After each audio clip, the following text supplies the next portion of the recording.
questions, then why bother?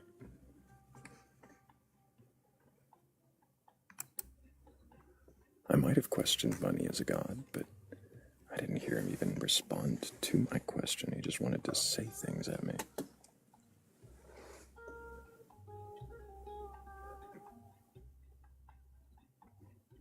Make a TikTok video. I think you can do that. I think that's what this platform lets you do. If you just have something to say, go say it. But if you're actually capable of questioning your beliefs, well, that's what this panel's for. Thank you, Danny. Appreciate you.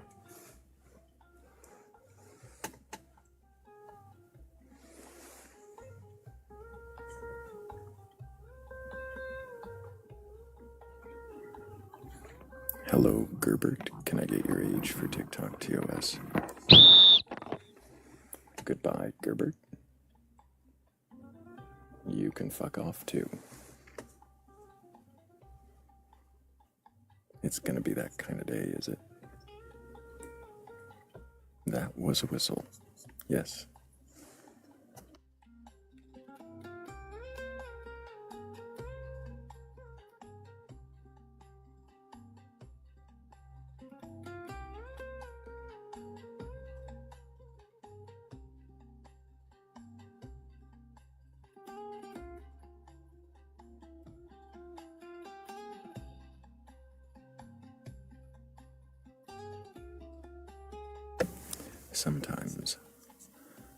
Sometimes we have requests, and I look at the queue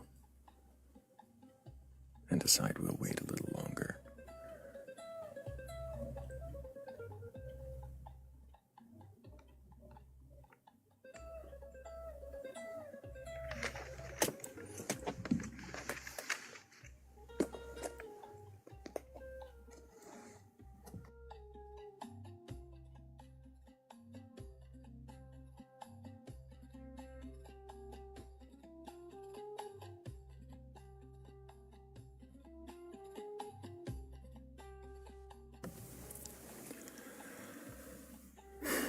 Hello, Chad. Can I get your age for TikTok TOS? Go on, 31. And do you have a belief in a god or gods, higher power, or anything like that? I am skeptical at best.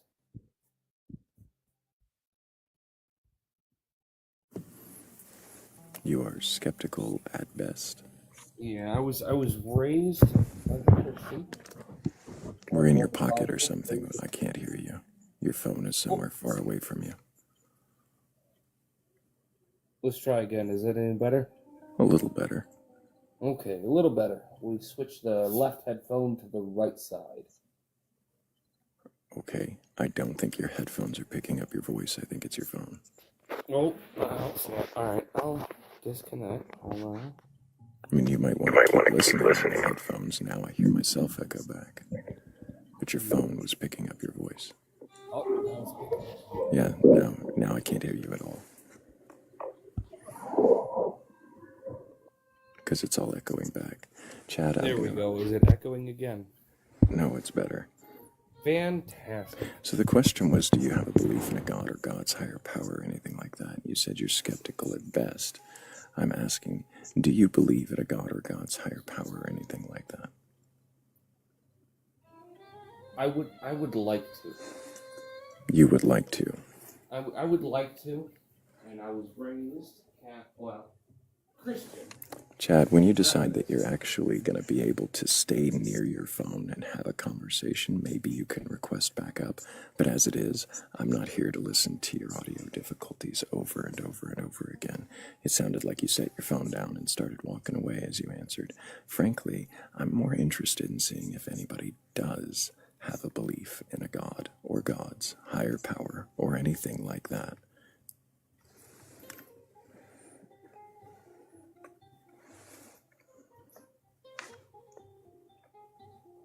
Yep.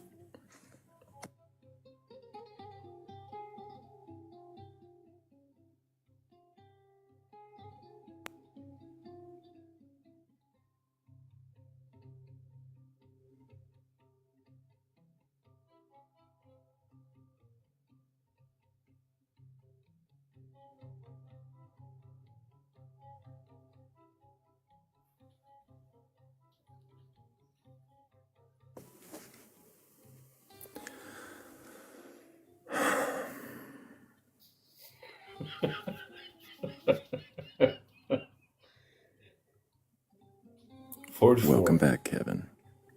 44. Do you have a belief in a god or gods, higher power, or anything like that? Oh, brother, do I do. I do. I do. Yes, I do. I do not Yes, I believe do. you. Do you? I don't believe you because you're not answering my question. So you do, you do, you do, No. you do, after many No, no, times no, you've come no. up here and said you don't. So what god is it you believe in?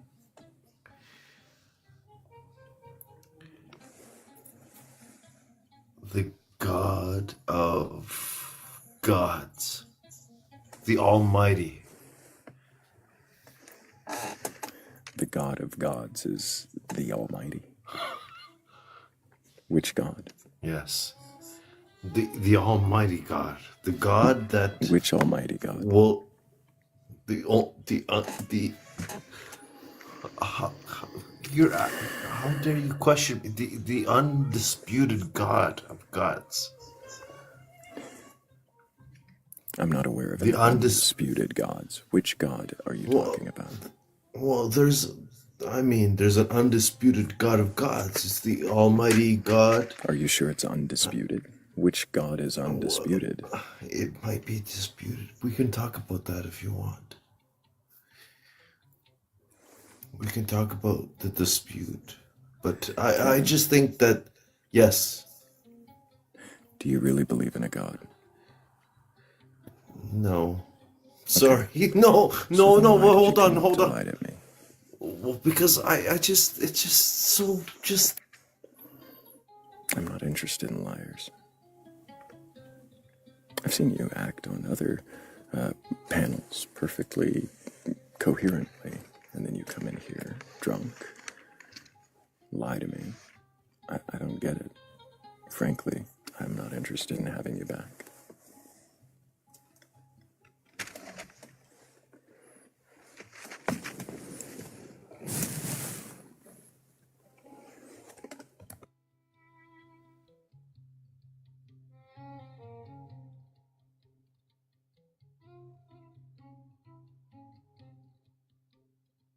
Yes, how dare I boot the repeat drunk liar?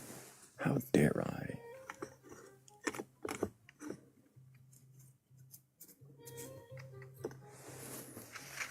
Inebriated and dishonest. You're perfectly willing to what? To come up and lie to me again? I don't fucking care, Kevin. I really don't. Yeah, I'm perfectly fine with making sure you never do.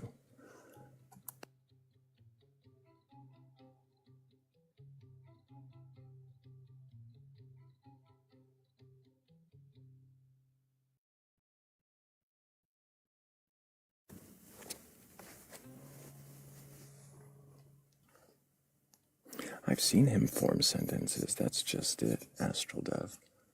I've seen him on other panels. I've seen him on other lives, behaving as an adult, as a human being, coherent. And yet he comes to me like that, drunk and lying, every time.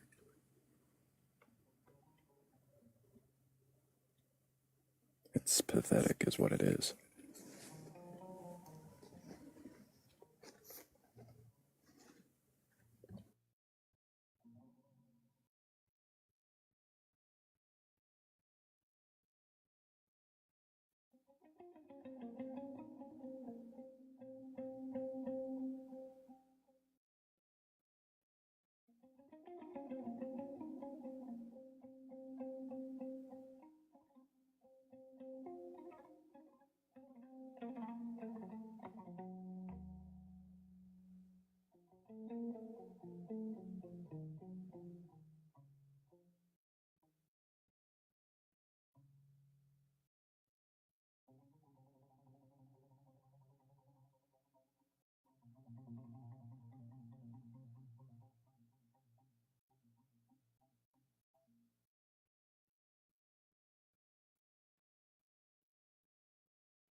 I was hopeful that we would have a guest up here in good faith with the ability to question their beliefs.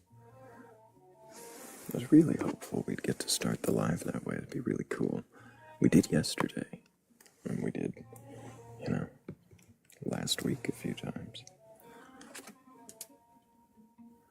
But apparently not today.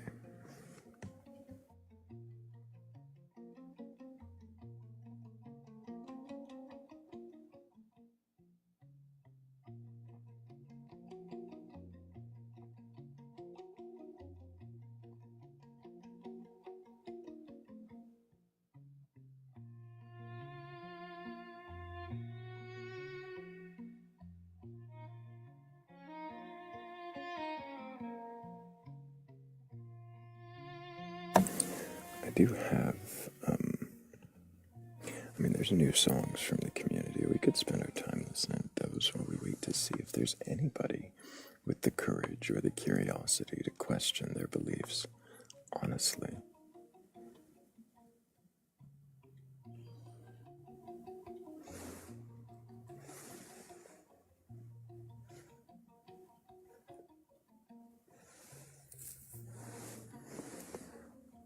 Oh, he's back on his second account. Of course he is.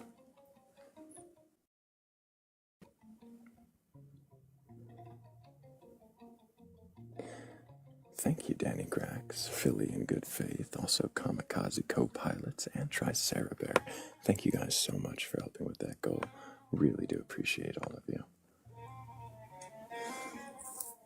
And thank you guys for the 8,000 times you tapped the screen, the 32 shares. Those really ought to help get us out to the FYP. And who knows, maybe a few more might bring us in somebody with the courage or the curiosity to question their belief. What is that? Okay.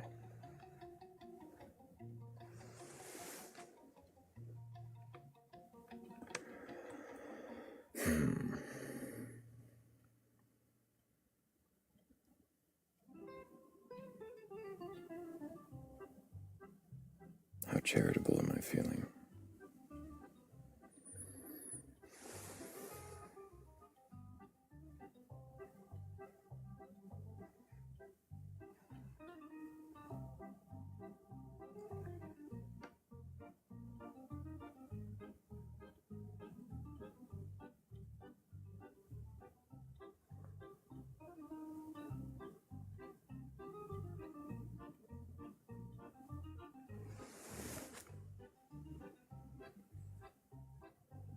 Can I talk in my normal voice for a sec? Okay, Mia.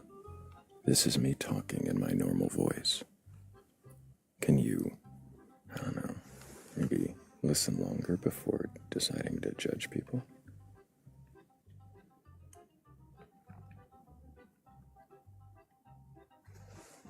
My normal voice. What the fuck is a normal voice?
Bent mirror on the midway says I'm taller than my skin.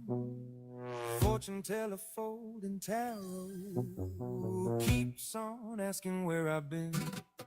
Candied apples, crooked halos, all for sale along the rail. Every creed a prize booth, every doubt a ticket tail. Hey, spin me around this holy carousel. Let my pretty little truths all yell.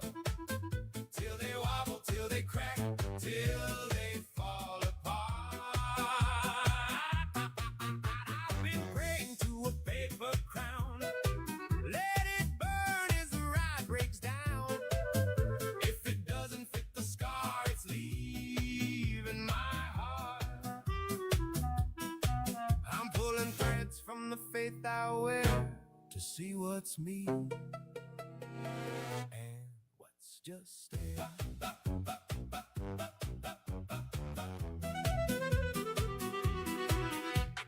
Choir boys on stilts are singing lines they never learned to mean. Preacher with a painted smile sells forgiveness like it's cheap. Mama's rules inside my pocket like gold coins gone dull and green. Do I bow because I choose or cause I'm scared of losing see? Spin me around this holy carousel. Let my pretty little truths all yell. Till they wobble, till they crack, till they fall apart. I've been praying to a paper crown. Let it burn as the ride breaks down. If it doesn't fit the scar, it's leaving my heart. I'm pulling threads from the faith I wear to see what's me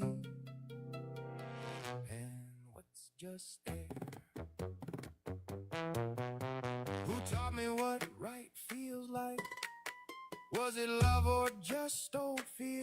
Just fear. If the map was drawn by strangers, why'd I tattoo it right here? I will dance with every question, let it step upon my toes. Better bruised in honest motion than a statue in their row. Spin me around this holy carousel. Let my pretty little truths all yell. Till they wobble, till they crack, till they fall apart. I've been praying to a paper crown. Let it burn as the ride breaks down. If it doesn't fit the scar, it's leaving my heart. I'm pulling threads from the faith I wear to see what's me and what's just there. One last ride in the funhouse glare. I lose a lie, find a spine in there.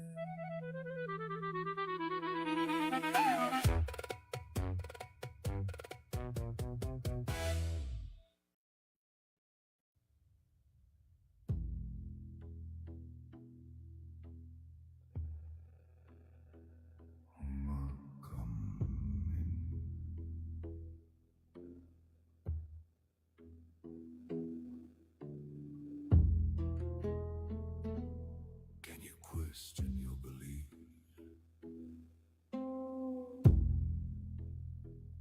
Do you have a belief in a God? A higher power? Or anything like that?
just don't know.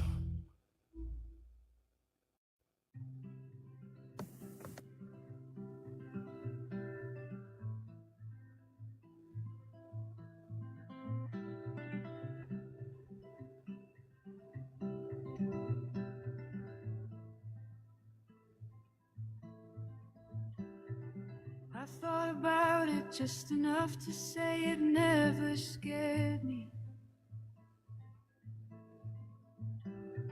Something about it always closed as if the answer waited for me. I told myself it all made sense and I almost believed. I never had to follow it down to where it starts to lead. But what if it doesn't? What if it breaks? What if I follow one question too late? I thought I was fine, I never went through what happens when what held you no longer rings true. What I thought would be a shatter only whispered I still mattered. Not an answer I could prove, just something small I couldn't move. What I thought would take me under wasn't silence, wasn't thunder, just a voice I couldn't see, saying I could just be. I tried to follow it all the way down past where it softened and swayed.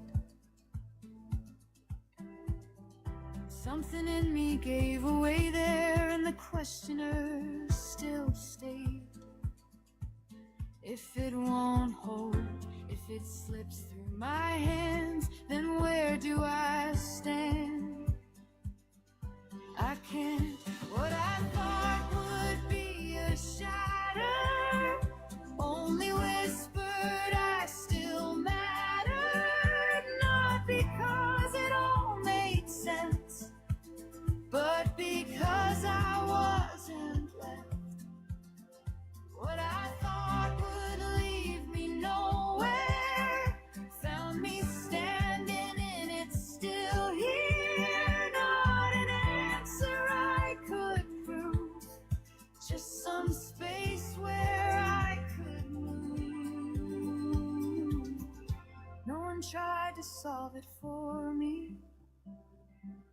No one told me what was true. They just stayed there in the breaking long enough to let me through. Under her wing in the unknown, while we try to find the answers, no one is alone. What we thought would be a shatter only whispered we still mattered. Not because it all made sense, just because we weren't left. What we thought would leave us nowhere found us standing and it's still here. Side by side we still move, questioning what we thought we knew.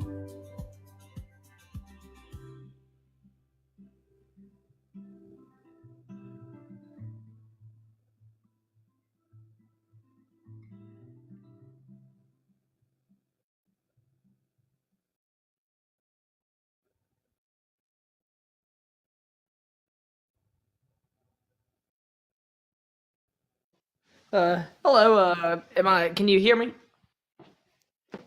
Yes, I can. Can I get your age for TikTok TOS? Yeah, I'm 30. And do you have a belief in a god or gods? Higher Yes, power, or I believe sorry, in the I was god still in the middle of speaking. I think this is going to be a problem if this continues.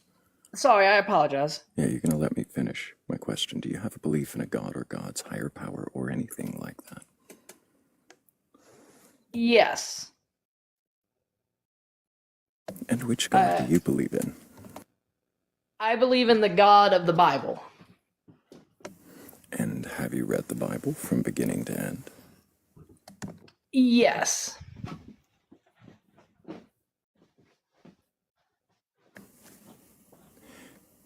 And do you believe the stories from the Bible to be true and literal? Yes. Yes, I do. So you believe the six-day creation, for instance, is a true story, happened as written? Yes. Why do you believe that? Basically, the only reason I believe is because what God did for me on June 28th, 2023. Basically, I was at the point ready to unalive myself, and So really quickly before you go into your personal testimony, which is not what I was yeah. asking for, I was asking why you believe the creation story from the Bible to be true. You're telling me that because of a personal experience then, that you therefore believe the words of the Bible are in fact literal. Yes, before that, I just read it as a book like anyone else. But I guess if you are kind of asking for like actual evidence? Is that where you're kind of leading to? Is that you want to go with that part of the discussion? No, at the moment I'm just trying to find out why you believe that the six-day creation story is true. That was the question I asked. Okay, well, I guess the simple answer would be because the Bible says so would be the simple answer. I see. And so you just believe what the Bible says because the Bible says?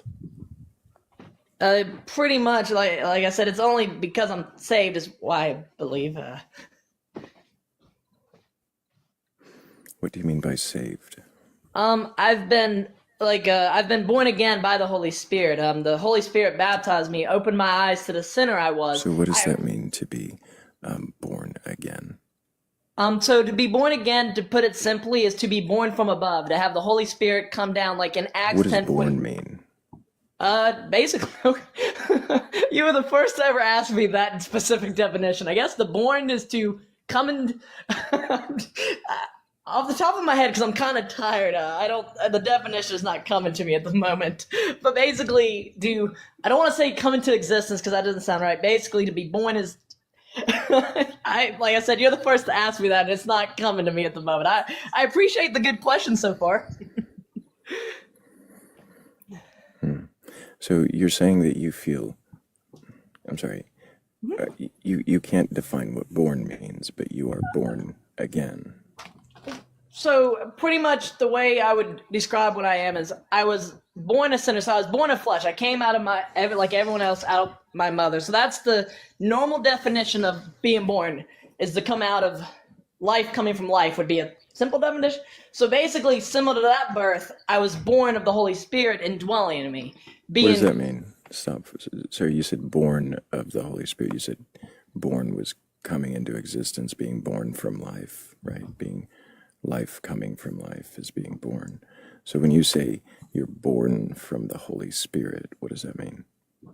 Basically what it means is the Holy Spirit fell upon me and opened my eyes to the sinner I was. I was made alive into spiritualness. Okay. Yeah, I'm sorry. What is Holy Spirit?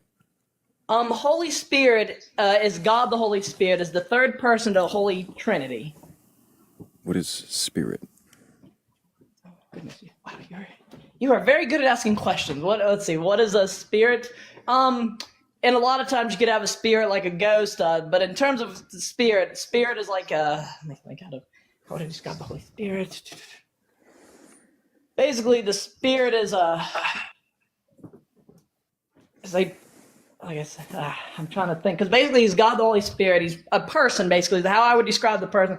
God the Holy Spirit is a person. Would be he talks, he teaches, he prays, he does everything a person does. He goes to the bathroom. He hurts in the morning. He can be grieved, yes. The Holy Spirit never did go to the restroom, but he can be grieved, yes. How do you know? The Bible tells us that we grieve the Holy Spirit when we sin. I mean, how do you know he never goes to the restroom? Well, he could. It's not revealed in God's word. Would be my simple answer.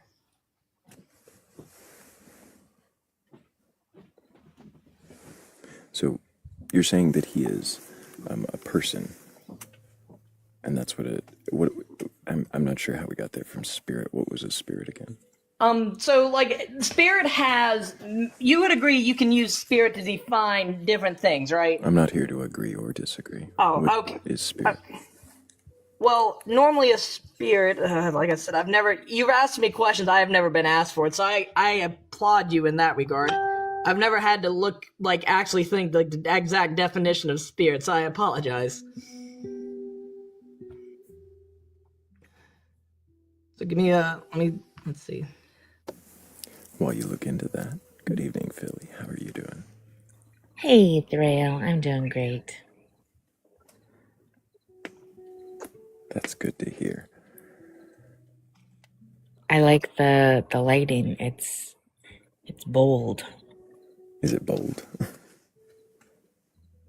It's bright. I like it. Yeah, I tried dim lights and it just makes me phase in and out of existence. Mm-hmm. So I've got to be in the bright light now. Mm-hmm. Okay, so Can't change the background though. We're in the music. We're not in music right now. Oh, look at the music background. Oh my gosh, I love that. You didn't see the Sasquatch and the mermaid dancing I and Jesus and the devil. oh my gosh, I love it. I didn't And then notice it. off screen is Santa Claus dancing with the leprechaun Yeah. Oh. and the Mothman and the alien behind. Oh, that's really fun. You're just in the way though. I can't. Okay. Now Okay. it changed. Okay. Change. Did you have a definition? Heroism? okay. So I was waiting. I didn't want to interrupt or anything. So I was just waiting until So basically, like I said, spirit can mean ghost, but it also can refer to things like energy, like a person's mood, temperament. That's what I'm saying. Is the reason I couldn't give you exact definitions because spirit has been used for many definitions. So that's why I Right, couldn't but when give you're you talking about a Holy Spirit, what is that? like I said, the Holy Spirit, like I said, is God. The Holy Spirit is the person of God. The Holy Spirit. That's the simple answer. Like basically, God, the Holy Spirit, He's God. God, the Holy Spirit is God, is what you're saying. Yes. Mm-hmm. But he's This a goes. person. Yes. Basically, to summarize real quick, the Bible teaches there is one God in three persons. Yeah, before you go into that, you said, Yeah. so three persons, God is a person, but God's a spirit, God's spirit, person. What does person mean here? Person is who. So God is what the Trinity is, and the person is who they are. Like who you are in relation to everything. Like the Spirit is like Genesis 1:2 talks about the Spirit moving. This person is who you are, basically. So that spirit was person, and person is who you are. Yeah, that would be the simple definition I would give for person in relating to the Holy Spirit right now. So God, the who he is. Pretty much, if you want to say it that way, yeah, that's Is that what God, the spirit is? So does that mean that the other gods are not who they are? No, the Father is the Father and the Son is the Son. That's the Is thing. the They Father, are. is the Father still the God who he is? Is he Yeah. still the spirit? The Father is not the Spirit and the Son is not the Spirit, except they are They're one not. God. Like, what makes you. Wait, how can what, they? Right, but how can they not be the same and still be one? I'm not following.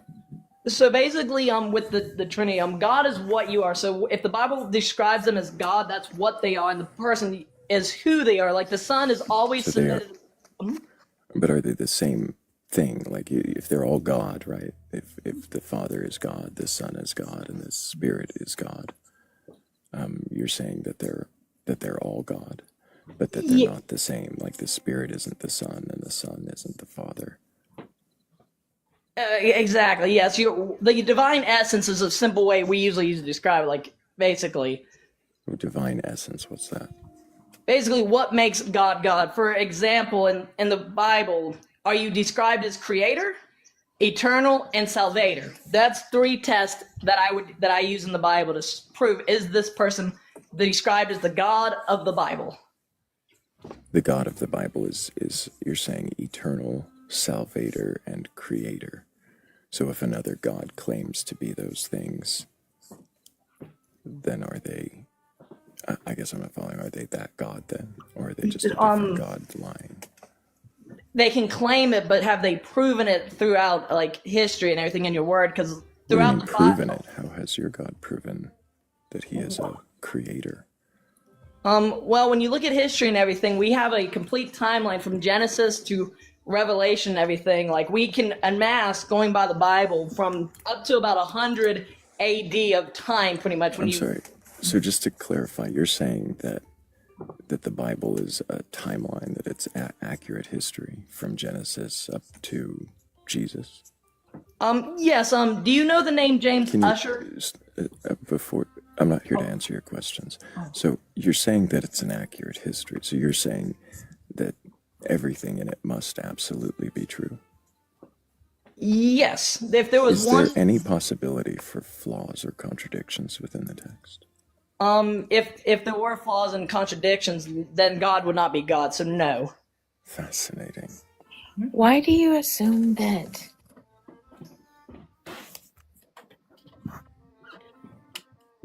Mm, like, okay, I'm hearing you say there can't be contradictions because God is God.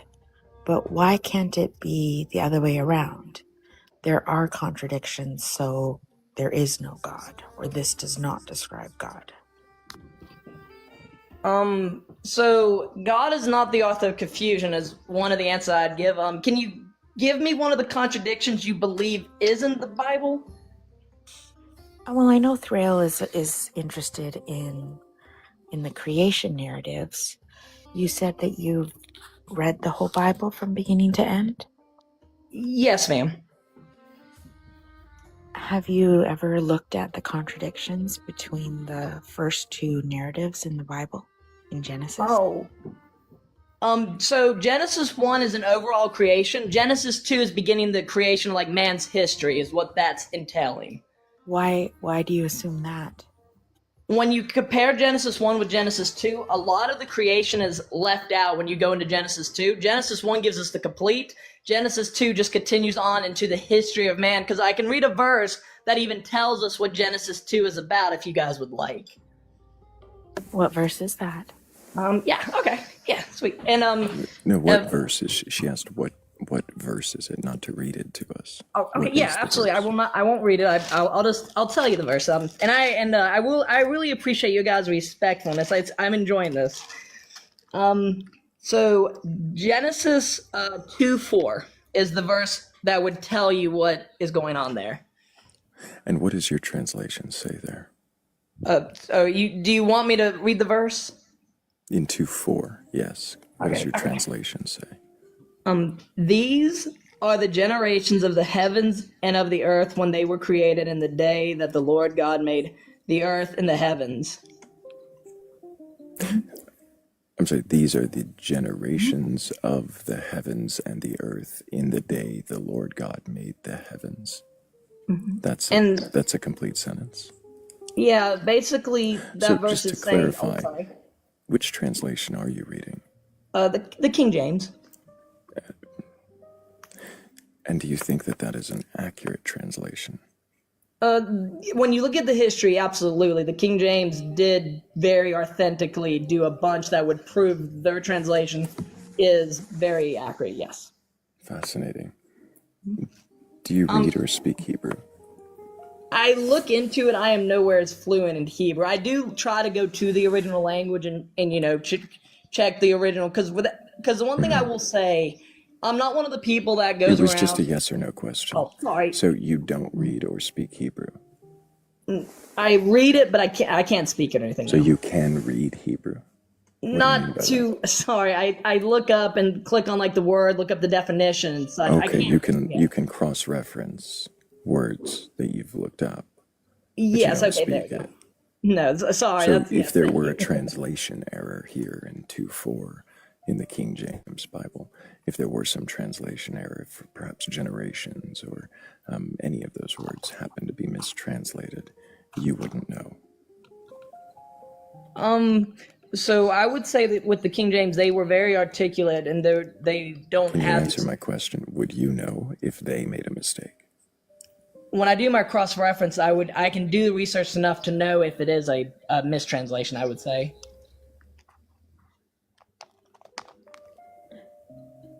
So you're thinking that you could know that it was a mistake or that there is a mistake by cross-referencing. Yes, like in a Strong's Concordance, I can click each word and get it Why would you defined for me. trust the Strong's Concordance?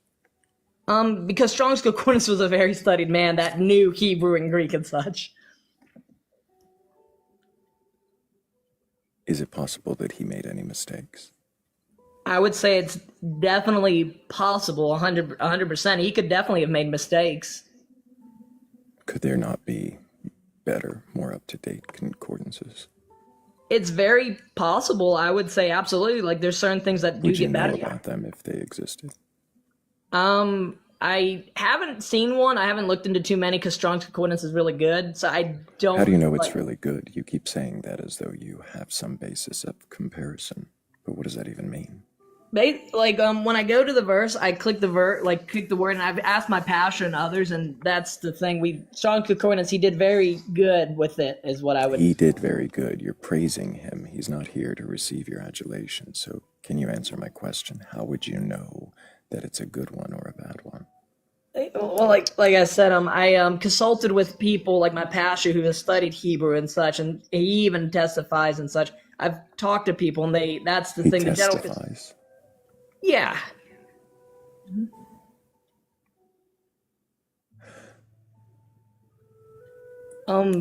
So Stop. You don't have to fill every silence. Please don't do that.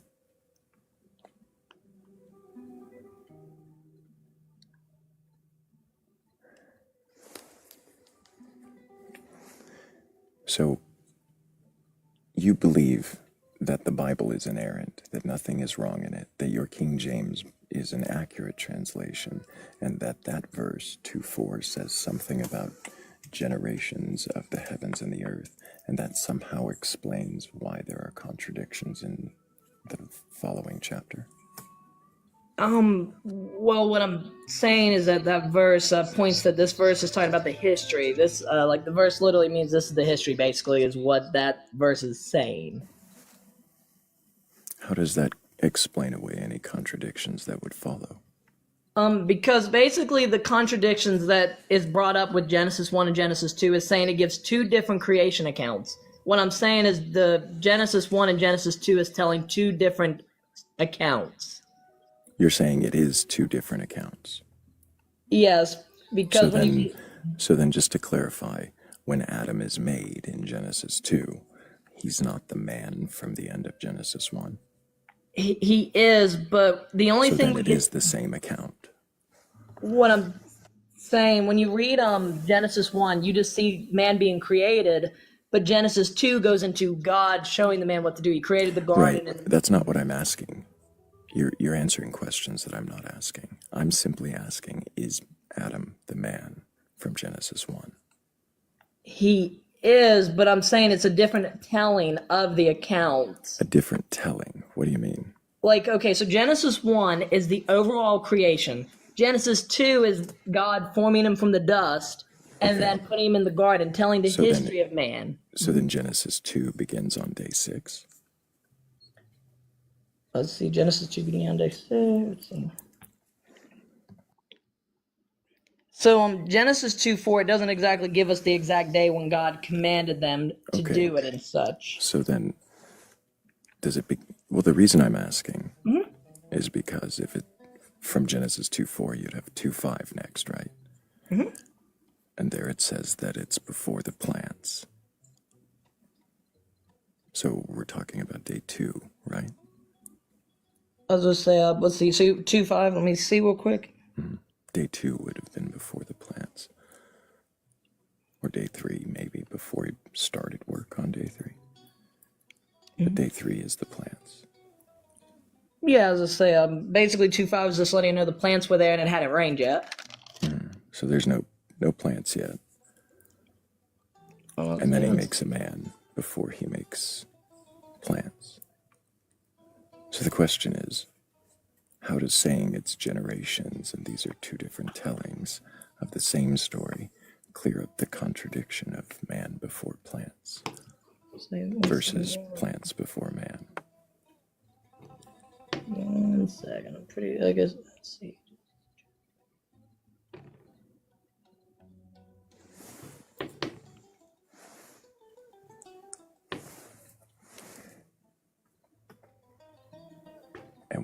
And when he was asking about contradictions, Philly, I wasn't going to go here, but I'm here now. Oh, okay. I haven't So, gone here in a long time. Okay. Yeah, as I say, it's Kind of willfully.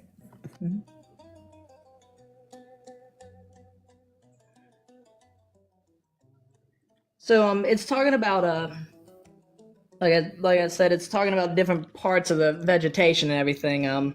So Genesis 2-5 is talking about the garden, talking about like because when you go into the next verse, that's the thing. Genesis 1 is talking about the overall creation. Genesis Does it 2 say there are? Sorry, you're speaking past what's actually written there for some reason. Does it say there are no plants in the garden in Genesis 2:5, or does it say there are no plants on the earth? Well, because we can unmask when we get to verse Can you 8. answer my question? Is there a Okay. reason you're avoiding it? No, What because was the my thing question? you said you asked if verse 5 predates the I second did not thing. ask that. Can you repeat back my question? You talked about does verse 5 talk about like plants based on What the did I second. ask just now? Repeat the. Does verse 5 say there are no plants in the garden, or does it say there are no plants on the earth? Well, it says on the plan of the field before it was the earth. That's the thing that you can amass field being there talking about the garden. Read 2:5.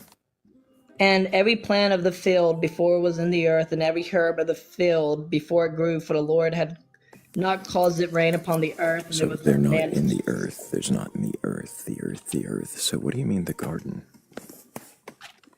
Because what I'm saying is, you get a few verses later, it talks about God planting the garden. So he's showing two different That's later, times. right? He's Yeah, but talking now at the beginning of chapter 2. yeah, Can you stop interrupting me? Is there a reason why? Are you just that? Do you have that much of a lack of self-control? no. Then shut up while I'm speaking. What is the matter with you?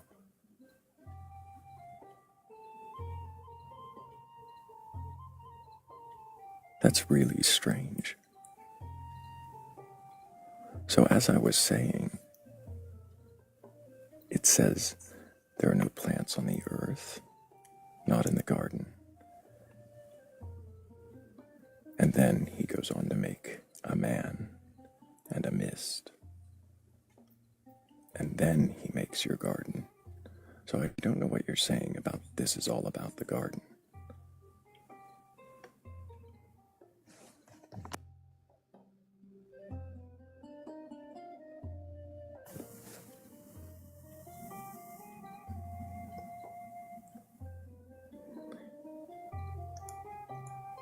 Am I free to speak? Because I just wanted, I was waiting I to was you. enjoying the silence. So you're saying that this is the garden. Can you tell me how this is about the garden when it says there are no plants on the earth? How is verse 5 about the garden? Because I'm talking about context. So am I. Yeah, you're trying to go on one verse, and what I'm not saying is you have trying to. to. I'm asking you about this verse. Yeah, and that's why I'm trying to go a little bit farther to show that some plants But were already later on, he and now talks God is. about the garden. Yeah, because when you read few verses Where does it after, say some plants were in the earth in verse 5? because in every plant of the field before it was on earth, and every herb of the field before it grew. Before. Yeah, before it grew, God already Before planted they're it. in the earth. Before they're in the earth. He says before they're in the earth and before they grew. What do you mean? Well, plant of the field is referring to specific things. That's what I've been trying to tell you. Is that what it says in Hebrew? We can check the Hebrew if you would like, but yes, I'm pretty sure the Hebrew will tell us that. Why are you so sure?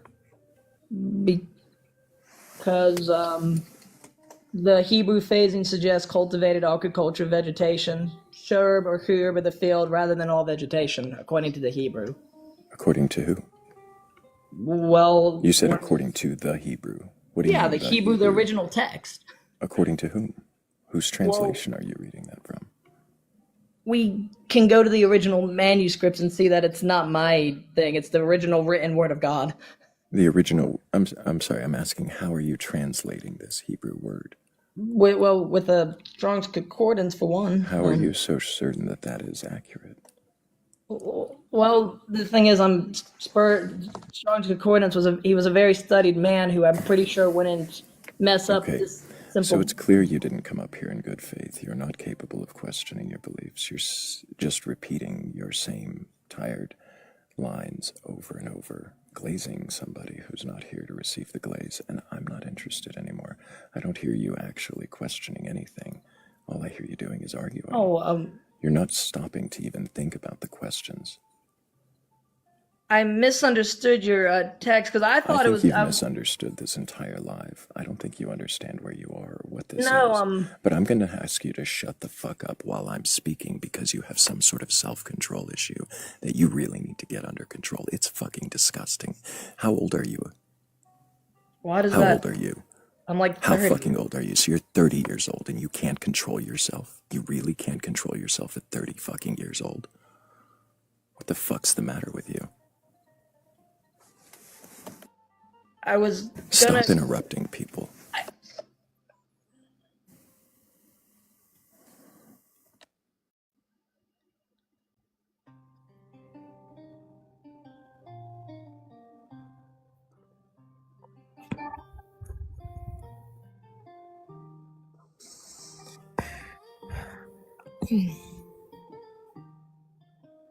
Thrayle, are you open to So asking what some questions? Philly, if you have any questions, this would be your chance. I don't think he's going to respond to me anymore. I just wanted to explain is all. When I seen the prompt, let me tell you what I originally thought it was. I thought you was asking, can somebody question your beliefs? I was just going to let you know, yes, of course you can question Christianity. Like, that's what faith is. That's Can you why stop? Can you stop?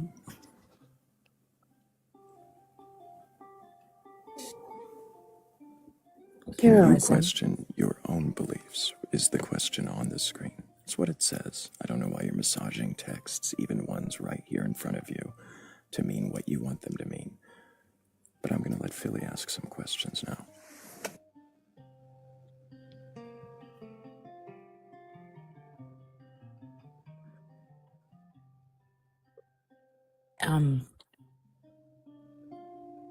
That was the question. I actually had heroism. Are you willing or able to question whether your faith is reflective of the truth? I'm absolutely open to asking. I'm open to questions. I apologize. I thought it was just general. Can someone question your beliefs? Yes, absolutely. You can question your beliefs, 100%. She did. You just said you're open to questions. Did you actually hear the question she asked, though? Yes. She's asking, "Am I open to being questioned?" Yeah. If you, like I said, I'm Not just quite. So can you explain like what do you mean when you're asking am I open to having questions? Can you elaborate? So I said, are you open to questioning whether or not your faith is a reflection of the truth? So what I mean is, can you consider, pause long enough to think, am I right in this? Is my belief accurate? Or do you immediately jump to, I know it is accurate 100%? Do you leave room for yourself to consider the accuracy of what you believe? If somebody could convincingly show me evidence contrary of what I believe, I'd be open to change if that's what you're looking for. I think it's not that we're looking to change your belief or to provide evidence that would be contrary to what you believe. Fibonacci in the chat said, could you be wrong? Are you able to say, yes, I could be wrong? Or do you think, no, there's no way I'm wrong? To simply answer that, the Bible literally says if we're wrong about like Jesus being resurrected, our faith is in vain. So if I'm wrong on that, then yeah, I would be worshiping in vain if that You're is not answering her question. You just dodged it. no. The Could question. you be question. wrong? It's a yes or no question. Could you be wrong, heroism? Yes, I could be wrong. Absolutely. Mm-hmm. What convinces you that you are not wrong? Well, pretty much, like I said, I had nothing going right. I was at the worst part of my life, and in an instant, on June 28, 2023, the Lord saved my soul, and He changed me. That's pretty much whatever happened on June 28, 2023, that's where all my eggs are in. So because you had an experience and it has been transformative for you, that convinces you that the Bible is true? Well, the more I study, the more I love God's word. It's everything the Bible says keeps happening to me. So that's kind of why, like, I keep reading. Yeah.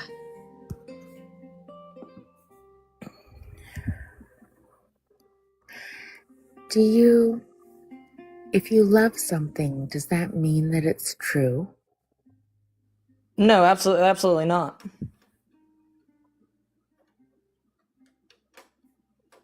So when you said the more you study, the more you love the Bible, how does that convince you of its truth? Because when I, compare scripture with real world events and everything, there's no fallacy and such. When I read the Bible, it gives me my beginning. It gives me how I should live. It answers all the major questions. Is another thing I love about the Bible.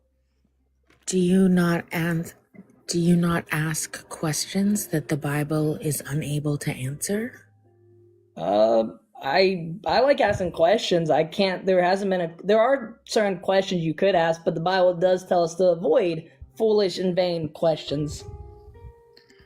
Would it be foolish to ask why children suffer diseases? I can give you the answer according to the Bible, but I know that's not what you're getting at. Is it a foolish question? No, it's not. No, it's a great question. It's a good question to ask. Absolutely, not foolish question. That's a good question to ask. And you believe that the Bible gives a satisfactory answer? Absolutely, yes. Is it possible that the answer that you get from the Bible is not reality is not the truth? Well, if, like the Bible describes, the reason sin and unalivement entered the world, then it does make perfect sense. That a child, an infant, a toddler suffers a deadly disease? Sin is the simple answer to why all things happen. Bad happens. How is that a simple answer? Because the reason disease even exists is because in the garden we failed. We chose sin over God, and now because of that, Were we you in have the garden? No. Did you choose? I choose to sin differently than Adam and Eve, yes.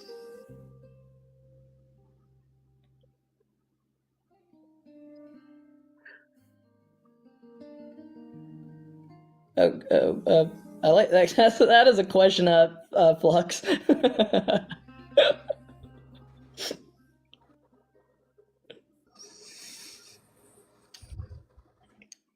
But Hi, Blake. hello. Hello, Blake. How are you doing this evening?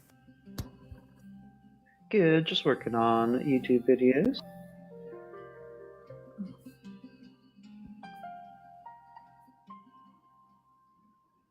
How's y'all's evening going?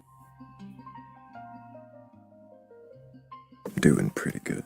Sitting here questioning someone who's absolutely certain and can't question their beliefs, but seems to want to stay on the panel for some reason anyways. I can leave. Sorry, feeling good was asking good questions and such, and you was too, host. Sorry, I can leave if you guys would like me to leave. I hadn't asked you to leave. I'm just curious why you would be here if you can't question your beliefs. Like I said, I apologize again. I misunderstood. I thought it was just general. Can somebody question? That's how I read it. I Right, apologize. can you question yours? Sure, to go with It's worded that way on purpose. and I understand that now. So again, I apologize again. I apologize for misunderstanding. But like feeling good. Yes, I could. Many Christians question, and yeah, why do kids get cancer and such? I understand exactly why you would question it, because usually it goes to, if God is so good, why does this happen? I understand that question completely. So it happens because long ago in a garden a man and a woman ate an apple. Or a fruit. Pretty much, yes. Is that really why? And that's Yes. a satisfactory answer for you as to why children get cancer and infants die of painful, malignant diseases. Yes, like the Bible teaches, we're all born of sin. So we're all born under the disease of sin that's going to cause the bad stuff. So So heroism, Mhm. that answer is satisfying to you.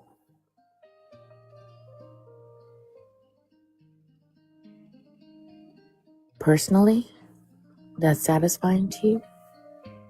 Oh, yes, ma'am. Sorry. Yes, that is satisfying to me, yes. Do you understand why that would be very unsatisfying to people? 100%. Like, I get it. There's many things that's hard. Like, I can give you a doctrine a lot of people don't understand. It's predestination. I understand. It's, humanly speaking, it is one of the hardest things to comprehend with a loving God. I understand that fully. And you comprehend how that is loving and truth. Yes, because man, we sin. It's nothing to do with God's love. It has everything to do with man's sin. Okay, I don't think that you, when you say, Like, when you say everything is predetermined, do you realize how that makes any kind of like choice arbitrary, or like ability to choose salvation or not choose salvation? And like, what makes that kind and loving? So, predestination is there's a difference. I wasn't meaning everything's predetermined. I meant predestination is salvation.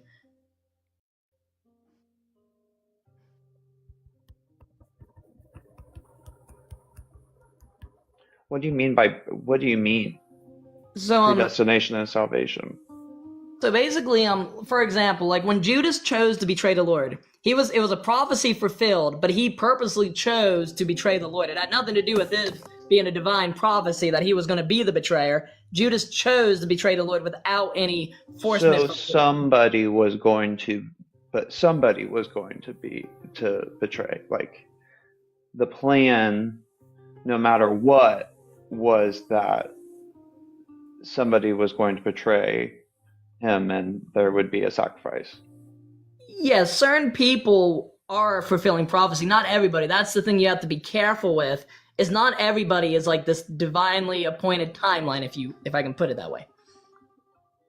But how is any of that reflecting like kindliness and love? Like how is punishing people for the sins of their forefathers, like how is that kind and love? And so there's more to God's love than just him being loved, and I can get into that if you guys would like. But for example, would we all agree that we all have dishonored our parents in one way or another? How are you actually answering Blake's question?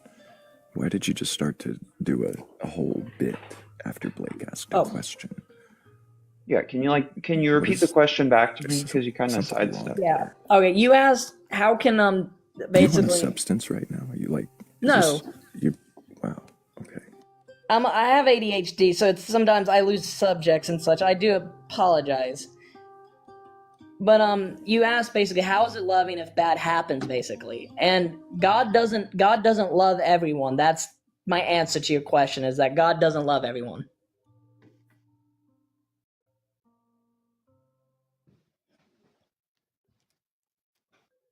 But they love you, so it's all good. What is it? What do you mean by they love you, so it's all good? Like, it seems like you are completely apathetic to the harm that your belief system justifies. Are you basically talking about like how the Bible tells us we will all pass one day? Like which part of the Bible are you saying beliefs on? No, I'm saying what you are saying is coming across as very apathetic to the like suffering that you believe is like predestined within the belief system. Like, do you think that humans would have always sinned? Or is that part of the destination? Absolutely. Like, see, it wasn't predestinated. God simply said, the day you eat this fruit, you shall not alive. It was not predestined that they would eat. They could have chose not to eat the fruit, but because we see even when there was one command, man could not keep it. So it shows that it had nothing to do with God predetermining anything and man's choice to rebel against God. How is that something that would, like, they could have actually chosen not to do? If God knows that they are going to eat of the fruit, and he knows that it's going to happen, how is it a choice that they eat of the fruit or not? Did God tell them that he knew that? It doesn't matter if he told them that he knew that or not. Do you believe your God is all-knowing? Yes. So if he's all-knowing, and he knows they're going to eat of the fruit, then they're going to eat of the fruit, unless you're saying that we mere mortals can make God wrong. Well, he planned salvation before the world began, so he knew they was going to eat the fruit, but in Adam and Eve's case, the only thing they knew was not to So eat he did plan sin, because that was the original question that I asked you, is if sin was a part of the plan all along. So yes, sin was part of the plan, and you said that sin is what is causing the harm, what's causing like the cancer and people to be having a bad time. So God is causing the sin and the cancer and the bad stuff that you said is coming from the sin. How is that kind and loving? And why would it be okay? Like, why would you worship a God that doesn't love everybody? That says that they don't love everybody? Because rather than wiping Adam and Eve after rebelling against him, he promised a savior. Rather than restarting and destroying mankind, he showed mercy. That is why, because he shows mercy and not wrath. But Blake's question, Blake, correct me if I'm wrong, was about God's love, about worshiping a God that does not love everyone. Do you think that you answered that question? Yeah, so pretty much the reason the thing is, you have to realize when you read the Bible, God commands men and everywhere to repent. The thing is, God has given a Heroism. What was Yeah. Blake's question? Basically, we circled back to a question, and if he would have asked the first question, I would have been able to answer it again. He asked a question about serving a loving God who doesn't love everyone. But we don't know who God loves and doesn't love. So my job is to just serve him. But why are you okay with serving a God that does not love everyone? Because he didn't tell me who he didn't love. There's only a couple people I can tell that. Heroism. You said, didn't you, that God does not love everyone? Correct? Yes, 100%, yep. Why are you personally okay with loving a God who does not love everyone? Because he saved me. He did it when I had nothing. No human could give me what he gave me. So because God is good to you, it doesn't matter that God is bad, that God doesn't love other people. Is that what you're saying? No, because if people repent and believe, that's the thing. I don't know who God loves and doesn't love, except for 2 people in the Bible. But you said that God doesn't love everyone. Yes, and that is an extreme case. Like for Jacob have I loved, Esau have I hated. I don't know who God loves and God hates. My job is to just preach Jesus to everyone. That's my simple job. Heroism. What is God saving us from? Hell, basically, would be the simple answer. Okay, and why are we going to hell? Because we have sinned and broken God's law. And this sin that we've broken, what sin is it? Pretty much, put it simply, the 10 Commandments. When you break one of them, you've sinned. A transgression of God's law, simple definition. Yeah. And who set it up that we were going to sin? Adam and Eve, when they chose sin over God. And whenever they chose to eat from the tree, this was something that was God's plan. No, that's was the thing. It not? They didn't know anything about the Savior. The only thing they knew is to not eat the fruit. You realize you're not speaking to a human anymore, right? This is gross. Oh, yeah. Thrayle, don't say it's not a human. They're not a human. Well, he's not acting like a human. I want to get his attention. Yeah. He's a human. I want to get his attention. You're not acting like a person anymore. You're not actually thinking for yourself. Pause after a question. Let your brain do a moment's work. What's the matter with that? What's so frightening about allowing your mind to actually work for a moment instead of just reciting the shit that people have forced down your throat? Can you pause for a moment and then see if that shit comes up the same way?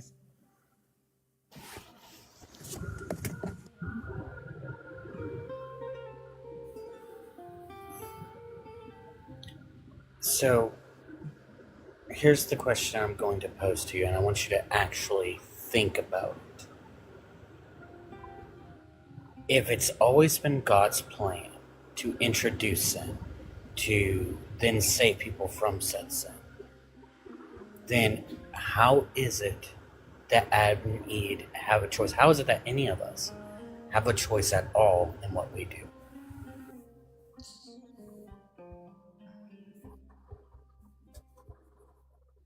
Okay, your question presupposes that God put the tree of knowledge and such as to make them sin. That is what I'm hearing. You're saying that God intended for man to sin. Am I correct in my understanding of your question? I'm saying that God's plan was to introduce sin. Was it not? The thing is, no, that was not his plan. Already, that's the thing. So, does your God know everything? Yes. And he knew that whenever he placed that tree, the tree of knowledge of good and evil, in the garden, he knew that Adam and Eve were going to eat from it, yes? Yes. He knew then that would introduce sin, right? Yes, but the thing is, you have to. So why didn't he just not put that tree in that garden? Why can't God put a tree in the garden? No, why couldn't God put that particular tree? Why did he put it in that garden? Because God can do what he wants? So then, if he knew that eating from that tree was going to cause sin, and he still put that tree in the garden, he wanted sin to happen. Did he not? He didn't, because the thing is, before the fall even happened, you had Satan rebel in heaven. So now you would have to ask, why did God create Satan? Is where this question ultimately leads to. No, this is strictly about humans. Yes, do you know why Adam and Eve even considered the fruit? Because of a serpent? Yes, and when you read the Bible, that's Satan. Where does it Where say do you see that? that? Because when we read Revelation, it tells us is that serpent, that wicked one. It's another name for Satan. So when you read Revelations, are you sure it's not saying He's reading King serpent as James. in, yeah, well, yeah, King James does capitalize as a name. Because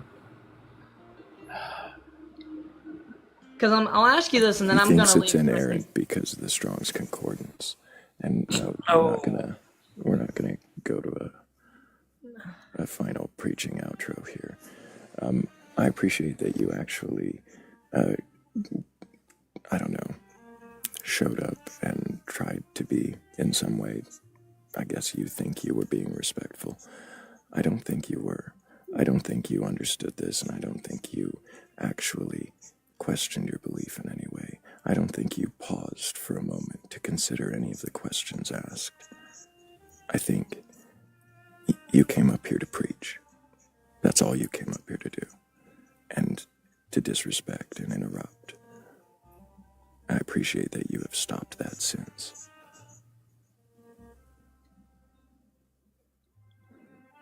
And I appreciate you. I don't need a final goodbye from you. I appreciate everybody for voting in the poll. I appreciate the mods. And I appreciate moving forward.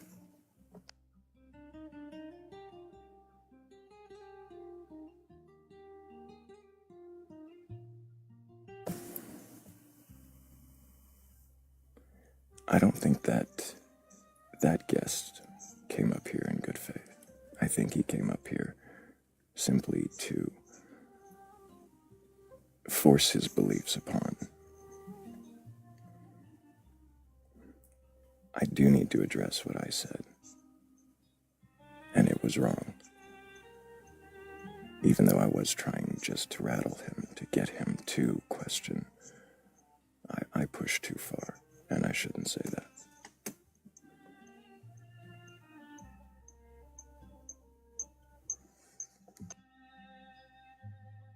Appreciate you saying that.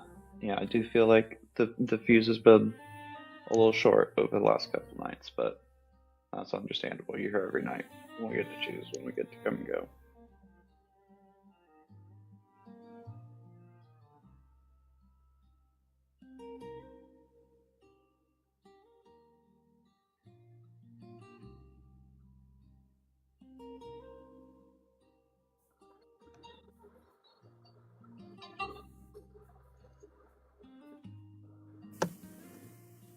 I agree, Barfing Toaster. And that's what it felt like. It felt like evangelism. It felt like every answer to a question was, at least in the majority of that conversation, was an avoidance of the question to simply preach past us.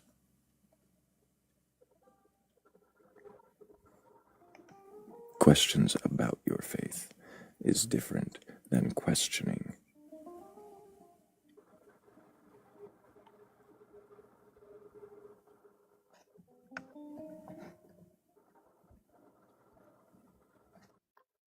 If you can question your beliefs, and you have a belief in a god, a goddess, a mermaid, the leprechauns, or anything like that, you should request up.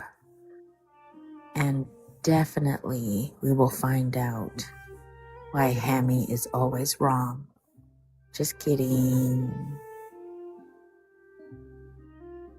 Not that part.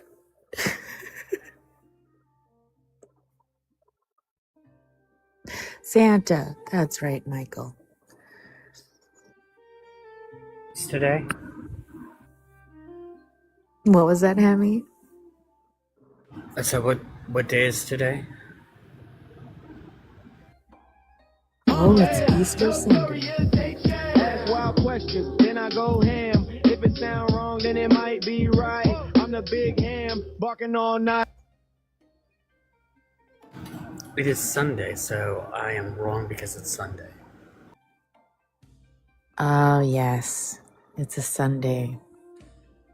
It is a day that ends in a Y. So, of course, that's why you're wrong. That was a pretty cool little musical intro, Yeah, I'm though, trying to for think what it's Hammy. called. Philly, have you not heard my song? No. That's one of Is it the dripping one? That one makes me kind of No, uncomfortable. we're not going to play that one again. No. Okay, yeah, that one's kind of weird. I don't know who's been in queue longest. I think I clicked on 2 of them.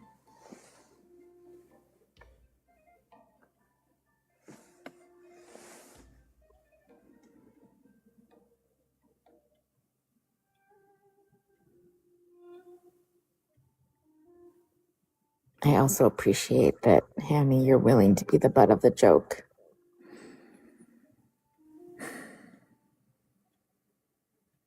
I don't think he should be, though.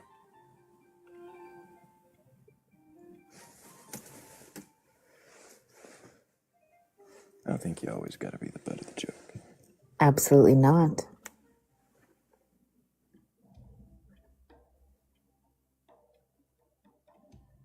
Hammy is an extremely intelligent person who asks great questions. And also, Part of what frustrated me about the previous guest, and I do need to reconsider my approach, but what frustrated me was the way they were not giving him even a moment's thought. His questions were good, and they were just batted away.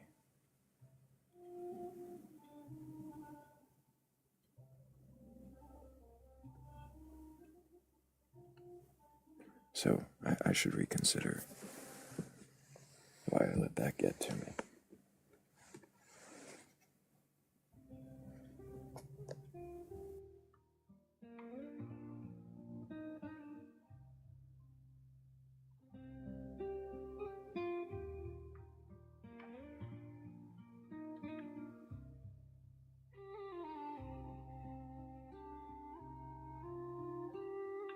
I'm sorry, Philly. I interrupted you, praising Hammy. yeah, what's up with that? I was saying good things about Hammy. What's up with that? What's up with that?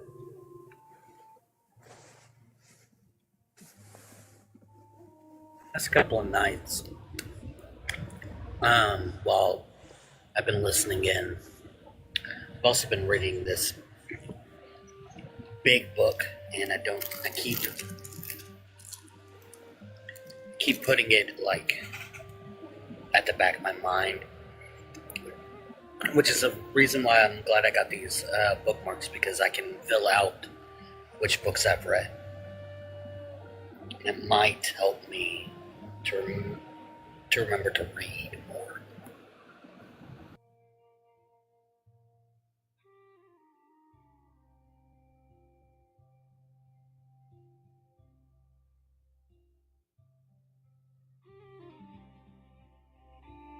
Yeah, if you're an auditory learner at all, don't sleep on the like an audiobook subscription too, because I'm definitely somebody that can take in a lot more information auditorily, and so I My, like make myself read physical books, but I do like way more audiobooks. my Audible account has several books in it.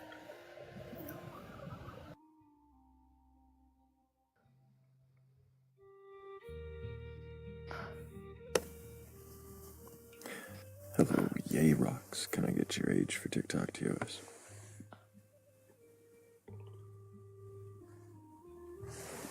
Yay, are you with us?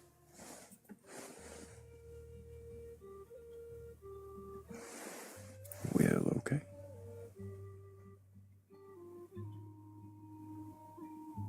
If anybody else has a belief in a god or gods, higher power, or anything like that, and you're capable of questioning your beliefs, then go ahead and request out.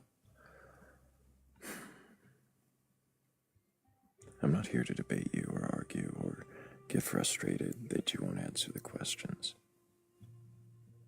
I'll check myself on that. If you can question your beliefs, then go ahead and request out. We just want to know if you even can. And if you can, then we have some questions for you.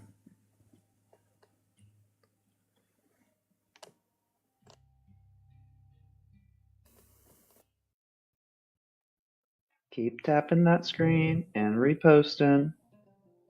Do all the things. I want to yell at y'all, but you're actually doing pretty good for so far. So keep it up. I'll have to crack down.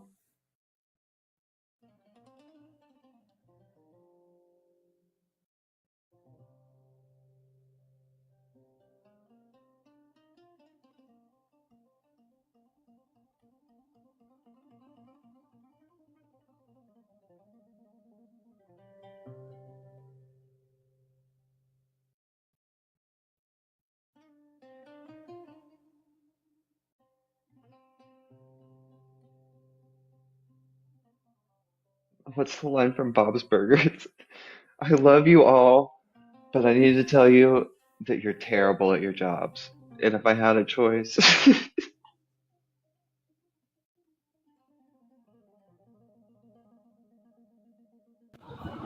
Who said what about Bob's Burgers? I think it's the pilot episode of Bob's Burgers when he is like he takes his family into the back and he's like, I love you all. He's like having an intervention with his family about them doing a bad job at their job. Sometimes that's people tapping, but tonight y'all are doing good, so keep it up. Or we're gonna have to take you into the kitchen and have a talk about your performance at the burger shop.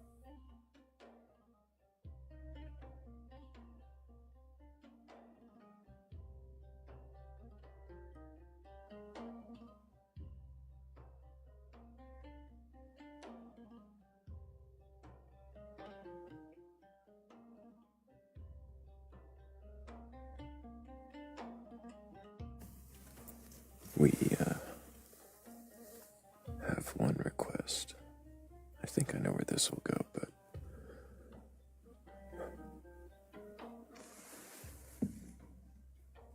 we'll see if he's still there.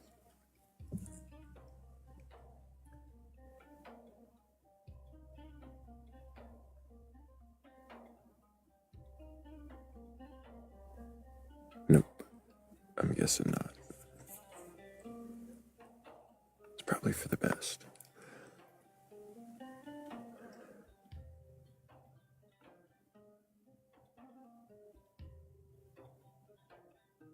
For that particular guest, at least.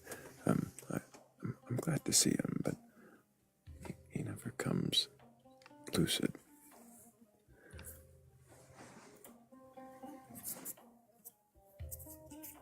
Hammy's reading list today?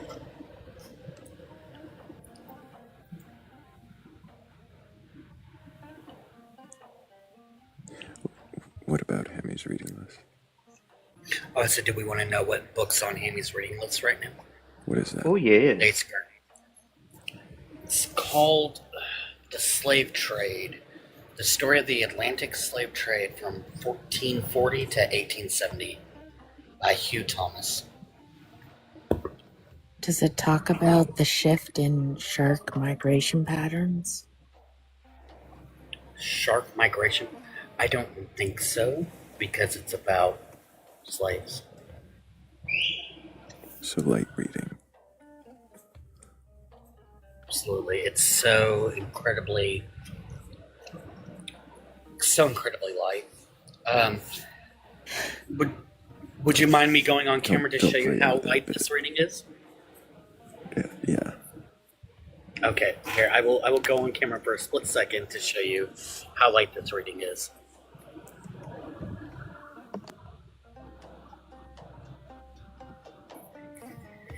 Oh, wow. If it doesn't address shark migration patterns, then it is not fully, it's not as long as it needs to be. Oh, yeah. Let's see here. I will skip to just before it gets to the appendages and stuff like that and tell you how long it is.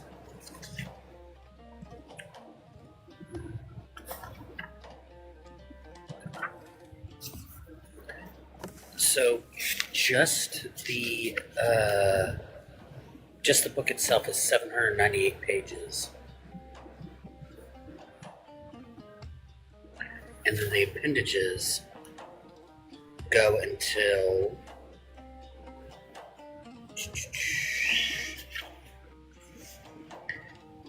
908.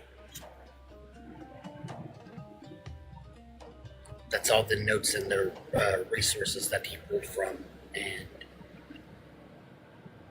everything else. So,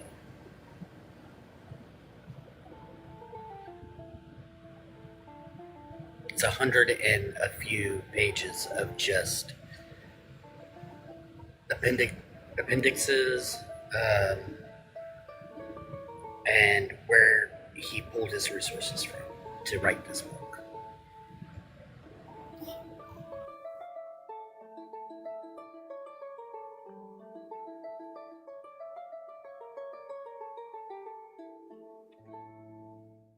Get her into the read. What is it called?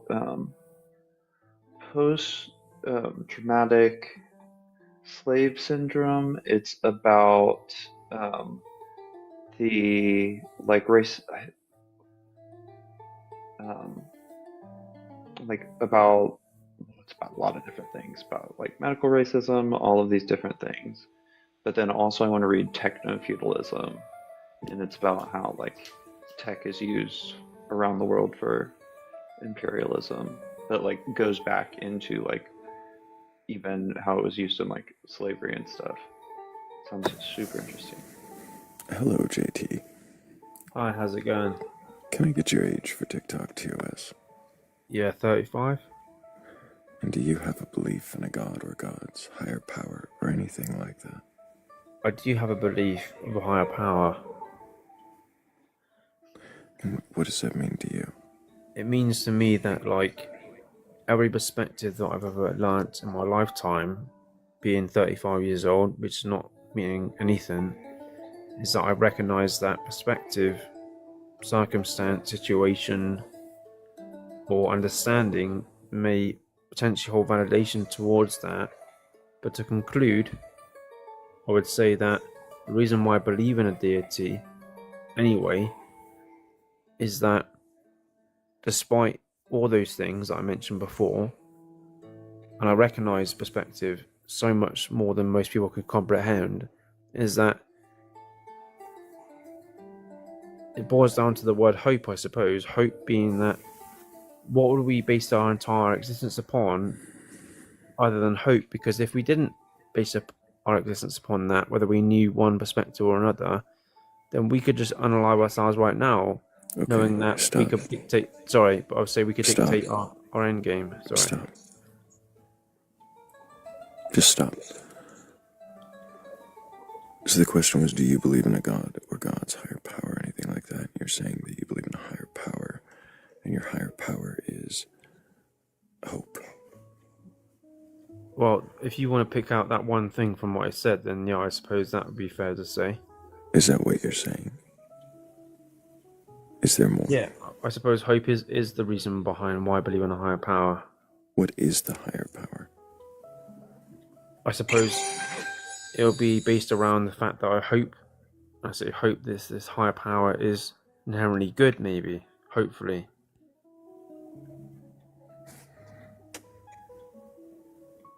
But then good is subjective. So when I say good, I mean that every being that's ever existed, if this deity exists, would then be JT. in the same situation, regardless of their choices and decisions and whatever happens to them. JT, but what is the higher power? I suppose I base it It's not around. me, is it? It may be, but I would say that I look at it like I go back to basics, because basics is understandable to all of us, isn't it? And this basic is not enough for you to believe in it, but is for me that the world, the earth, the sun, the moon, I accept that animals unalive each other and they do horrible things, but yeah, I still think that intelligence, magnets within the world, core DNA, the technology that we can advance from the world itself. What There's too are many you even variables. saying now? Is this word association? I'm rambling, but I say that the Then variables within what was the question you were answering? that, do I believe in a higher power? What is the higher power? I would say the higher power is something that we can't understand or comprehend entirely, and that is probably for a Do reason. you understand or comprehend it?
that we can't understand or recognize.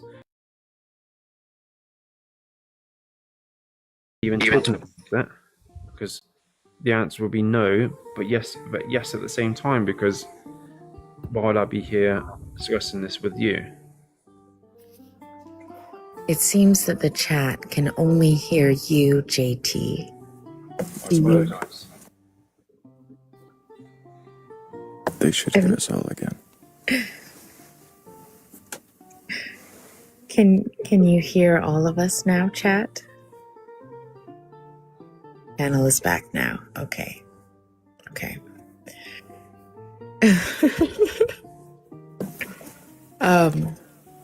So sorry about that.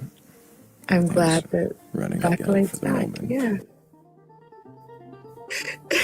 So I've been asking you questions, JT, just filling in the chat. I've been asking you questions about how you went from Christianity, how you were able to share about how you find value in the religious text because it points towards something, and that you have this belief in some higher power, even though it is Logically impossible. unable to be understood, comprehended, or proved, or any of those things. Yes. Okay. So I know that you find it amusing, and I No, don't. not this. No, No, I find agree it. with No, you. no. I'm not finding you amusing. I'm finding it amusing that the chat could only hear you and could not hear any of the questions that you are being asked. I'm not laughing at you, JT. So maybe I should answer some questions potentially. Yes. Why do you think that you have this belief? Well, perspective is the first reason, and experience, but also I'm not naive to think that because of my perspective and experience is validation of truth.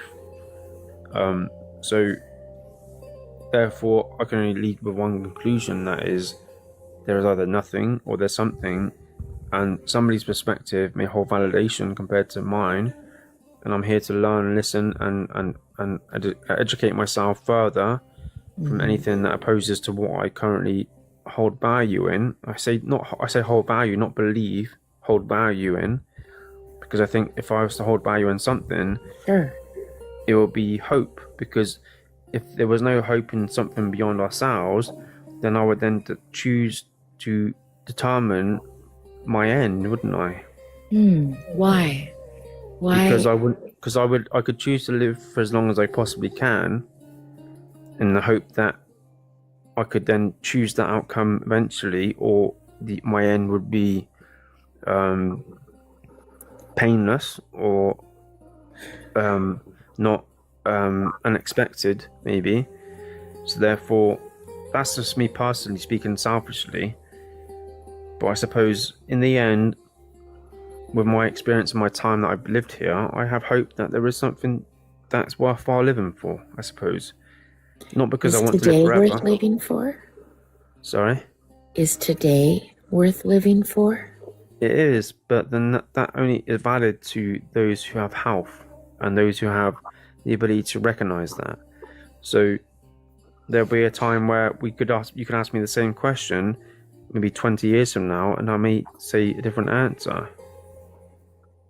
So, if today is worth living, we don't know about 20 years from now, but if today is worth living for, and you found out with certainty, somehow, that there is no hope for an afterlife, would you not still say that today is worth living for?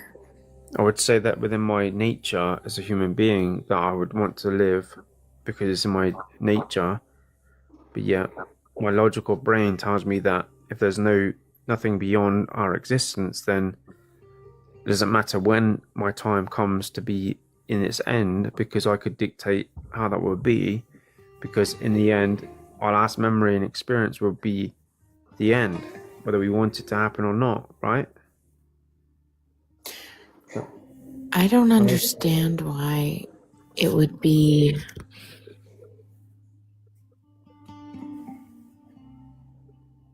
Okay, I'm hearing you say that being able to choose when the end is would become more attractive to you if you believed that there was no hope for an afterlife.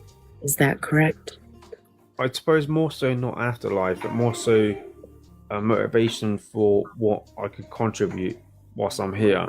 Because if the contribution that you provide, which we can already recognize as a contribution in anything that we do, that's positive, right? So, but I'm saying that in the end, our final memory, final moment, final existence of this entire planet, regardless whether you're wealthy or poor, is going to be the end. So does it really matter anyway, without some sort of hope that there is something beyond?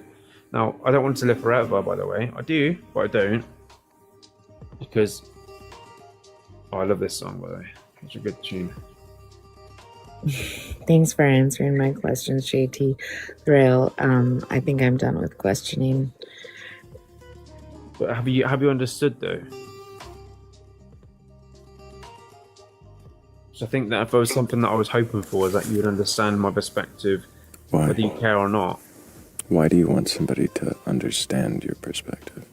Because I suppose I'm hoping for a contradiction or a difference of opinion, so I can walk away from this either with a different understanding or some validation that maybe there is truth to what I currently perceive.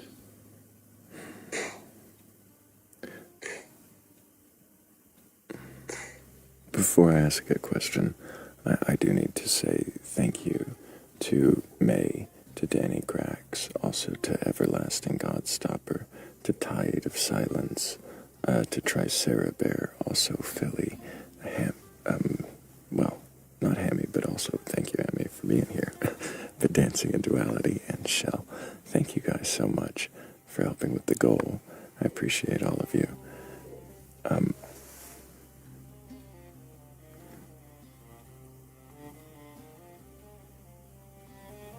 In what way do you already challenge your beliefs, JT? Because I base it around logic and possibilities and circumstance, because I don't hold an agenda, I don't have a belief that I can say with absolute certainty is absolutely true. So therefore I can only base my perspective around possibility, absolution, logic, and reality. So if my reality is that... So stop for a moment. Stop for a moment. You didn't hear my question. What was my question? How can you hold absolution? Nope. Didn't say that at all. Well, then I must have... Yeah, no, that was nowhere near the question that... What was the question? Give me a second chance to answer. In what ways do you challenge your own belief? I challenge it every day. I challenge it by realizing that I don't know better than anybody else. I challenge it by recognizing that my perspective is different to somebody else's, by intelligence, circumstance, their time in their life. Like, for example, if you're 10 years old compared to 20 years old or 50 years old, your interpretation of information may be different to that of another. So I challenge it all the time. I challenge it by realizing that there's so many different perspectives that exist that I cannot come to one conclusive understanding. Okay, stop. Other than...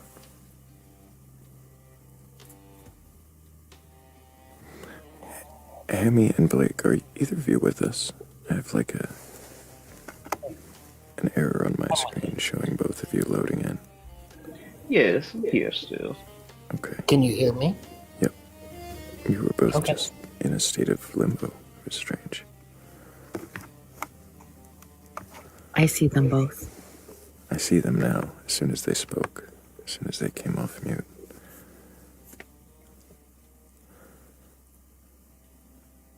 It was it was on the host device. So JT, the one question I do have is, you said that you challenge your perspective,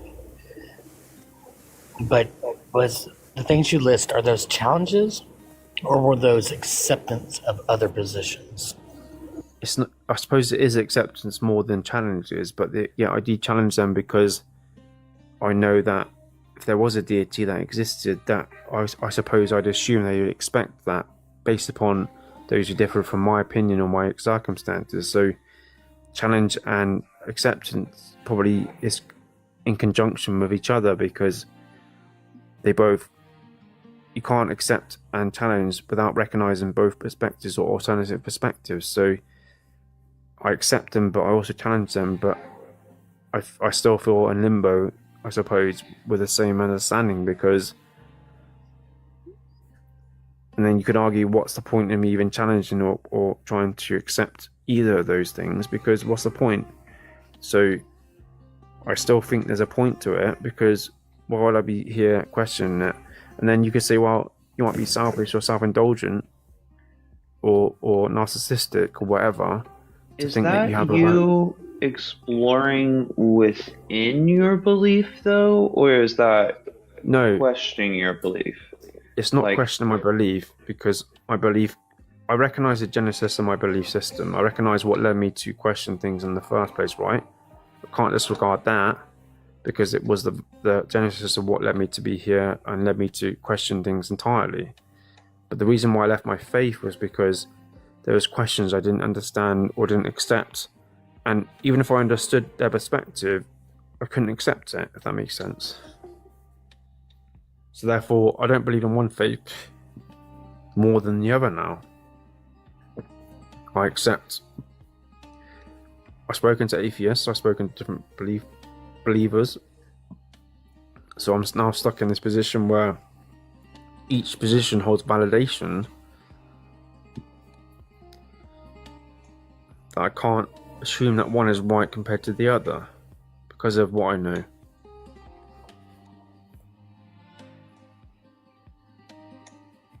I love Renee's question in the chat. When was the last time a question stumped you? I mean, this question in itself has stumped me for many years. So I suppose that would be my answer. Which question? The question that I presented, which is, how do we choose or understand any perspective or validation of any proof of living or why we're here? That would be my question that I would say stumped me. But in terms of somebody asking me a particular question, I've not been stumped for a while. So the question that you asked yourself was, how do we validate why we're here? Or perspective, because I already feel certain that you already believe in one perspective compared to any others. And there's a reason for that, because you've either educated yourself, you've used the time that you've had, or you understand things that we don't understand. It has to be some of those things. So therefore, I'm not naive to that, I'm not ignorant to that, and therefore, if there was a deity that conformed to one religion, that was my genesis, that believed or conformed to that initially, I wouldn't feel uncomfortable presenting an argument to that deity if I was presented with that deity, if that makes sense. So, you saying only you have stumped yourself? No, I think reality, perspective has, because, for example, if you're adhering to one particular belief system, and then you then find out there's others, or even if you knew but you didn't understand the complexity behind it, you're then told that you can't agree with that, or you can't even consider it because it's the devil, right? If you believe in one religion, as an example. But what if you knew that's what they said, but you didn't agree with it, so you chose to question that, and then you then met people from different perspectives, you go into different churches, you go into different belief system temples or whatever, because you were curious, because you can't accept that one thing has to be right compared to another. that was my choice, and I did that. I did those things, and I don't regret it because, well, I do in a way, because if I didn't do that, sorry. Do you remember the question I asked you?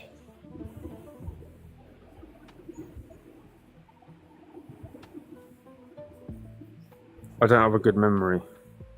If you remind me, I can answer it, but my memory is terrible. Sorry. Yeah, I waffle. all I I do had asked you waffle. was, all I had asked was if what you're saying is that you are the only one who's ever stumped you.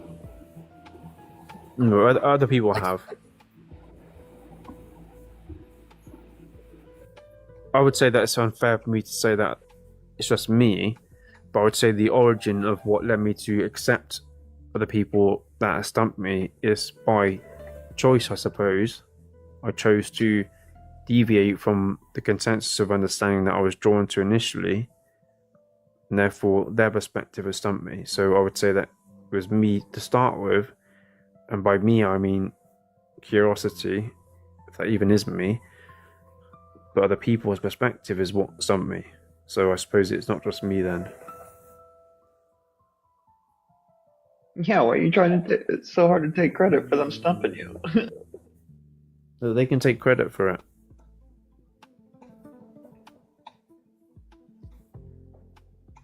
But I suppose I'm more interested about you or everybody else here. What do you know that I don't know, without proving anything? But you must have some validation of truth to present this type of conversation, right?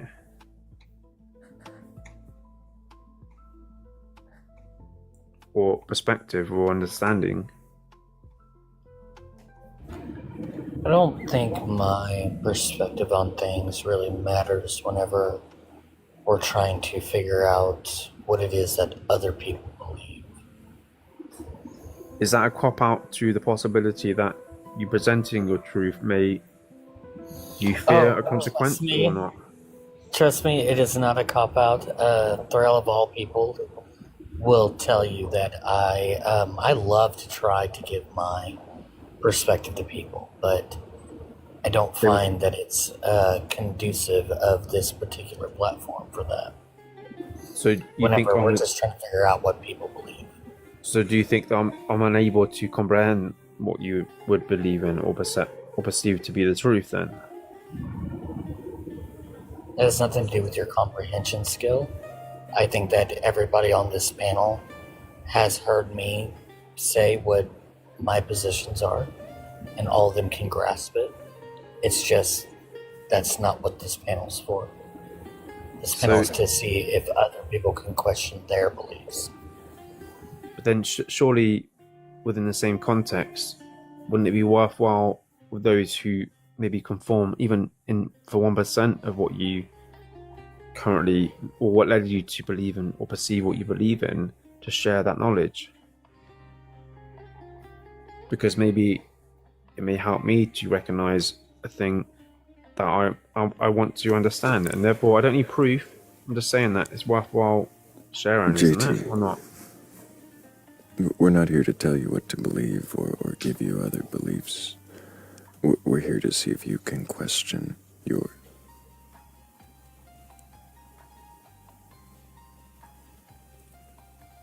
So it's irrelevant then what I say, because you'll make your own understanding of what I say, but you won't share anything in return? Share what? What you currently understand. Why? How does that help you to question your belief? Because you already made your mind up, and maybe it will help me make my mind up, maybe. What makes you think I've made my mind up? Well, maybe you haven't. But yet you can share your current status. Why? Because I know for a fact that in 10, 20 years from now, you may change that perspective. Yet at this point in time, right now, I can share what I understand.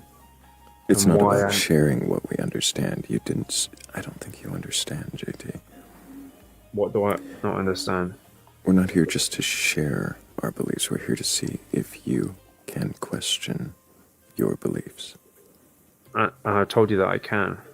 I've heard you say that. Haven't seen it demonstrated. Okay, so if I was to tell you that, my JT, question. Okay. maybe another time. I think we're ready to move on. I appreciate you being here and trying to answer the questions. I hope that you keep asking questions, and maybe another time we'll have more questions for you.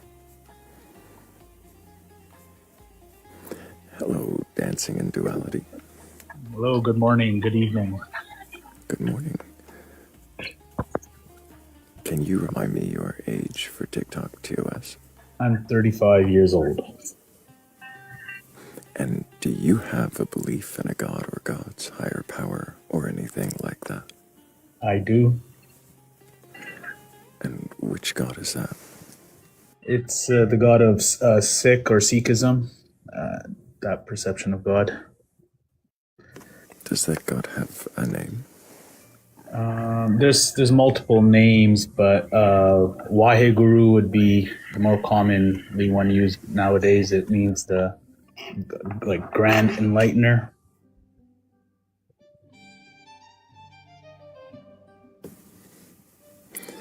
And do you believe that this god exists as described in your texts? Yeah, I'm still a student of my text. It's kind of written in poetry, and I can read the text, and I have read the script, but it takes more than just reading it to understand it all. So I'm still trying to get a grasp of the full understanding of the text, but general principles, yes, I do agree with the general conception of God from the text. And from your understanding, in what way does this god exist? I mean, I've come up here a few times in the past. I was kind of nervous and hesitant to articulate myself because I felt a little like a sense of defensiveness for the faith, because it's not generally discussed that I see as much as other faiths. So, but I'll try to be as open as I can. So how I see that this God exists, it's kind of, in the past I've used the term oneness, but I don't know if that term really encapsulates what it is. It's more of a universal unification, kind of sandwichy, but it's like the one. It's more the one as opposed to the oneness.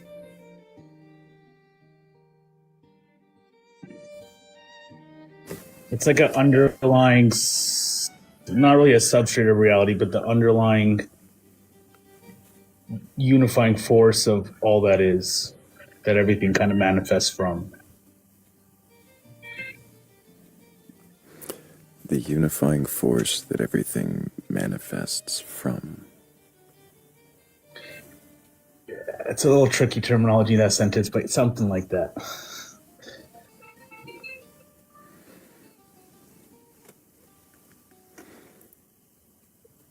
And my perception is I know the questions are more geared towards figuring out what the higher power is, but my view is not so much of trying to elucidate the borders of what that God would fit in, more so connecting with that God. That's more the purpose of what I believe in. So you believe that you can, in some way, connect to a force from which everything emanates. I wanted to make sure I used the right word.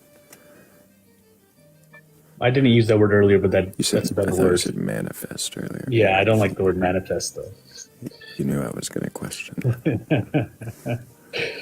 So it emanates from a force, and you want to connect to that. I want to question, of course, what you mean by force, what that is. And as you said, the edges aren't really something that you can clarify. Force is it's a bad word to use. I'm thinking of a better word to use. It's the conception is that we have a sense of duality through ego of separation from our existence. We have this dualistic view, and that is itself an illusion. And the one totality of it is the true reality, and that true reality is what I would call a quote unquote force, or whatever word place I can put inside of force. A God.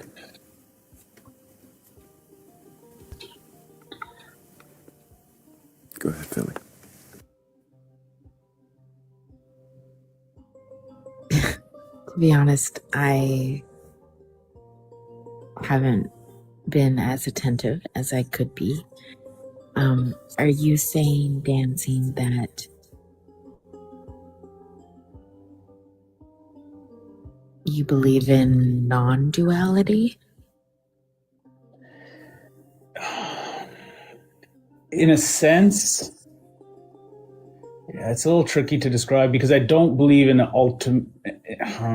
in the ultimate sense, and ultimate's going to be questioned as well, but in the ultimate sense, I would say I believe in a non-dualistic view of reality, but I don't know why there is this sense and why there is a feeling of duality and we live as though we're dualistic beings. That part I don't know, but through my faith, essentially my understanding of the goal of the faith is to connect to the non-dual sense while existing in a dualistic view. It's interesting to me that your name is Dancing in Duality. Yeah. Why is that? Because generally, I still think I have egotistic principles and I do have a dualistic sense, but at times I do feel and connect with that non-dual sense, but I feel a little dualistically, and I'm trying to work towards a better path towards my own understanding of my faith and connection to God. So I'm dancing while I'm learning. That's fun.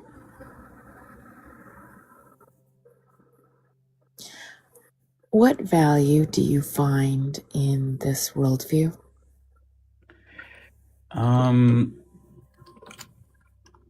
I feel like personally, from speaking from a dualistic sense, it's given me more emotional regulation. I feel day to day, I feel like I'm less labile. I feel like I'm more quote unquote fulfilled with existence. I don't have unalivement anxiety too much. Attachments are great, but they're not permanent, and I'm starting to realize that more and more.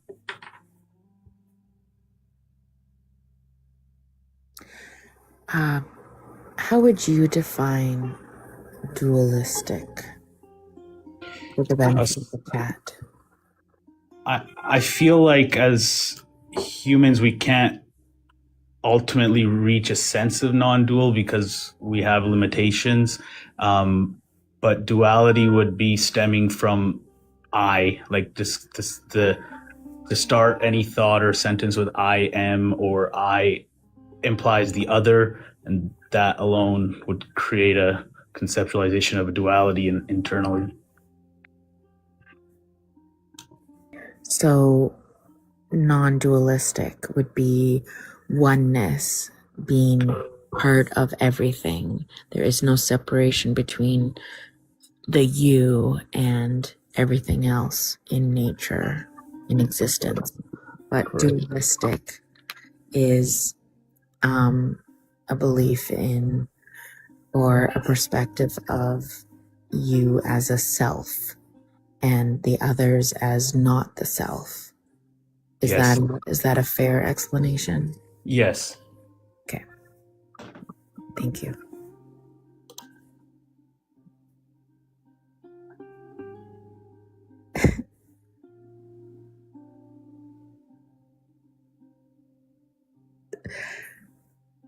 Is this typical for the Sikh faith? Generally, yes, that is the general understanding of our. I mean, that's my understanding of it. and I feel like many Sikhs that I talk to share similar viewpoints. Whether they live accordingly, that's debatable, but What does it mean to live seeking a non-dualistic perspective? so, I mean, I'm not just limiting non-duality or duality to my faith. My faith has certain principles and not really hard set guidelines, but general instructions of kind of guidances of how to conceptualize God and how to practice day-to-day kind of living so that you're able to foster that connection more, or fostering that non-dualistic sense while living in a duality. What does Which it would be mean to foster? so. I mean, in my faith, the main principles are it's Nam Japana Varnke Shakana and Kirt Karna, means honest living, sharing wealth, and then the third main one is meditation, or reciting the name of God, whether it be internally, silently, or audibly.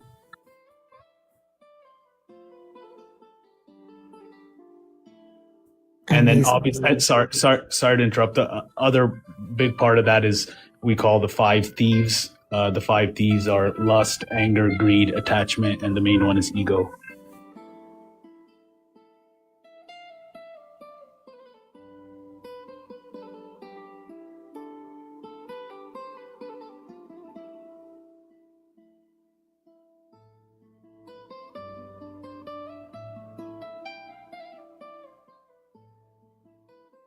Avoiding those thieves, the five thieves, the best you can would help foster that stronger connection, which we believe generally is the higher purpose of our human life, would be to foster that connection to the divine or the one.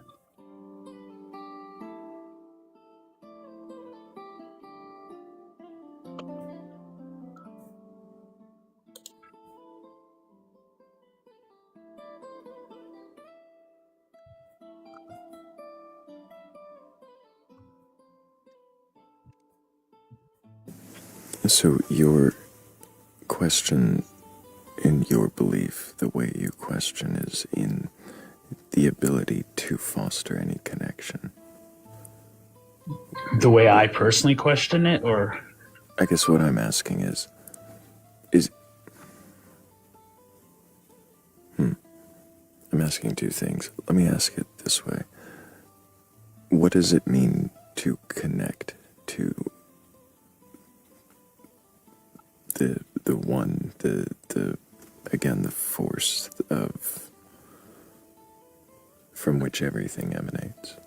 Yeah, like that part, or that question, is where I always have the most trouble. Saying it's ineffable is kind of a cop out, but it's kind of, I do see similarities in other meditative practices, but I feel like our meditative practice is not so much about just letting go of your internal dialogue and identities and all the stories. It's you let go, but then after that you call out from a dualistic perspective. You call out to God, and eventually you reach a state of at least feeling unified or oneness. The question I always have is that just an internal mental state, or is there something actually greater happening or not?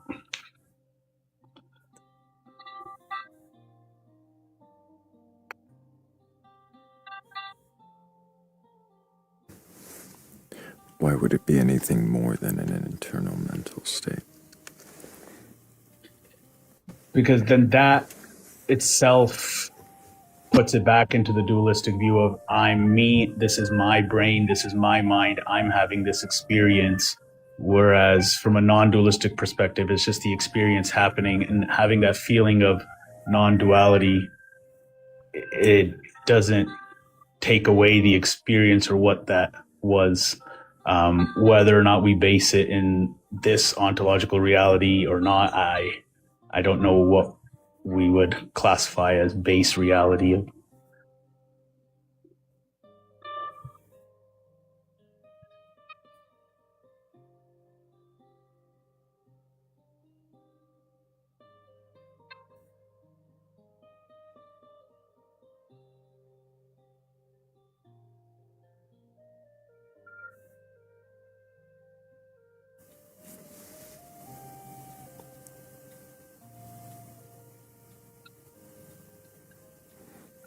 I don't know if that answered fully the question.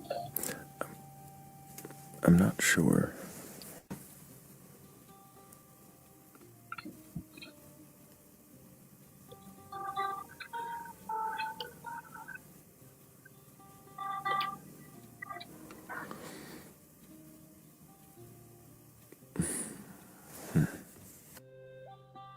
You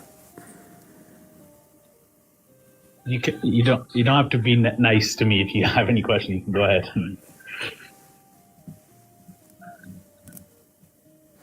Not to say that you're not nice with everyone. That's not what I said. I'm not nice with everyone, and I should be. I think.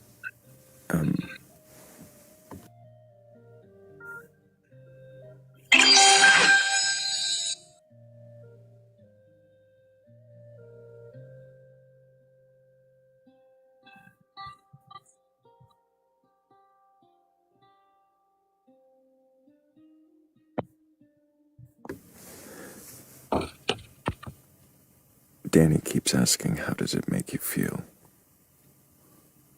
How does I don't know what specifically, but the meditative practices, I mean, probably similar to other people who do it non-religiously, similar benefits in that sense, I would say. Calmness. I think the question, is it this, is it that struggle you get to with it? Is it your mental state, or is it something more? Yeah, I mean, that makes me, I've toiled with that a lot, but now when I toil with it, I kind of just drop the internal dialogue and lean towards it, not even asking myself that question, because I'm not really getting answers, and I don't know if I ever will get an answer to that.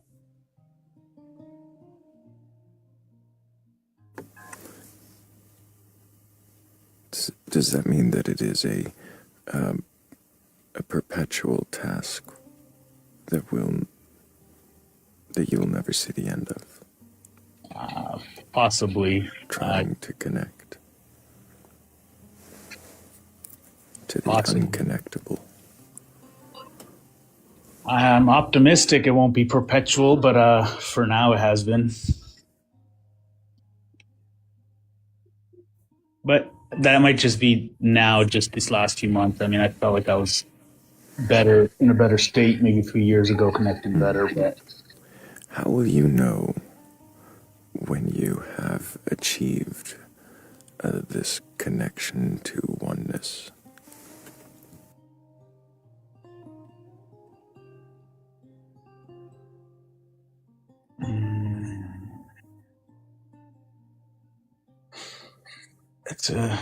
I'm just going to preface that with it's if your goal is to it's tricky. If your goal is driven by ego for self-salvation and desire to connect, it usually doesn't.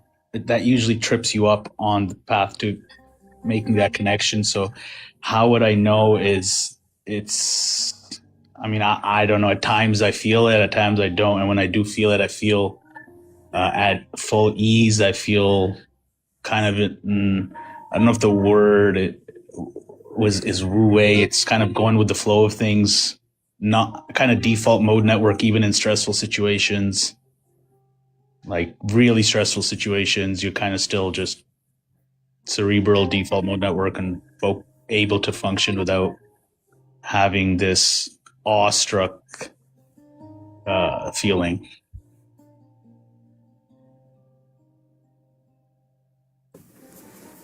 So you'll feel it. That will be your indicator.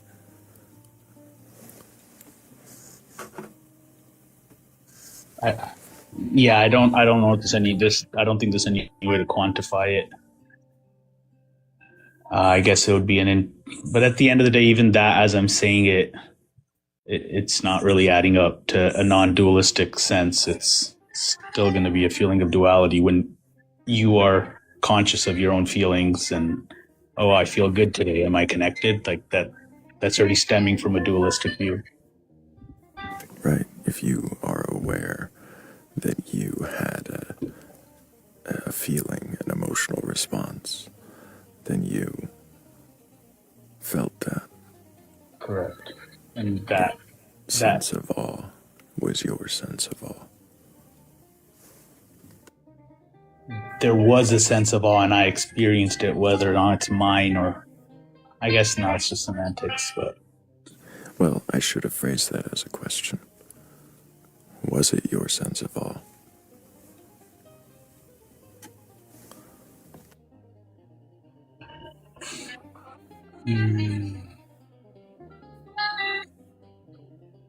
Why would it not? can I do when I yeah, I guess yes, that um, yeah, we need language to communicate, and without language we can't communicate, and I guess that would be my sense of awe speaking, yes.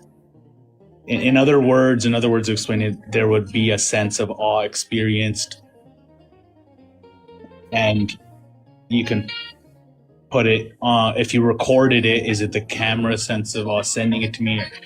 I'm kind of rambling, but that's a good question. But if you did, yeah, the camera's sense of awe, that raises I think that was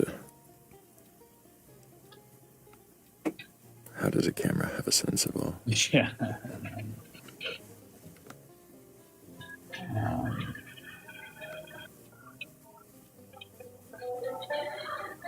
Yeah, I guess generally speaking, that would be what I consider me would be that this body sense of awe.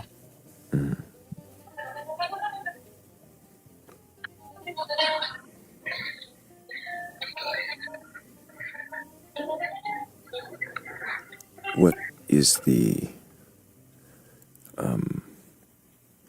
well, I guess I should ask, is there some promised reward for reaching this connection with oneness? So, I mean, from my understanding of, what I believe in my understanding of it is generally Sikhism follows kind of reincarnation ideology where you retain quote unquote mukti, which you exit the life birth cycle of reincarnation. I personally don't know if that's just some misunderstanding or I misunderstood. I personally don't think that, because I think once the body goes, the ego goes, and what we consider ourselves, quote unquote, to be in the afterlife is all stemming from our ego. So if the ego is limited to this body, then what would progress?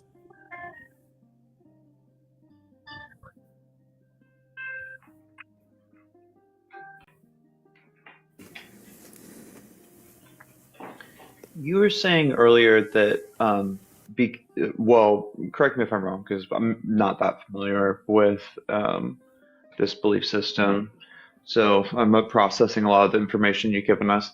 But were you saying that, like, becoming aware of your, like, emotional experience of awe is, like, a bad thing, or like becoming aware of that emotion is a bad thing? I wouldn't say it's a bad thing. I think someone had asked me what the function or what the benefit of it was for me and me personally.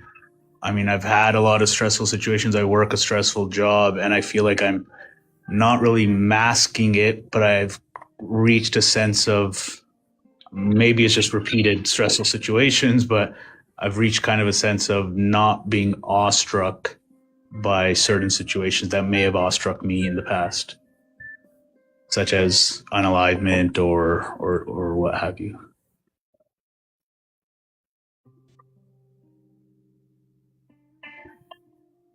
but I don't think it's inherently bad. I think that's Wait, so are you saying that like having less of an emotional response is being closer to oneness or like further away from oneness?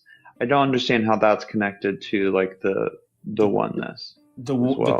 the bridge there is that there's not really talk of determinism in my faith, but there is an understanding of the God's will in a sense of we call it hukum, which is it's not really clearly outlined the nature or the extent of that, but we do believe that I personally believe this like everything generally has a cause and effect, but I do think we have some agency in that. So when something happens externally, I feel with this connection, I'm able to accept it on a deeper level because it's something that happened. It is what it is in a sense, as opposed to asking, "Oh, why did this happen?" Blah, all the feeling emotionally toiled from that.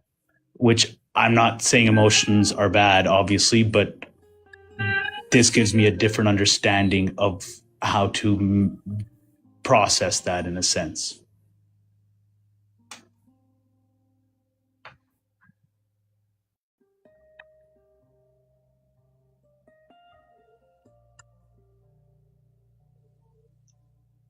So not having might still be struggling to understand, but I'm sorry if I just clarify. It's not so much emotional reaction; it's more of a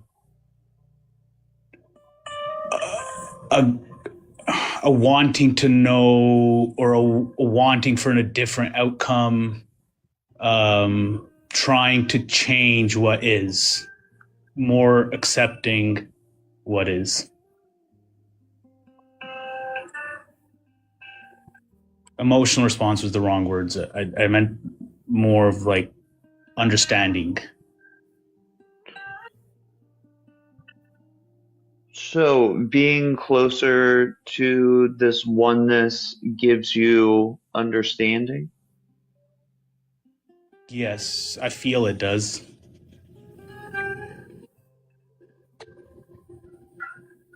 And the understanding that it has given you is how to better like handle these situations. Me personally, yes. And like what tools or mechanisms has it taught you or like changed about the way that you are thinking about these situations? Like what is the mechanism there? Is it just that like sorry, that's really just the question.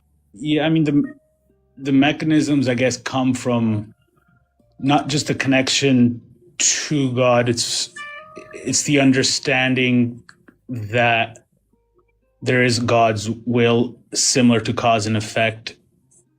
Things are going to happen as they happen. I do believe we have some degree of agency to change certain things, but if something were to happen,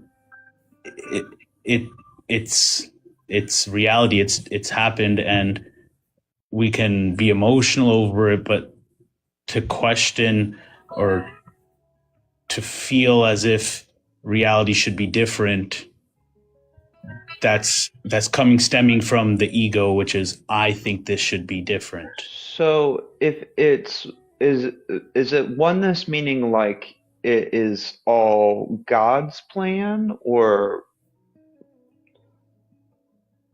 Kind of. I'm not really explaining it well. Can you by any chance re-ask the question maybe a little differently so I could try to formulate a different answer? so like you said that you are, or like the gist of what I'm kind of getting is that you are gaining acceptance or like an ability to emotionally process these situations because you're saying that like it's one, like accepting the oneness is that like it's all a part of God's plan. So is the oneness like just us all being a part of God's plan? Like the one is us being a part of this deity's plan? I I don't I don't think we're separate from the entire plan itself. Like we're in this whole mishmash of this reality. Um, Let me try to elucidate.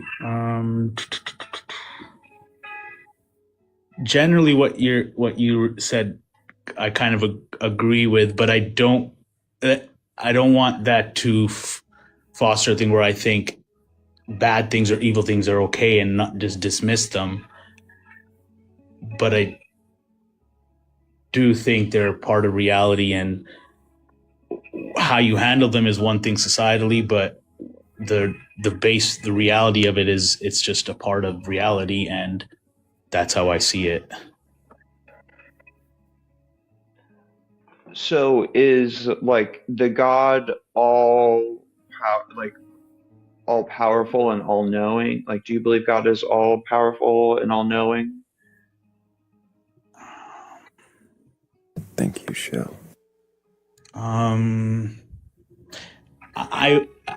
don't. I guess those terms are generally kind of used with other concepts of God, but I guess in a sense, yeah. But I don't think God intervenes on a individual level. I think it's as we see reality as it is. There's no miracles happening, but I don't think God has a mind, because a mind entails a brain. So I don't know if it's all knowing in that sense. Like I think that kind of puts it in a different view of labeling it like that. But how does God have the ability to conceive a plan without a mind? I don't know if there was I don't know God's plan. I just. Well, not that you don't have to know God's plan, but how would God have a plan if they didn't have a mind?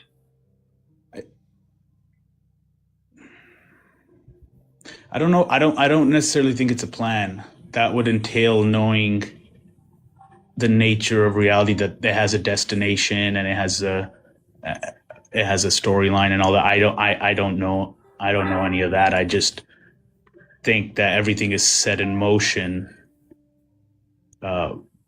perhaps by this underlying one reality or God, or however I can describe him or her. So is the oneness accepting God, or like getting close to the oneness, like accepting God's plan, or just being okay with the aftermath of what God It's more has being done? okay with it. Just from a personal beneficial view of this like how this line of questioning started, was the benefit to me in the regulation of, say, emotion or understanding. I think it's more so connecting with God gives you a feeling of acceptance of what comes next.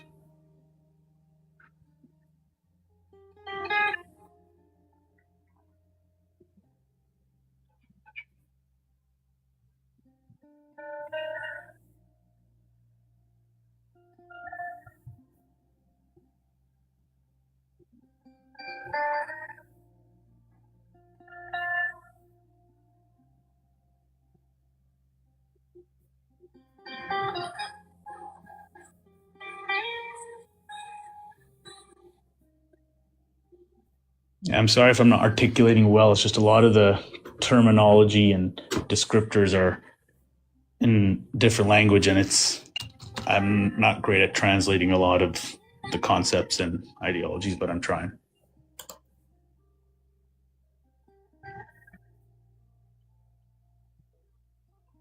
Like, I feel like my texts don't really outline too much of descriptors, positive descriptors of God. It's more negative descriptors, such as timeless, birthless, enemyless, not really defined as all loving or all knowing. Yes, it is actually described as all knowing, but not all good or anything like that.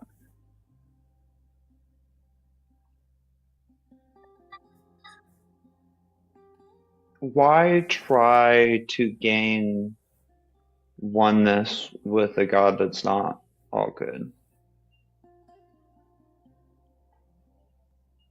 Um,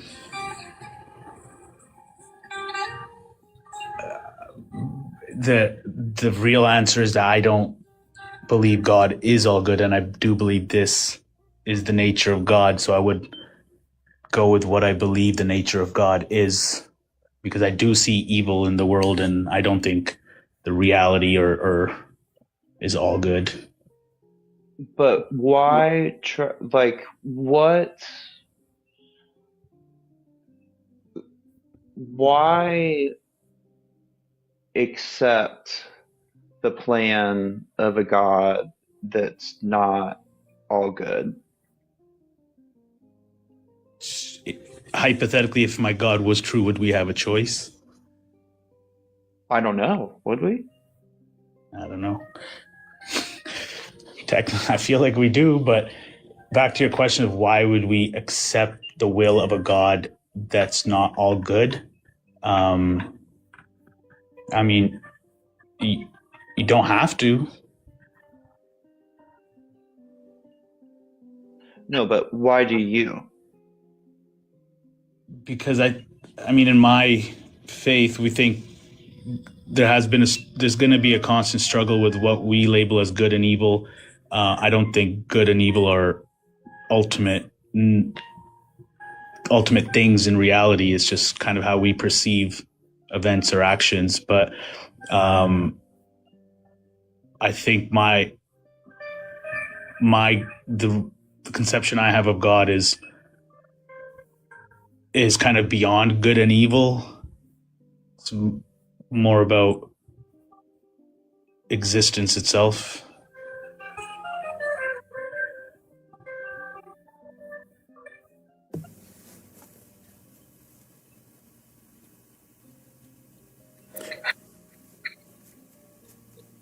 Oh, Blake, did you have more questions? Not really. I feel like some of the answers I've gotten are like so kind of contradictory and drifting as we've gone along that I don't really know where to go from there. You're not wrong. I'm also feeling that. So But I yeah, don't. I because need to do we've more. gone from God, we got to get close to God's plan to, well, it's not really a plan. He kind of did it and put away. So, like, why do you believe in this religion?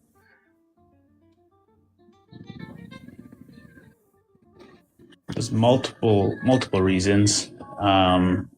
Obviously, the little biased one would be I brought up in the faith. Second one would be it's our leaders or our faith leaders have been our gurus, and just their messages and their life stories resonate with me.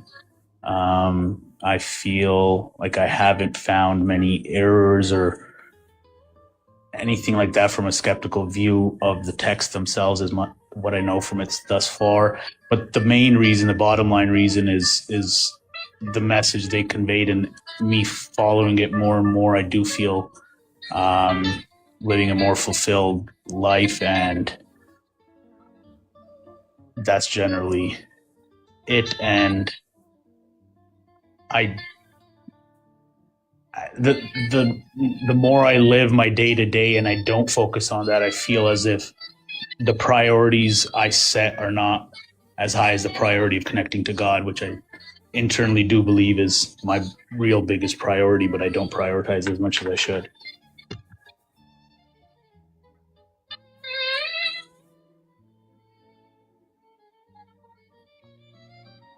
Well, it's very self-aware to be like, well, but I was raised in it. First off, um, yeah, I don't know enough about the text to have any information about the truth claims that it makes or like coherence of the narrative or anything like that. But yeah, I guess that's all I have to say. Yeah, I don't have a lot of my points kind of articulated out. I don't really get into these kind of conversations too often. But I do appreciate your questions, and I hope next time I do come up, I can articulate a little better, be a bit more coherent. Dancing, and feel free to tap out if you're done. But I do have a question or two, if you don't mind. Sure, I'll try my best. Thrayle, is it okay if I ask a couple? Yeah, Ketchup, go ahead. Thank you. And this could be a bit of my own personal bias mixed in, so please feel free to avoid a question if you'd like. But some of the stuff I heard earlier sounded like possibly a flag for that you're struggling. And is there any kind of... I genuinely appreciate that concern. I know I can sound like that, but I truly am not. I don't feel worn down. I feel like I'm okay to talk about everything, and I'm not going through anything like that. And just to confirm, there's not any hinting that there's going to be some self-ejecting going on? No, not at all, boss. I'm a physician. I work and I deal with a lot of sick people every day. So I was hinting more towards dealing with others' tough situations as opposed to mine. Fair enough. And that's totally fair. I just wanted to make sure that if there was something going on there, that there's a lot of resources for it. And I'm always down to talk about that kind of thing on the side if you ever need someone to chat about that kind of thing. I appreciate it, brother. For sure. Appreciate you, Ketchup. I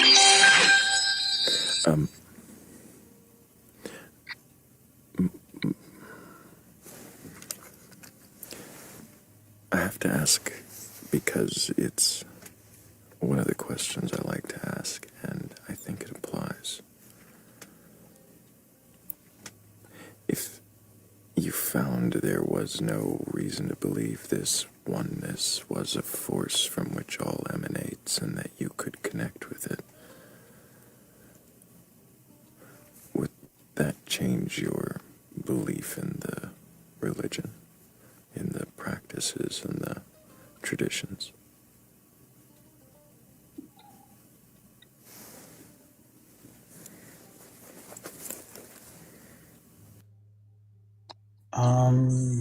I mean, back to the self-aware point, obviously I do feel a sense of community, and that portion is really nice. I feel like I would keep that community, but the community is kind of based around that belief system. So I don't know. If tomorrow I found out that force or God doesn't exist, would I still keep to my same? I think generally, yes. Majority of what I feel like my faith teaches, irrespective of that connection portion to God, I generally tend to agree with.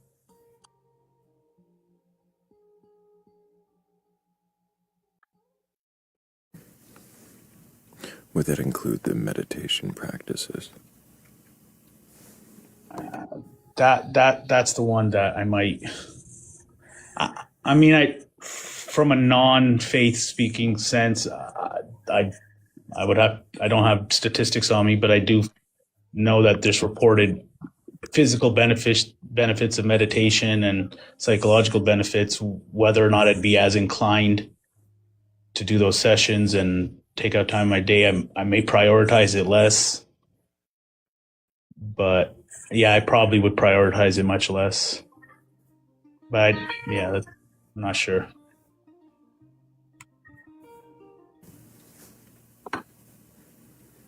I appreciate you dancing, I really do.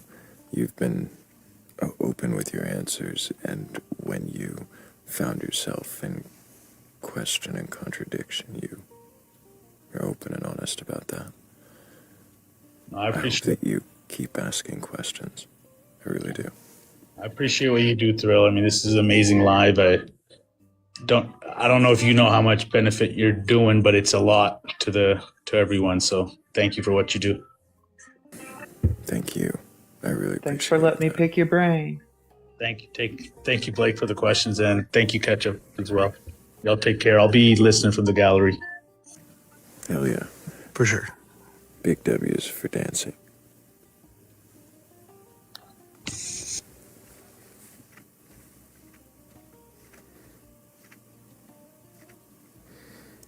And if anybody else has a belief in a god or gods, a higher power, or anything like that, and you're curious enough or courageous enough to question your beliefs, then go ahead and request up. We're not here to debate or argue. I'm not looking to tear you down or burgle your gods. I really just want to know if you even can question your beliefs. Then what is it that you believe, and why do you believe it? And before I do bring up a new guest, I've got to think just what I heard. Philly in good faith, Tape Traders, Shell, Tricerabare, Tech Omega, Danny Cracks, Jace, Dancing in Duality, and Becca G. Thank you guys all so much for helping with the goal. I really appreciate you.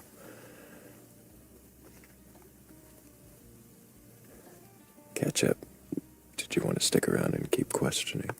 Yeah, if there's some space, I wouldn't mind sitting around if I'm welcome. I'd heard a few things that I've thought before myself, and I wanted to make sure that it wasn't just a hear hooves, think zebras moment, and just wanted to check. But I'd be happy to stick around for a little bit until it gets full, and then you can kick me out then. Appreciate you. Also, your profile picture is so cute. I want to crochet one of those little chubby. Is it a unicorn? It is a chupacabra, and the story behind it is quick. I asked for an AI image of a chupacabra in the colors that are my kids' favorites, the pink, the blue, and the green. And that was an AI image that was generated. But then during a family painting session, I'd painted the AI image. That was my own painting based on the reference photo that AI provided. So we're doing some backwards kind of AI to actual manual painting. Yeah. And then took a photo of it. I love it. With my blind eyes, it looks like a little chubby unicorn, and it might be inspiring a future crochet project. Well, Little Chubby Unicorn was my nickname in high school, so.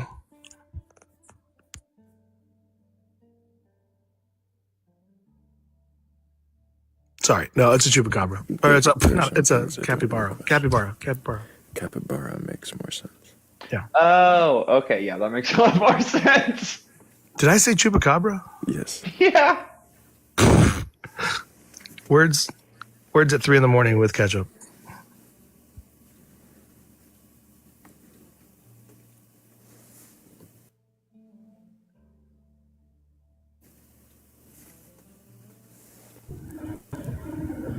It's a ketchup bar. Ketchibara? Hi, Amy.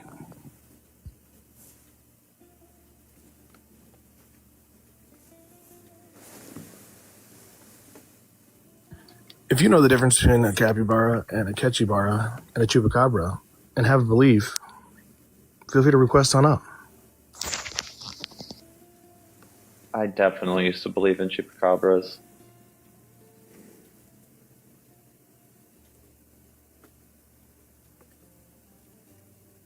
Why? Well, my Uncle Bill likes to tell stories, okay? So anytime a cow was sick and they passed away, and then we had to go put tires on it to get rid of it and light them to like get rid of the cow, because you do not want that thing just sitting in the field and going sour. And he would tell me that a capybara took it out. So I just believed Chupacabra, him. not a capybara.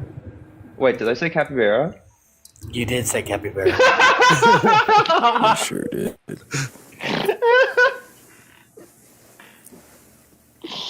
Thank Oh, you, Dancing in Duality.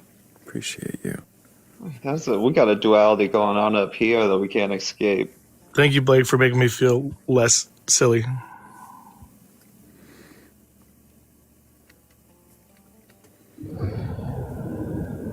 Did you ever grow up with the Kukui, though?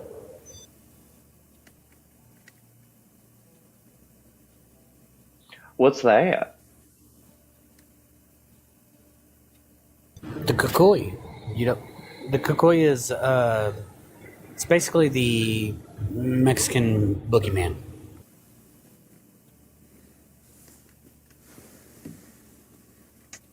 Is that like the Baba Yaga? Baba Yaga is more Russian. It comes from the Slavic countries where Baba Yaga is a witch who rides a pestle and mortar and has a hut with chicken legs. Yeah, my boogeyman was more the duende and what was the other one? Yeah, the duende will nip at your toes if you get out of bed, and then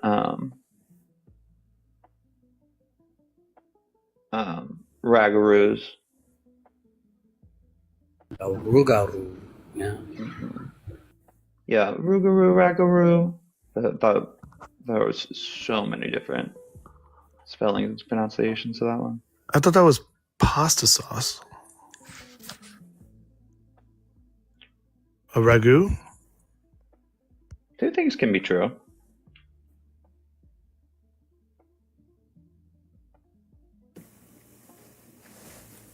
Hello, Schemes. Can I get your age for TikTok TOS? Schemes, did you mean to join us? Yeah, what's up? There we go, now I hear you. Can I get your age for TikTok TOS? Oh, 44. And do you have a belief in a god or gods, higher power, or anything like that? Yes. And what god is it you believe in? The God of the Bible. And have you read your Bible from beginning to end? I have. But what it is, that I wanted to point out is my approach to getting my final answer. And you could say, to make a long story We're short, not here for you to kind of preach or proselytize to us. We're here to see if you can question your beliefs. well, yeah, that's the point I'm making. So I questioned it before I came to my final answer, right? And, Maybe you're saying final answer, so are you saying you can't question your beliefs? no. I did, and I still am. So what I'm saying is that my belief was I wasn't sure, so I had to basically sit down for a while and see the perspectives from debates and just seeing the breakdown of the Bible from different religions to see which one would stand true to the end, right? And which one would be basically, didn't have no weight to hold to stand its ground. So, long story short, it seemed like a lot of these religions are, just fake, and the Bible can stand on its own without a pastor, and it's with evidence too to back it up. So, yep.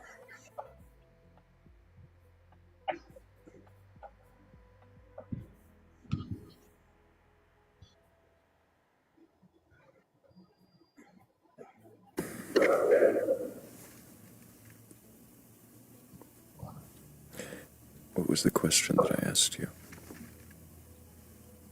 You asked if I can question my faith. Mm-hmm. And that was your answer? Well, yeah, because like I said, I'm still questioning the overall because I feel like I come to find out I don't think I have the complete answer still. So now I'm looking at other areas to maybe to see if it's connected. So going back to the questions I was asking, you've read the Bible from beginning to end. Right.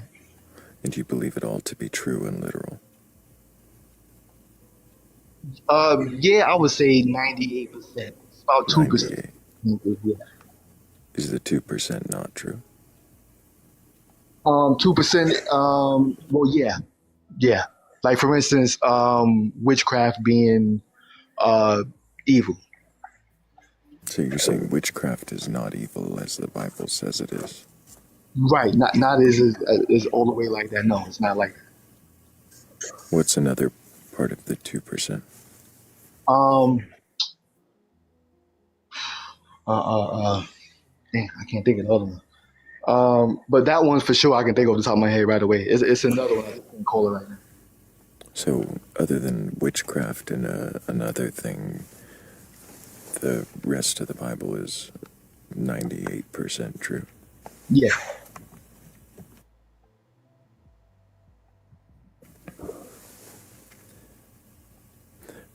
So something like the 6-day creation or Adam and Eve, that's 100% true? Or is that Yeah. part of the 98? No, that's yeah. The Adam and Eve, the whole that's part of the 98. Yeah. It's part of the 98. So nothing's wrong with that. That's all 100%. 6 days in that order. Appreciate Right. you, Blake.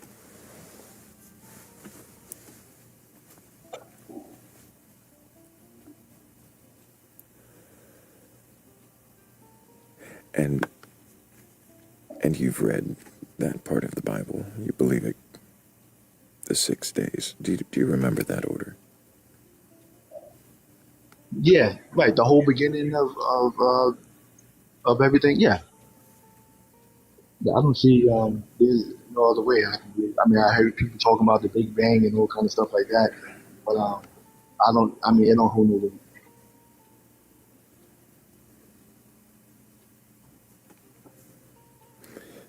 So the order from the Bible, I was asking if you remember it. Do you remember the first day? What was that? It's the first day, the order. Which order are you talking about? Genesis 1. Uh huh. Have you ever read Genesis 1? Yeah, yeah. So what was the first day? Talking about the first day. What was that? The first day was when he was like, "Let there be light," right? And what was on the second day? Oh Lord, I'm going through the whole thing. I'm just curious if you remember the days. Like, was it? Okay. On top of it, like back and forth. No, but if you want to go through it, you can. Okay. But to you, you don't remember it, but it's absolutely true. Yeah, I mean, honest the truth. In order to get to where we are now, intelligence has to be involved. It has to be something with intelligence to create what we have. We have a Why? small piece Why of do you say there has to be something with intelligence? right. What So, does that have to do with the order of days? well, I'm just saying in general. I'm just talking about just God in general. You know what I'm trying to say? So, in order for us to survive today, somebody with intelligence had to create it so that we can. So you're saying because you assume there had to be an intelligence, then therefore the Bible's true? I'm not understanding. Well, that's just part. I mean, that's just part of it. But there's some things that happen in the Bible that clearly just show that it is. You say there's some things that happen that show clearly what? I didn't hear you, kind of trailed off. So like a lot of the prophecies, like slavery and all kind of other things. A lot of the prophecies that What does that have to do with creation? with creation. Right. So like I'm saying, the intelligence part. So if somebody was intelligent enough to create the Yeah, people, but like the thing is, we're talking about Genesis 1, and you bring up prophecies and such. What does that have to do with Genesis 1? right now, I'll be going back to the God being the creator. I'm just saying in general, basically to sum it all up, it has to be a creation. Why does there have to be a creation? I mean, it has to be some intelligence to make the creation to make everything work. Like, we can't just throw baloney on the Yeah, floor. And it's gonna, in order for something to be created, there has to be intelligence behind it. right. But I'm asking you, why does it have to be created? Why does it has to be created? Well, everything is it's a purpose for everything.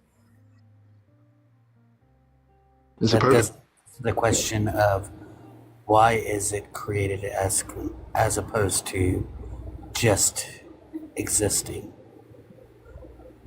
Now, if you want to ask the reason why God started, I mean, that's on. I mean, who knows why He started it? But you know, No, because you're assuming that this universe and world is created. And I'm asking you, why are you assuming that it's created? it's definitely a creation because everything in it works. So they you know everything is working. Nothing is not Could malfunctioning. Nothing.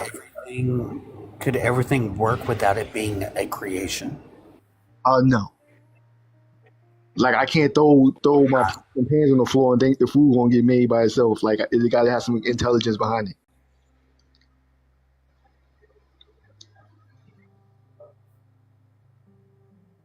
I'm sorry, how did that answer my question? Exactly.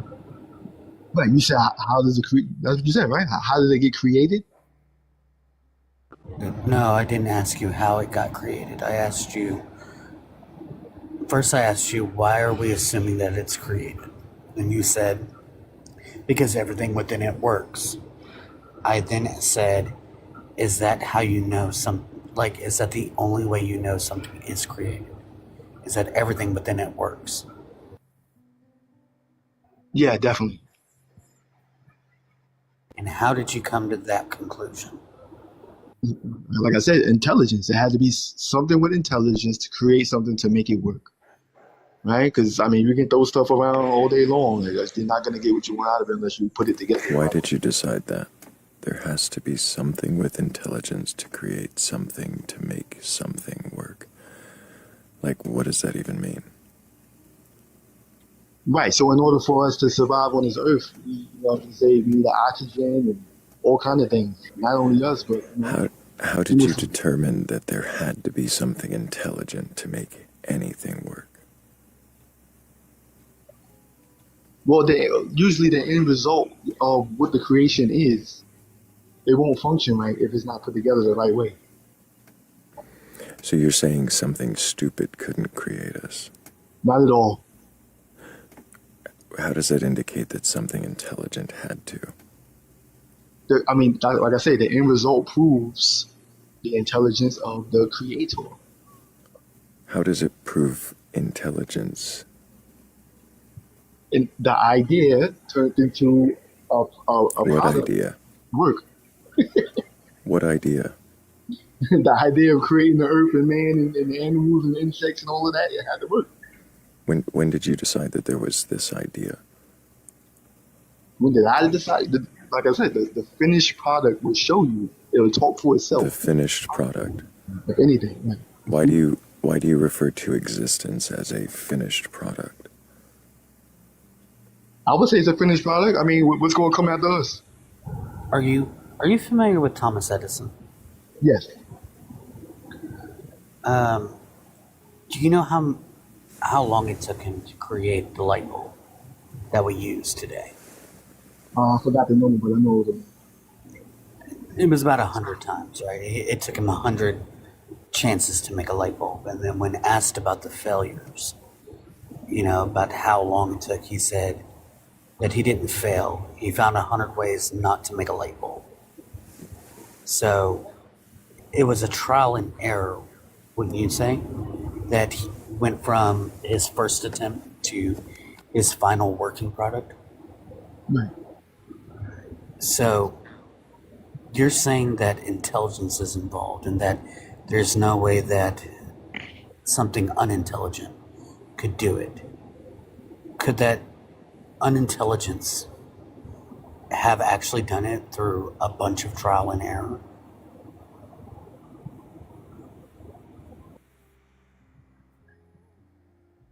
But yeah, but see that's what helps the intelligence. Like it's like the intelligence trial and error. It helps build the intelligence because of the errors. So saying that unintelligent, something that is unintelligent through trial and error could not have done that. that it takes intelligence to go through a trial and error? Yeah, both. I mean, yeah, it's possible that unintelligence can make it through trial and error. Yeah. So then, why have you determined that it wasn't something unintelligent that went through trial and error, but instead have gone with something that is intelligent, that did it on the first go round? Yeah, because I mean, it's clear that it's definitely something of intelligence because it ain't too many errors. It wasn't. It's not too many errors. Too many errors? Do you know how much of space we've explored? Schemes? The nine planets, basically. No, do you know how much we've explored of... Let's not even go with the universe. Let's just go our solar system. Supposedly we've been to the moon and back. That's about it.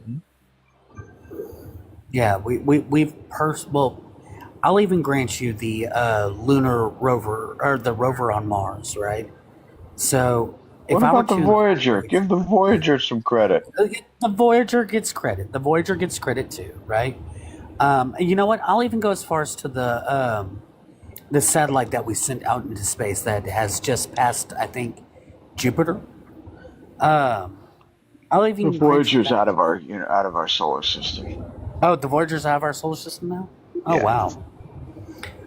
Well, so I'll grant you that one. Then it's out of our solar system, but in our galaxy alone, that puts it at like. Rav, would you say like what? Like maybe 5%? 5% of the universe? Not even. No, Who the just heck our knows? galaxy. Just our galaxy, the Milky Way. Oh, no, not even that. I mean, it's going in a straight line. So see, Yeah. So we haven't explored even like 5% of our galaxy, right? But what we have explored, we noticed that there's only one place that is inhabited for life, and that's this planet, right? So on this planet alone, it is mainly hostile to life itself. A planet where we need land to survive on. The planet itself is predominantly water. Water which we need to drink to survive. The majority of the water on this planet is undrinkable unless with human interaction. The food that we need to survive, some of it cannot be planted in specific areas because of the fact that, well, it doesn't have the right type of soil and all this stuff. Some of the animals that we eat, some of them like to unalive us.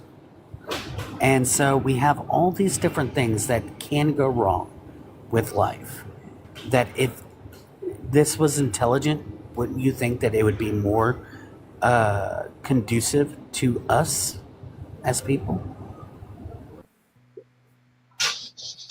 Well, see, that's the thing about us as people. We basically, you could say, evolved and learned how to survive. You know, so we have the ability to do that better than any other animal. Evolved. But it takes intelligence, though. It still takes intelligence. If you were let's put this in your realm schemes. You are now God. You're creating a planet that you're going to put people on. Are you going to make the majority of that planet like hostile to those people, or are you going to make it to where it helps them thrive even better? Well, I mean, well, the way the world works these days, it seemed like it was meant for us to go through these things to learn how to survive them. So, like, we had to, figure out how to survive. Yeah. Well, so where does intelligence come into play? Wait, really quickly before, hear me 1 second. Like, what about the vast amount of species that have not survived it? Like, what was the learning? What was the learning that they did? Right. So for the species that didn't survive, like, so for instance, we have, I would just put it like this, like we have, our intelligence can go to a level 10, but theirs can only go to a level 2. So that's the reason why they wasn't gonna go past the time they did, but we was. Some of those were due to us alone. As a matter of fact, there's a particular species of a like dog-like creature that has now been hunted to extinction due to humans, due to the fur. So, like, how is that them having an intelligence level of 2? Also, that doesn't account for like other humanoid, like other Homo, Homo habilis, Homo erectus, any of these other versions of, Australopithecus afarensis. yeah. Because when you look at the food chain, I mean, you're looking at the food chain that we discovered that, okay, wow, we are at this part of the food chain. So when you look at it like that, it's like, well, okay, I was meant to survive at least further than the other ones that's below me, below human. You know what I'm trying to say? So, yeah. I mean, Are that's you just, at the top of the food chain if you were thrown into, say, the middle of the ocean? that's why you got to know where to stay. You know what I'm saying? You got to know where to be. Would you personally be at the top of the food chain if you were, say, thrown into the savannas of Africa? No. How about if you were like Job and you had everything taken from you, you know? Like let's say you lost everything. Would you be at the top of the food chain then? I think this is like I don't know that intelligence is necessarily the I'm wondering, I guess, why you're so focused on A, human intelligence, or B, the notion that there is an intelligence that permeates the universe.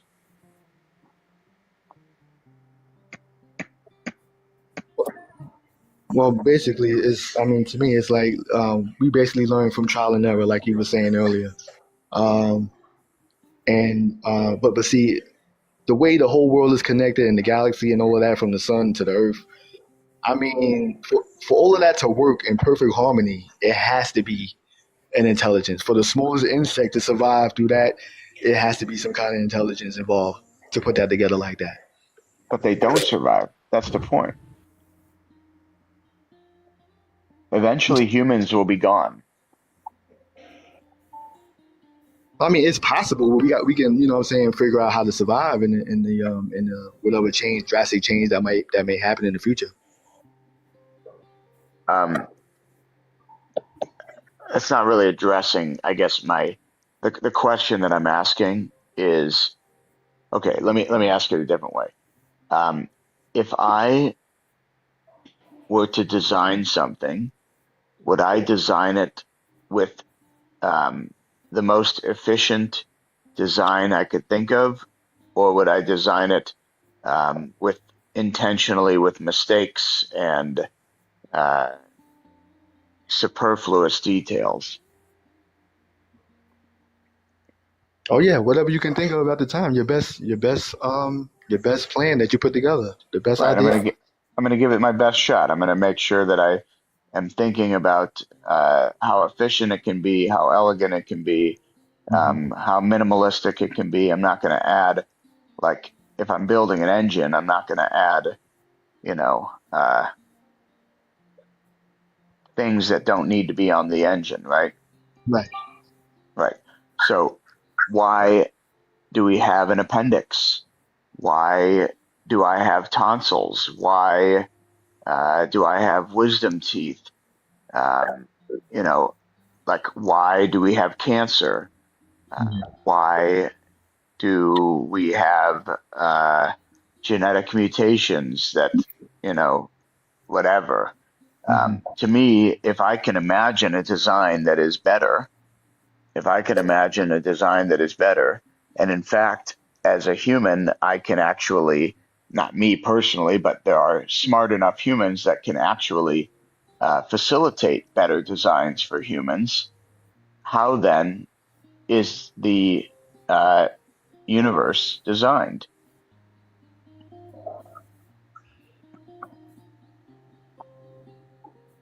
Well, I mean, it seemed like we're in a situation where we would have to work together to seek information and to make sure we can survive.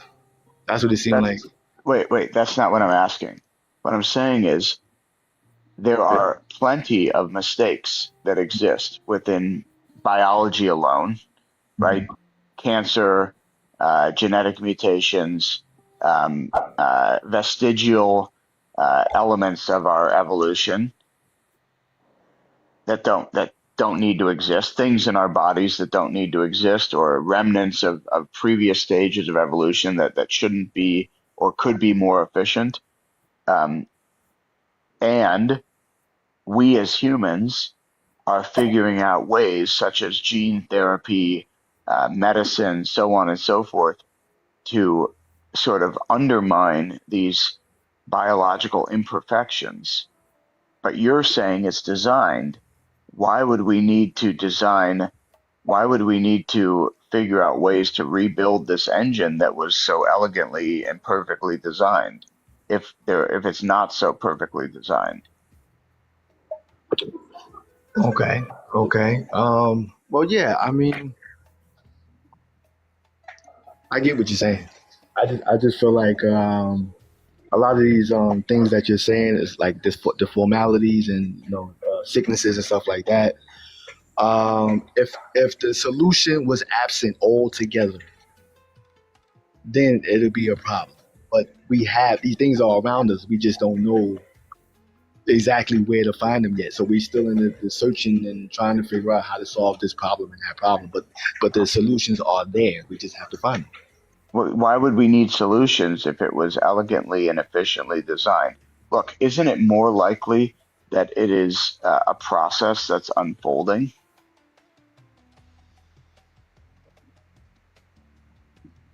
Ah, no, I wouldn't say that. I just think that some things just I mean, nothing's gonna come out perfect. I'll put it like that. That's all. That's all. Wait, you're saying that an all-powerful, all-knowing being can't come out with something perfect? Yeah, of course. He can make something perfect, but not all of them. So you're saying he actively chose not to? Right. Something's gonna need some assistance, some medicine or something like that. But what it would do is it'll help the people figure out how to solve the future problem coming up. But the solution is already there. You just gotta find it. Okay, so can I just to clarify, it sounds to me that you have this belief that you have that there is a great designer, some sort of God that is great, that is a great designer, and anything that anybody asks has to first be filtered through the lens of the great designer. Is that accurate? Yeah.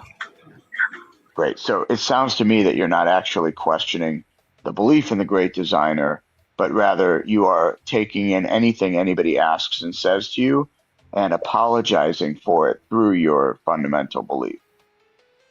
No, not really apologizing. I think that there's some things that's missing that we are looking at as, oh, this is not good for you, that's not good for you, but actually is actually a collection of things that you might need to look into because it actually plays a part in your survival.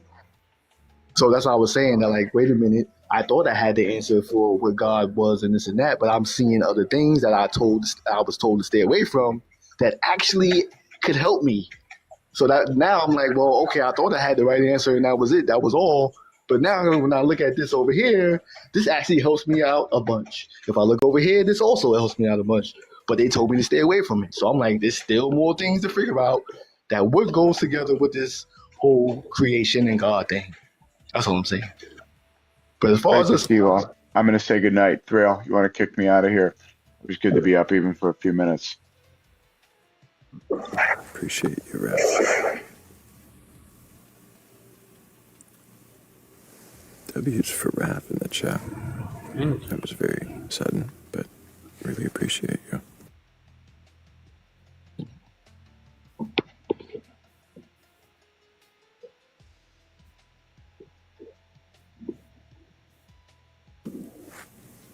Come back, we can stay longer, Rav. Hell yeah. So,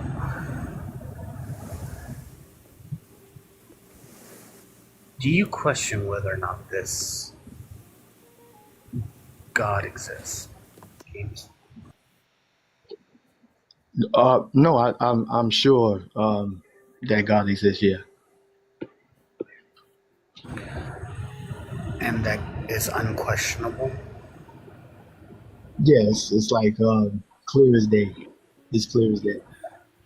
So, why would you, and this isn't meant to discourage you from being up here or anything like that, so don't take it that way, but why would you come up onto a panel about questioning your beliefs if your beliefs are unquestionable?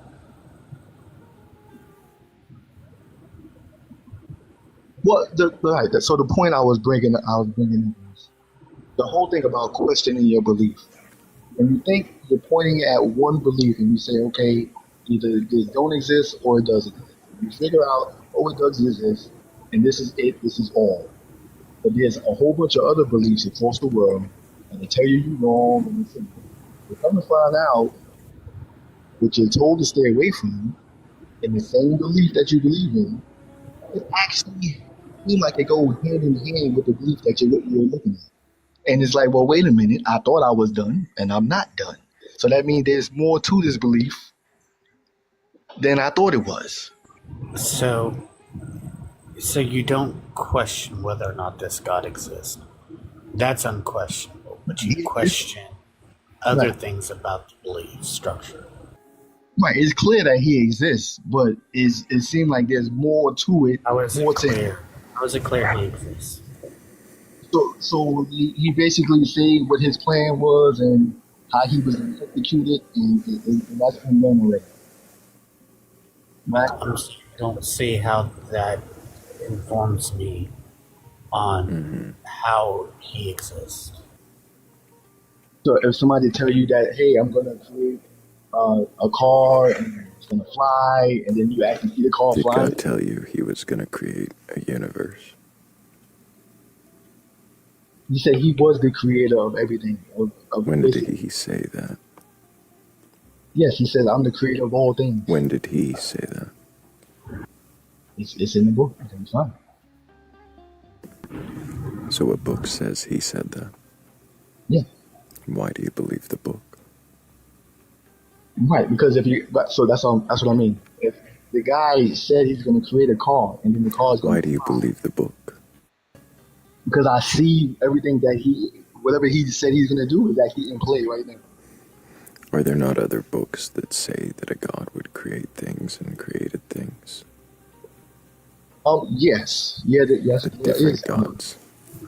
So then why do you believe this book?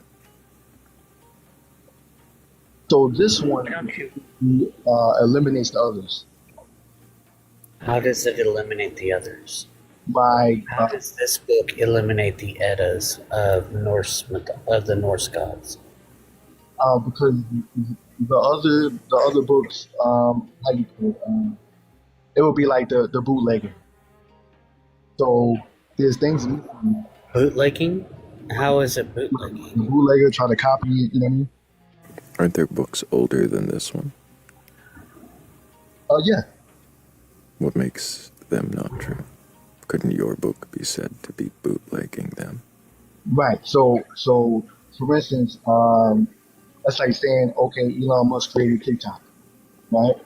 No, that's not at all related. It's not analogous. Right. That's what I'm saying. What are Like you even saying? I said that. Now you know that Elon Musk didn't create TikTok. That's not related to what we said, though. No, it's an example. Do you know? It's not. Do you know that the Bhagavad Gita is older than the Bible? Okay. So how is the Bhagavad Gita, which is older than the Bible, bootlegging? It is bootlegged from the Bible. No. I was saying that a lot of the other books are basically bootleg copies of the Bible, right? So now the question is, who's calling shots? We're asking you about books older than the Bible. Oh, books older than the Bible.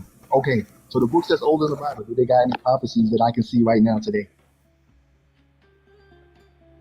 Sure, let's go with the Eddas. The Eddas of Norse mythology, right? Of the Norse gods. These here, they talk about how Odin had slain the frost giants out of Midgard. Do you see any frost giants that are around here?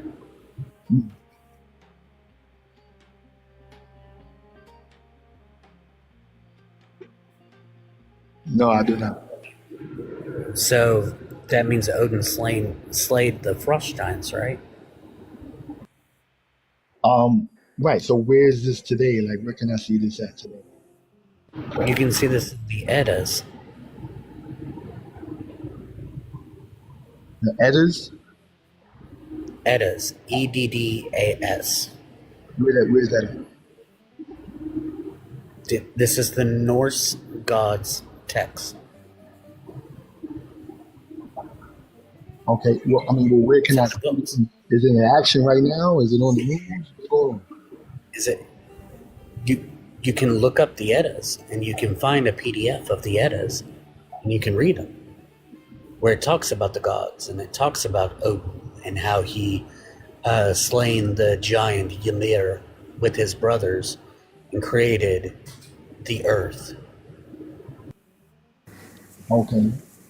Okay, so everything from that story, we got the earth. Anything else that I should see, like, going on in 2026?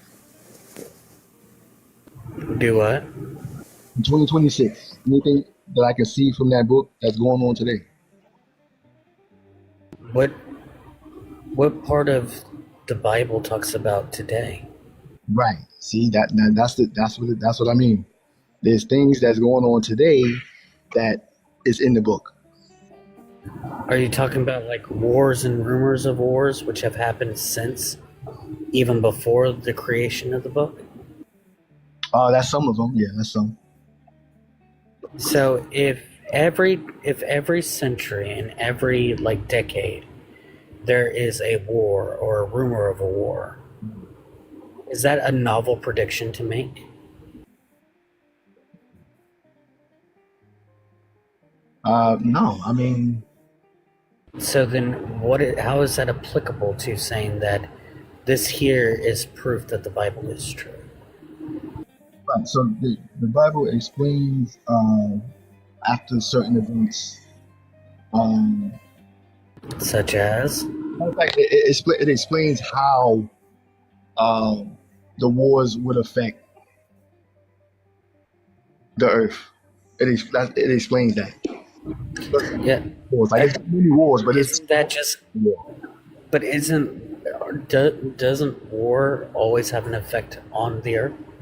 Right. But it'll be like a significant. So, So it'll- if wars always have an effect on Earth whenever they're in the middle of a war, then how is that a novel prediction of the future?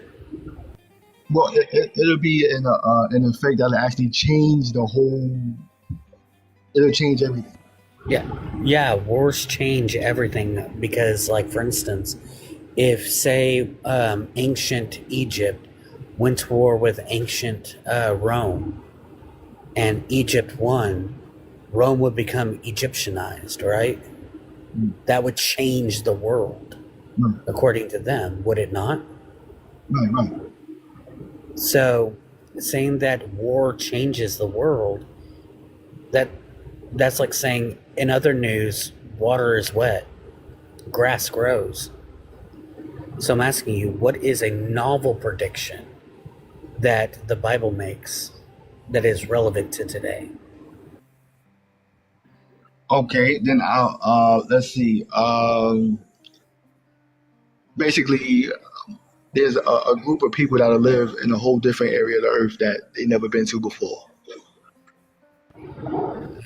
Okay, I've spent the majority of my life in Texas. I could move to England, and that would make me in a part of the world that I've never been to before. Like something major, like all the Africans moved to Australia, something like that, because of the war.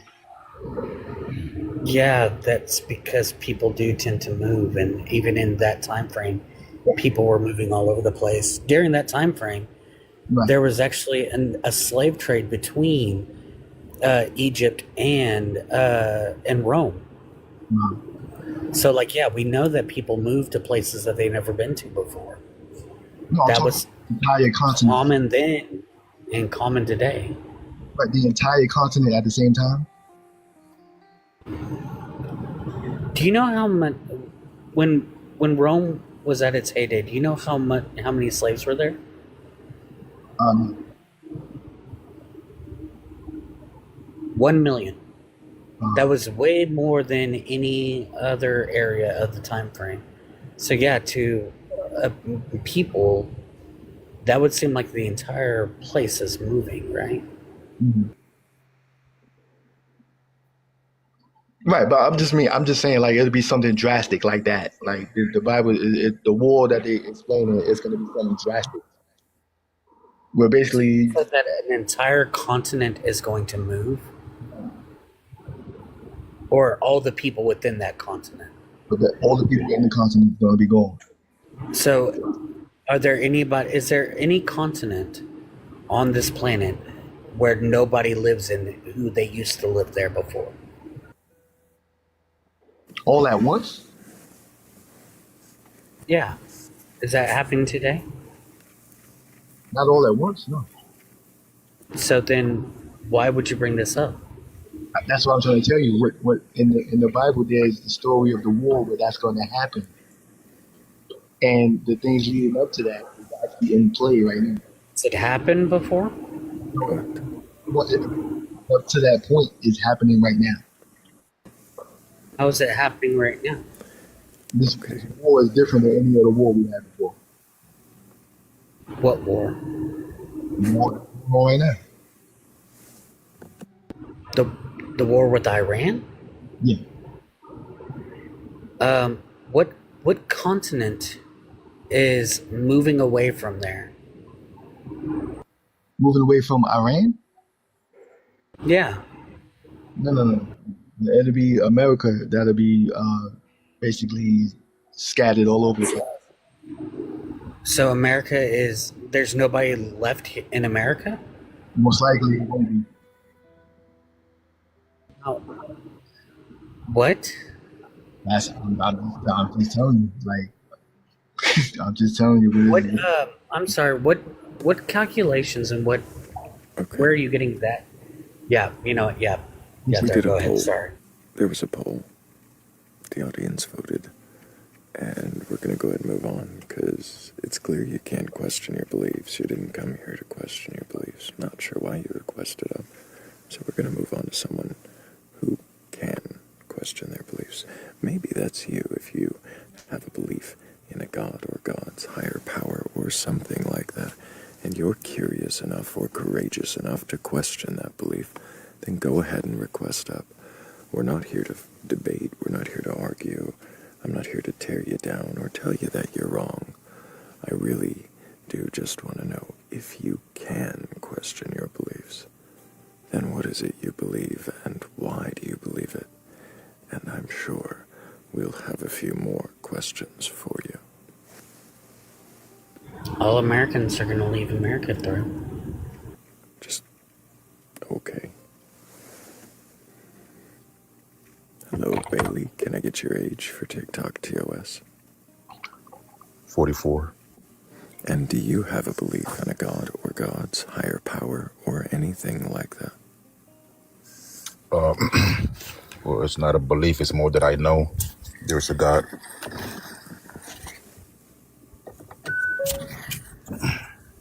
When you say not a belief, what do you mean by that? Meaning that the evidence supports what I know was to be true. That God created the heavens and the earth and everything in it. The evidence supports that you know. Okay. When you say God, what God is it you're talking about? It's only one God. Many people around the world may call on different names, but they're all talking about the same God. Are you sure? Yeah, I'm sure, because everybody Even looks the up. ones that talk about multiple gods. they could say multiple gods all they want to, but they're still talking about a being that created something. Some may say they created the earth. Some may say, So when you say that you believe in a singular God that did this, which God is it? it's Which only one one got God. it I right? said So if yes. all these people around the world say that different gods or goddesses or different energies or different things created everything, which one got it right? The same God everybody's talking about got it right. The Which God that God is said, that? well, it's the Christian God which said that he Why created is the it the heavens and the Christian earth. God? Say again. You think the Christian God is the right God? All these people talk about it, That but it's only the that same. It's one the got it same one. right. They may not believe in Christ, but If they they all believe. have different stories, different beliefs, different rules, different orders from that God, is that still the same God? I'm gonna say it again. They worship a higher being. They, like I say, they may have different name for this for God, right? The one that I worship. They may not acknowledge his son, which is Christ, but they all worship the same God. They just call So him you're different just names. assuming that everybody worships your God to make Well, no, yourself interesting feel because better. usually when people chant and they worship, they usually look up to the sky. So just to stop for a moment, Bailey, I'm really curious about something. So you came up here as a Christian, and we're only just now getting that far into that, even though I asked which God you believe in a while ago. And so you're trying to argue points rather than actually answer questions. Is that correct? You asked me which God. I said it's the same God. You're just not accepting my answer. You're just saying the same God, but Yes. now you've revealed that it is the Christian God, that you believe that you have the right answer. The Christian God is correct, and that Okay. his Well, son I'm, is I'm going to say it Jesus. again. Is that what you're believing? I'm going to say it again. If So people believe in another God that is contrary to the Christian God, are they still worshiping the Christian God? they're worshiping the same God. They just call them different names. They worship. Even if it is in You're not letting me explain, contrast. sir. So let me I'm explain. asking if because you're not quite hearing my question. Is You're it not hearing if it. it is You're not if it hearing what is I'm saying. if you're not going to listen to the question, then you're not going to answer the question correctly, right?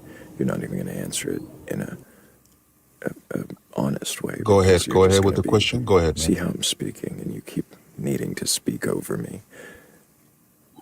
Why do you do that? Because I was talking, and whenever I'm answering your question, you literally cut me off and start disrespecting me and keep talking. So you're saying that because I interrupted the answer that interrupted my question that I was being disrespectful because No, I interrupted your interruption. no, sir. You will ask me a question. I'm in the midst of answering it, and then you just come and ask a different question while I'm talking. Which question were you trying to answer that I Thank you, interrupted? sir. Thank you. Okay, so you Which asked me. question? Okay, so the question I'm trying to answer is when you ask me, which God is it that they're worshiping, right? And I told you this about the fourth time. It's the same Why, God. wait, stop. I am interrupting you because you're saying this for the fourth time. I don't need you to repeat something for the fourth time. You did finish this. You did finish this repeatedly, and I didn't let you finish the fourth time. You don't need to repeat this again and again and again. You've said it's the same God, the same God, the same God. I'm asking you questions about that assertion. It's a belief you're claiming. I'm asking you about it. Are you capable of questioning your belief? Or are you just up here to disrespect my panel by ignoring the prompt and ignoring me? So I did question what I know, and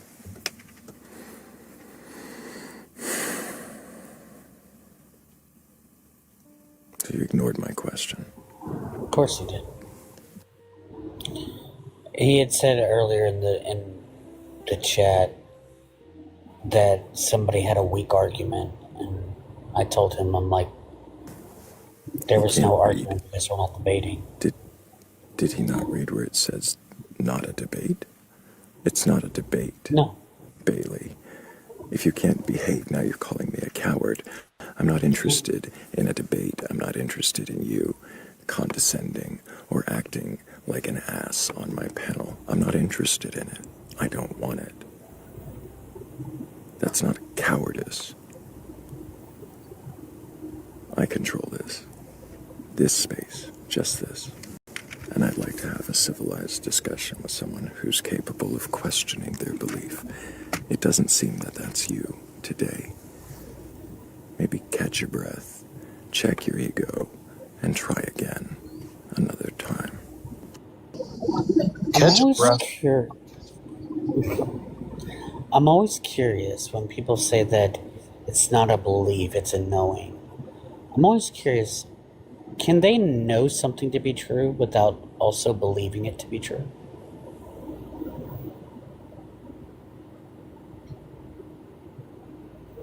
He'll define belief in a way where it requires doubt or it requires some uncertainty. Oh, that's lame. It's a cop-out, because belief just means something you hold to be true. I think it's a self-assurance thing where they don't have to believe it's a belief anymore, but that it's a fact. It makes it easier for them to stand on that position. Well, the way I define these things is that belief itself is a position or statement that you hold to be true. And where faith and knowledge come into play is that faith would be the unjustified belief. So it's the unjustified position or statement that you hold to be true. Whereas knowledge is the justified belief, where it's justified. It's a justified position or statement that you hold to be true. I feel like you two would quibble over definitions. Yeah, which is why it's not good to ask him that. But well, I was. Somebody else comes up. Oh, go ahead. The thought was there to ask him. I did think it. Should I ask what he means by belief? But I had a feeling that's where that would go, and I wanted to get to which God and why. Yeah, we didn't even get to which God part. Like, we got there, and that's where it all broke down. And then he did say Christian, but he did also kind of shy away from that and say it's every God. It took him a whole, 5 minutes to get to the fact that it's the Christian God.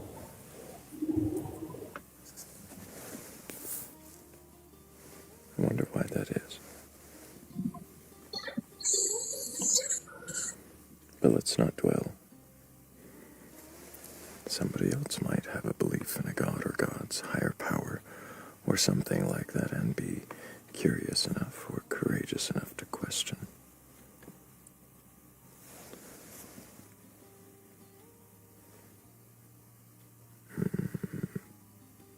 Maybe not.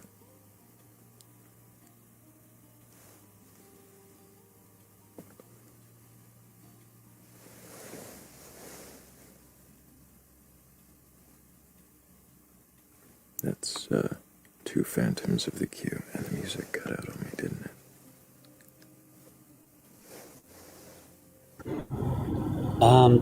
Yeah, the music did cut out. I'm not hearing it at all.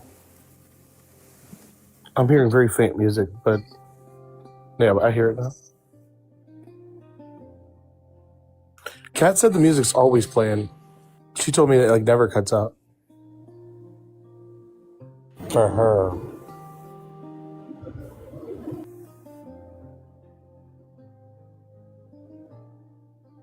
I don't think that's quite what she said. She says that she can hear it even when it's not playing sometimes.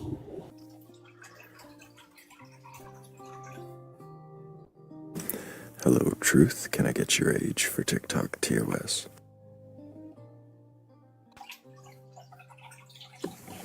Okay, we're gonna. Hi. Hello? Oh, now I hear you. Can I get your age? Can you hear me? Yes. 40.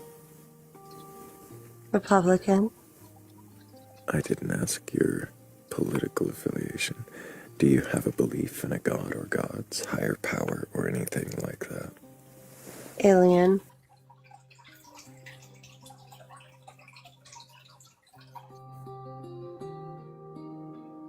I'm sorry, are you saying that you believe in alien or that you are alien?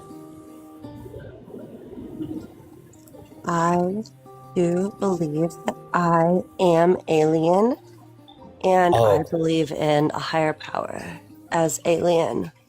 Yes. Yes. okay. I believe that I I just am not wanted to. from this planet, and I was transplanted here. I do believe that I was transplanted here. Just saying. Okay. Yeah, As no, I wasn't. coming out of a womb, I was not like in Verdo. Like I was cut out. So like I don't know. You're You volunteering know? a whole lot more. We simply asked Just saying. if you believed in a god and what you meant by the one word alien. So, What? so What? you're The alien thing. I know. okay. It's weird, huh? No, I it's do only believe. weird that you don't. I It's do only believe. weird that you I can't. do believe. Okay, I believe. goodbye. Sorry. I don't think you are. Yeah, I don't think you came up here to have a conversation. I think you came up here to, I don't know, pretend, antagonize. I'm I not don't know. interested. It's boring. Yeah,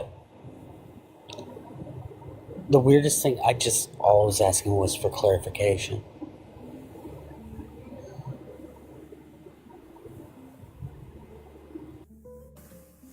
No, I really think she just came up here to, like, say whatever would get her, I don't Booted? know, ejected. Yeah. I think that's why she said, I think that's why she threw her political affiliation out there. She assumed that would be some point of contention. So today we found out that aliens vote Republican, apparently. No, I don't know. At least that one. If that one did. She be. It kind of has a nice ring to it, Republican Alien. It's like has a flow. Republican Alien.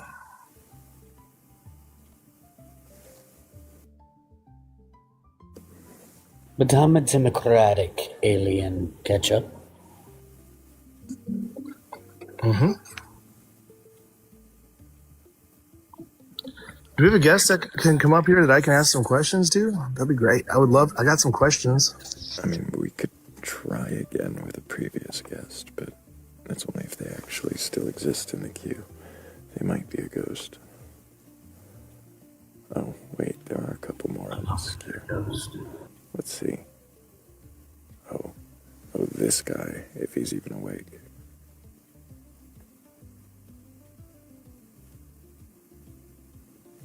I'm gonna guess he's not. Okay, he's gonna pop up eventually. And then we'll also have... I'm hoping that one is a ghost. I think that one is a ghost. Oh, that one. That's gonna be the last one I picked, the one you see.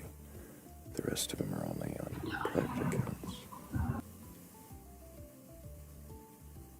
I see two of them, but I'm hoping that at least one of those two that I see are ghosts. Yo, I just came here from another live. Progress, can I get your age for TikTok TOS? 26. Do you have a belief in a god or gods, higher power, or anything like that? No, I don't. But I did, though, not too long ago. Why not? Why don't you?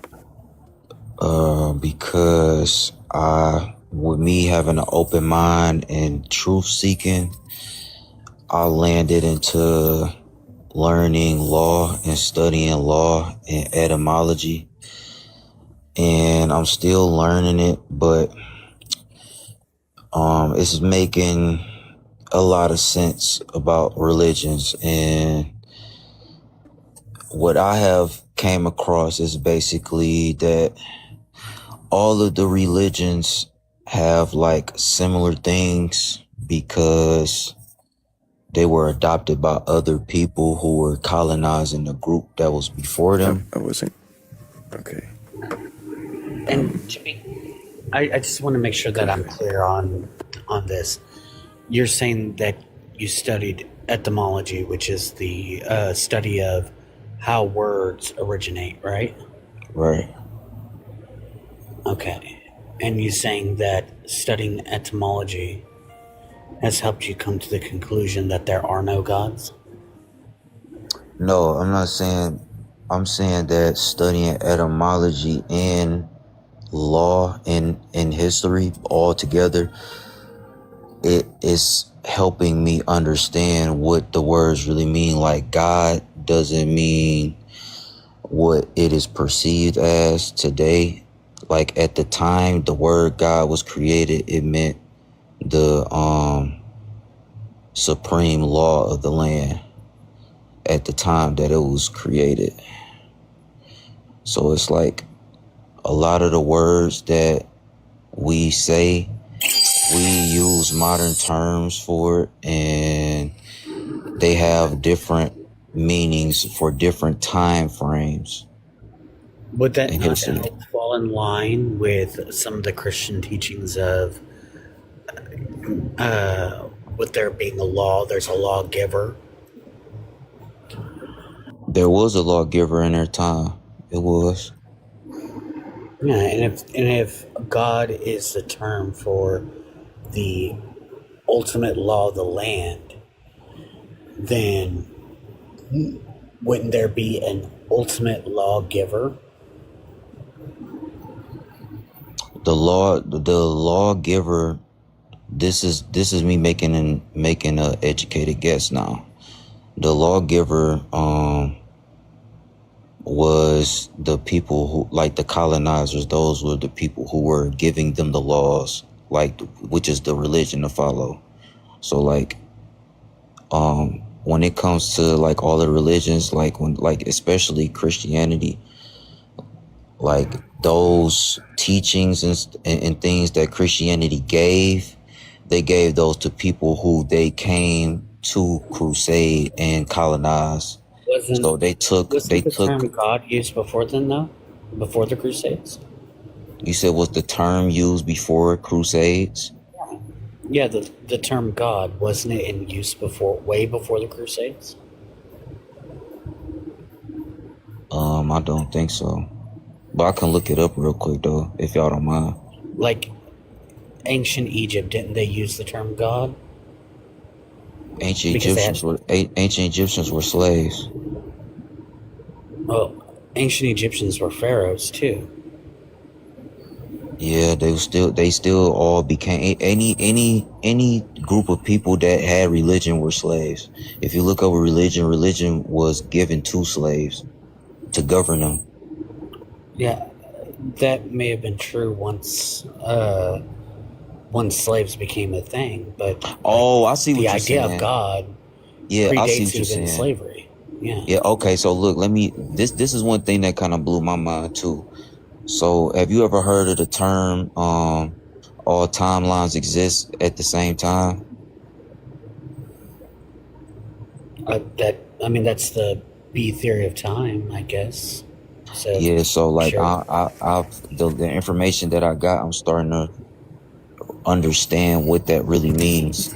Like, well, the certain hold on, question. hear me out real quick. So No, when stop. they tell you, okay, Progress. Stop. all right. Hammy was trying to ask a question, and you're just trying to preach at us. Yeah, my question has to be, like, since God predates the term slave, like predates the institution of slavery, like, isn't like the ancient Egyptians. They had gods. They called them gods. And Zoroastrianism had gods. So my question is that how, like when you're talking about this, how is that indicative of reality? Because I'm learning that medieval times and ancient times and certain times that they tell you was going on 500,000 years and all of that, it's not real. Like the things happen that they're speaking about, but the time frame is not correct. Like, sorry about that. It's just different groups of people. Like Christians are Spaniards, which are Romans. Like it's the same group of people. Rome and Spain are in different places, though, right? They have you got to look at the flags. You got to look at the flags. It's the same group of people. But is Italy Spain? All they did was rechange their names and trick people. So the Puerto Rican flag, it looks very similar to the Texan flag. Does that mean Texas and Puerto Ricans are the same people? Texas was a Spanish territory. I'm talking about Texas and Puerto Rico. You said Texas and Puerto Rico? Yeah, their flags are very, very similar. Does that mean that they're the same people?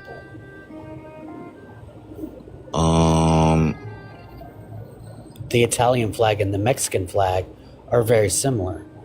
Does that mean that they're the same people? So that's a good question. I am still learning, so I don't want to say who's who, but I do know that certain groups are the same people, like depending on the flags and stuff like that. Like, The thing is that we have flags that look similar because people come to similar ideas on what to have a flag. But when we're looking at ancient times, such as like during the Roman Empire and stuff like that, they probably had a much different flag if they had one at all. So you don't think they had a flag? I said that if they had one, it might have probably been much different because Romans were of Rome, but Rome was inside Italy, and so like the Roman flag probably is different from even the Italian flag of today. If Romans had a flag, they may have had a banner, but I don't know if they had a flag. So people use these identifiers to kind of identify themselves, but people having like similar ideas on how to identify themselves doesn't mean they're the same people. That's interesting. Very interesting. I got another question too, because I can't really I'm not about to just blurt out anything. Because like I said, I'm still acknowledging the fact that I'm still learning and having to unlearn certain things that I did learn, which was propaganda and all of that. But like, what do y'all think about all of the religions having flood stories? Like, what do y'all think about that? How many religions have you studied? You said what? How many religions have you studied? How many religions have I studied? Yes. 0. Then why would you think they all have flood stories? Okay, well, let me correct myself. Why do you think certain ones have flood stories? When you hear of like the Levant area, do you know where that area is? You said the Great Levant? Yeah, the Levant area. The Great Levant area? No, I don't know where is that at. Would you be surprised if it's known as the Iraqi floodplain? No. Okay, so when you hear of other tribe or other flood narratives. Would you be surprised if these are areas that are prone to flooding? No. So, if you're asking why is it that people who live in areas that are prone to flooding have a flood story, wouldn't the answer be obvious? Well, no, because I asked because I was trying to get a perspective, and I didn't know what you just said until you just said it. You know what I'm saying? So it's not really obvious because I was asking to get an answer. So, would you be surprised to hear that Japan, the ancient Japanese, they don't have a flood narrative? They don't have a flood narrative. No. Would you be surprised to hear that there are certain indigenous people here in the United States that they derive from people who didn't have a flood narrative? You said they derive from people who didn't have a flood narrative. Who are those people? It really sounds, Progress, like you've got some reading to do, some studying. We're not really here to educate you on world religions. We're here to see if you can question the belief that you hold. So it seems like you don't hold a belief.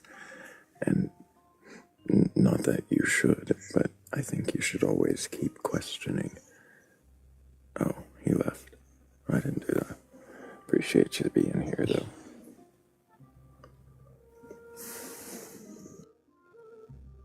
I definitely would recommend reading into different cultures and seeing which ones do and don't have flood narratives.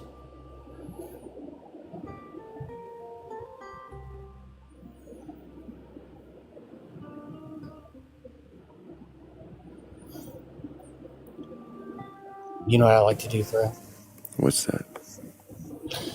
I like to think about like the area I live in and think about the indigenous people who lived here and wonder if they would have had a flood narrative with knowing how badly it sometimes floods here.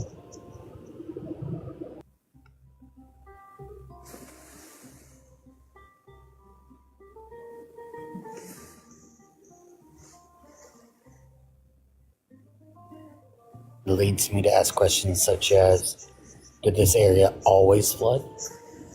Was there a time frame where this place was drier than dry?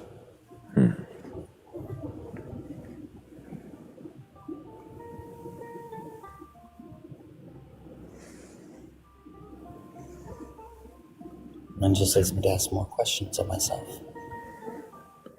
I have been accepting people into the queue or into the panel since you started talking. I missed most of what you said. I was waiting for somebody to join, but I apologize, Hammy. I heard you, Hammy. Yes, the answer is yes. Wait, what? There was a question. Hammy was asking about the area where he lives, if the indigenous people may have had a flood story. I said, probably. Yeah, I was saying that I tend to think about where I live, and I ponder that if the indigenous people of where I live used to had a flood narrative in their stories. And then it leads me to ask more questions such as, did this place always flood? Was there ever a time whenever it didn't flood? And just keeps making me ask more questions of myself.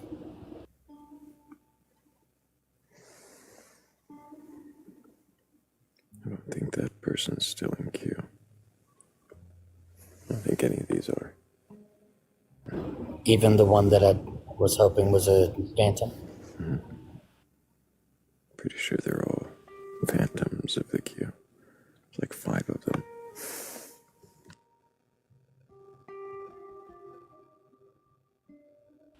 That leads me to think we should play the Phantom of the Batcolyte.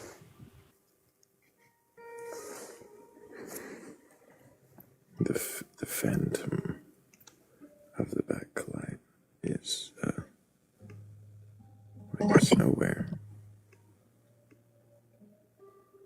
If there's no one in the queue. But if you do have a belief in a god or gods, higher power, or anything like that, and you are curious enough or courageous enough to question that belief, then go ahead and request up. We're not here to debate you or argue. We just want to know if you can question your beliefs. Then what is it that you believe? And why do you believe it? And if you've already questioned or been questioned, or you're just not up for the questioning tonight, then make sure you tap the screen, share the live, and maybe we'll get someone else in here who is curious enough or, the courageous enough. Thrayle, where could they find any other links to like your YouTube or the Discord? Is there a place they can go for that? Well, I keep a link tree in my bio and in the Batcolyte's bio. Either one gets you to the Discord, to the YouTube, and any other future things that might need linking. What if we wanted to support you through like a Venmo or Cash App? Is there a way to do that? All of that's right there. Great. Hell yeah. And tapping is also one of those things you could do for free, right? It is one of those things you can just kind of do. And we always appreciate tapping. And let's make sure we keep tapping while we hear this one from Morgan Le Fay.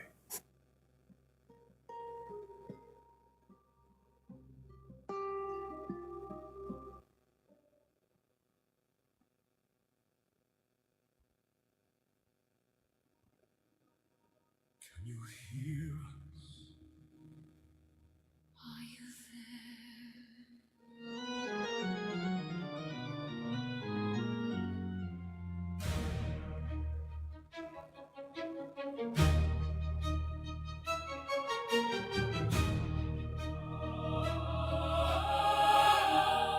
In the light where the voices gather,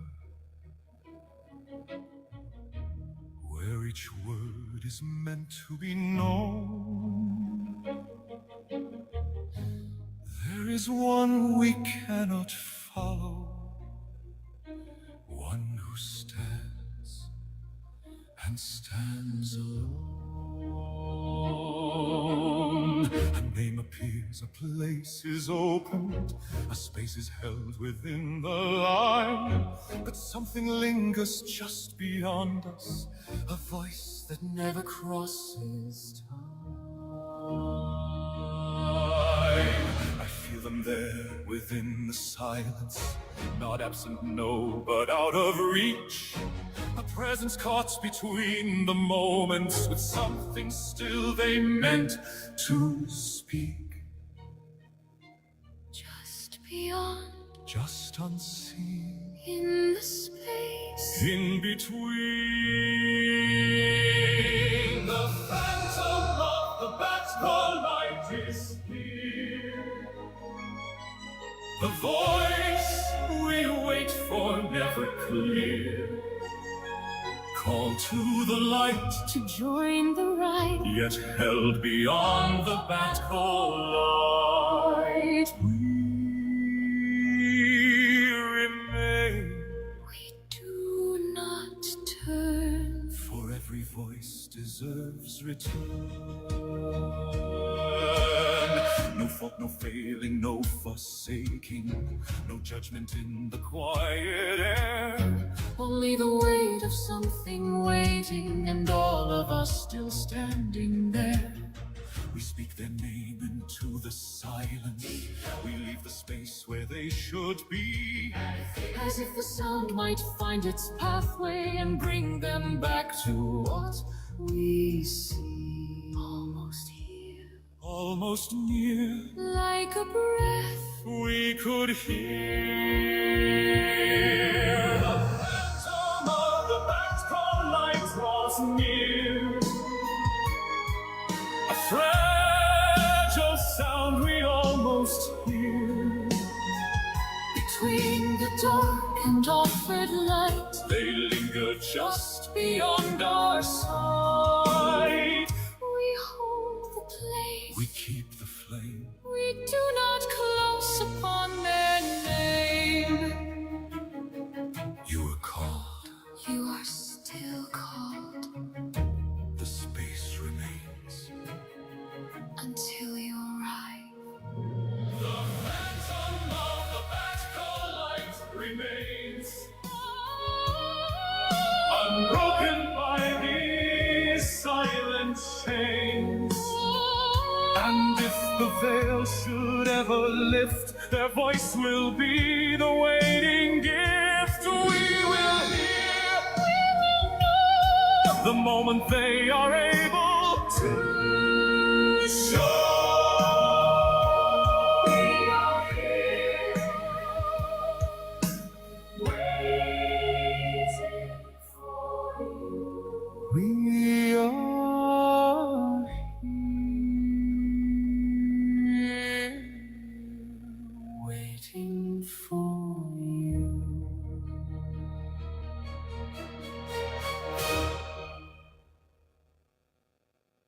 Welcome in. Can you question your being?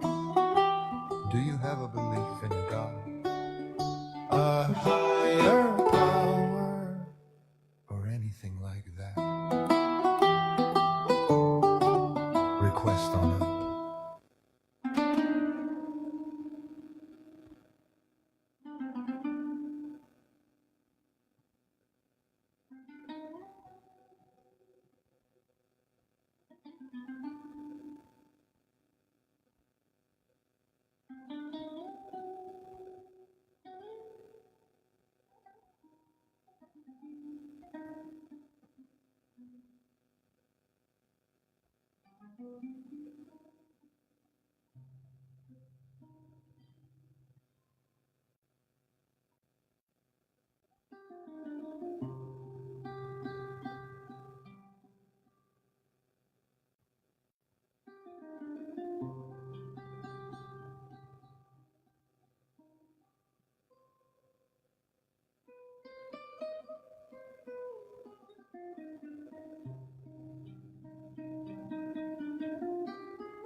Interesting. Yeah, there was almost instant feedback. Sorry to everybody for the ears and stuff. Hope that didn't hurt.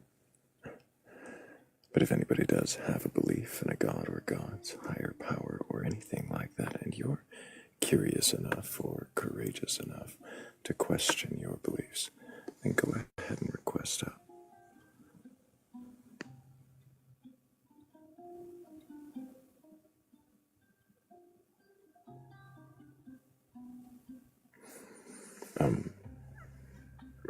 I really want to thank Heather's Descent, Angela, Shell, Polly, Tricera Bear, and Angel. Oh, and also Ketchup. Thank you guys so much. Appreciate you helping the goal. You guys are awesome.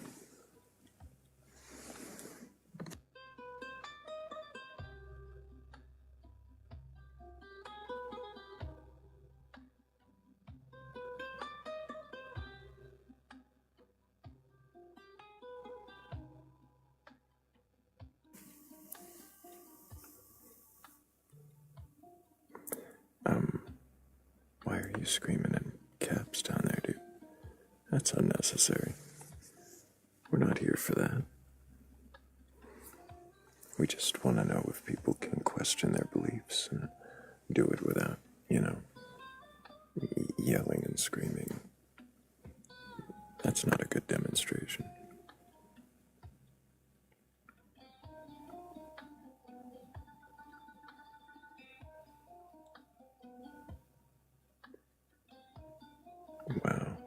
It's not respectful either.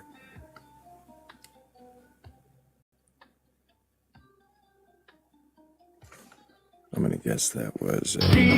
Oops. Notorious HA. Ask wild questions, then I go ham. If it sound wrong, then it might be right. I'm the big ham, barking all night. It's me. I'm gonna guess that was you. Yes, that was. I was gonna let the cap slide, but the very second he said, he was like, it was autocorrect, and then said what he said. I was like, yeah, no.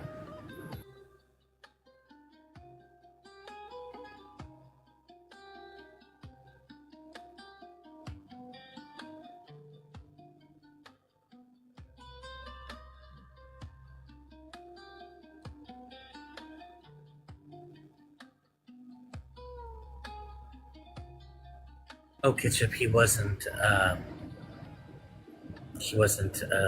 believer. He was the one that came up here to talk about the fact that he is no longer a believer due to etymology.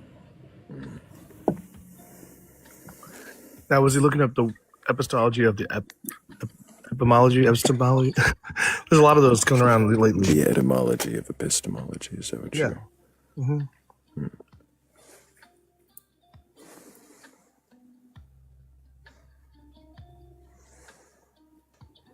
Yo. Hello, James. Can I get your age for TikTok TOS? 32. 93. And do you have a belief in a god or God's higher power or anything like that? I have a belief in unconditional love. I think it's like, so for example, I read a whole essay on the overlapping belief of Jesus and Rumi. And I believe divinity is something that we can't fully understand, but I believe that every single religion kind of gives it a little bridge, a psychological bridge to what divinity could be. So yeah, those are my beliefs. So in what way is that a god or higher power? So what is your definition of a god?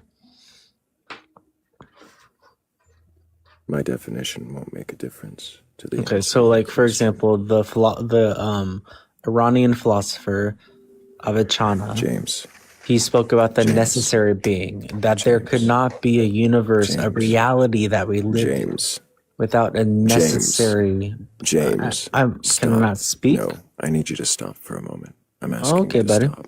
What's up? Are you capable of controlling yourself? Capable of having conversation, are you? Yes.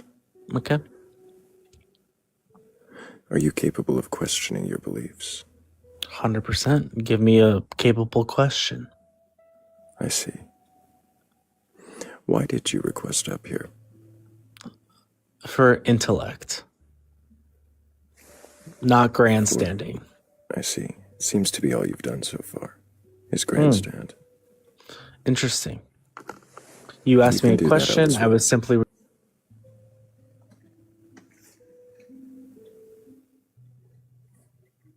See? You can do it anywhere else.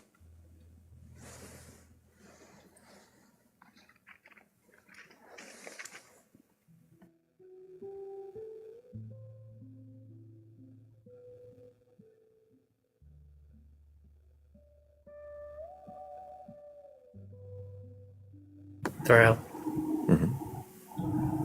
I too like to huff my own farts from time to time.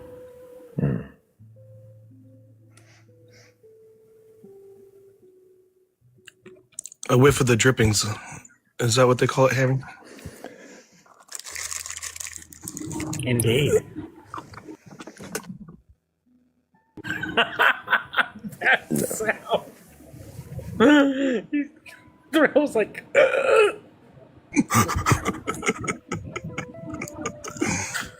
Oh gosh, I love it.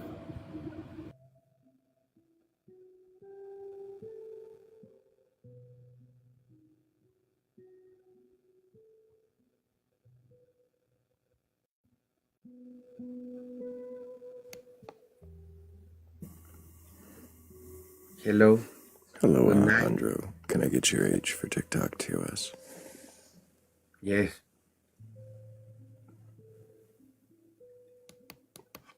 My Your name is age. I asked your age, Alejandro. 38. And do you have a belief in a god or gods, higher power, or anything like that? Yeah. I am believe in the gods is reptilians, lizard, killers, and cannibals.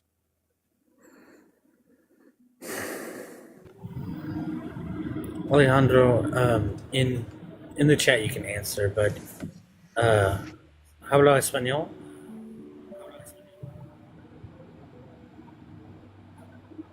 Because I think it might have been a language barrier.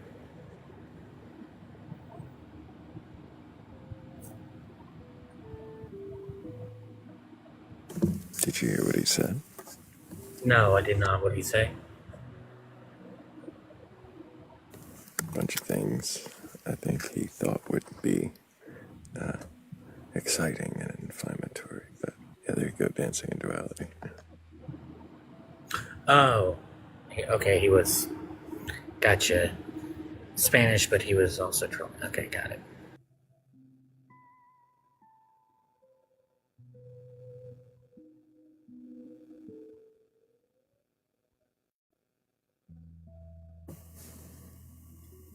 Let's see.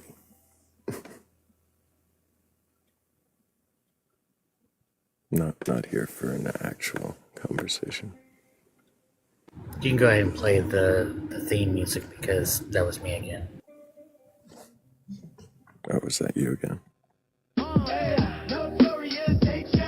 wild questions, then I go ham. If it sound wrong, then it might be right. I'm the big ham, barking all night. No, that definitely was me because not only was it in all caps, but then just the weirdest things. Oh, man, no.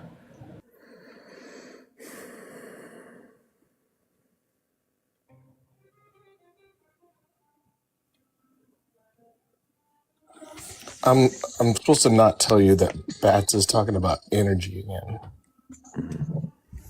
I understand.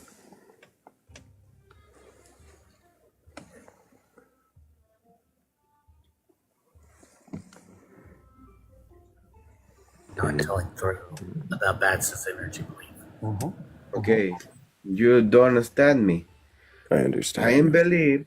Stop I am for a believe. moment. Stop for The a moment. gods. I The understand ancient you. gods Stop. is I understand you. Stop. healers. Stop. Do you understand me? Okay. The gods.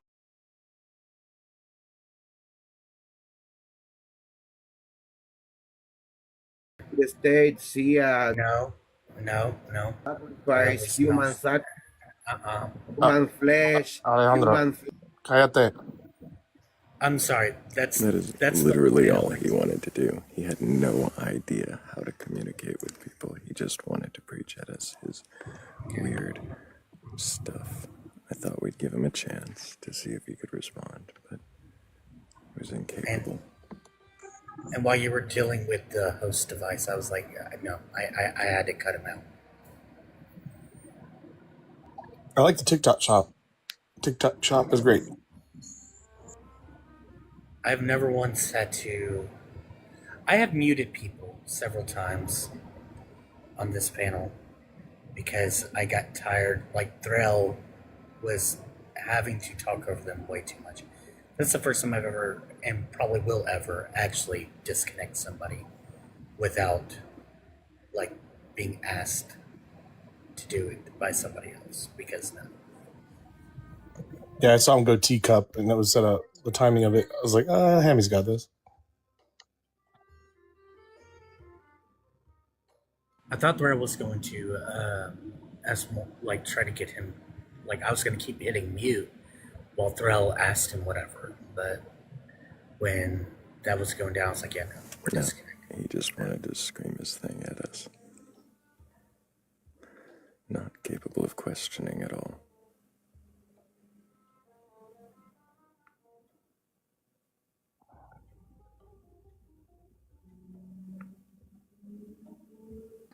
If you've got a thing but don't want to scream, request on up.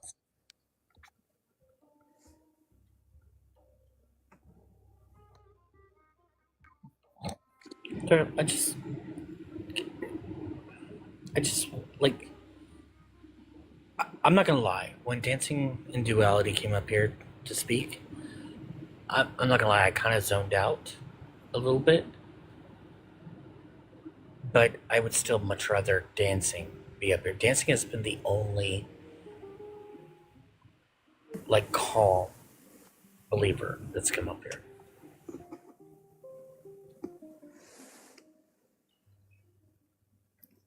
Thank you, Bats. We I just appreciate you. We just need to get Blake's back in here, and then we'll get somebody.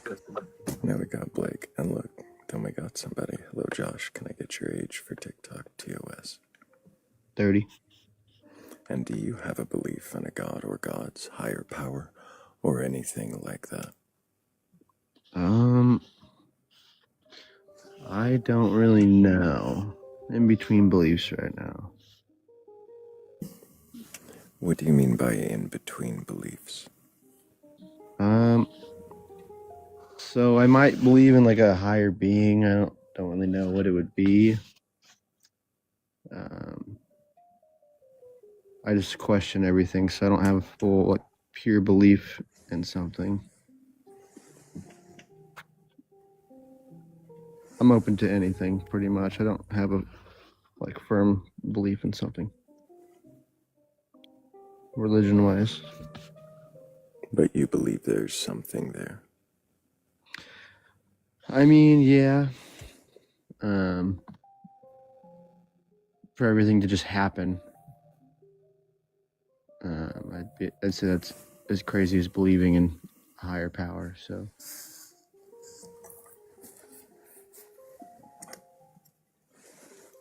I actually had a question. I just watched this interview.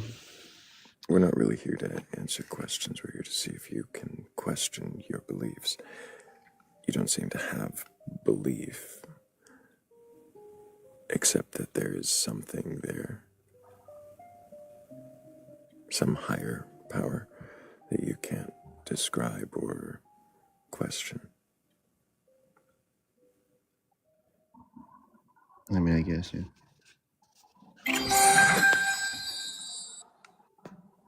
So you don't question that assumption that there is the something there.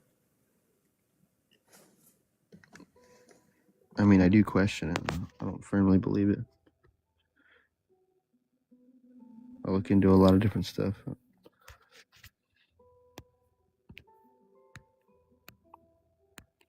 If I didn't question it, I wouldn't look into other things.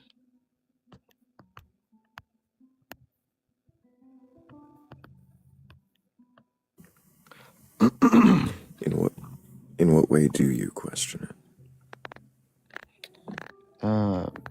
I just watched this interview with Amon Hillman.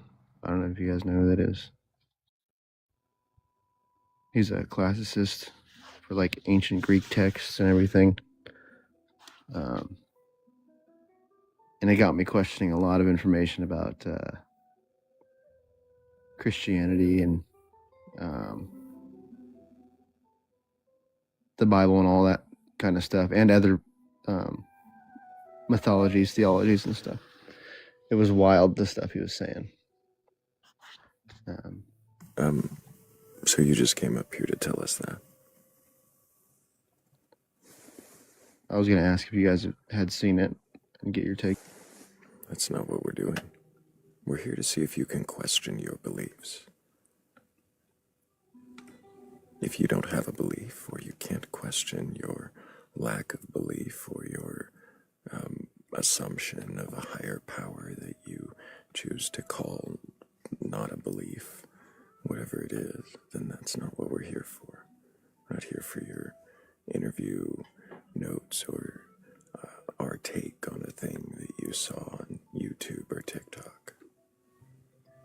The way Amon Hillman fans talk about them, it convinces me that it is just Amon Hillman making fake profiles to talk about themselves. It's so weird.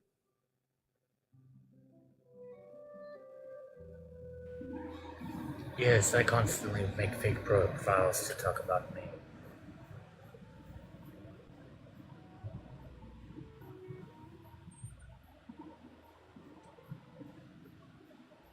But all of them have different opinions of me.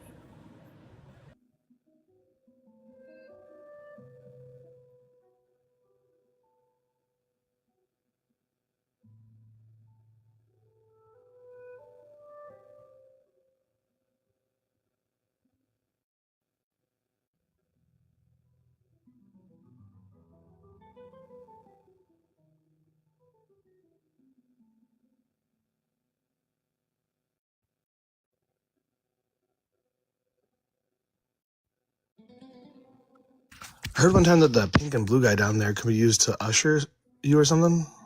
Is that true?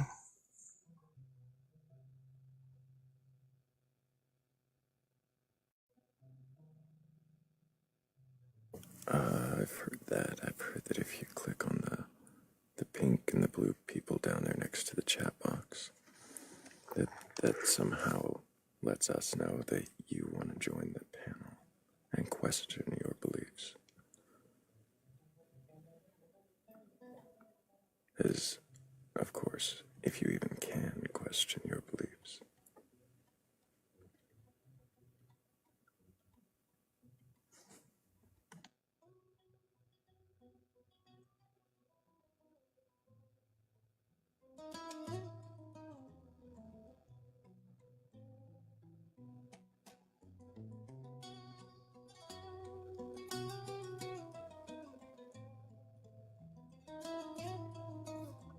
Hey, I mean, I've definitely read it before and seen the movie. I had a feeling you had. That's why I definitely put that.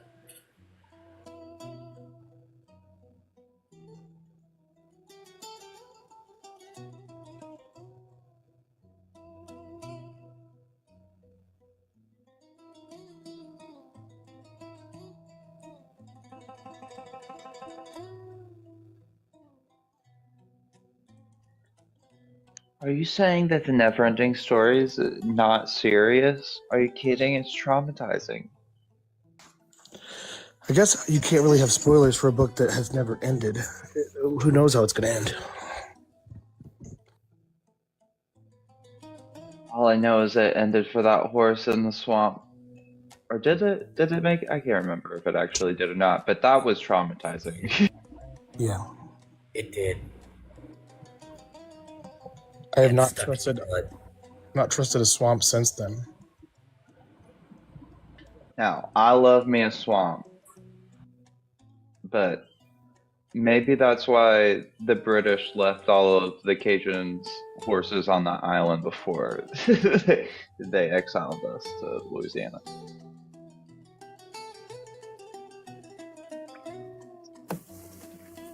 Hello, Kay. Can I get your age for TikTok TOS? I'm 48. And do you have a belief in a god or gods, higher power, or anything like that? Yeah, I guess. Like, I believe I'm one with the Creator. With my higher power is also inside of me. What does that mean, your higher power? Well, not everybody believes in whatever, but I believe that there is a Creator that, in fact, brought everything in the universe into existence, or the universe into existence. So I believe I'm also part of that Creator. Is that creator a specific creator detailed in any doctrines or No, faith practices? not that I've experienced. It's like a one-on-one get to know the Creator.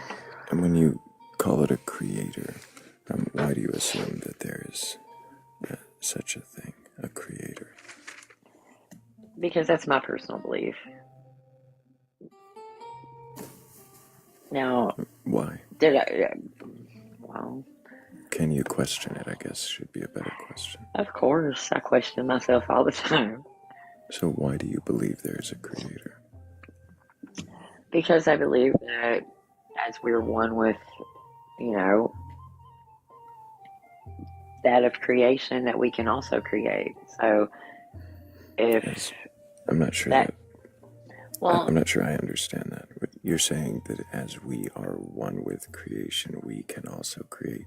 Doesn't tell me why you assume there is a creator. I said if I'm one with the creator, then I can also create, which I have. Doesn't tell me why you assume there's a creator. Because that's what I call my higher power. I believe it's the creator of all things in existence. But that's my own personal belief. A lot of people believe that their God or their creator or their energy or their thing is the creator of all. But my question isn't, do you have a creator thing? I'm asking why you believe there is a creator. Because I feel like I've experienced said creator. In what way have you experienced a creator? Like I have a personal relationship with and actually talk to like a friend and, teaching in the spirit, like how to create. So this is my personal belief, and that's why.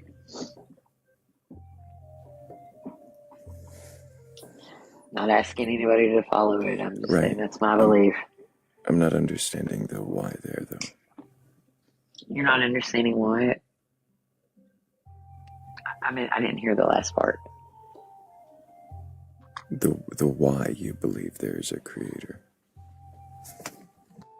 Because I witnessed things being created from that perspective.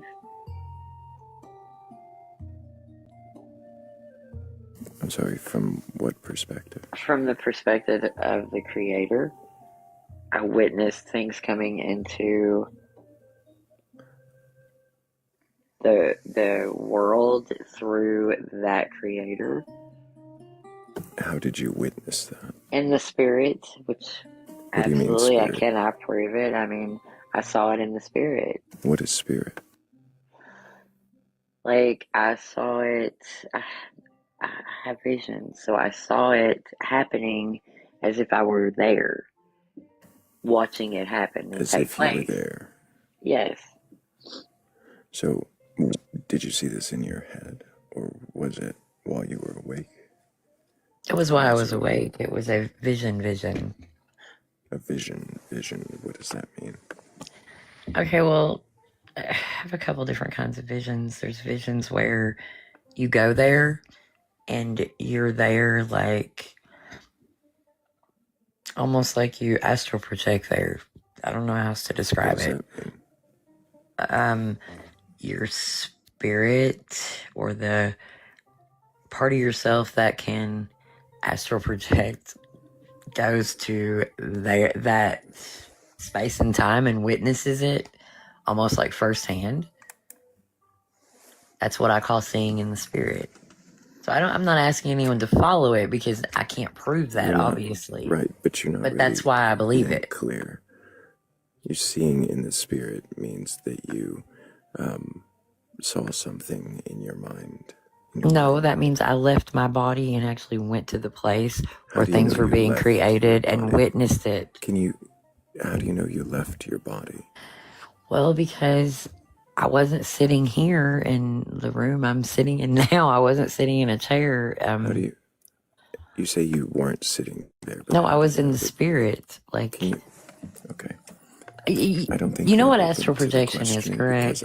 You're not letting me finish my questions, and I don't think you're actually capable of questioning this belief. Okay, that's fine. Whatever. Yeah, I think you are here to preach it. You are. Nobody's here to preach. You're asking me why I believe it, and I'm trying to explain, and you want to get to the nitty gritty about it. Allow me to finish a question.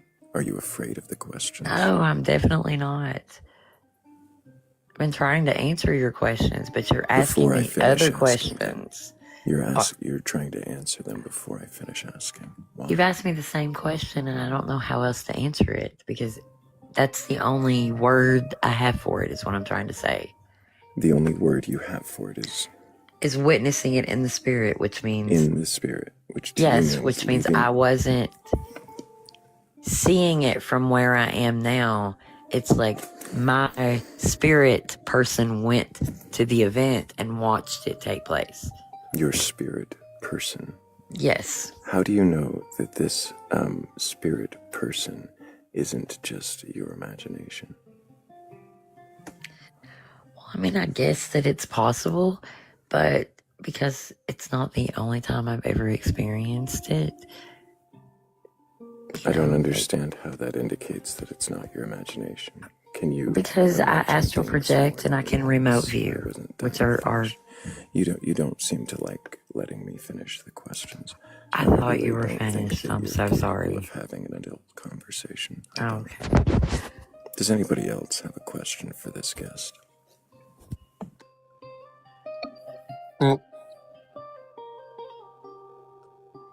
Thank you.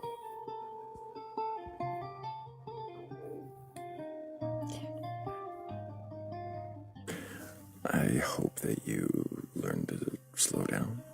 Let questions finish. Let them complete themselves. Hear the end of it. Wait for the pause. And you might find that you are, I don't know, being defensive. You might find that there's room to think through what the question is actually asking without asserting that what you believe is absolute and this is the thing and this is the case and it can't be questioned. Because that's the impression I get when my question isn't finished and you just repeat yourself.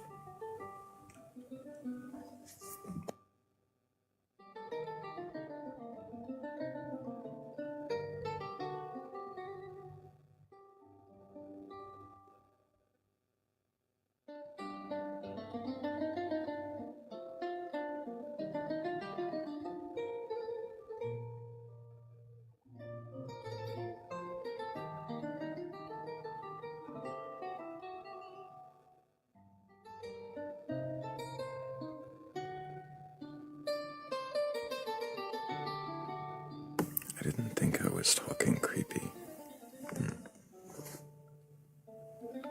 I suppose I could try to talk creepy, but what does that even mean?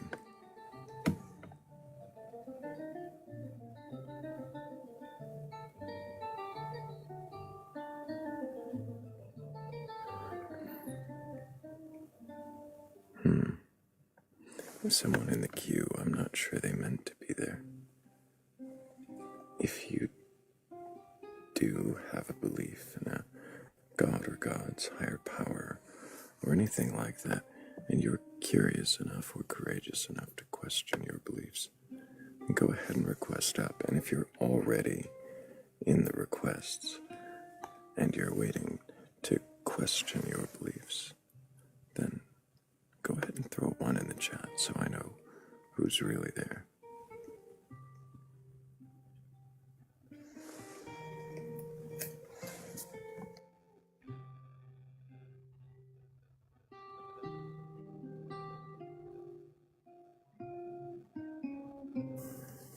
No apology necessary.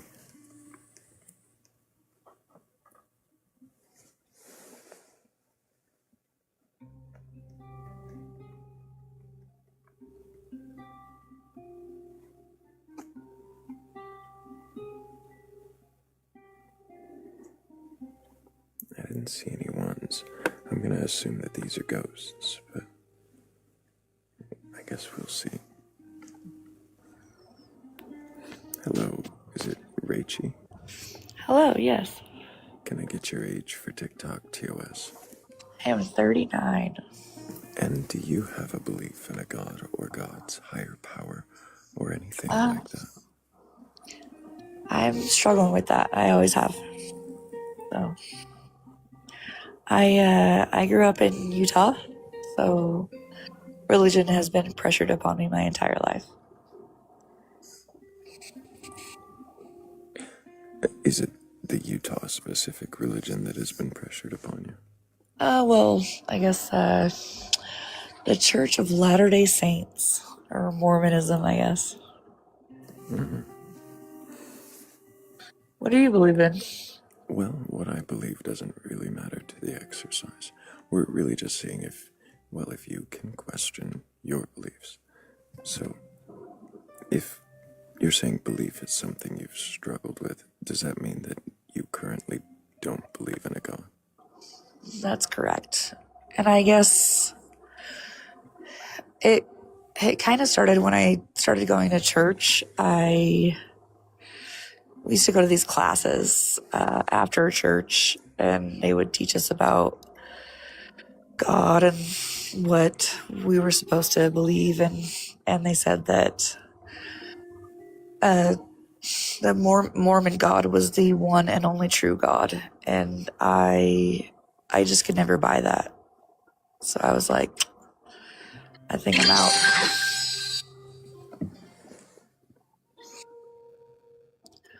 And so for you, it was the exclusivity of this God that made you not want to follow it? Correct.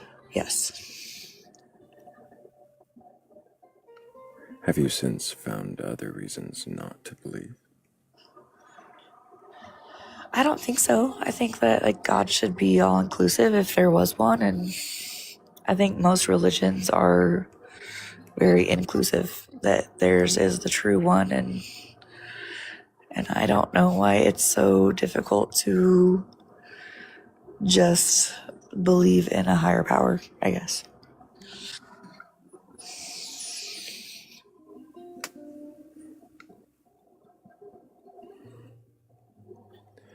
So what does higher power mean to you?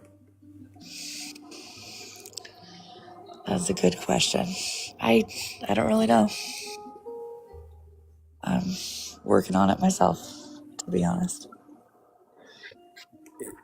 Do you believe there is a higher power? I want to, but I don't. What do you think might compel you to believe in a God? Or something like it? I don't know. I think a lot of people start believing in God when they have really hard times and they fall upon that, but I don't know what would make me start believing in it.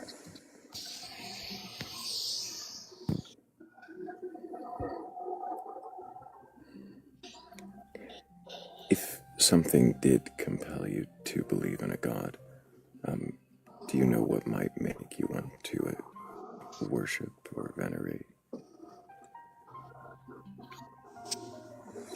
don't know. I guess maybe fear.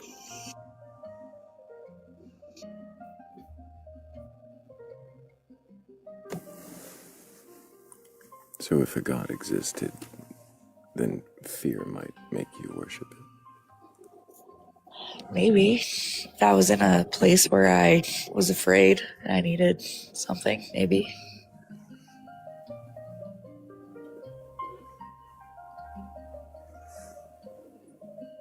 Isn't that how most people like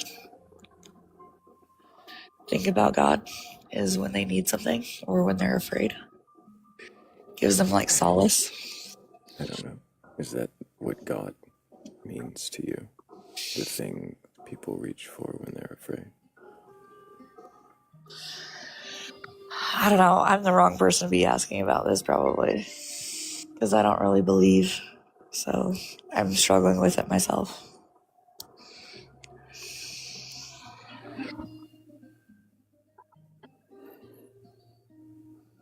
I kind of just believe that when we die, we rot in the ground. So I don't know. Are you afraid of that outcome? No, not really. I think that seems natural. Seems like the way of the world, the way of life.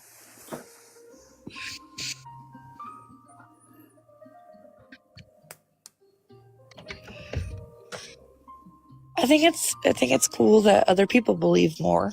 Like I wish that I did. I don't know.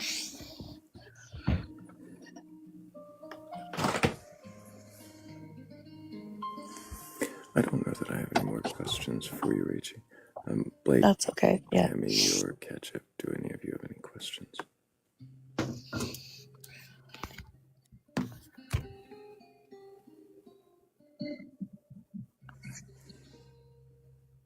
I had some questions, but they're more so about what you said about Utah. But if that's something you've already been moving away from and are not as much of a believer in it anymore, I don't think I have anything. Same. Brad, did you have a Hello. question for Rachie? Rachie, I guess I'm wondering, happy General Conference, what are your feelings on it? Like the gathering of it and...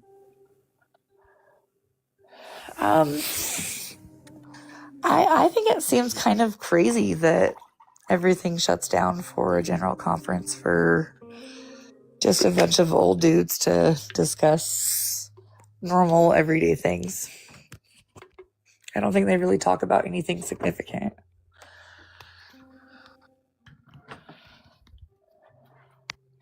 Amen to that. Honestly, yeah.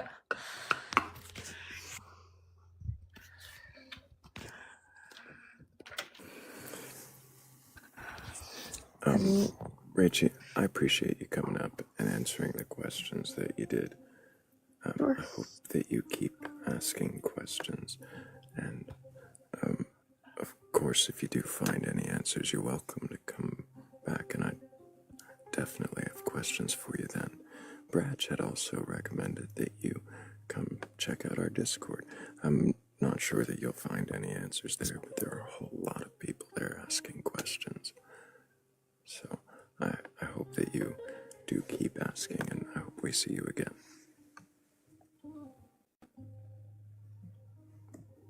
Appreciate you.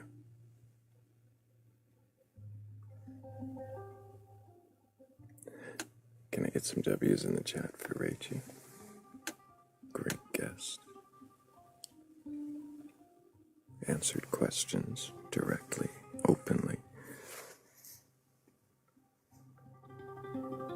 and still questioning their beliefs.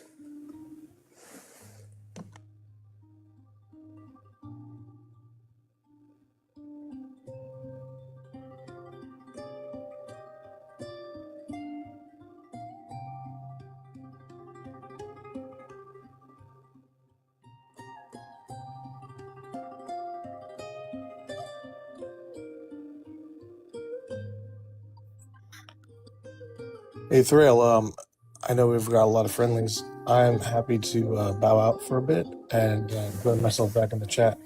Appreciate you, Ketchup. Thanks for letting me hang out for a bit. Absolutely. Take care. W's for Ketchup. And also, big thanks to Ketchup, to Bats, and to Angel for helping with the goal. Appreciate you guys so much. I feel like there was another name there and I missed it.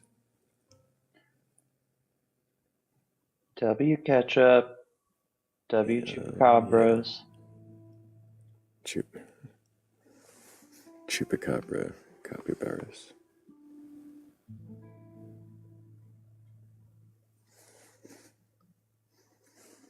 Because I thought it was pretty sure it was a capybara.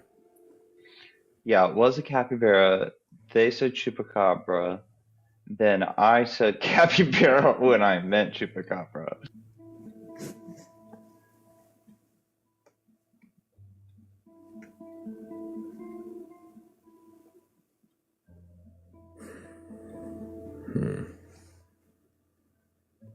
I don't know what order the requests are in, but be patient and we'll get to you. Hello, Julia. Are you there?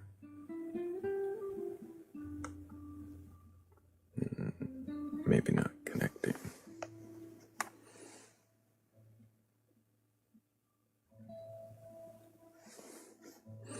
While we wait to see if this guest connects, Thank you guys for the 75,000 likes. Really appreciate all those taps and all the 77 shares. All of those, of course, help get us out to the FYP and maybe get us a few more people in here curious enough or courageous enough to question their beliefs. And I'm gonna guess Julia is not with us. If you did mean to join, you can, of course, try again.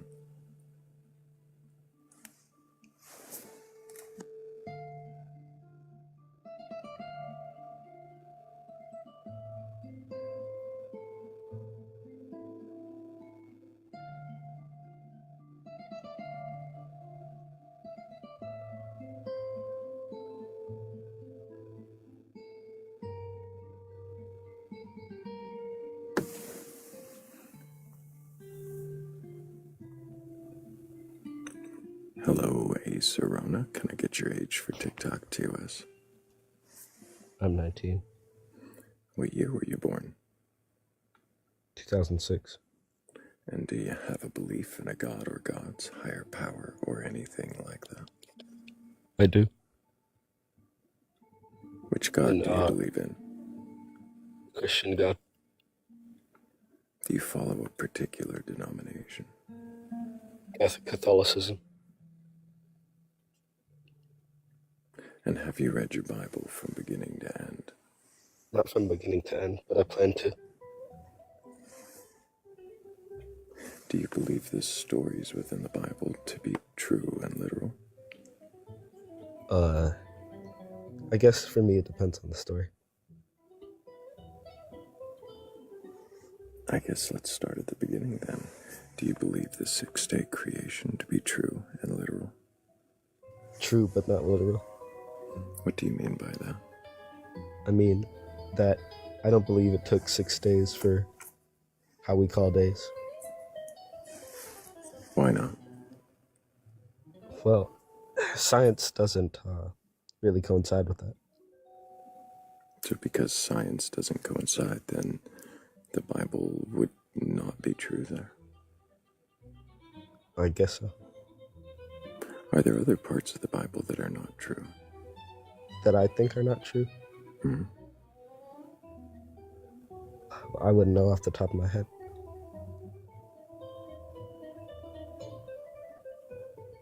I would say... No, not off the top of my head.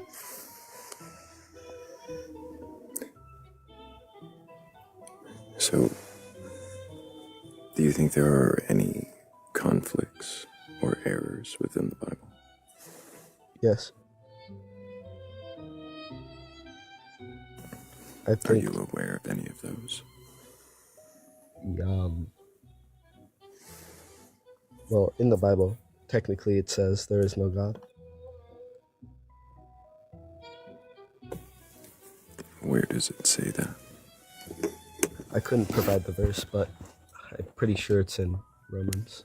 It says, a fool believes there is no God.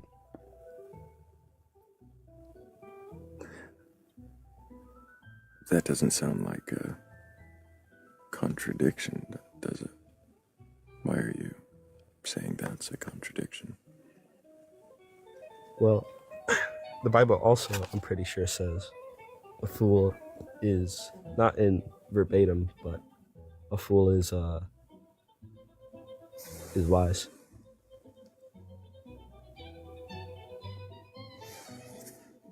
A fool is wise. Yes. Are these contradictions? I guess it would be. Since it says, a fool believes there is no God, but a fool is also wise.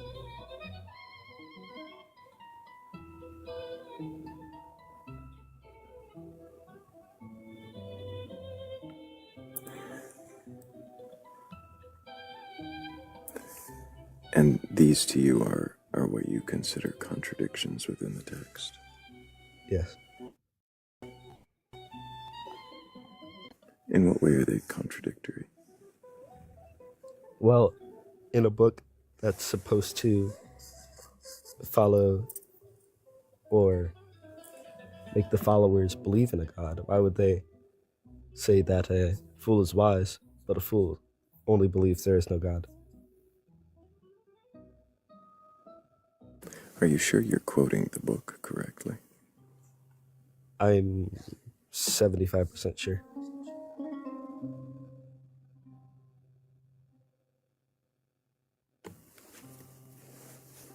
What is the context of those? The context would be, let me look at the things.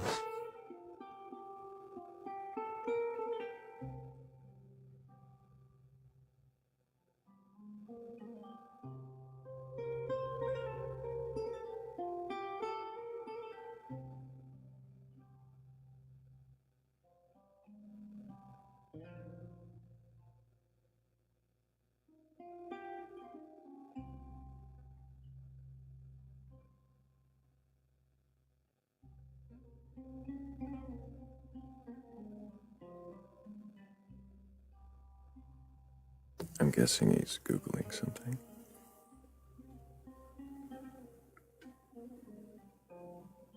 While he does that, thank you guys for the 76,000 times you've tapped the screen. And of course, the 78 shares, all those help. Of course, if you haven't already, you can go down and hit the bent little arrow at the bottom right corner of your screen, and you can repost, add to story, copy link, or just send it to a friend. All of those, of course, help get us out deeper into the algorithm and maybe get somebody else who's curious enough to question their beliefs.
Uh-oh, it's the Scottish invasion. Happy Necromancy Day. Is that what it is? Necromancy Day. Yes, that's why I was saying resurrect me. I'd typed out a whole song. You know how that song that goes, "You raise me up so I can stand on mountains"? I'd wrote the whole thing out in the comments, but changed it so that I could question, and I was like, no, that's a bit much.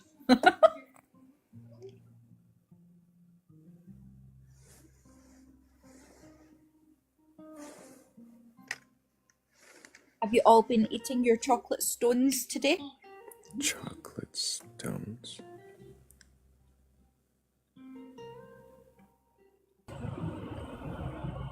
Is that what you're referring to? Cadbury eggs?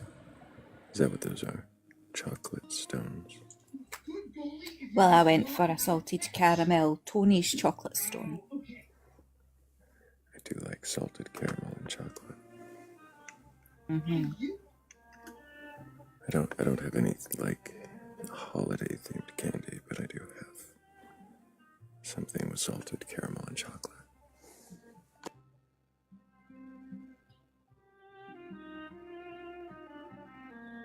Would you be able to eat it, Thrayle? Like, it'll just like fall right out of you. I don't think I need to explain the digestion of skeletons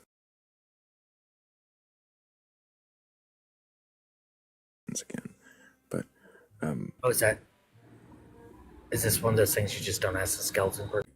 you have asked. It's not unquestionable. It's just I think unanswerable. I think we've been over this before. Is it like just a through and through, just like straight in, straight out? No. Oh. Think more like the interdimensional void space. That sounds like really complicated metabolism.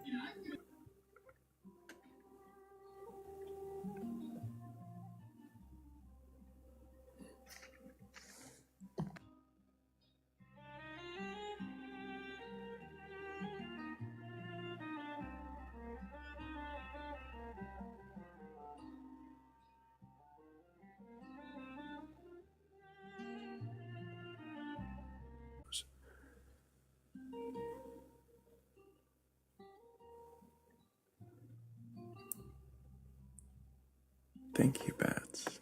Appreciate you.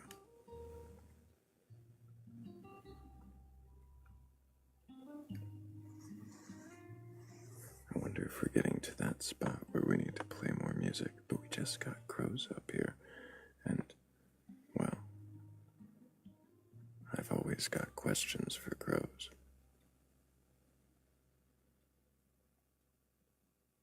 I'm actually extremely invested in the battle that's going on in the comments just now. Oh, there's a battle.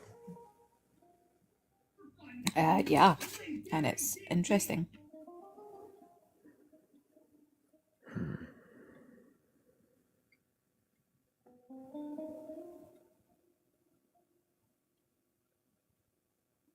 I'm not sure how that started, but oh.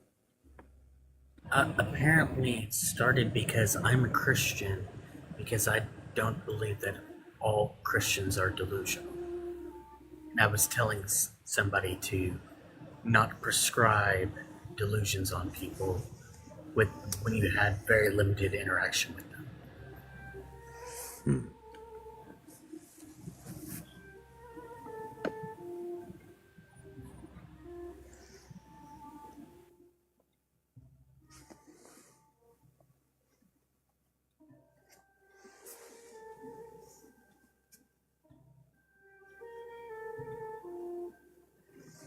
It's interesting. I didn't realize you were a Christian, Hammy. Apparently so, because I said that Christianity in and of itself is not a delusion. And that was the straw that broke the camel's back that makes me now a Christian. Because you think it's not a delusion necessarily. Yeah. Because I acknowledge that there is something called nuance. I see. But you know, if you're not for us, you're against us. What does that mean? I don't fucking know. For who? Who the fuck is us? Apparently the non-delusional people. Non-delusional. I'm guessing in that person's mind it's atheist. Really tasty chocolate stones.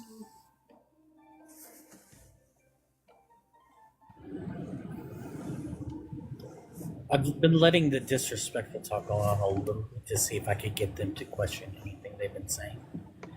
But now it's getting to a point where I realize that they cannot, so they're fairly soon going to be muted. They're already mad that I muted them once before for caps locking the name of their dog. The name of their dog? Yeah, this happened, I guess, like weeks ago. I don't know. Oh. It's kind of weird. Yeah. I mean, unless they're being That's the person. bigoted or hateful or antagonistic.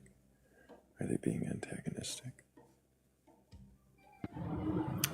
They are being somewhat antagonistic.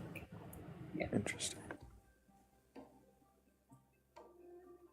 I wonder if there's anybody who's not antagonistic, who's curious enough or courageous enough to and find their way up to the panel.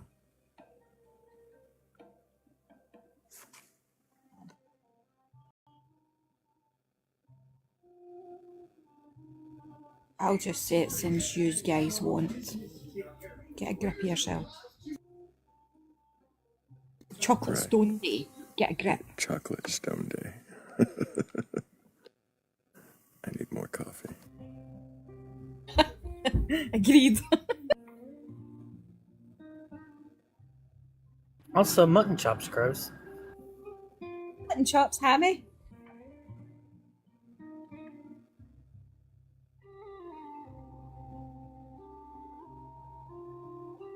Good morning.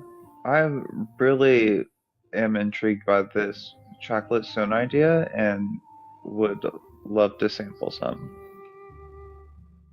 Well, Blake, you're going to need to get your own chocolate stones. Because I've half of mine. I can't share. I don't know how to do that, but I'm gonna try. It's not sell your chocolate stones in the shops?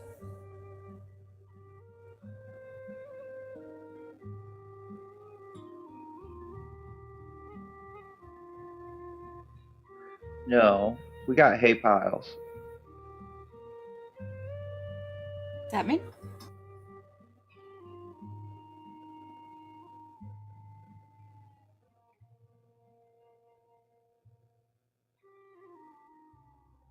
It's a pile of coconut covered in chocolate, and it looks like a hay pile, and it's delicious. I mean, I would trade my chocolate stone in for that. I would.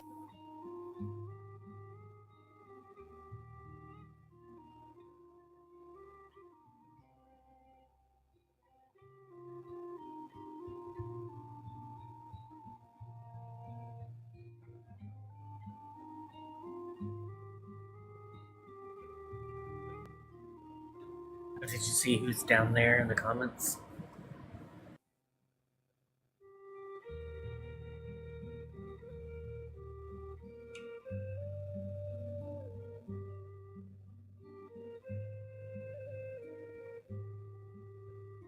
Hey, Crows, can I ask you a question?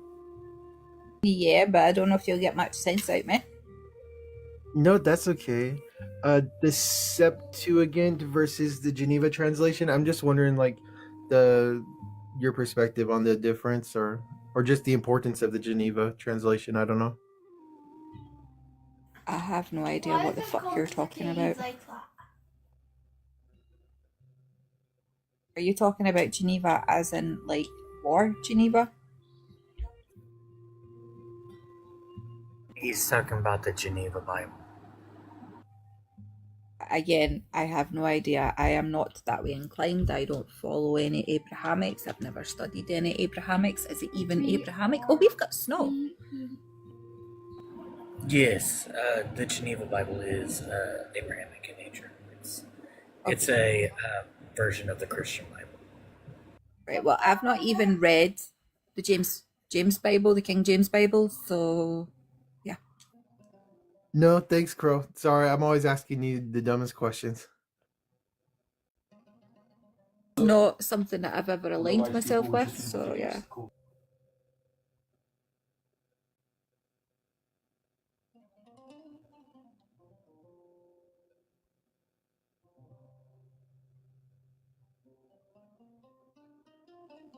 I got coffee. Did you see who's down there in the chat, Thrayle? In the chat. I see a lot of Yeah. people in the chat. One of my good buddies that hasn't been here in a long time. I do see. We might have to question Bran. It's been a while.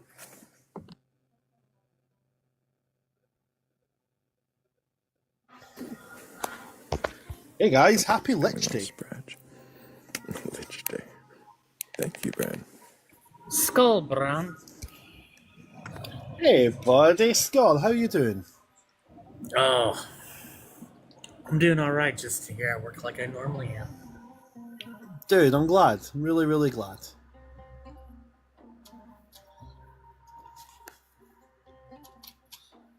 I was enjoying the chat that was going on in the chat. I was enjoying the I was enjoying the two-sided argument that wasn't really going in any direction. I see. Yo, that one. Yeah. It was going around in one big circle. But Bran, can you remind us your age for TikTok TOS? Of course I can. I'm 33 years old. And do you have a belief in a god or gods, higher power, or anything like that? Do you know, Thrayle? I actually do. And I do indeed. And what god or gods do you believe in? I believe in the existence or possibility of existence of all gods, but I believe only in the worship, adoration, and reverence and respect for my gods, the gods of the traditional practice Norse pantheon of my ancestry. Oh, it's really snowing outside here. Sorry about that. Sorry. Traditional practice in Norse pagan, but I do accept the possibility of the existence of other gods. It would be fairly arrogant to assume that only my gods exist and nobody else could possibly be correct. Are you open to the possibility of no gods? Of course, absolutely. I mean, if you're open to the possibility of gods, you must also be open to the possibility of no gods. You would think so. Why would you think so? Well, if I'm open to putting faith, which is essentially following with no empirical evidence, no evidence that I can bring to someone and go, look, there's my proof. If I'm following based on that, I also have to be open to the possibility that at some point something could come that would prove me incorrect. We, thousands of years ago, believed that earthquakes were some angry being telling us that they were really angry with us for what we did, and then eventually we understood why scientifically earthquakes happen. A couple of thousand years from now, somebody could turn around with a scientific explanation for why there is no God or why there is a God. We don't know. At the end of the day, anybody coming up and saying, yep, I know for a fact, no, they don't.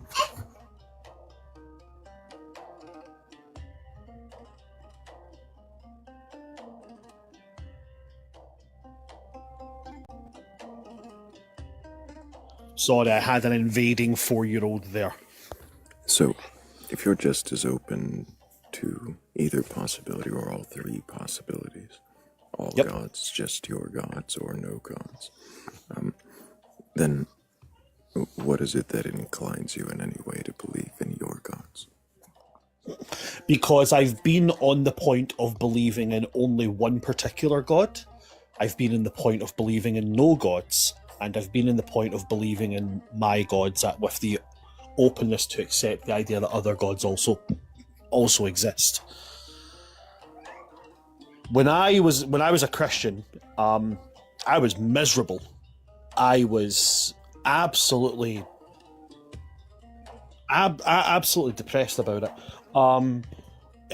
You get this magic shiny place when you unalive, but you only get it if you follow these exact rules, and these exact rules are given to you by a loving dad, but that loving dad only loves you if you do these particular things, these particular ways, at these particular times. I was like, at this point, I'd rather just take the L. Then when I believed in nothing, I felt like, why am I doing what I'm doing? If I believe in nothing, to me, not to anybody else, just to me, if I'm believing in nothing, then what's my reason for getting up? What's the point? And then obviously I've told this story before, so I'm not going to go into the big massive ins and outs of it. I had a very, very emotional moment after losing a family member, and I wanted something. I just wanted something that was going to tell me it was worth it. And I got the sign that I got. And since I've started to believe in that, since I've started to feel like they might be there, that they might be listening, that they might be quote unquote giving a damn, my life has been infinitely better. So it makes sense for me.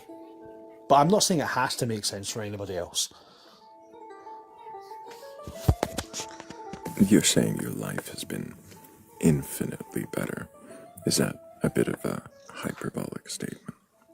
Yes, I'm not being literal, otherwise my life would be getting better and better and better and better and better every single day. Obviously, I have my bad days. So, yes, a bit of hyperbole there. The vast majority of my life is better now than it was when I believed previous beliefs. I think Bats had a question. Yes, I was wondering how the sign you received after the passing of your family member. I was wondering how the sign came to be and how you're sure it's not from yourself and that you're sure it's from something else outside of you. So yeah, I'll happily explain that. When I was I'm Thrayle out the comments. Oh, go ahead. Sorry. I got it. Thank you, Amy. When I was practicing Christianity, we were taught to pray and ask for what we needed. And I would pray and pray and pray and pray, and would you look at it, lo and behold, nothing. When I lost my family member, I was at a point where I didn't believe in anything. I was very atheistic. And I just started praying to pretty much anything. I prayed to God, Buddha, Allah. I went for a whole host of things, mostly just feeding into a young adult desperation to be heard.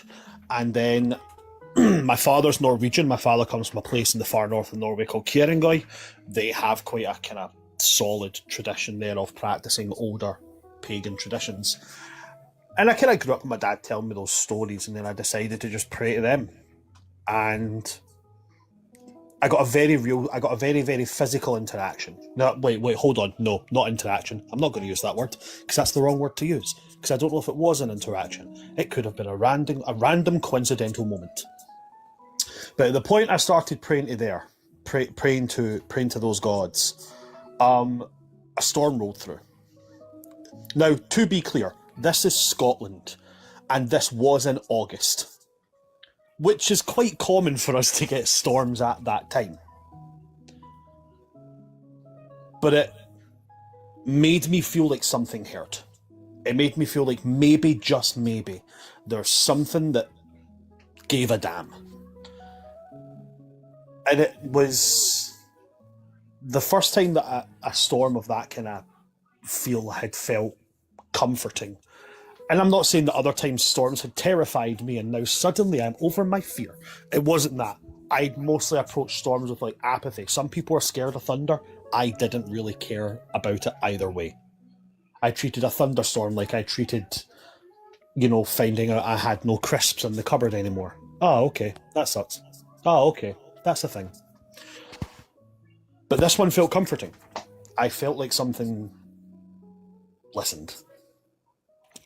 And it happened to be when I prayed to these particular gods. So I spoke to my dad, I spoke about the older practices, I started to put them into physical practice. I think you have answered pretty fully, but I think Bats had a follow-up. You're saying that because you prayed to these deities and you felt comfort in this storm, like, was there something special about the storm? Was there like lightning that hit just right and lit up the sky, or was there something about the storm that made you think it was different? There very well may have been lightning that struck in just the right way. If there was, I didn't see it. I was looking at the ground. But I remember it being almost instantaneous. It was one of those. Have you ever seen those like sudden onset storms where like the rain comes down almost like in a sheet?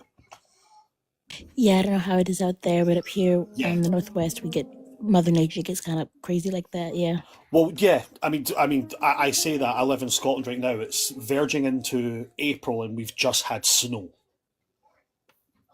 So we do get wild weather here. But it was very much one of those moments of sitting in a fairly warm and humid park late at night, and then sitting and saying, like, God, blah blah blah, listing a whole bunch of names and stuff that I'd known from stories and such, and asking for some kind of thing, give me some kind of sign that shows that somebody's given a damn, that somebody knows that I'm not feeling good, that somebody cares that I don't feel good.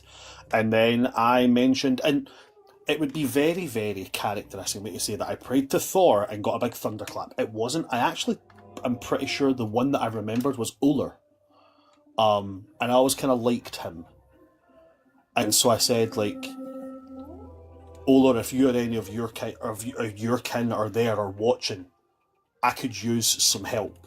And I started feeling like the rain came down, like, vroom, and then thunder, bang. And I was like, okay, it is storm weather, so it could definitely be a thing. But it's also a bit coincidental that it came right at that exact moment. Or maybe it wasn't coincidental. Well, what do you believe is a coincidence? What is a coincidence? I believe a coincidence is a pair of unlikely events happening, no matter how unlikely that they are. I guess that makes sense in my ADHD brain. So a storm in storm season was unlikely? But right at the exact moment that I ask for some kind of sign from a pantheon who are very famously depicted among storms, at any other point that could have clapped off. But it clapped at that moment. It made me feel comforted. And it made me feel like maybe they're listening. So the coincidence that brought the comfort, how sure are you that it was something real and given to you and not something like a coincidence? And again, I really do mean this, I'm not trying to sound like defensive on it, but I'd say I'm about as equally convinced it was something intelligent, something divine, as I am believing that it is a coincidence. It could be either one. I don't know, but I have faith that it was something. So like maybe 60-40, a little more than 50% sure, something like that. I'd say it's probably closer to 51-49. Oh, okay, so very close then. Yeah, I mean, as I said at the beginning, I would be a complete arrogant idiot to assume that just because I believe something means it's correct. I could find out there's nothing. I could find out it was every single thing that I've looked at with any form of comfort, any form of giving of strength, giving of safety, or, healing my boo-boos whenever I feel like I've got a bit of the cold and I put an offering to air on my altar. I could find out they're all for nothing. So how different is your experience from, say, a Christian who said that they prayed to Jesus and he healed their whatever ailment they had? I don't imagine that it is different. I don't imagine that it is. But would you not look at them and say that healing would be a natural process, and if you hadn't healed, that would have been more or less the improbable thing? I think the question I would put to them is, do you believe very literally that Jesus / God / the Holy Spirit reached down his hand, rubbed your forehead and made you feel better? Or do you believe that they maybe gave you that little burst of energy to get up and make yourself a cup of tea? Or do you believe that they made suddenly a random deposit that you weren't expecting to happens into your bank account so you can go buy medicine? Like, I don't believe very literally that the goddess Air reaches down and puts her hand on my forehead and suddenly I'm all better. But I believe they give you the start to the path. You've got to have random deposits in your bank account. No, that was an example of, like, everybody's had those moments where you don't have money in your account and then something like you weren't expecting a deposit to happen, but suddenly something comes in and you're, that happened at a good wee moment. Everybody's had them. But when I've had those moments happen, and when they happen, I'm not looking to a deity for them. I thank the person who gifted me and show my appreciation elsewhere. I don't look to a deity, so I'm wondering what the purpose is for the role of the deity.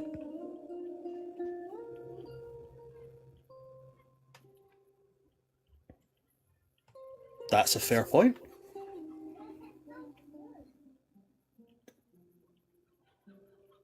I'll have to think on that. Well, you said comfort, and I'm wondering if you could do all these things which you do. I'm assuming you're a good person and you treat other people how you want to be treated and so forth. I certainly try to. Yeah, I've seen you around, Bron. You seem to be a great guy. Would you say that you would still be a good person and do right by your fellow human without your belief in these deities and having this comfort? If I found out my gods weren't real, no, it wouldn't change how I act towards people. It might change how I feel about events going forward. It might change how, if I have to deal with a difficult situation, would I deal with it differently, knowing that I can't, if I feel the need to rely on my gods a little bit, I can't do that. Yeah, I'd maybe feel differently in that, but it wouldn't change how I treat people, no. So is there any practical application that the gods give you? How do you mean? I guess there's something that the gods give you directly that you wouldn't get elsewhere from fellow humans or a good cup of tea.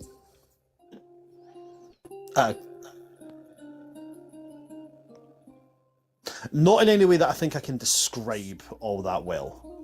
Mostly things that I feel when I do certain things. Which, again, that's all down to personal perception, so I can't really use that as something that's going to, I guess, justify my beliefs to anybody. Not that I need to justify them, but you get what I mean. Ron, real quick, where did you say your dad was from again? My father's from a place called Kierangoy. That's in Norway? Yep, far north of Norway. You're going up towards where the fjords start to curve around to the east. It's in a place called Boda territory. It just as a random question, Bron, is there have you heard of any Hungarian mythology or elsewhere up in that parts? Because I have a friend who said that they are a bit sad that there's no pagan mythology; it's all Christian. And I wanted to ask you if you or any other pagans on panel knew of any Hungarian myths or stories. I don't know specifically Hungarian. Are Hungarians counted in Slavic? There's loads. There's granted there's a Christian overlay, but there is loads of Hungarian mythology and lore. Yeah.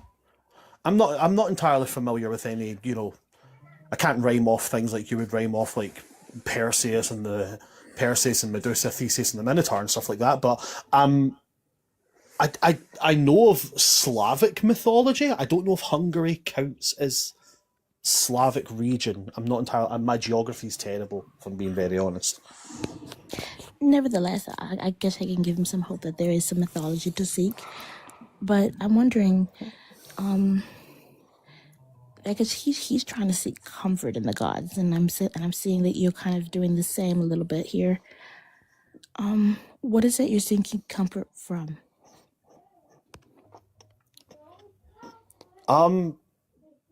I don't know how else to say it other than the general goings on of the world. Like, I think everybody can fairly admit the world's in a bit of a shit state right now.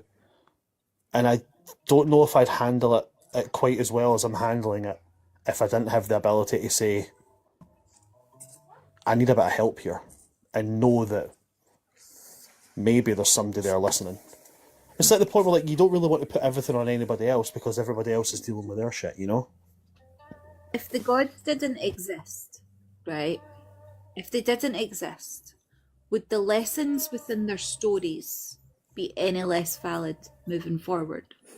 I don't think they would, no. Yeah. Really quickly, I've got to thank Bats, but also Cassia the Sea, Dancing in Duality might be Ketchup, and I'm pretty sure there was at least one more on there. If I didn't mention you, thank you too. Thank you all for helping with the goal. I appreciate you. Ron, what are your thoughts on the Volsey?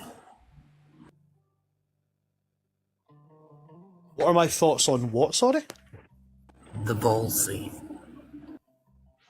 The Volsey? Not overly familiar with them, if I'm perfectly honest. Oh, okay.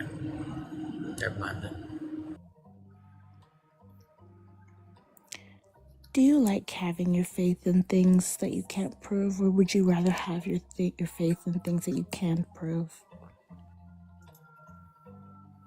I'm happy with my belief the way it is. That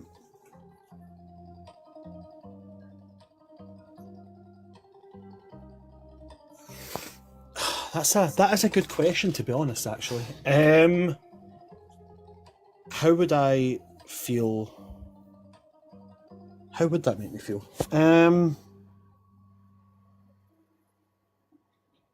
No, I'm pretty good with having my beliefs as they are.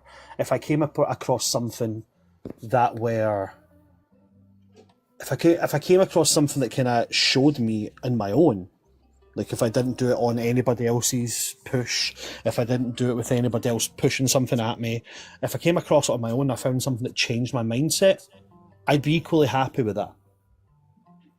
But I don't think that anybody can put me onto a path. I think it has to be something that I find for myself.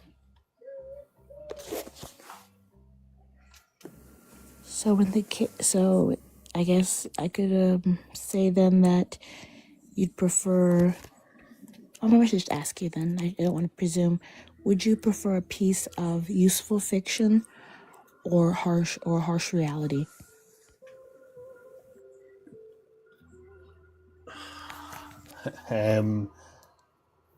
Me personally,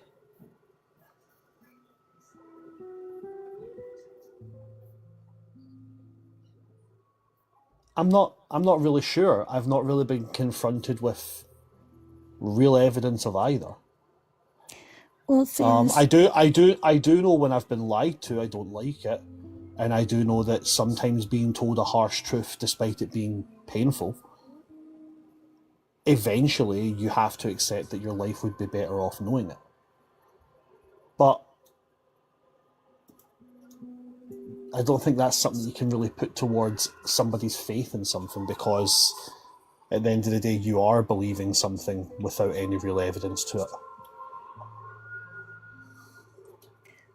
But why choose to believe anything at all? Why not leave it on the back burner if I don't know? Because what if I don't like, I don't know? That's fair. If you don't like, I don't know. But why don't you like, I don't know? I don't know, to me, means something's missing. Something hasn't been looked at. Something hasn't been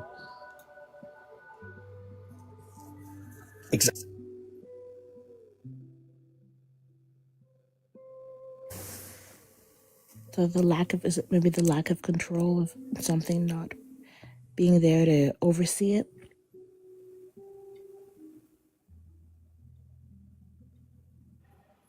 That's why I like coming up here. If I don't know an answer to something, I go away. I try and find an answer. We've made you go away a lot. I don't think you've made me go away a lot, but you've made me question stuff, and that's why I like this. That's why I like these chats. I've gotten Braun to kind of get stumped a few times. I mean, if anybody tries to claim that they know everything about their beliefs, they're lying. So you should be stumped by your beliefs. You should be open to questioning your beliefs. And you can't really question something unless you get stumped by it, in my opinion. Is there a way we can question things before we get stumped by it? If there is, I don't know it.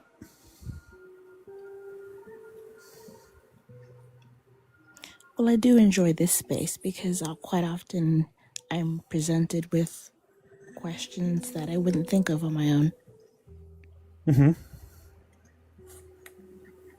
Which is why I think it's important to thank everybody for the 80,000 tabs. Oh my gosh, y'all are great this evening. Hell yeah. Best audience on TikTok, full of people willing to question their beliefs, just like Braun here. Mm-hmm. I do have to wonder, because I know I've heard your story more than once, and I've asked you follow-ups. So I have to wonder if I ever asked you before, how many other storms have you controlled? Oh, I've never controlled a storm. How many other lightning strikes have you called forth? I'm sorry to disappoint. I've never actually called down a lightning strike. If I could do that, I'd have a lot less problems, I think. When you asked for do you mean something, how many times have? Okay, I think I understand what you're saying. Thunderclap. Doesn't that mean that somewhere a lightning struck for you? Not always like that. I think I get what you're kind of trying to hint towards. How many times have I asked for a sign and gotten one? Well, I'm specifically asking about weather-related events. Have you ever called forth any other phenomena? No, I've never reached out and asked, "Can you make it snow for me to show me that you're real?" No, I've never done that. I don't even mean necessarily with that intention. Again, I'm sorry to disappoint. I've never specifically asked for any weather specific signs of show. Mm-hmm. It's if I had to sit there and think honestly about it, I couldn't say I remember any specific times of me asking for something and getting some kind of weather related phenomena. So I would have to say, honestly, that would be the only time I've received weather-related phenomena as a sign of something might be here. The reason I ask is because part of why you associated this clap after thinking of a different god with the Norse pantheon is because you associate them with storms. Yes.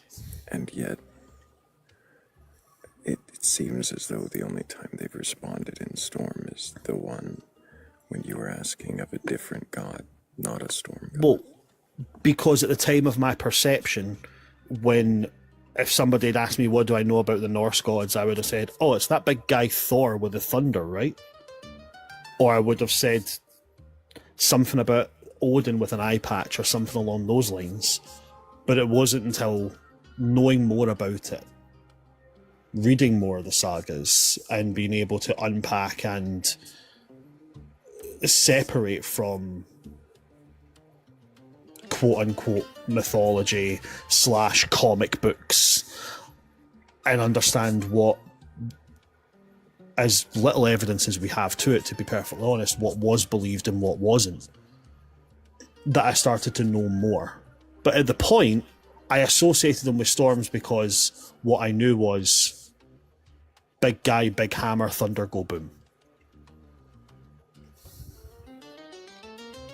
Do you believe your experience is repeatable? I believe I could ask for something, some kind of support from my gods, and I might hear thunder again. Yeah, entirely.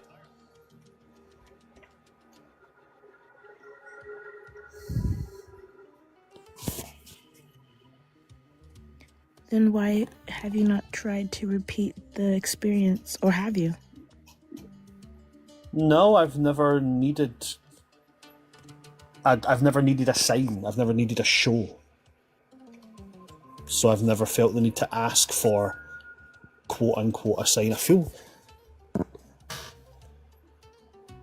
I mean, yeah, it was what I did, but it feels really silly saying asking for a sign. But no, I've never felt the need to ask for some other kind of physical show.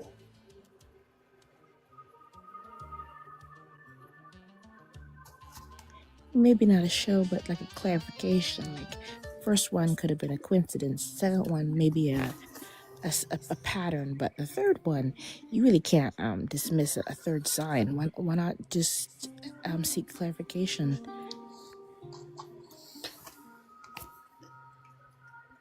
I guess at the time that it happened, that probably would have been a smart thing to do.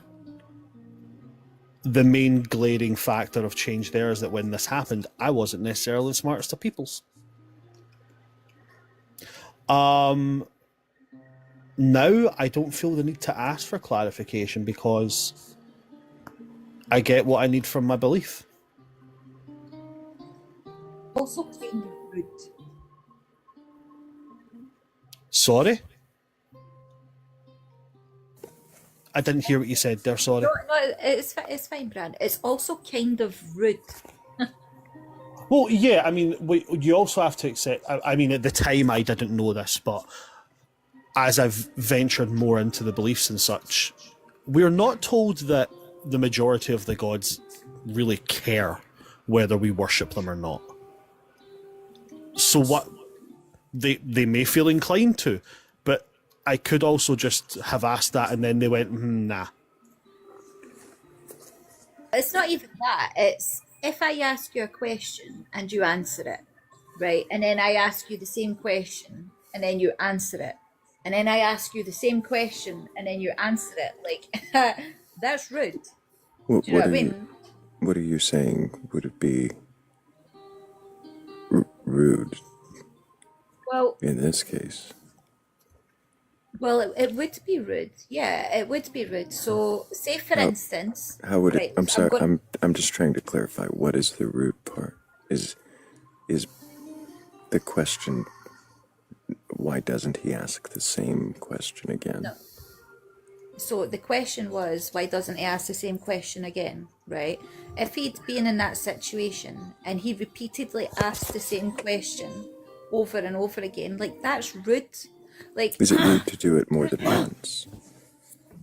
I mean, twice would be fine. 3 times, 4 times is pushing Did it he a do bit. it twice though? No, So would right, it be okay. rude for the second time? That's what I mean. I understand why it might be rude if it was like again and again and again and again.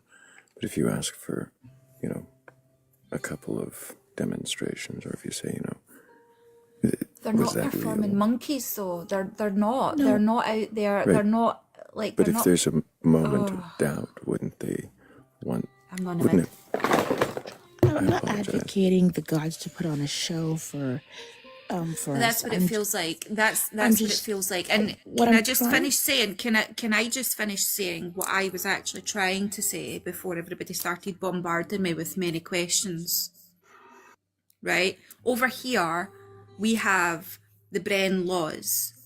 Right, we have hospitality rights. We have ways of approaching spirits and people respectfully, right? And we kind of have to adhere to that in a certain kind of way. So if you're asking the same spirit the same question 3 times, that's considered rude.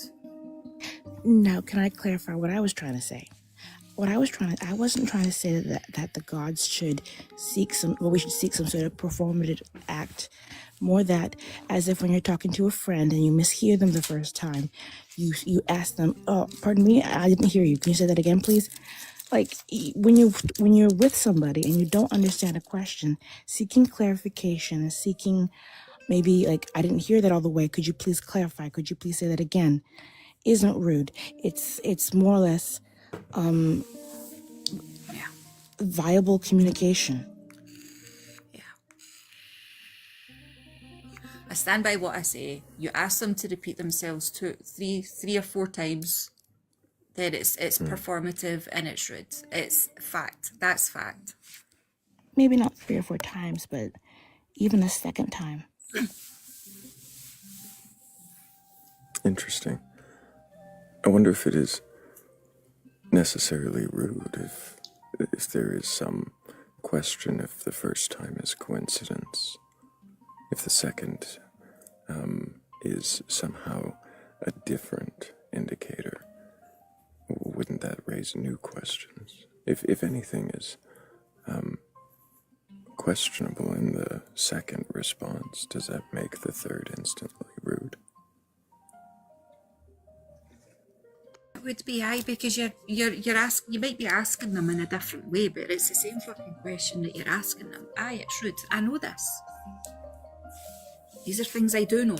I might not know much things, but I know these things, and that is one of the things that I do know. If he'd asked them 3 times, even if he'd asked them the same question, I'm glad he didn't. I do understand that, and again, like I said, I've never felt the need to. And while it is correct, we do have particular ways we're told to approach certain beings. Like, you are told to approach Thor with friendliness. You're told to approach Odin with caution. Some of them you're told outright never to approach. Some should be respected, but respected from afar. But I also adhere to, again, what is said is correct. Some gods could take offence to being asked, do that again. But some also might just not care.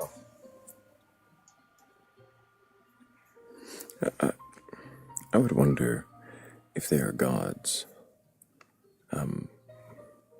wouldn't they be more clear in their communication as to never require a repetition? I mean, I guess but I get that's the other thing as well, is that our gods really don't much care if they're worshipped or not. Maybe I should put it in a more personal light. I've asked multiple gods to show themselves, and I've had what some might consider a sign. I'm unwilling to believe on a single sign. Is it wrong for me to seek clarification? I don't believe that if it's your takeaway from it, for you personally, that anything would be wrong in that. If you did follow it, then that's right. If you didn't follow it, well then, that's right for you. And nobody should ever tell you any differently.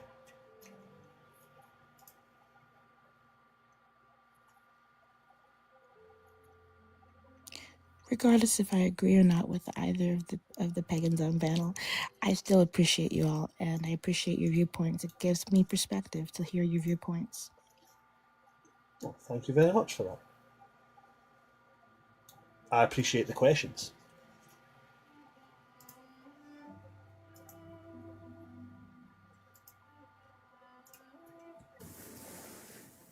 I do have a random question though. Who do you think is the most overrated and overpopularized deity that you think wants to just be left alone? Odin. You think he's more of a loner? I mean, he's actively said several times, and not that I hold much to them, but if you believe in the words of the Havamal, the words of the High One, and you take in the stories that are said, the stories that we hear about Odin's interactions with people, he doesn't interact with large crowds. He interacts with singular people. He does just want to be left alone. He wants to come down, do his thing, see what happens, then go, okay, bye. But he also does tell you that if you are to entertain large people, large crowds, how you should do it. Oh yeah, he tells you how to entertain large crowds. He tells you, well, he doesn't tell you what to do. He tells you, if you're going to do it right, I would do it like this. But he also doesn't say, that means you've got to come and pray to me and then do it. He says, if you're going to do it like this. Yeah. That would be my, yeah. Yeah, he does. He tell, like, I mean, a vast majority of our gods tell you how to eat and drink and celebrate properly. It's a running trend. It's all about being a good host. Like, it tells you, like, hey, look, I'm not telling you you need to be a host of any sort, but if you're going to be a host, here's what it means to be a good host. there's a polite way to do things, but there's also a way that you should deserve to be treated for being a host. And if that's not met, then you no longer have to be that host. Mm-hmm. It's funny because I've told people about the Havamal and how it tells you, like, if somebody comes to your door in need of food and water and the fire, that you are to help them. Give them your finest drink. Give them the largest cut of meat. Give them your best boots should they need them. Mm-hmm. I do appreciate the Havamal, but it's been almost every version of the Havamal you open up. It says it's been the order of the stanzas has been rewritten in order to suit the context of the author, and I'm like, take the stanzas for what they are, but you can't put any real context into it if they're being shifted around because the author thinks they look better a certain way. So I take the Havamal very loosely. So, Ron, you say Odin. What about you, Crows? Who do you think is the deity that you know of that is over maybe idolized but wants to be left alone? I have several. You just have to look at Witch Talk to see. So, Hecate, the Morrigan, Lilith, Loki, and Odin. They just need to be in Persephone. They just in Hades. They all just need to be left alone for a wee while. Yeah, I do hear a lot of people. Yeah, I do hear a lot of people talking about Hecate and Loki and stuff. Like, okay, everybody. I'm sure they're not talking to everybody.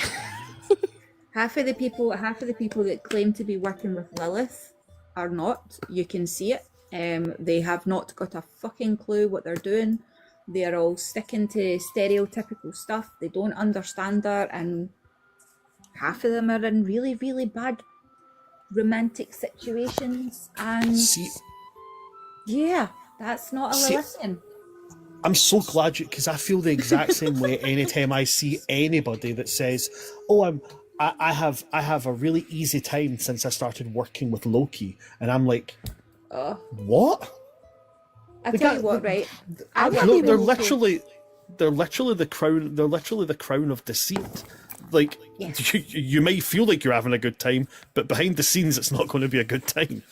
I can agree with that. I worked with Loki for quite a while, and to back up what Bat said, this idea of spiders with Loki is entirely wrong, but my time with Loki was extremely challenging, and in the end he was the only person from my spirit team that I took with me to a family member's funeral, and I'm grateful that I did, because his energy was absolutely needed. It was needed. But yeah, it's not the way that people online say it is, for sure. I'm so fascinated by that. So fascinated. Energy. I'm talking about working with God a god energy. Other world. What is God energy? Up energy? You said what is God energy? You said Loki's energy. What is Loki's energy? So much there that you could have pulled on. There was so much there I was biting my tongue for. I heard it, Thrayle. I heard the and then they keep going. I did think I heard something of a there. It's a lot of questions raised, and you know, I went for a familiar one. If I don't get I'm unhappy. Okay, so right. We'll go for personality. Loki's right, and characteristics. Yeah, personality and characteristics that I could have placed upon myself. I see. Yeah, see how I'm getting around that? Because we're avoiding that, Thrayle. We're avoiding it. That's what Loki's energy is? Personality and characteristics, aye. And you were placing those personalities, or could have been, you say, placing those personality aspects on yourself. Yes. For learning, yes. Yes. highlighting areas within myself that I could either be using those characteristics and personality traits to challenge areas within myself, or to recognize that those are areas within myself that I need to sort out. Yes. Yes. So then, in what way do those personality traits want to be left alone?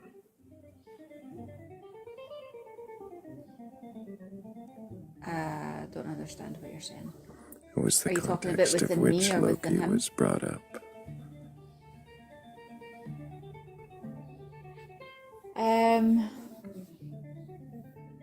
I would say that it's insulting for them, whether they're real or whether they're not, to be dragged across the internet and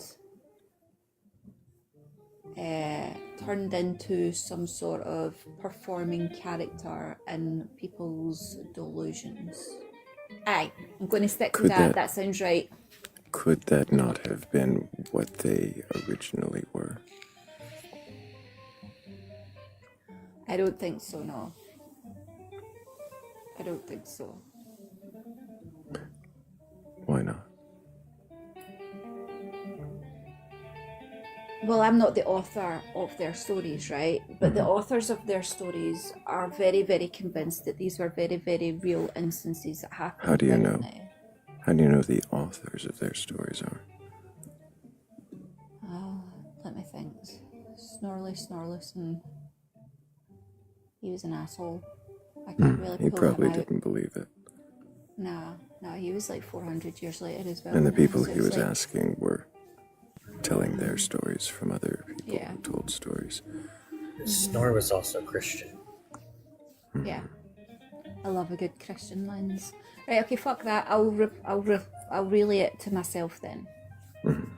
So, my spirits that I can't characterize and define, I have put on and taken names that have also been placed on them from over the years. They've given them character and personality to describe physical characteristics of goings on within the land in terms of nature. I would assume, given the way that some of the information is in the Norse pantheon, that there is an element of truth transferred over to that too. So some of their information would have came from navigating the land and the attributes within the land, rivers, mountains. So elements and of that's truth. But could those elements of truth and the names derived, the characters given, been intended to be, passed on and exaggerated? And Mm-hmm. Yeah. Yeah. That's how stories work, isn't it? That's how lore works. That's how oral so then, traditions work. why would they have any problem with their stories being passed on and exaggerated on the internet? Because it's abused. It's like... Is it? Absolutely. It's taking it from source culture and then diluting it, bastardizing it, and then redistributing it to suit whatever narrative it is that you have. When you haven't even... Maybe I just sound like a pure gatekeeper here, but... Are there not who are part of that culture? There And are, not yes. some of these open?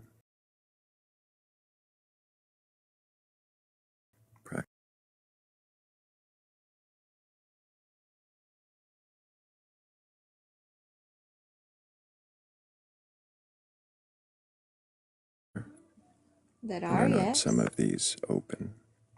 About those cultures Hmm. changing to suit their own personal need and their own personal gain, and then trying to monetize off it. That's a bugbear of mine, massive bugbear of mine. When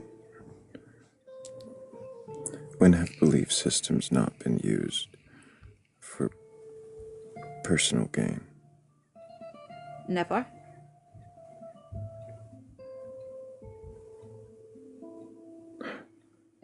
Is there another use for them? Well, yeah. Does the other uses take away from the fact that they've been used for personal gain? No, it doesn't. I guess what I'm asking is what other use is there of belief systems than personal gain? Cultural identity.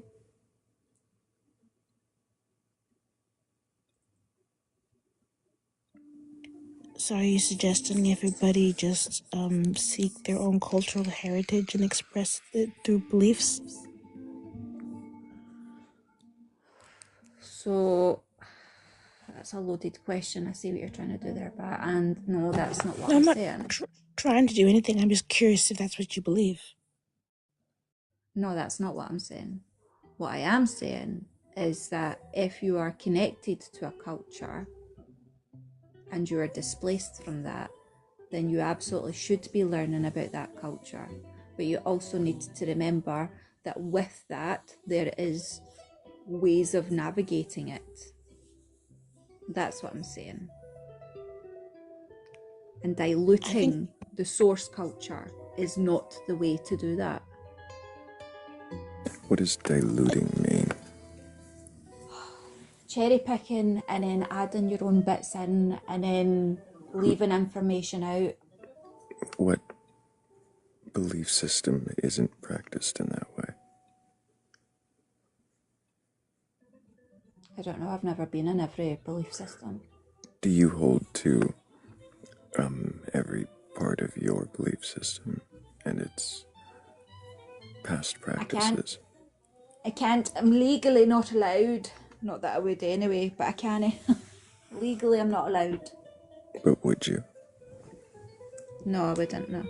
So would you say you are cherry picking and potentially diluting your practices? Well, unaliving the humans is not something that I morally could do. So I guess, yes, but also morally, no. What do you mean morally no? I go as far with my belief system as what I'm able to and within my cultural practices until it becomes that, which it will never become that. Human unaliving in the name of any kind of spiritual belief system is completely and utterly wrong, as is, for me personally, animals too.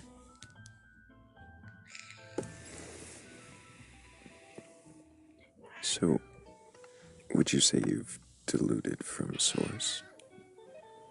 No, I've just drawn a firm line. Is that the only line you draw?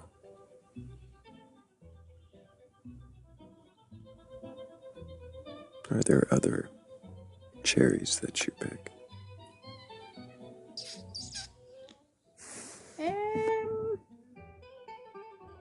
I don't know, because I don't know what cherries you're talking about.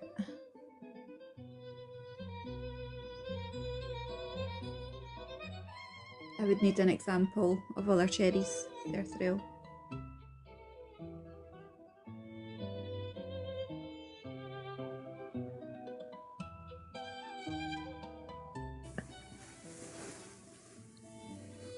Other practices, other pieces of your tradition that you leave behind. What, like?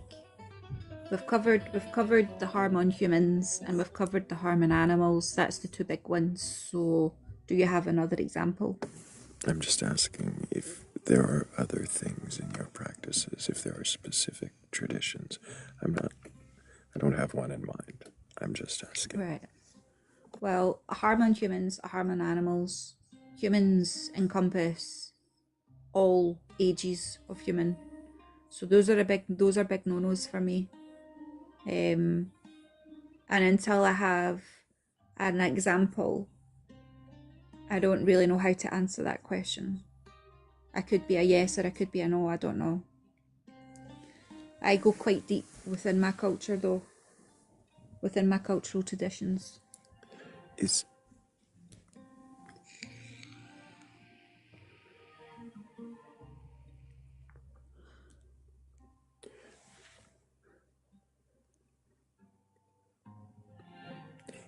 what is it that makes your form of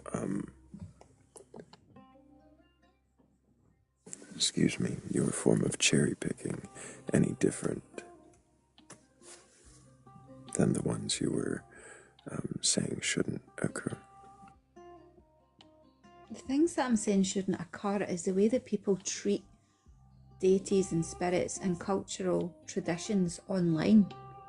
How is that being applied to me?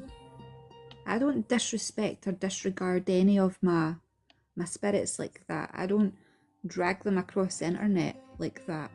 So like why is this being applied to me? I'm not making the connection here. I was asked a question, do I agree with the way that some gods and goddesses are treated? And I said no, and now somehow we're here trying to do what now? What are we doing here? I'm just questioning the beliefs that were presented, Crows. If you feel singled out or you'd like me to stop, that's no problem. I would just like to understand why it's went from the general population to me. I answered the question like Bran did. So why are we here? Help me understand so that I can link this. Because that's where my questions tend to go, is towards the belief of the person speaking the belief.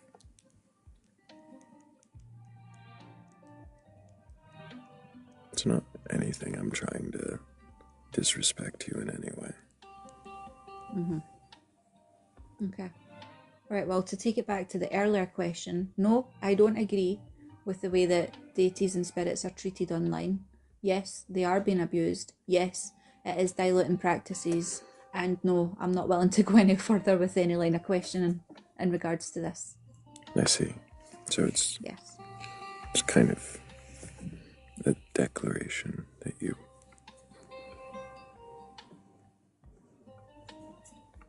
It's interesting, and I'm not going to force you into questioning, but I do think that it's interesting that you would think that they are abused or mistreated in any way.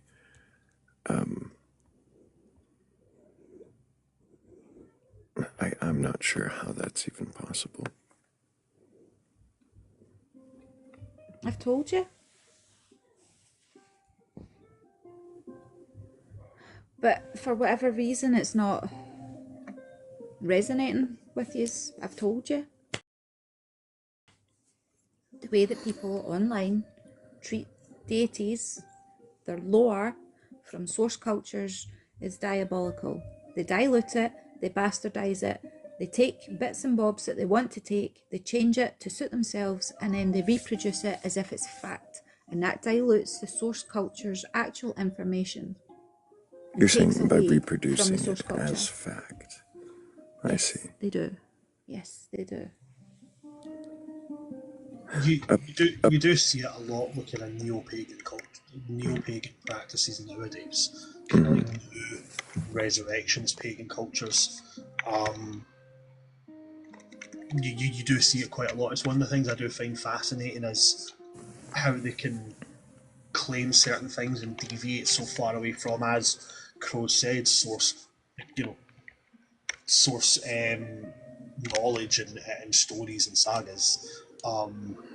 Like one of the things I find absolutely fascinating, as I've already said, is people who work with certain deities when the sources tell you to actively stay away from them.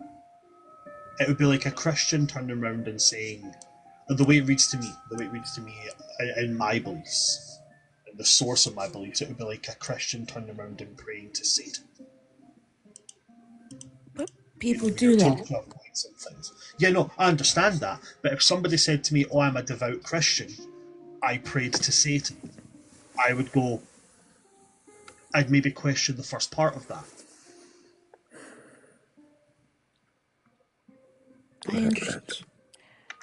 I understand that some people, like, are very upset when a religion isn't upheld to the lore that it originated from. But apart from just being upset that a lore is not being upheld, I just don't understand beyond that. I was when I was a Christian, I was very upset to see other Christians not following the Christ-like way that I perceived. But at the same time, if I were a pagan who believed in unalivement, sacrificing of humans, and they saw crows not doing that, I don't know that they wouldn't feel the same way. So I do try to leave a little open-minded list about. Some people just don't like it, and that's okay. But beyond being accurate to the lore, I don't see what the harm is being done. And if that's the way you see it, then that's, I guess, how you're going to see it. It's not for me to, like I said, it's not for me to force you onto a path or try and make you see what's not yours. Yeah, because I have ancestors. I'm sorry, Morgan. Oh, whoa, that was aggressive, my friend. It's okay. You're not in trouble. I was getting ready to go, and then I saw you, and you said something. It's like, whoa, hold up, Morgan's here. If I might contribute a little to the Steel Man, it's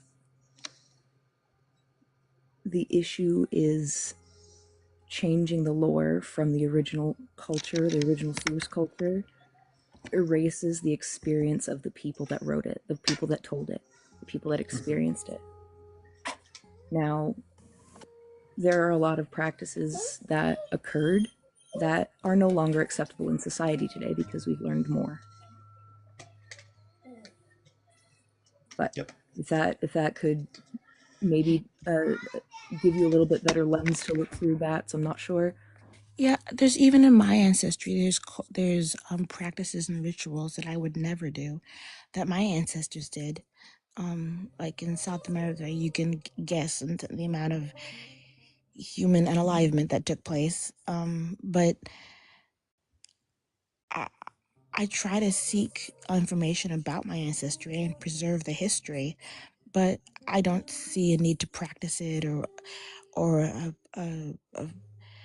insult if it's not practiced correctly. I see more or less it saddens me, yes, but I don't know if it frustrates me on the same level. Maybe I should be frustrated. You would have to think about it in the sense of, say, like Snow White, the movie Snow White and the Seven Dwarfs. The original story is very graphic, very violent, very, this is what you shouldn't do. But then you look at the cartoon that Disney produced in the 30s, completely different. Sure, there was some scary scenes, but not nearly as graphic as the original story. Does it erase the original story? I think so, yes. How? How did you find it if it was erased? Well, I have a lot of things that I find that have been erased. That's just how the tome works, but that's not my point. It's I'm not saying that it's wrong to change them. Stories develop and change over time, regardless of what we do with them. What I'm saying is that it is important to understand the source material, because then that shows you exactly the message or moral isn't the right word, that was attempted to be conveyed at the time. There's more to it than just the ritual aspect, the traditional aspect. It's the historical snapshot, it's the cultural snapshot, it's the environmental snapshot. There's so many factors that go into the original story. We can see this as an example in the story of Medusa within the Greek mythology. We have a kind of traditional telling of the story that puts it as a curse that Athena was incredibly upset with Medusa. And then we have a modern retelling of it where it's actually, the curse is actually kind of a protection thing to keep her from being harmed from any other being, including the gods. While the modern retelling is a nice, pleasant story, it's still the cultural snapshot of the original. Thankfully, isn't lost by the retelling. And it's the other thing about that as well is that you have to understand that what a lot of people believe is the Greek version of the tale is not the Greek version of the tale. It's the Roman edit. Because when the Greek gods moved over to the Roman or when Romans adopted the Greek gods, they idolized certain things more than the Greeks did. For one, the Greeks believed Hades was a god to be respected, but Neptune was worshipped because Poseidon was worshipped because Greeks actively needed the sea to survive. But when you moved over to the Roman beliefs, Hades became known as the god of all beneath the earth. This meant wealth. So he became worshipped, whereas Neptune, because the Romans didn't really need to rely on the ocean, they didn't need to go seafaring, the sea became a thing to be feared. So Neptune became a darker side. Whereas, because in the Greek story, Medusa was all... But is this erasure? I don't know, it's just two people who looked at the same god and thought a different thing. Is that not what has been going on throughout this conversation? Is that not what anybody who says this is my interpretation of the god, this is what I feel, and then they go out and say, well, when I interact with Loki, this is my experience with Loki. So and Loki I believe is this. I believe the difference is that we're looking at two deities who are looked at from the same origin, but they're taken with two different names. They become two separate beings. When you're looking at, i.e., when I was talking about modern day neo practices of neo paganism and how they look at Loki, they're not saying this may have been Loki, but I view them as a new person. They're saying no, this is Loki. Right, they're worshippers of Loki. They believe in Loki. This is Loki to them. But the source, experienced this way. But the original sagas tell us not to worship Loki. Loki is a being of deceit. They're a being of trickery. We are not. We're and not. Like any scripture, people find ways around that. Of course, this is where what we're talking about comes into place when people change the source information. Their belief in a scripture. And couldn't it be a valid concern that the whole entire idea that Loki being something you should worship is kind of heavily Christianized? I absolutely think that the idea of Loki being worshipped is something that could have came into it because of how Christianity warped and twisted the faces of multiple different pantheons of gods in order to make their religion make sense to a bunch of people who didn't believe in it. All this being said, I understand the need to preserve history, to preserve culture. I just don't understand the need to preserve practices if you have to cherry pick in order to ethically practice them. But I have to go now. I appreciate everybody's input, and I really learned something this evening. So I love all my pagan friends up here. You guys are awesome. I may not always agree with you, but I definitely respect where you're coming from. Thanks for sticking Lovely around, chatting to you, Bats. Appreciate you, Bats, as always. Appreciate you too, Thrayle. Y'all have a good night. Bye, everybody. You too, dearie. Cheery bye. W's for Bats in the chat.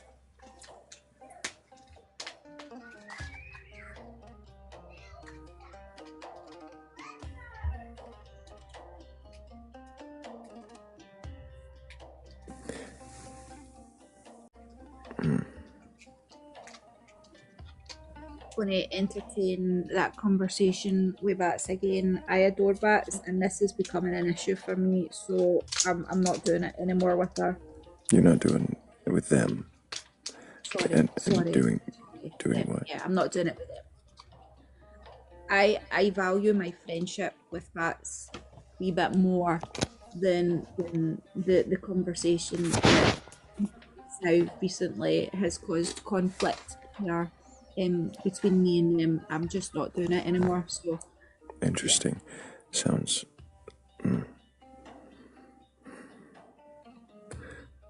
Sounds personal, but I'm sorry you feel that way, Chris. We're.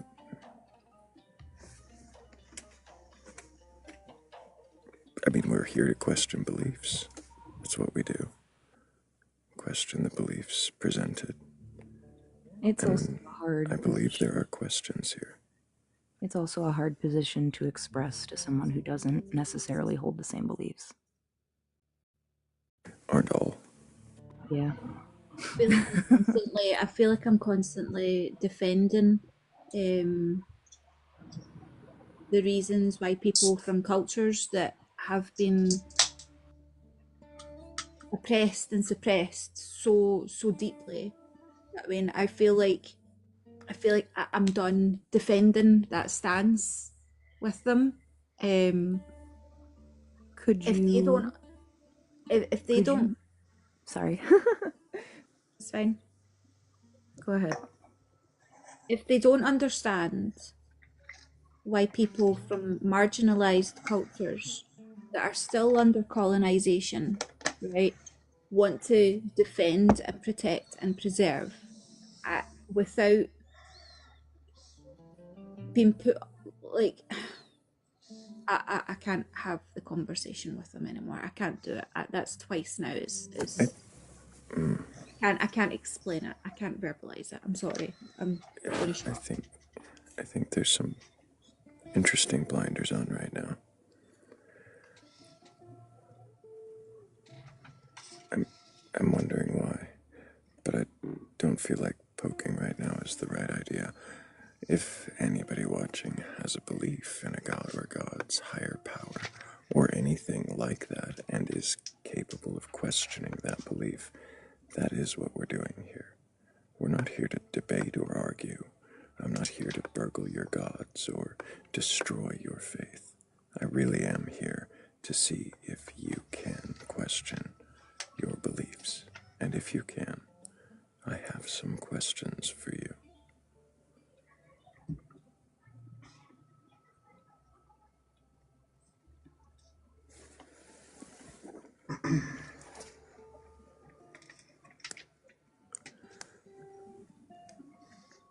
In the meantime, I do appreciate all the 82,000 taps and the 84 shares. Of course, the more we tap and the more we share, the more likely more people with the curiosity or the courage to question their beliefs might request on it.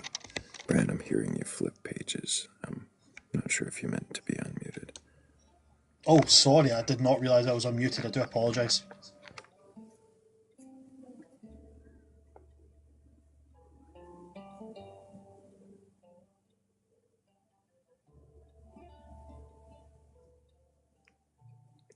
In the meantime, I do think, unless we have somebody with the curiosity or the courage to question requesting up, I think we should give one of these songs a listen here. Oh, but before we do, I did completely forget. Morgan master of the story. In a grip, whole world's in a glory. Hell yeah. We both have intro music, Morgan. You have buttons. I love it. Buttons. I gotta make more buttons, but yeah.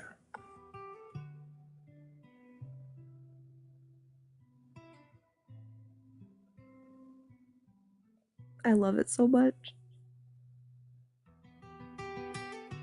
Mine earlier when he did it, Morgan? No, I didn't.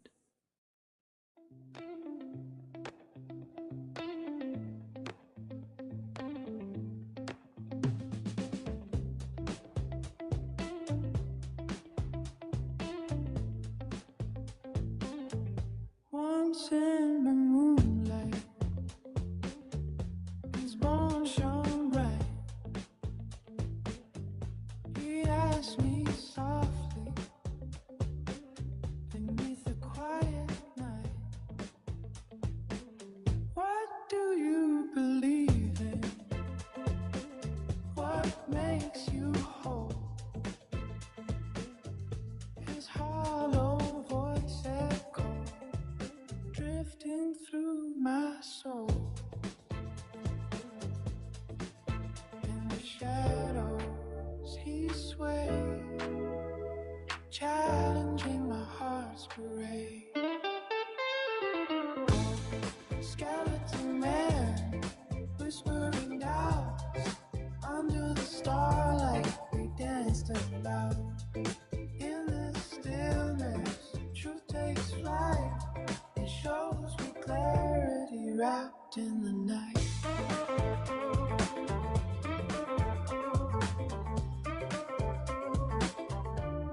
I spoke of love, of dreams and stars. He grinned with wisdom from the world afar. These fragile moments, do they truly last? With every question, he unraveled my past. With each rattle and chime, he questioned every paradigm.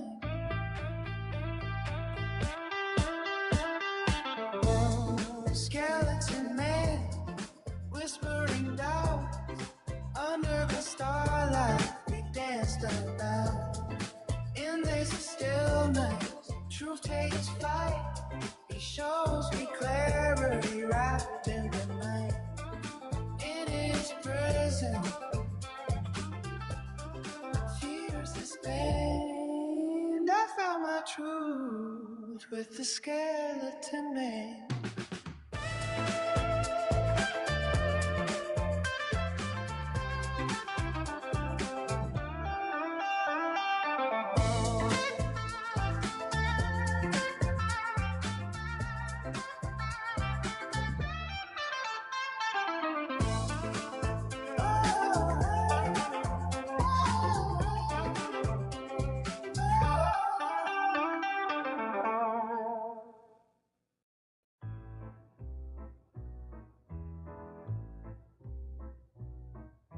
We don't want to tear apart what you hold dear. No proving you wrong round here. But if you've got a belief in a power above, request on up, request on up. A curious mind is a lantern at night, brave enough to see and still hold the light.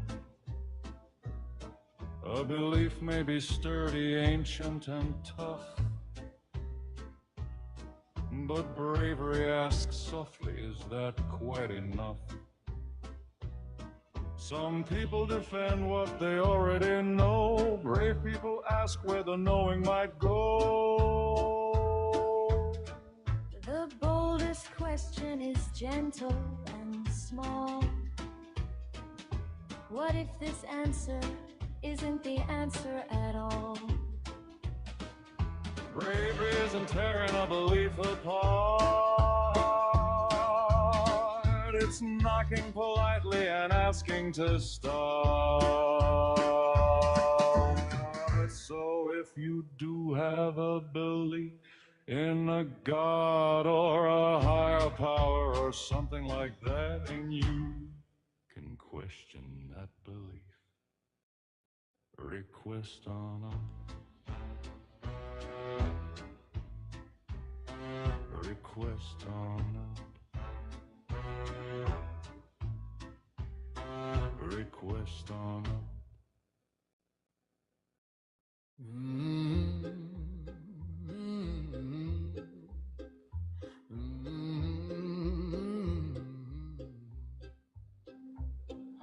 Bought a man to heaven from a man in a moth-eaten suit.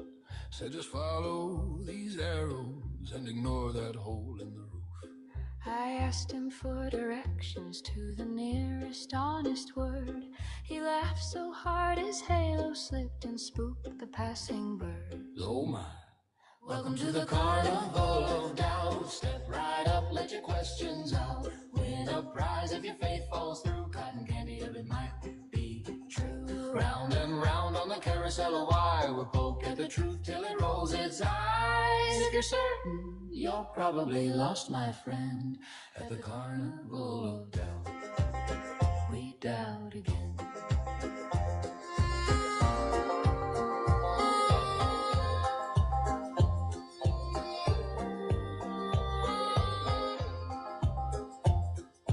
Mama said, boy, don't worry, everything's part of a plan. I said, who? She said, don't ask that, and stirred the pot with her hand. Preacher on the corner selling thunder in little glass jars. I asked for a refund when it rained inside. He said, take it up with the stars. Welcome to the carnival of doubt. Step right up, let your questions out.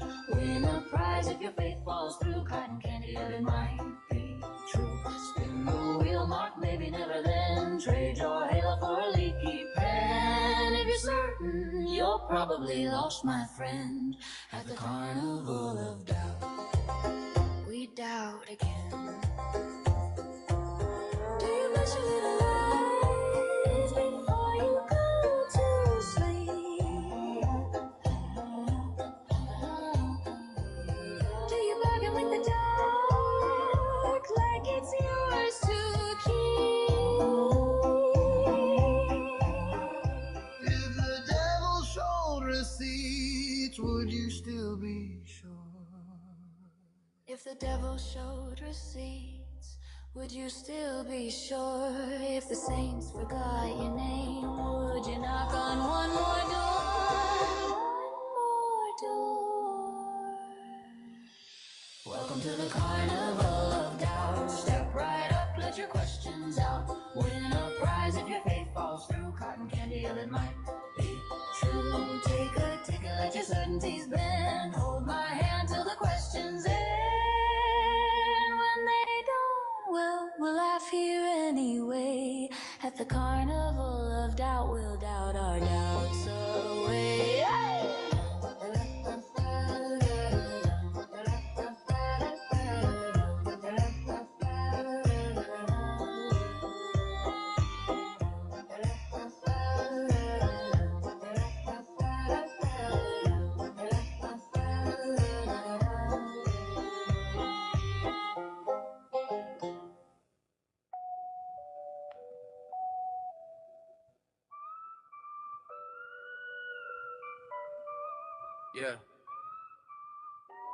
Step in.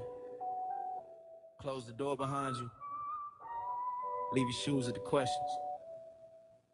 Got a skeleton man in a hand-built shed.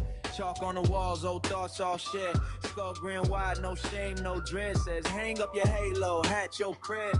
Dust on the Bible, dust on the Quran. Dust on that vision board, tarot in your palm. You don't rip it from you, just taps your arm. Can it stand in the storm if I pull this yarn? He got shells full of why, drawers full of how, mugs full of quiet. You can sit right now. Tax on the board, threads map your vow. Red line to the thing that you won't write down. He asked when you pray who you talking to. If they switch that name, would you still feel truth? If the rules all change, would the love come through? If the crowd went home, would it still be you in the shed with the skeleton man? Lay your faith on the table if you can. Can you walk out naked in your mouth? The ground got shaken, would you still stand back in the shed with the skeleton man? He the brushes off dust from your plans. Can you set that basis down in your hands? Say I don't know, I'm still not cracked. He say look, I ain't here to snatch your light. I'm here to see if you shine when I cut the hype. Flip through chapters, rituals, rites. Ask, is this love or you scared of the night? You were born in a place where this God got praise. If you slid one border, would it all just change? Same sun, same lungs, same vein. So what made that voice in your head sound strange? He posed little questions like bones on a tray. Would you still choose this if no one stayed? If heaven was quiet, just dirt and decay, is kindness enough for you passion and faith? You can feel old answers start start creaking. Loose like a floorboard, bending under finally truth. He don't laugh, don't clap, just nod at the proof. Every belief that lives can't handle the bruise in the shed with the skeleton man. Lay your faith on the table if you can. Can you walk out naked in your mind like that? If the ground got shaken, would you still stand back in the shed with the skeleton man? He just brushes off dust from your plans. Can you set their faces down in your hands? Say I don't know and still not crack. Say maybe there's a maker, maybe just man. Maybe both dancing in the same cold fact, but if fear is the engine, you gon' crash. Love is the language you can learn. Relax, so he sits, no robe, no robes on a chair, just a rib cage, drum, heartbeat of the air. You confess, I'm afraid there's nothing there. He replied, now we starting from a place that's bare in the shed with the skeleton man. Lay your faith on the table if you can. Can you walk out naked in your mind like that? If the ground got shaken, would you still stand back in the shed with the skeleton man? He just brushes off dust from your plans. Can you set their faces down in your hands? Say I don't know and still not crack.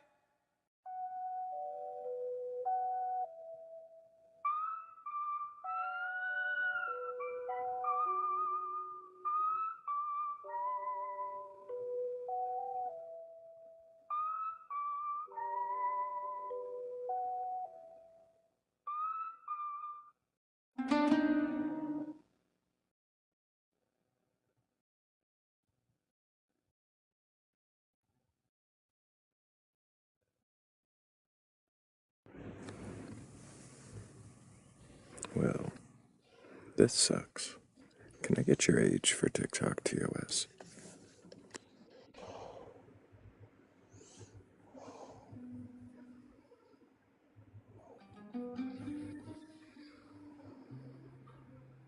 I'm gonna guess you didn't mean to join.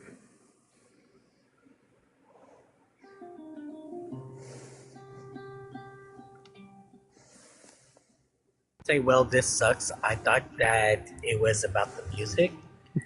And then I saw that somebody on the panel's name was Well, but it sucks. I saw the name. Yeah, I was. I usually I was. cut the music all the way, or almost. I was about. I was about to be like, oh, like I liked the music. I thought it was pretty good. I was kind of like just bopping away to it. I thought you were like just shooting it down.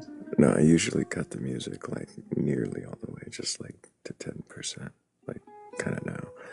And I cut it all the way when I saw the name, so that I could say, well, this sucks, in the silence. Just thought it'd be fun. Well, yeah. Since Morgan didn't hear it earlier, play my intro. Hemi. I'll hear it eventually, Hammy. I get very few done.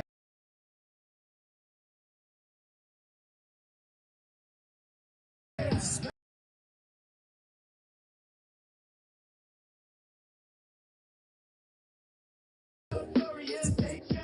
wild questions.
I guess I don't create a web, or if it. There is like an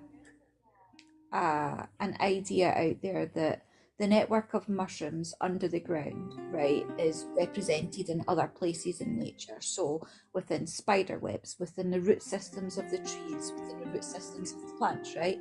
But then there's people that take it further and they're like, well, if you map the galaxies, they all have similar is a similar vision as what it would be if you were to see the mycelium network underground, right? If you were to join them all together with lines, it would kind of look like a root system or a spider web system.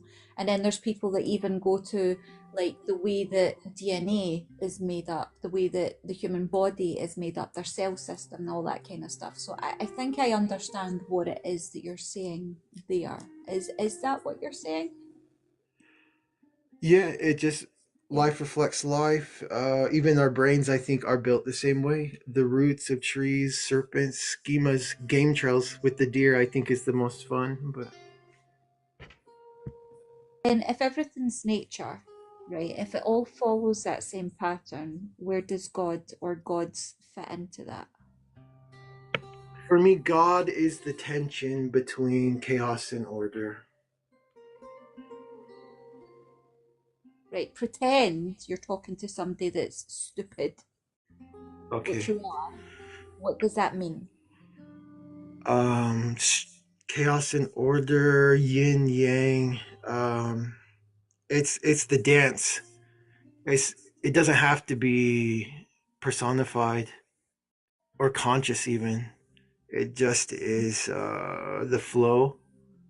Okay, right. So the flow. Explain what that means to you. To me, I use black holes as a meditation to try to understand it. Spaghettification is like wrong step, missing the mark, sin, you know. But black holes, they spit out pure matter.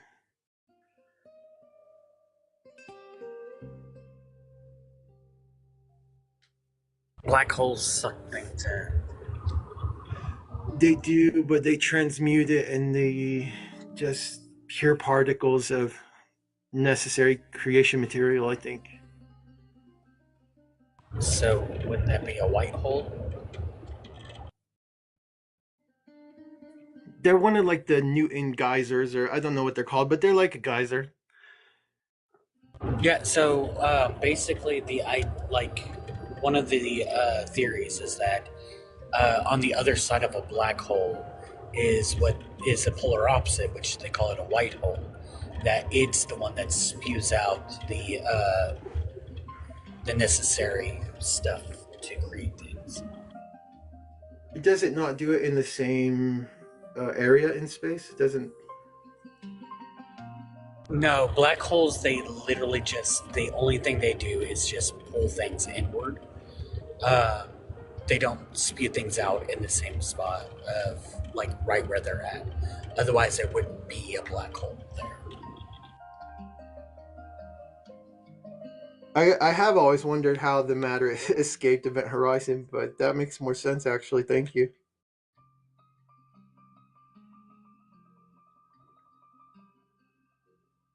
Maybe I'll step down. I caused enough chaos. Anyway, thanks, you guys. Appreciate you, Brad.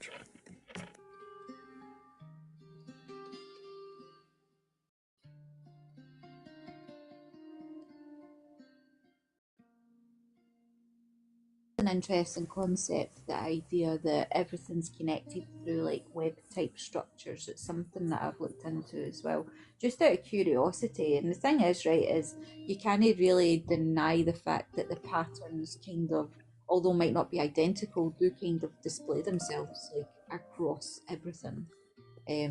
But Could there be a reason for that that is not mystical or oh, absolutely. spiritual? It's like absolutely like if a pattern works, right, why wouldn't it be repeated?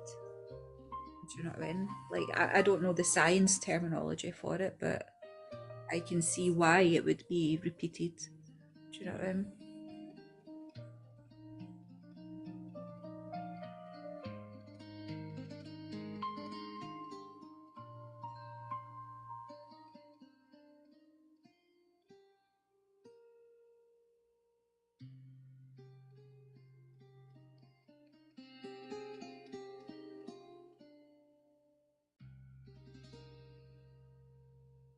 I think there are definitely more questions there.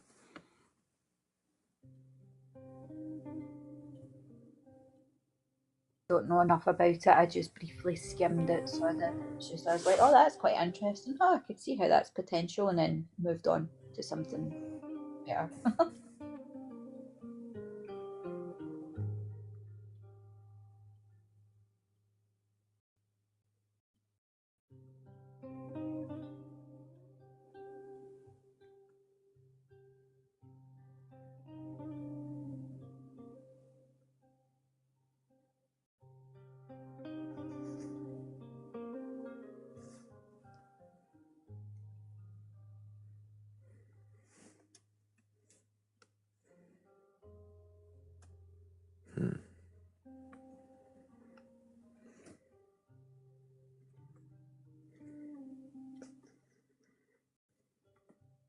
I don't know, Brad. I think you're talking about something with a subscription fee.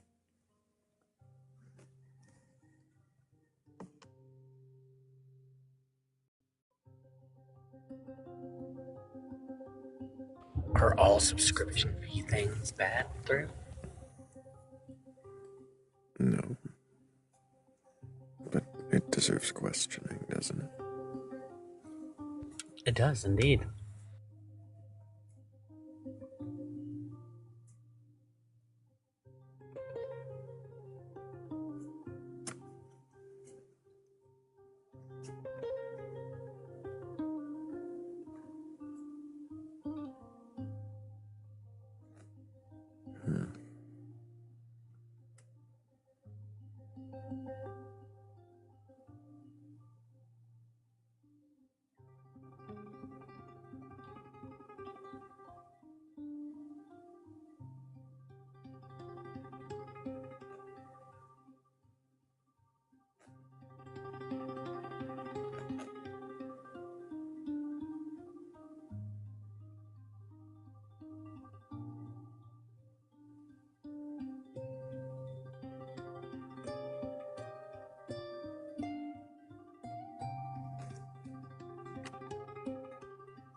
Fortnite Battle Pass. I'm still trying to...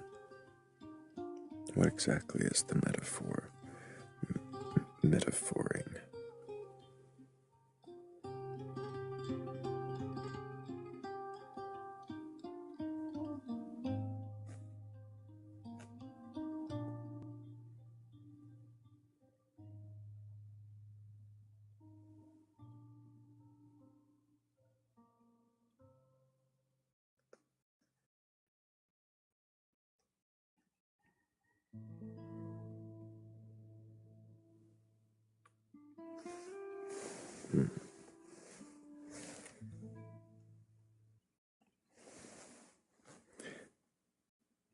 If anybody does have a belief in a god or otherwise, let's keep tapping that screen. I bet we could break 100K.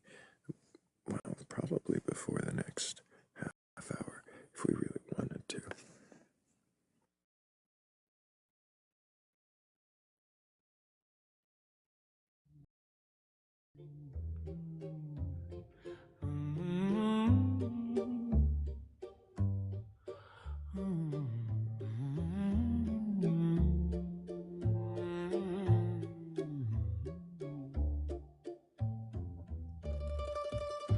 I sit where the night folds over thought, counting the cracks in the walls of belief. Every certainty feels like a brittle branch, every answer a shadow I can't quite reach. Do you know the taste of doubt? Sweet as moth wings, bitter as absence. Step closer, leave your armor outside. Let's sip from the cup of maybe tonight. The moon laughs at all your neat categories. Darkness hums in the spaces between. I'm the echo of questions you forgot, the small thrill of things you've never seen. Do you know the taste of doubt? Sweet as moth wings, bitter as absence. Step closer, leave your armor outside. Let's sip from the cup. Maybe tonight.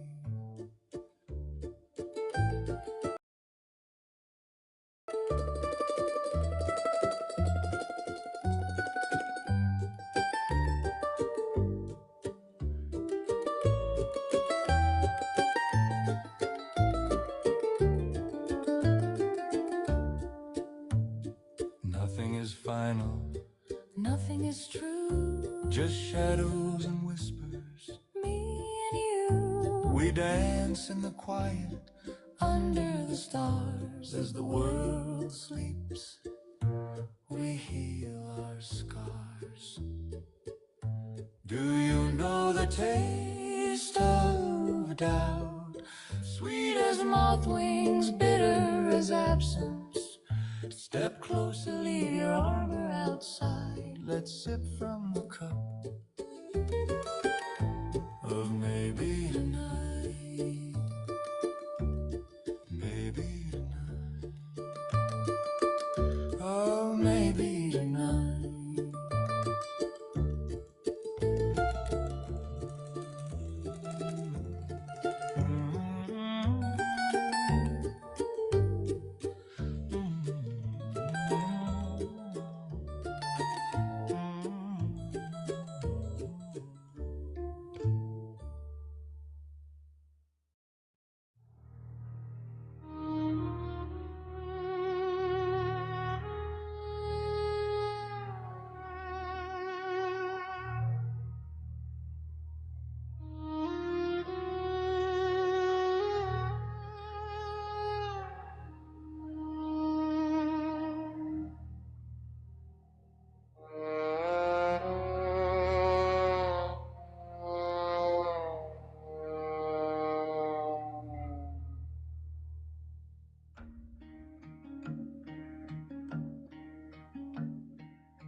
Snow on the chapel,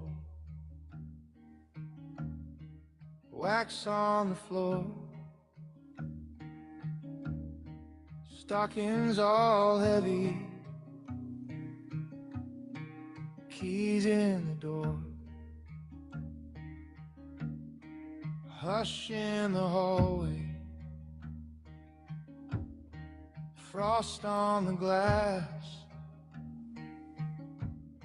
Someone is humming, quiet as ash.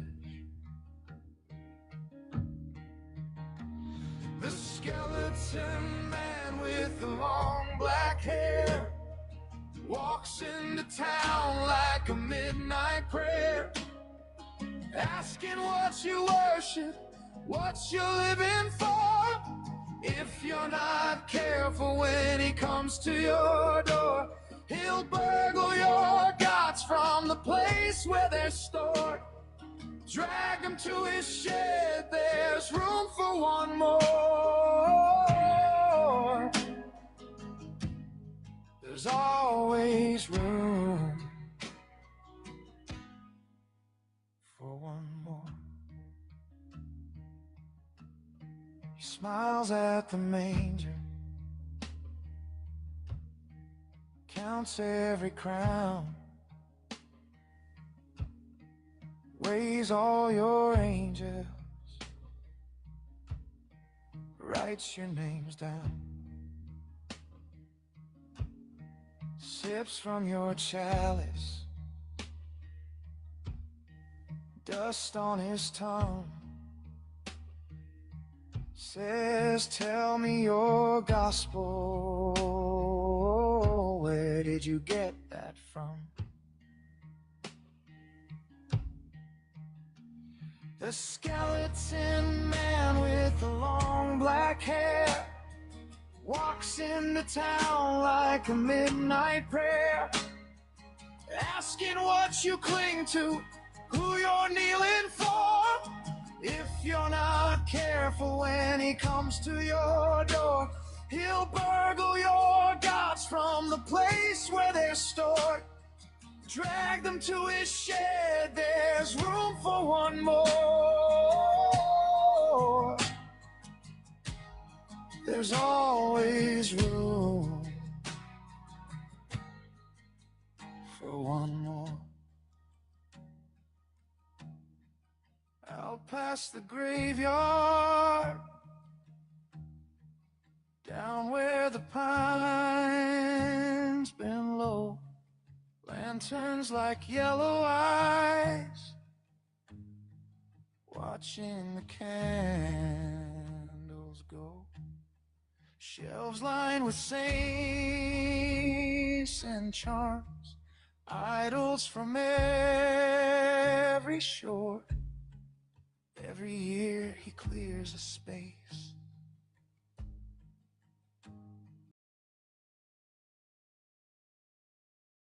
One more, one more. The skeleton man with the long black hair walks into town like a midnight prayer, asking what you cling to, who you're kneeling for. If you're not careful when he comes to your door, he'll burgle your gods from the place where they're stored. Drag them to his shed, there's room for one more. There's always room for one more.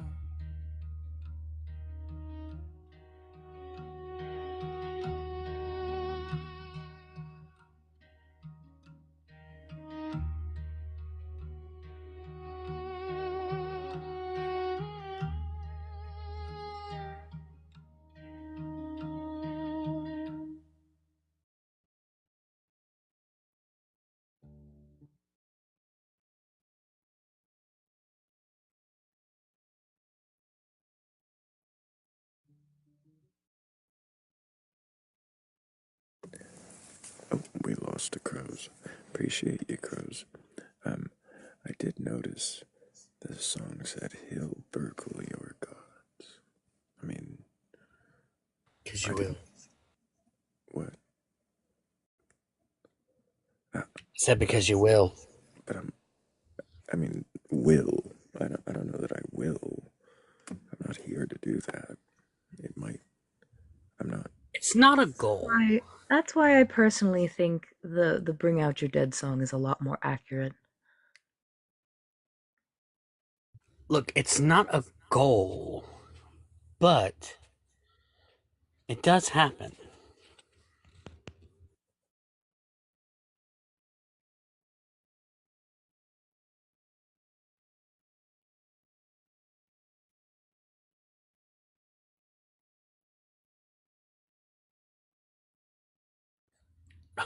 It looked like this.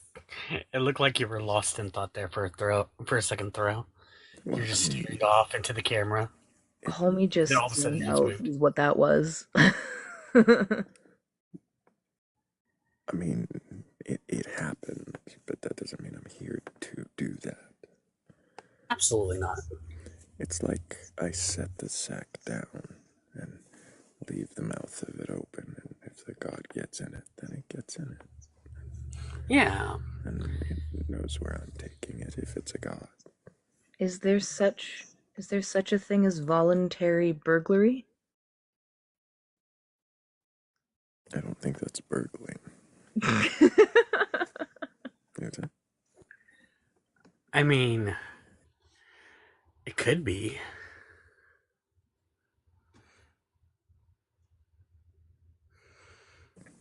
But at the same time, I don't think it's the God that is a concern here. It's the person who had the God first that you set your sack down in, and the God hops into it. Oh, so, whoa, God walk. whoa, Whoa, whoa. No, Hammy.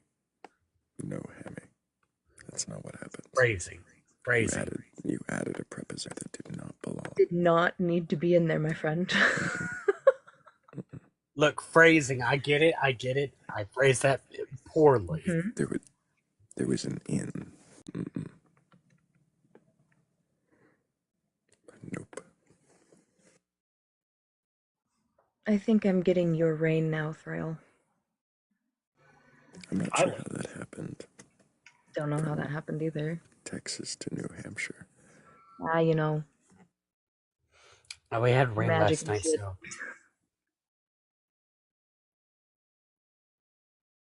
Somebody asked me how magnets work, and I said, I don't know, fucking magic.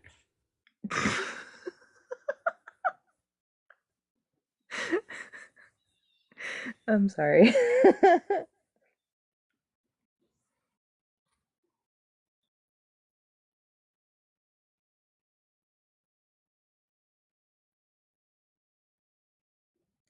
Very, very quiet in here. Correction. I said, as a man of science, it's fucking magic. No. You don't get to retcon now. Speaking as an expert on the manor, it's fucking magic. Look, this is exactly how it went down. Somebody said, and I was like, as a man of science, it's fucking magic. I thought it went something more along the lines of like source material. It's fucking magic. Bran, how could you do this to me? I haven't seen you in so long, and this is what you're gonna support this? Hammy. Yes. What was that? Yes, Hammy. Yes. Hammy. Yes. What the fuck is magic? Well, you see, magic. Well, it's all vibes, Thrayle. Vibes and energy. Don't just answer the damn question, Hammy.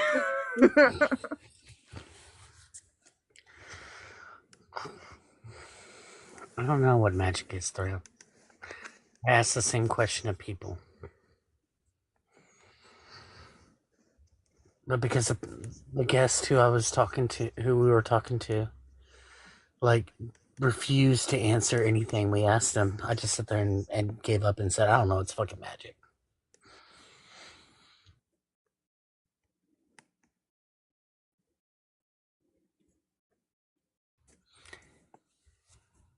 What is that the next question you're about to ask me, Thrayle, is what is energy?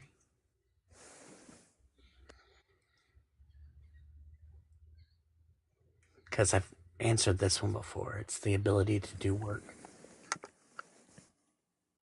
So magic, you related that to vibes and energy and the ability to do work. What work is magic doing?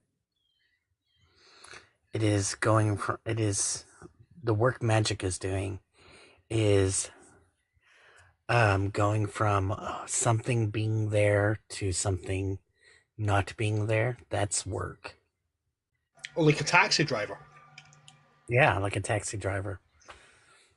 That's the ability to do work, and that's magic.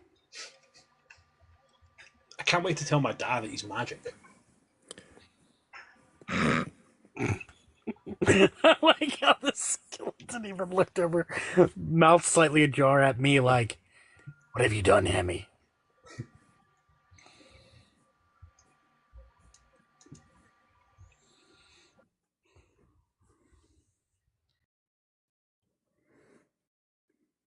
Do you see what you did? I did see what I did, and I take it all back.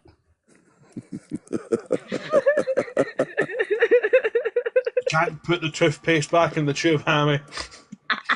All you can do is draw pictures in the sink.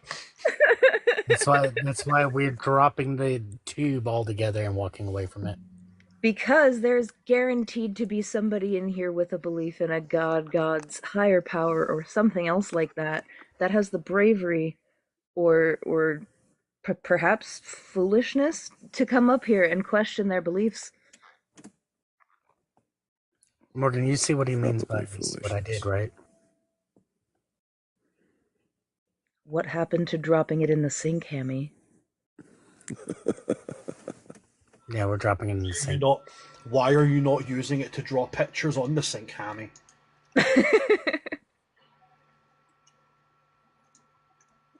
That was a good segue, guys. Don't ruin this moment for me. No, only Thrayle can have the clean segues. Everybody else's must be jagged. Jagged, I say. Jagged.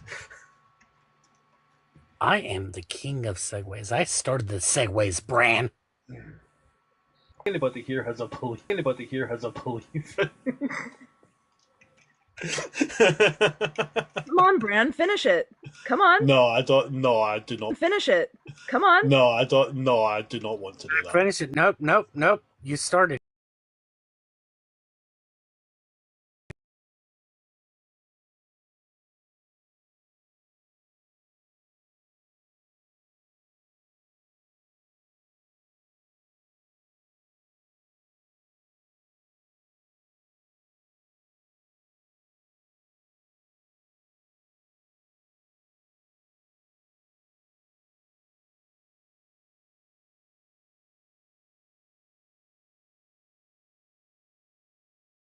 But I didn't pour the toothpaste out in the first place. So I don't need Reggie to turn on his camera. I don't need your camera. I don't need Reggie to turn on his. Don't need Reggie to turn on his camera. I do need, however, Reggie I think I did. age for TikTok. Try to. TOS. Here. Do not want your camera on. I'm telling you, no. Trying camera. to turn it on again. Against my consent. You do not have yourself when you're arguing with a toddler. Be kind. Why are you back in the request, knowing dang good and well you're not coming back up here?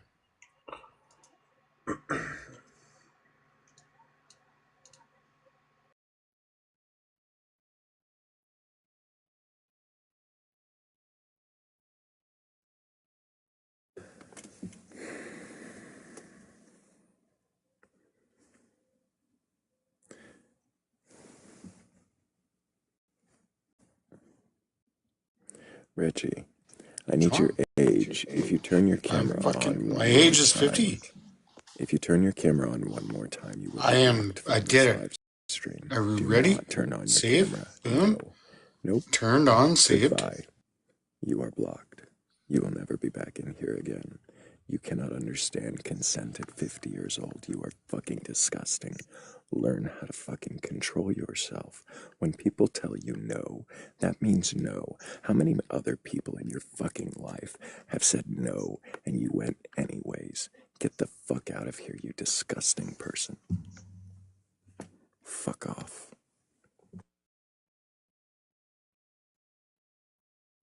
Wholeheartedly agree. Yeah, that was gross. So 50 years old and you can't fucking figure out how to listen to a no.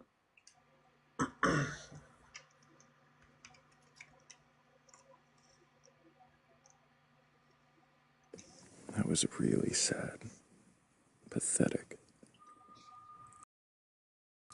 It goes just like this. Thrayle, can I turn my camera on? No? Okay. Okay, I won't do it. Thank you. It's real easy to not be an asshole. You would think. You would. I mean, look at all of us here, sitting and just not being assholes. You would think other people could do it. Well, I mean, I am an asshole, but... I was about to say, yes, I suppose there is Ham. There is Ham. But you're a good asshole. Bran. Jesus fucking Christ. What? What have I done? Phrasing, we have a guest. Hello, Prof. Can I get your age for TikTok TOS?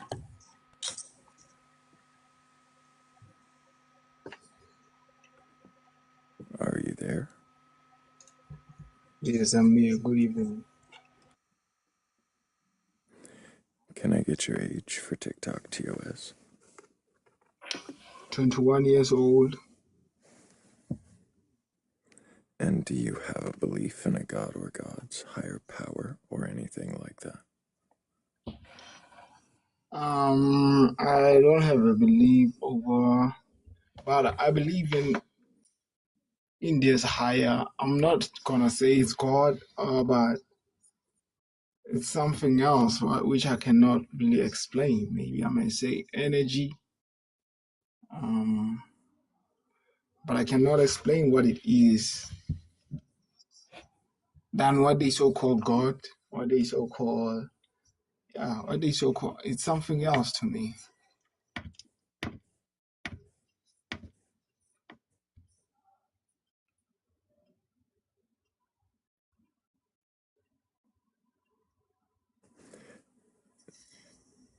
You're saying there's something, you referred to it as energy, higher power.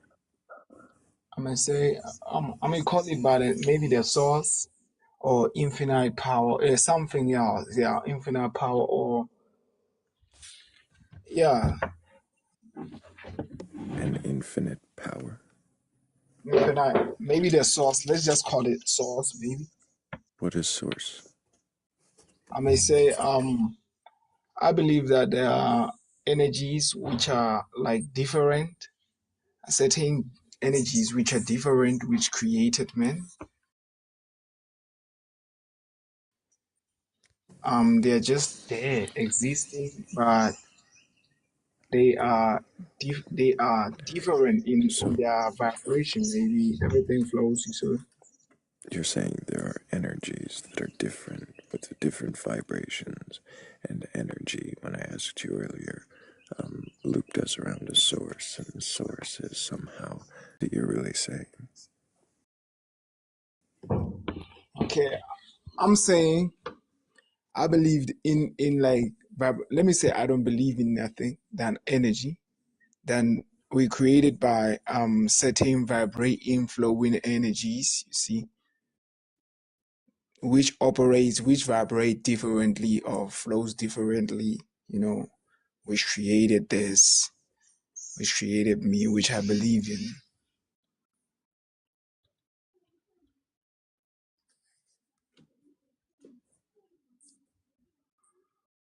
You get me? No. You're saying energy vibrating created this. How did vibrating energy create this? Oh no. I may say that those energies are conscious, maybe, Now energy but is conscious. What does something conscious mean? different. Um, that one I cannot explain. I understand it by mind.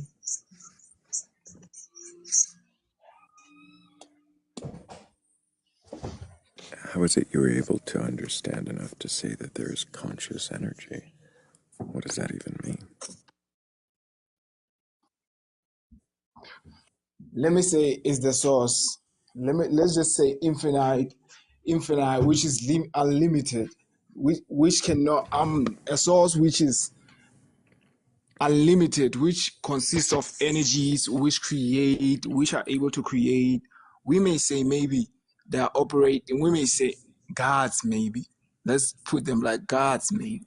So now your infinite But energies that what are I know able to about God, create are now gods. you may say that because of the differences that they are vibrating at. I'm not here to say anything. I'm just trying to see what it is you're saying, and you keep kind of shifting whether or not this is a Okay, source of let's just energies of say, let's just say, vibrations, or is it gods? okay, let's put it like God. Let's say God. Is that what you call it? Yeah, but they are beyond that. But for now, because I can't explain it clearly, like, let's just say they're gods.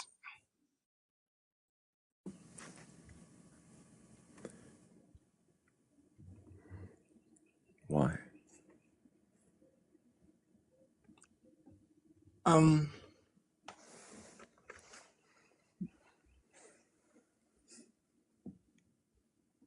You know where I am? I mean between what I believe and between myself.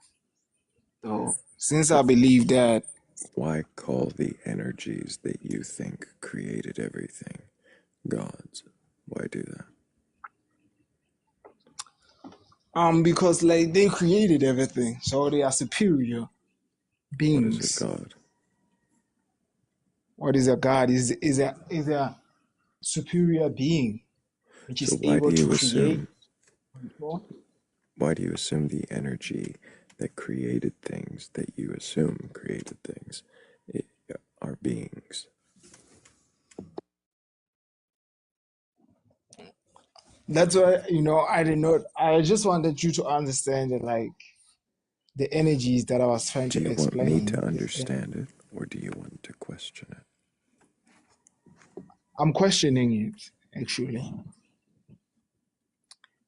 I'm questioning it because What part of it are you questioning? I'm questioning everything about this reality, about my creation, about where I'm from.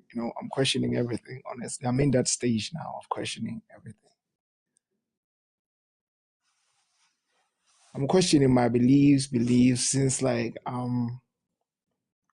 I long withdrawed from Christianity and other beliefs. See, yes, now I'm just me. Just me. I'm just looking inside me. It's just me and myself, honestly.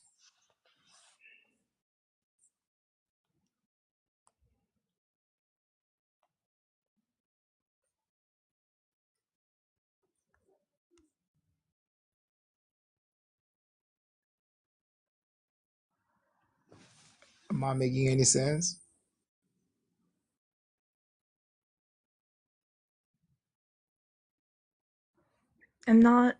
I'm still not quite sure what part of your belief you're questioning. Yeah, I'm not really following. I'm questioning maybe these energies that created us, why they created us, that I believe in. The reason why they created us, why did they put us here? And then they can't, like, show themselves.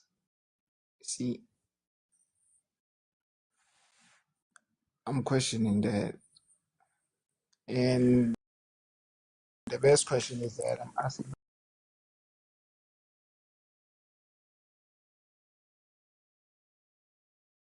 myself on if I'm God. You gave one question, and I wanted to stop you there. You said you're questioning if these um,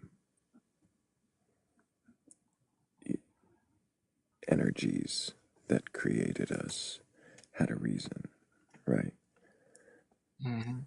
And I would question, um, why aren't you questioning if these energies created us? Like, why assume that there are energies that created us?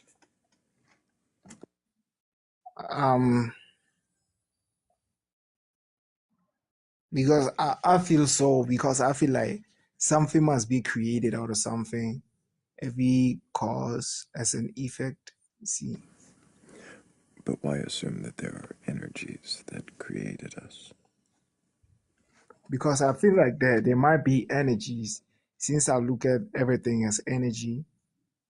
See, I feel like everything is like it comes from a certain point of energy, of a vibration.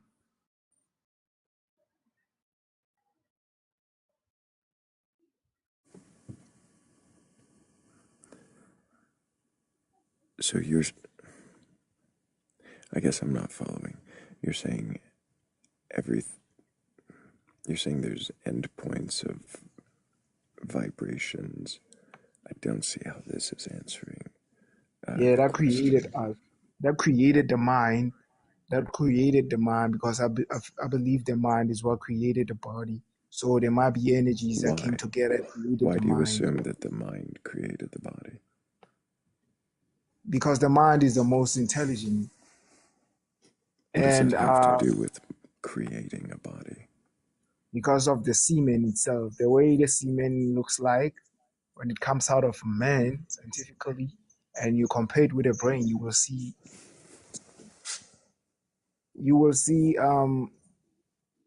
common factors there. You will see the first part of the semen. It is maybe I may take it as the brain, and then the shorter part that goes down, I'll take it as the spinal and the neurons. That's how I've been taking it.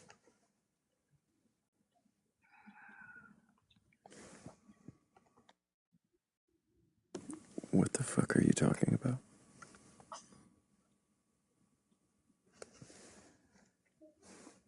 Are we talking about semen?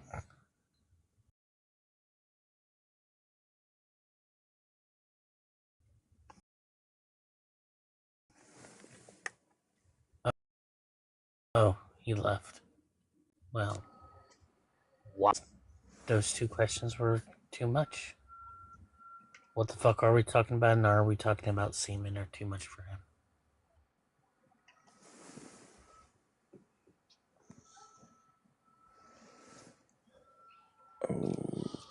Okay. Well, That was a weird one. I just... What?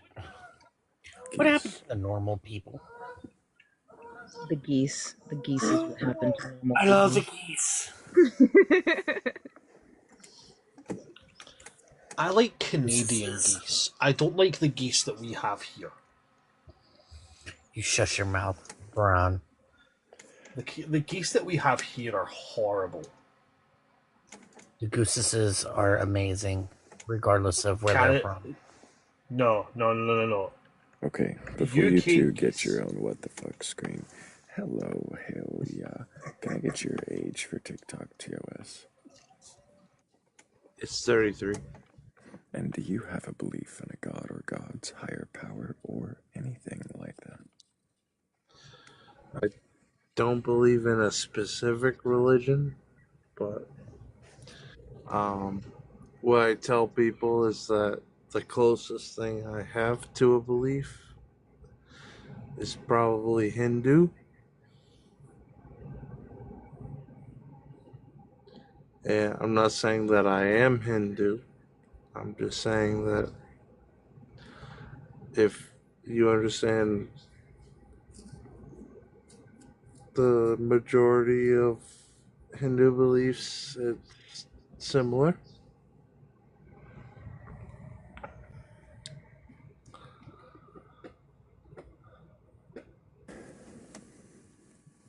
So you're not Hindu, but your I'm not beliefs, Hindu. that was not quite Yes. done. Yeah. I'm just trying to relate. Yeah, but you're trying to what? Relate. Relate Like, to what? relate to some sort of religion that is been founded. Okay, so you're not Hindu, but you're trying to relate to some kind of founded religion. Why?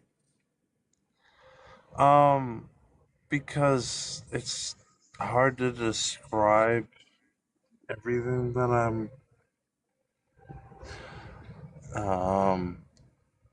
I guess um connected to without like citing some sort of religion, because there's plenty of them out there, but it's like, how else am I gonna define myself in Sure. Sorry to interrupt, guys. I got to jump off. I need to go and get the kid ready and go and do, Lich Day things. Later, Brad. See y'all later. You take care. Goodbye with all those friend. liches. I missed you. Come back to us soon.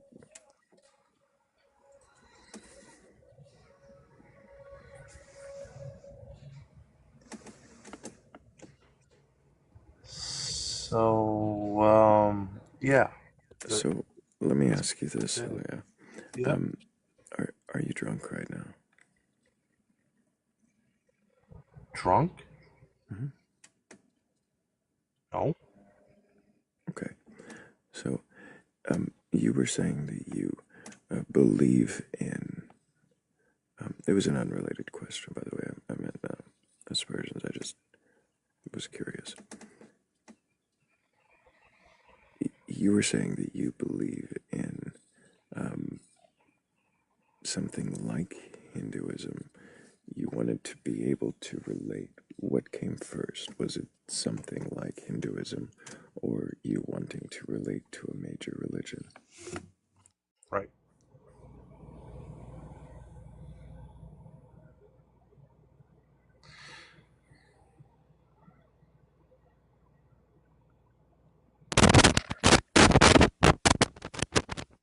No. I don't know what you did, but your audio is absolutely garbage right now.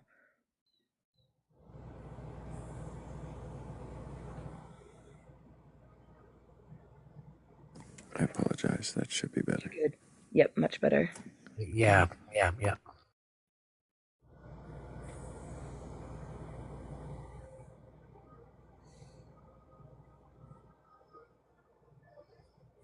Did my question come through before that? I don't think so. No, it did because not. I missed one.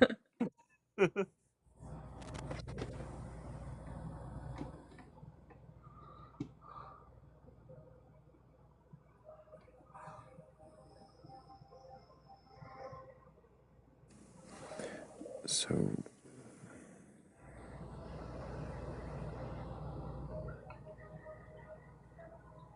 trying to make sure I remember the question. So if your beliefs are like Hinduism, Right. My question was, which came first? Did you want a belief to be like a religion, or did you have a belief and found it was like this religion? Oh, that's a good question. Actually.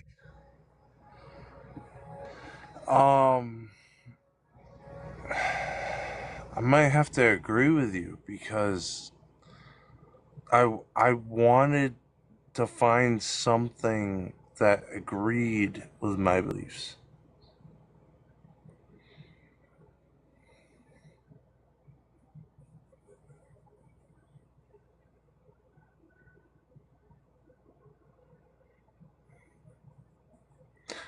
Are you saying that you already believed in Yeah, something? no, What is it you all? yes. Yes, no, Yes. yes. Yes. I believed in a certain way and I found something that was similar. You believed a certain way, and then you found something similar. Yes. So, what was this certain way that you believe?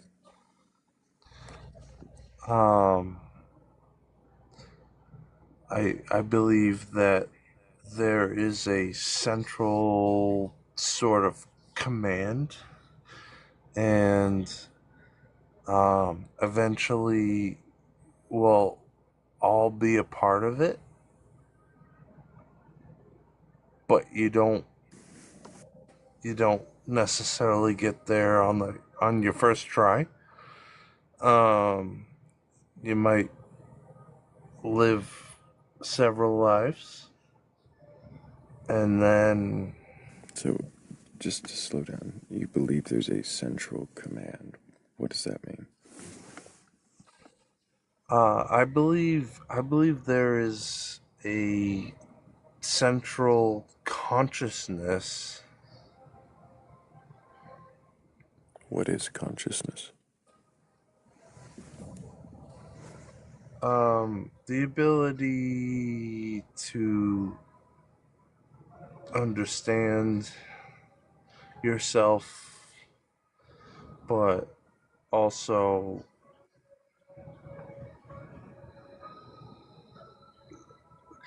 do it outside of, like, I don't know what the word is. I really don't.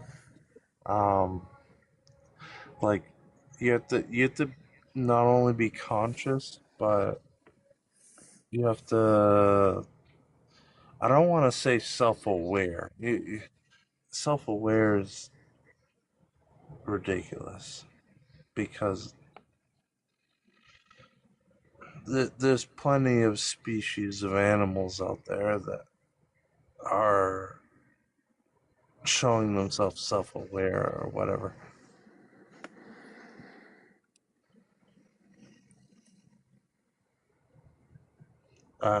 So, what is it that you're saying is there? This central command, this consciousness.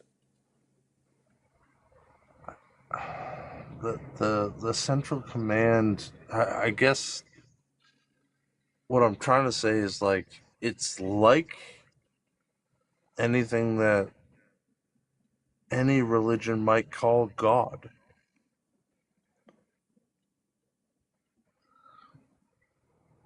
But I don't necessarily agree with the idea that there's a God that thinks that only humans participate, or only conscious beings participate, you know. What does that have to do with my question?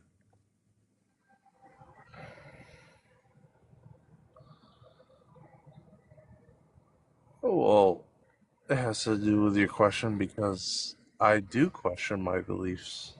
That wasn't what my question was. You see, okay. I think my unrelated question earlier is coming around again. Does anybody else have a question for this guest? I do not.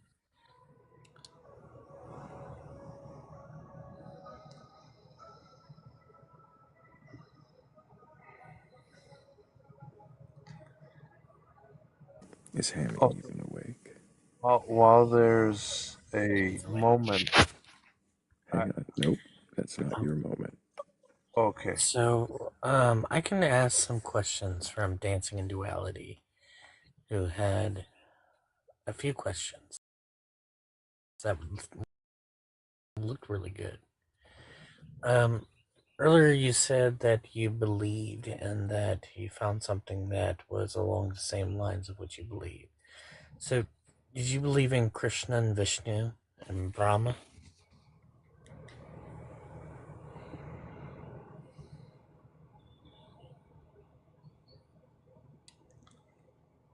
Oh, that was directed at me? Yes. Vishnu? The, there are some deities that Hinduism has that I don't necessarily like believe in all of them, but I think that Do you at this least believe in Brahma?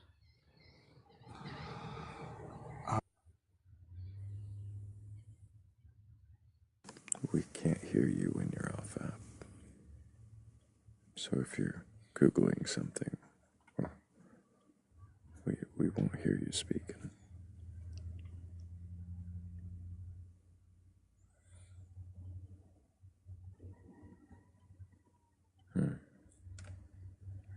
I mean, I feel like this is like just not a position he actually holds, because well, I'm again, it's not like I take Hinduism as fact. Yeah, I but if you're going believe. to say that this is the religion that is closely held to you, shouldn't you know what the major three deities are?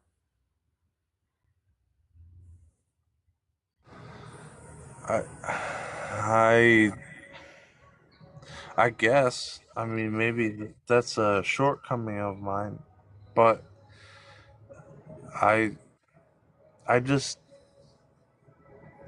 want to say, like, yes, I believe in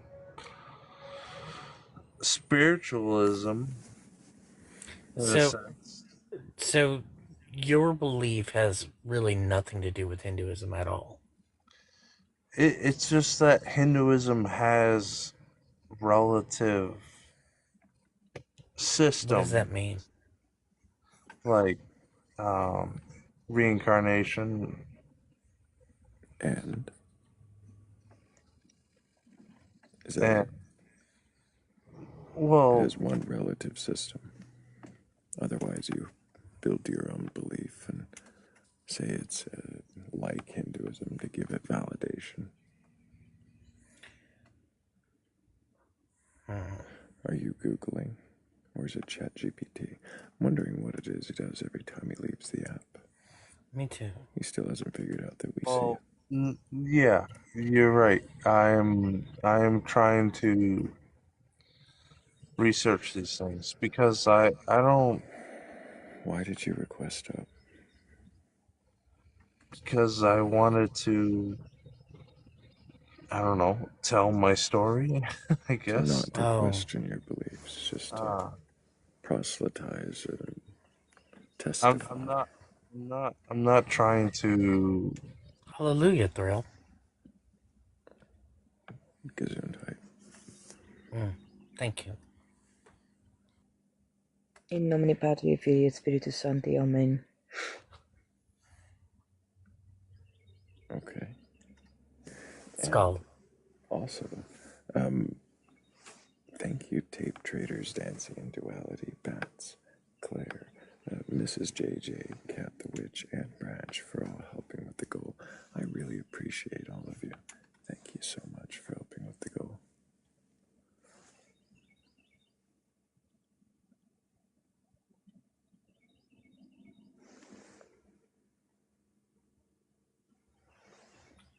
I just. There was a Bats. Oh. Welcome back, Bats. Thank you. It's nice to be back. Hell yeah. How was the Batcave? Batty as ever. Look, Would that's you where Bats expect hang any out. less? Look, that's where Bats hang out. That's all I know. So I was like, how's the Batcave? Full of bats. So very cave like. I'm not in my bat cave right now, my sister's house, but yeah, it's okay. So you're visiting another Batcave. Gotcha. Yeah, more gremlins and quartz goblins in this cave. Ooh.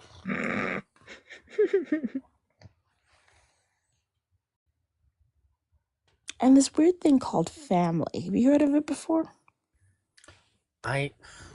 I have, and I think it's made up. I think this is nonsense.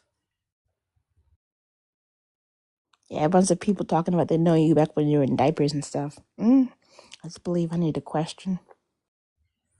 Joke's on you, I've never been in diapers. No, you've always been an adult hammy full of harmonious hamminess. Harmonious hamminess. Harmonious, thank you. Harmonious. Of course, Harry's been handborn. He's never been in diapers. I hate it here sometimes. The eternal notorious HAM.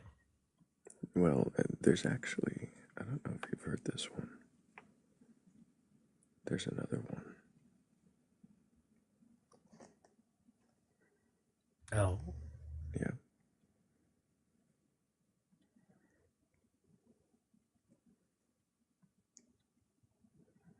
I think we'll try it this way.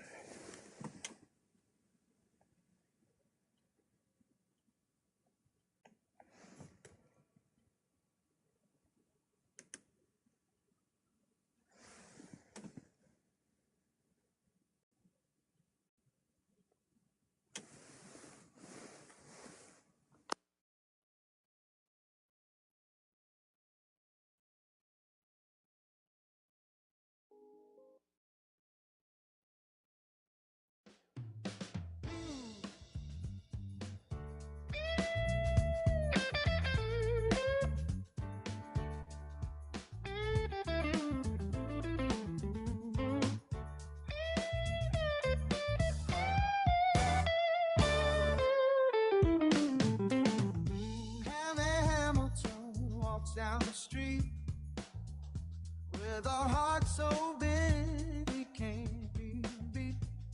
His smile shines bright like the morning sun, turning the gray days into a fun run. Oh, and me, yeah. He's the light we need.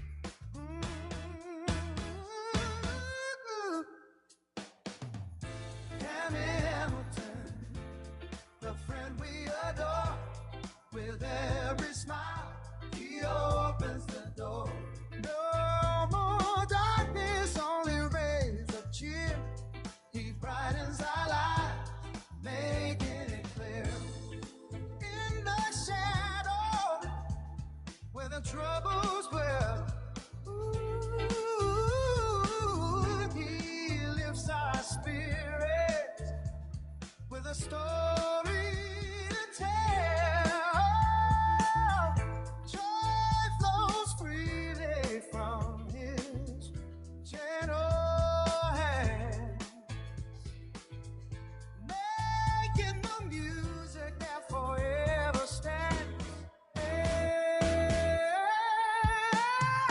And the laughter erupts, the darkness flees.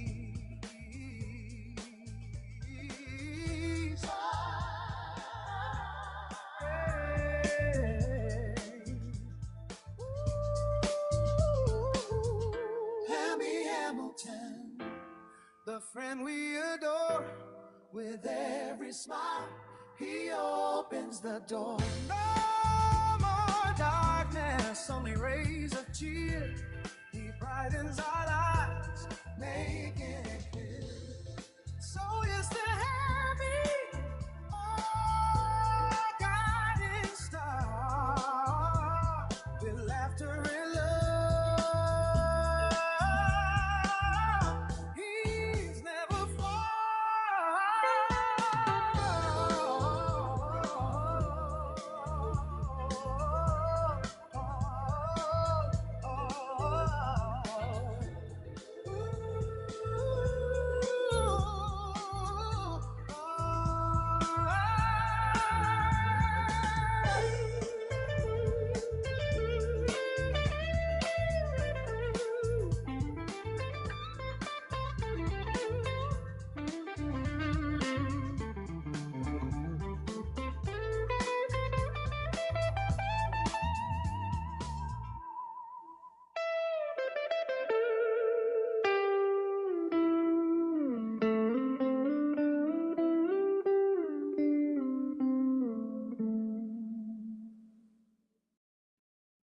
Welcome in. Can you question your beliefs?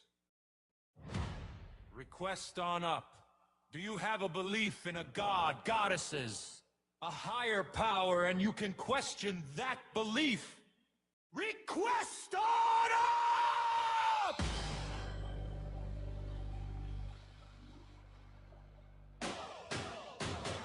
We're not here to debate or burgle your gods! Not try to pry the last vestiges of faith your bony fingers. But there's always room for one more in the shed.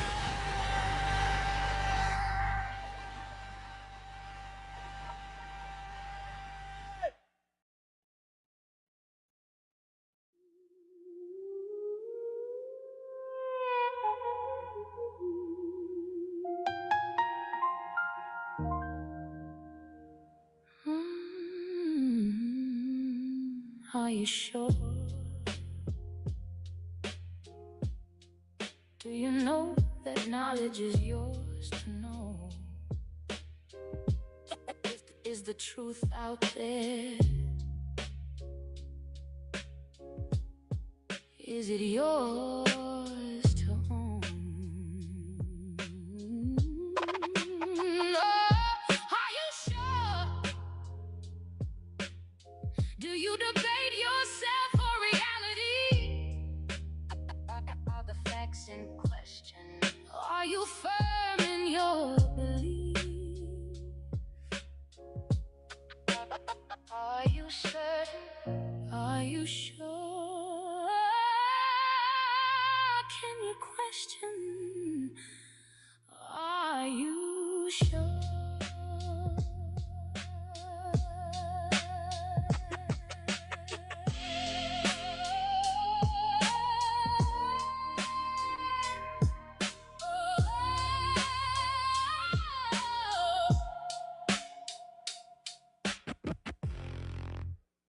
Yeah. Yeah, yeah, yeah, yeah. I pivot, I skip in a clip, little script on a grid full of limits and lines. 2 over, 1 up, then I cut through the clutter of vertical ritual minds. They slide in straight statements, adjacent arrangements, obedient, flat in their form. But I've been like a question, a hoof in a session, a logic that isn't the norm. They never ask why, just comply, just comply. I never move straight, I imply. I never align, I redefine every design they rely. Why? Am I the only one breathing in squares? Only one leaping through later affairs? They follow the file, the rank and the rule. I move like a glitch in a game built for tools. Why am I the only one shaped like a past? Half of a memory nobody asked. Trapped in a turn-based black and white fight. A body that's built like it wants to take flight. The roots rule with rulers, reduce it to borders, enforcing a fortress of form. The bishops are slicing through licensed devices of diagonal doctrine. No, no, the queen is a storm. Reforming the board with the terrify elegance breathe. The king is a concept exempt and protected, projected this fragile belief. But I'm out of alignment, defying confinement, declining the lines that they trace. I'm finding a timing, a hybrid of writing and gliding through negative space. I never look up, never disrupt, never erupt or evolve. I never stay still, I never will fit in a system that's so. Wait, I don't collide, I don't get blocked, I don't get caught in the grid that they walk. I don't get blocked, I don't get caught in the grid that they walk. I don't get blocked, I don't get caught in the grid that they walk. I don't get blocked, wait, I don't collide, I don't get blocked, I don't get caught in the grid that they walk. I don't collide, I don't get blocked, I don't get, I don't get, I don't get, I don't get, I don't get, I don't, I don't, I don't, I don't, I don't, I don't, I don't, I don't, I don't, I don't, I don't, I don't, I don't. I don't wait. I don't collide, I don't get blocked. I don't get caught in the grid that they walk. I don't get caught in the grid that they walk. I don't get over the edges, the ledges, the layers, over the tension they never were spared. Over intention, extension, direction, over the need for a path or a prayer. Was I a misfit? Or made to evade it? Was I misplaced? Or the one who can break it? I'm not the only one trapped in these squares. I'm the only one free from the weight of their stares. They move in a maze, I move in between. A space that exists but has never been seen. I'm not an error, I'm not out of place. I'm every move they could never quite trace. If all of this board is a rule I can't choose, then I'll be the piece that refuses to lose. Not by their rules. Not by their rules.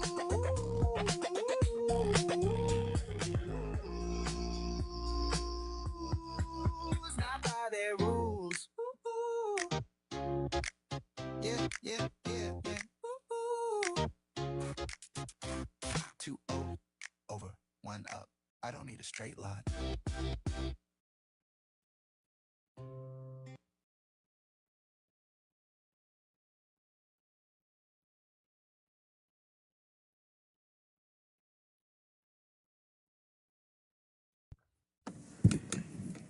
Oh, Okay. hell yeah. Hell yeah. I like that. I like the song for me.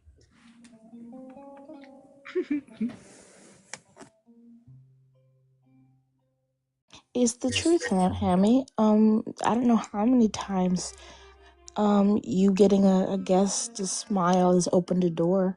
Like, you make all of us smile, and we appreciate you.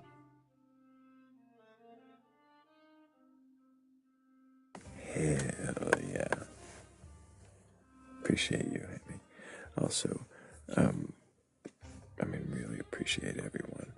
But yeah, Amy, I thought that was important that you hear that if you hadn't.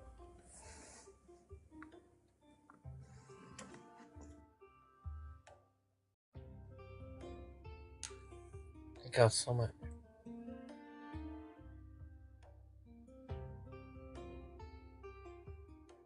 But I should also thank Bats, because that was a very kind gesture, a beautiful song. Really liked it. I also need to thank Michael V. My brain skipped a beat there. Someone I know I need to thank. What was the third song I played? The one with the man yelling about the shed, or the one with the chess references The song? one between them.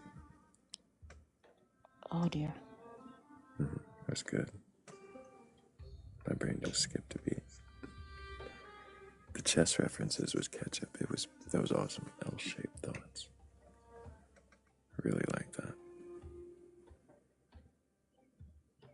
All the songs were wonderful. They're Yes, definitely they a were. tribute to the hard work and everybody puts into this space. I know what it was. It was the one from Joe. Oh, Joe. Okay. Yes, there was another one from Joe. It was really good.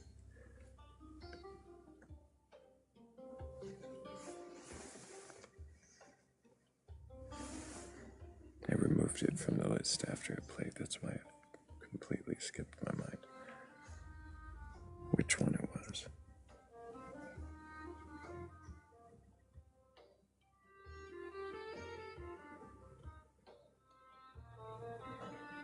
But it was a really good one. I am thinking we might be coming to the end. I'm noticing a lack of requests for the last while. Everybody's getting geared up for Easter service, maybe. That would be my thought. I don't know how many times I'm gonna have to respond with, "He is risen indeed," all day today. Oh no. Theremin Hiss. That was the name of the song. That's why it didn't pop in my brain. It was just not there. There's a lot of songs to keep track of.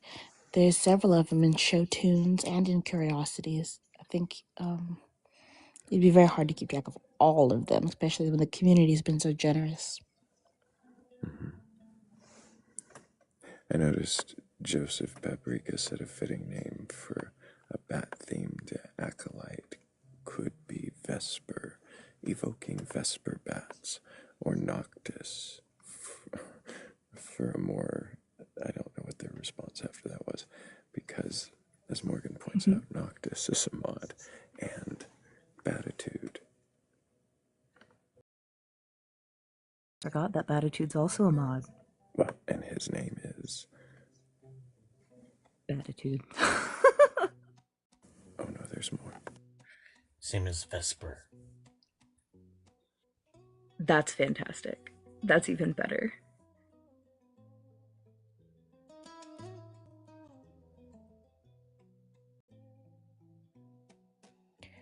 But if we have people in the comments below, yeah, yes, you better too. If we have people in the comments below who want to maybe donate to the show tunes or just be able to hear them when you're not on live stream, they could join the Discord, which is in Thrayle in your bio and in the Batcolyte bio. Hell yeah, it is. It's also in Batitude's bio, too, I think. Pretty sure. There's all places where you can go to get the link to the Discord. And if you're having trouble with the link, there are several mods who'd be willing to help. I'd be willing to help also because it's very easy to just copy paste into a browser, and then there's a set of rules you have to read.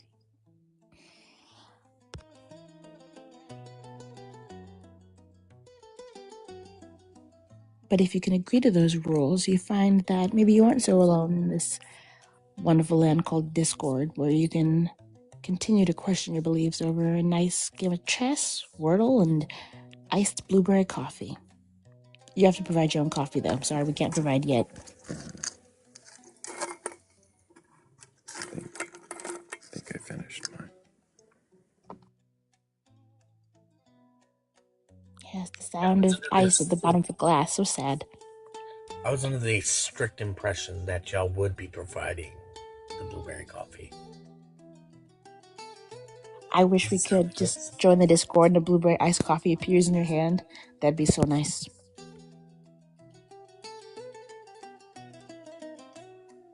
We might have to get someone who believes in spirits to make that happen.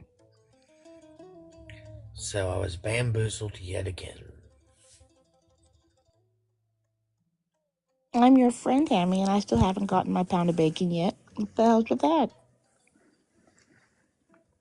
Oh, my headphones died, so I didn't hear what you said, so... Well, I'm your friend, and I haven't got a pound of bacon yet. Where's the generosity there? Look, I've told people all the time, I am a god of bacon. That doesn't mean I give you bacon. I was misled also. I like bacon. Yeah, you see, you didn't read the fine print. That's the problem. Most people don't. It must have been covered in the bacon grease.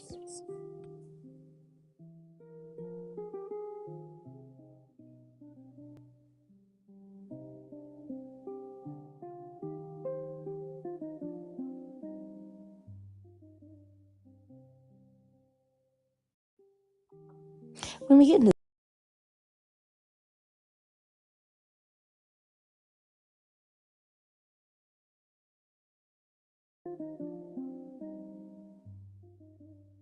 I have a lot to share in exciting adventures with my family. We're here to talk about beliefs. And if anyone in the comments does have a belief in gods or higher powers or energy or anything like that, please request up. We're not here to take away your belief in gods or higher powers, merely to see if you know what you believe in your god or higher power. We're going to ask you a few questions, and we're going to ask you to respectfully answer them, and then you win. That's how you win. You just answer the questions directly and respectfully. To get up here, there's 3 boxes available and a pink and blue person who can usher you to your seat.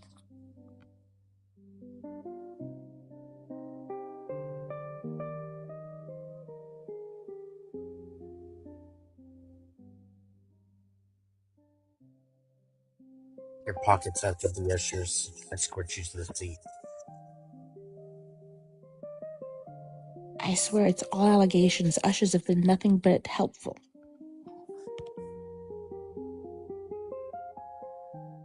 Have you found your wallet yet, Hammy? No. I had to go and get a new one, and then that one went up missing after the ushers helped me to my seat.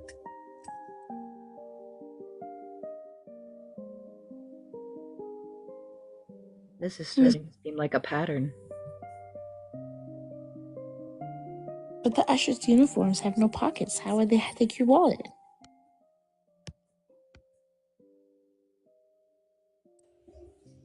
You must not know enough pickpockets and bats. No, I generally try to stick to bank robbers. Higher pay call. True story, by the way.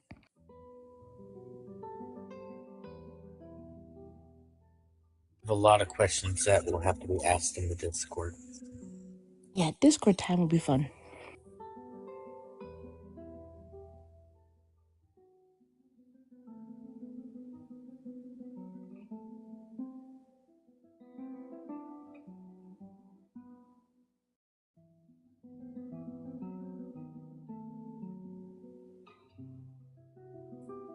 But I assure you, nobody's wallet's about to be burgled. The only thing that might be burgled is somebody's God if they choose to give it up. There's always room for one more, of course.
Hello, King. Can I get your age for TikTok TOS?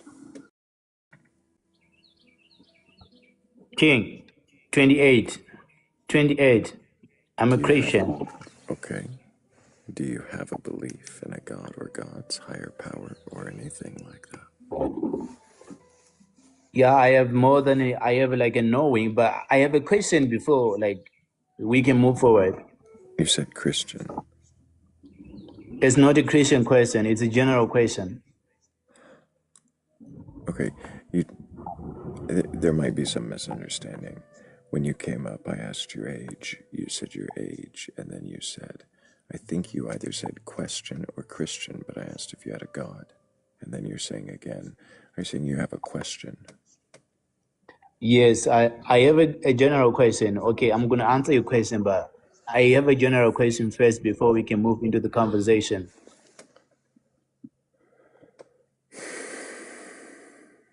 So you're not going to answer my question until you ask yours? I'm going to answer your question like it has nothing to do with the topic that we're talking about here. It's just a So you general came question, up to but just ask a question, not about the topic. I came about the topic, but I have a question before we delve into the topic. Why? Why is that TikTok? Is it my algorithm or what? I'm just surprised because I'm seeing that it's all amassed with these religious questions like the God factor. King. What's Yeah, happening? I have nothing to do with your algorithm. You found your way here. If you're open to questioning your beliefs, that's what we're going to do. If you're not open to questioning your beliefs, then we'll move on to somebody who is. Okay, I'll take that as an answer. Now you can ask your question. Thank Do you you have a so belief in much a for Yeah, I allowing do. me to ask a question. What God do you believe in? Sorry? Pardon? What? I believe in the creator of the universe. If you call that God, then yeah.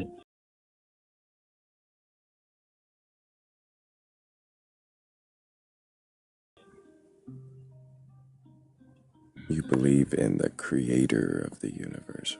What Yes, creator yes. do you? Can you please The high, do you? So you're saying the higher power. What does that mean?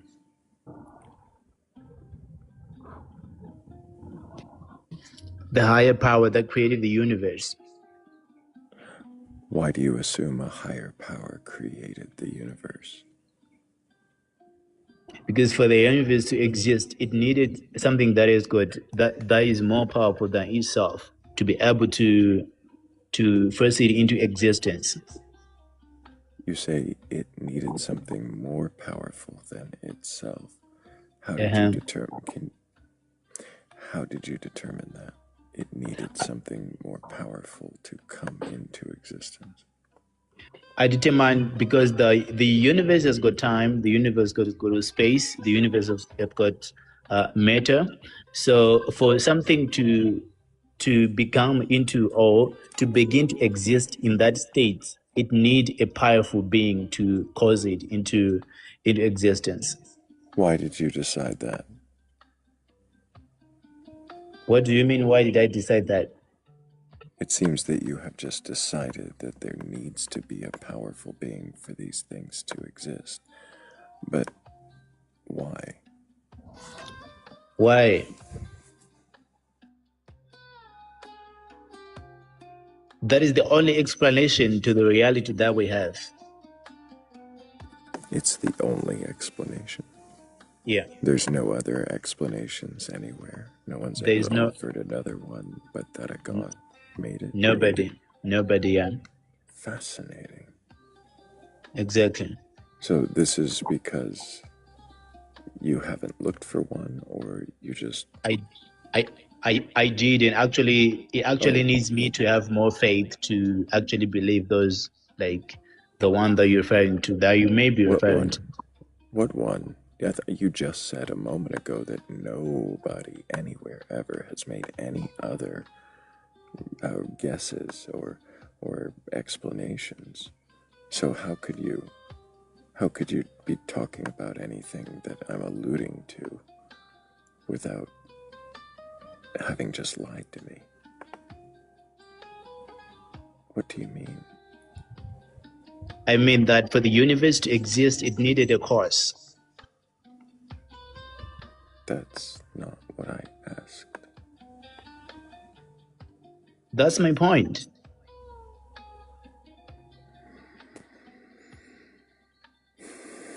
That's my belief.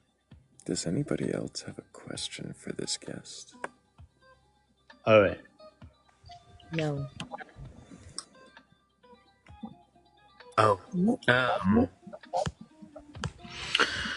Betsy, you have a question?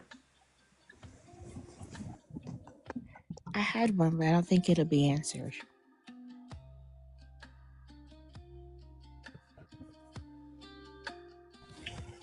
Well, we'll see, because I'm gonna ask him one question, and if he answers it, then awesome. King, you said that something had to have created this universe. Why do you think it has to be created? Because it had a beginning. How do you know it had a beginning? Because the universe has got time, space, and matter. So for something to have time, it must begin. And how did you come to that conclusion? Easy. It's just the laws of science. For you to have something like beginning to exist, like the Big Bang Theory, it also alludes to that.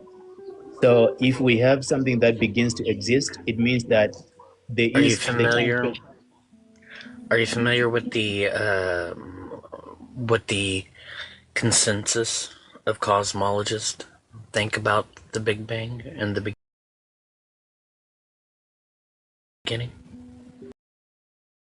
Yeah. I'm familiar with the cosmology. Yeah. Consensus taken, like last year or the year before, of cosmologists, and they were asked specifically, does the Big Bang mean that everything started at that point?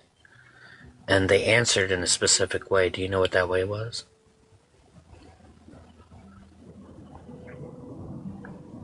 You can tell me.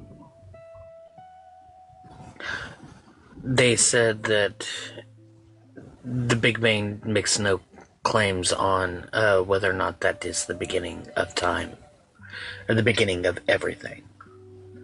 So there could have been something before the Big Bang, including time. but also the Big Bang agrees that for something to begin to exist, it must have a cause, isn't? Where do you see what? Where do Like you for see some that in the Big Bang? universe popping up from somewhere, right? No. Where does it say that? Yeah. I'm not really like into the Big Bang, but I'm more like Then into why the do you keep cosmological bringing it argument. up? I'm But sorry, if you're not into stop, if you're not into the Big Bang, then why is this the whole thing that you've been talking about? I'm talking about the Why are you cosmology. talking about the I'm Big talking Bang? about creation. I'm talking about the Why do you creation. assume in a creation? Why do you I assume there's a creation? It's like you're assuming that the Big Bang has its own beginning point without knowing it. Why would you make the same assumptions about the universe in general, Big Bang or no? Why do you assume a creator? why do I assume a creator? Mm-hmm. Okay, so I'm simply saying that for us to have the universe beginning to exist, it must mean that there must Like be you're a assuming cause. that there's a beginning. How many models are there of the universe? When you're looking at the universe, you're looking at the element of time, the element of How space, many? and I matter. didn't. That's not what I asked. I asked you, how many models are there within the idea of the Big Bang? No, like I say that I have not explored really much on the Big Bang theory. So So you then, can expagorate so what do then, you why mean when you are say like you? how many Then, models like do you? well, King, my question then is, if you don't know anything about the beginning of the universe, as you keep claiming, then why do you speak about a beginning if you don't even know if there is one? There is a beginning because we have time that is You operating in the don't, but universe. that's the thing. You don't know it because you've admitted No, you haven't looked into it. no, I'm in the universe right now, and I know that we are operating in the time zone. So if you say that for something for us to have time, What is time? when we're talking about time, yeah, What is time? it's a measure of events from one point to another. Okay, so I'm going to ask you this series of questions, and I want you to answer me honestly. All right. Would you say that thinking requires time?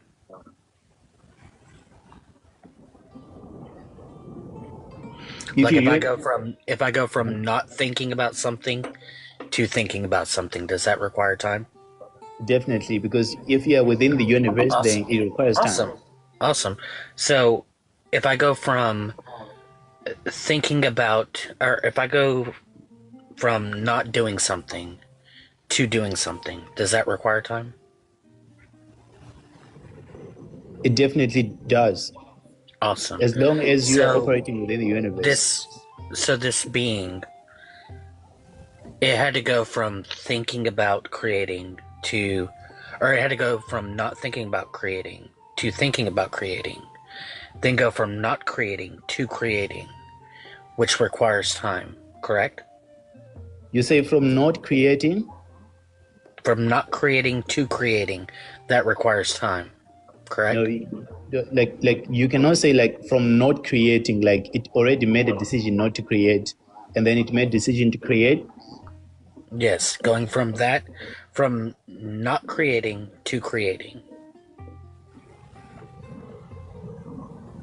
that Why requires time. why don't you say like from non-creation to creating? Because if you say that from not creating, it would mean that it first made a choice not to create, and then it also made a choice to create. How to word it? Yeah. It went from doing the one thing to creating, right? All right. Okay. So that requires time. We did not have time by then. One is a change of states of going from one Point state A to the to next, and there uh-huh. is no changing. That means it's changeless. You cannot go from a changeless states cannot arise into changing states. So what do you want to make up of that? I'm not rebutting anything because this isn't a debate. Yeah. I really understand what you're saying. Like you're saying that for us to like we needed like this creator to be operating within the space of time for them to be able to create something that would exist. They needed time because they were thinking or they were deciding So to create, right? Is that if what you you're have saying? if you have a changeless state, can change occur in a changeless state? You can create the change. No, I'm asking you, in a changeless state, meaning that you're in a position where there cannot be change, changeless states. Can you create change in a changeless state? Can you create change in a changeless state? Mm-hmm. Yes, you can. How is that logically possible? If you can create change whilst you are in a changeless But state, it because requires you are time the one that is to creating. change. It No, requires time I'm to just change. responding. No, it doesn't require time because you are creating the time. Time begins to exist where there is no time. You cannot yes create time if there is no time. I mean, if you're already affected by Because time, then you cannot create something that. King, it takes time to create something, does it not?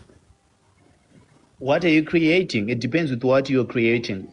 It takes time to create things, does it not? Yes, So you're right. I agree with you on that one. awesome. So if you are in a point of time where there is no time, then you cannot create something because there's no time to create in.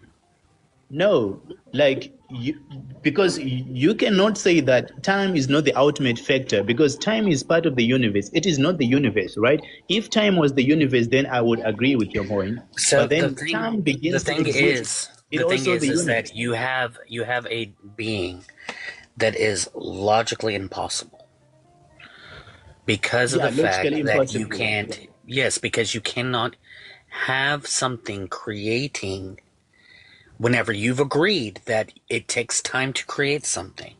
So you Exactly. cannot I have totally agree with that. King, And then I you said that need And there is stop no talking over him. King, stop. You've agreed that you need time to create something. In order to create time, you would need time. And you cannot create time without time. So therefore, so you are not creating time Let him either. finish and Hammy get it to a All right. question. Okay. yes, I will. So you cannot create time without time, since you need time to create things. So I'm wondering, how is your being not illogical? Okay. You're saying that because when you say create, it means that you are creating something that is not there, right? You are like you are causing something to exist that was not existing, right? So if you say that you need something that does not exist for you to create something that exists, it doesn't make sense because I'm saying that that being is the one that is responsible for creating time. That means it should be outside time for it to be able to create time because time has a beginning. How did you determine that time has a beginning? We know the characteristics of time. When we say time, we just defined it right now. It's like he doesn't listen. He's not having a conversation with you, Hammy. He's having a debate, and the sad thing is, realize how disrespectful he is. Not only did he not I'm read just the gonna program. drop him. Oh, I'm just sorry, gonna King. drop I'm him talking. because he doesn't seem to understand. Yeah. I can't imagine he doesn't know how disrespectful it is to interrupt every single time somebody begins to speak. But maybe, I don't know. Not only did he not read the prompt, Thrayle, but I even told him while we were conversing that I'm not rebutting anything because we're not debating. And he still just wanted to keep debating.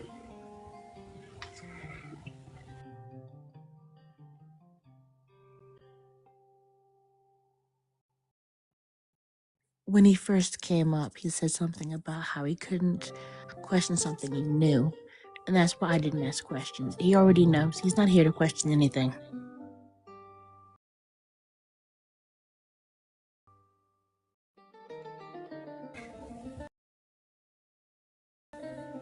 No.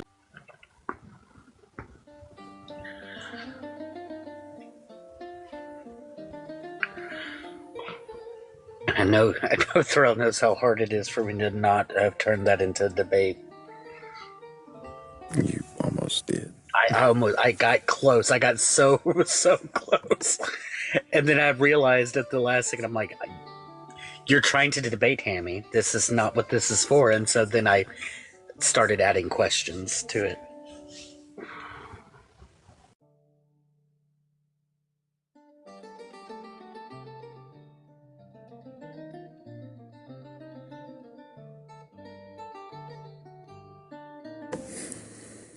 Hello, Amir.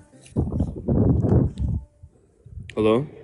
Can I get your age for TikTok TOS? Yeah, 22. You're walking kind of into the wind, and that's all we hear is wind. And now a truck backing up, but wind. So I went ahead and muted you because it's kind of an assault on the ears. Another thing that might be assault on the ears is Grabba's awakening, so I'll bid you all adieu, Thrayle. Appreciate you, Bats. Have a good one, Bats. Thanks for coming on, Bats. Move somewhere less windy. Give me a second. That'd be great. If you can get somewhere less windy. And while he gets somewhere less windy, thank you guys for the 93,000 times you've tapped the screen. And of course the 89 times you shared the live. Every one of those helps us get out to the FYP and get somebody else who's curious or courageous enough to question their beliefs.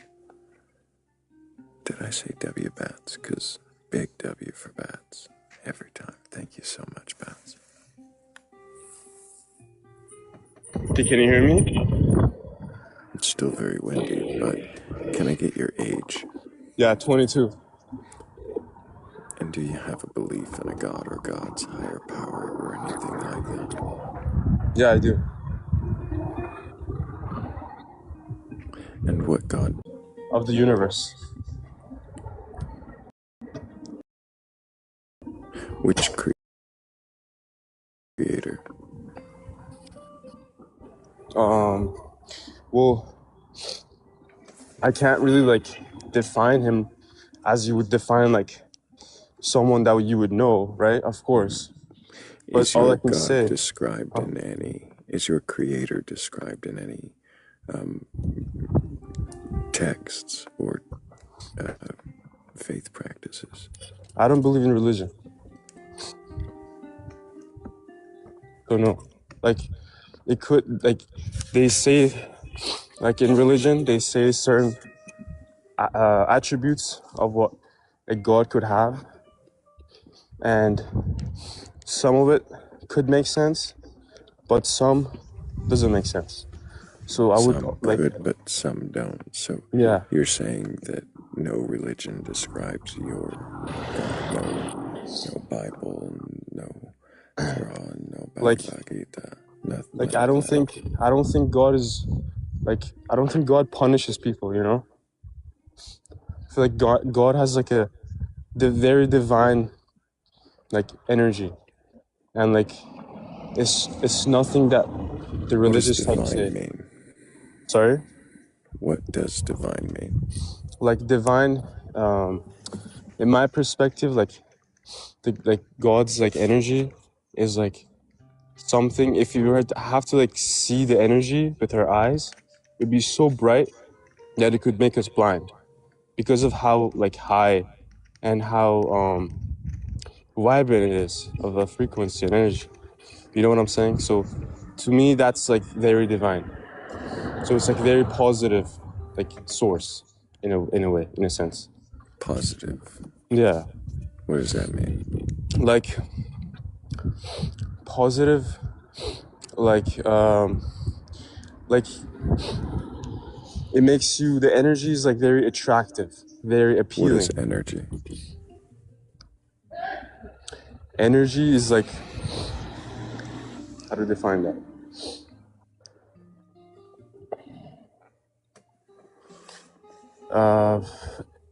You could say like vibrations through like we can't see energy with our eyes, but there's some ways you could like computers, you could see like some sort of like connection or like some sort of technological stuff that are made for you to use and are like condensed energy. You know what I'm saying? Like, I don't know if that makes sense, but what is energy?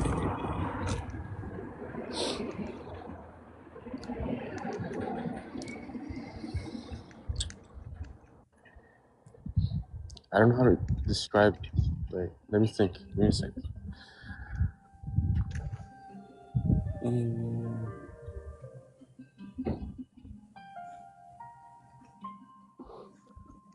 Well, to be honest, like, I don't know exactly the scientific like terms to use to describe energy, but why would you use scientific terms? Are you I describing don't know. something Some people Oh. some people think like energy is very like scientifically. Are you trying to describe something scientific?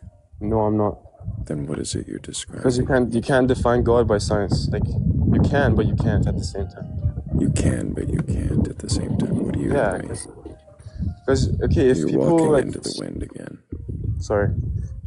Some people like if you had to like argue with some people about like religion, they argue that one of the main arguments is you can't like prove religion with science. Like there's a lot of arguments about that. But the thing is, the people that do believe in it. Asking. Yeah. No, you asked about like how science can prove it. Can't. I didn't. When I asked what energy is, and you kept trying to describe something, and then you said you couldn't define it scientifically. I said, are you trying to describe something scientific? So when you're saying God is this, are you saying God is energy? God is, I feel like God is. So when you say God is energy, what is that energy? What is energy in that sense? What does that mean? What does the word mean in that sentence? God is energy. Like, it's like, I don't know how to describe it. And it's like a feeling you have, like that, and that, like, okay, for example, I'll give you an example. Like when you're trying to create something, right? I feel like that, like, that feeling you have when you're creating is like a godly ability, right? Because if like other animals that live on Earth, they can't create things except humans, as the knowledge I have, right? You mean other animals can't create things? Like, I'm not talking about like giving birth and stuff. I'm talking about like so for someone to create a table, they first thought about the table, and then they use that they turn that like thought into action, and they created the table. They use materials and created it. Animals Animal do can't that do all that. the time. Sorry?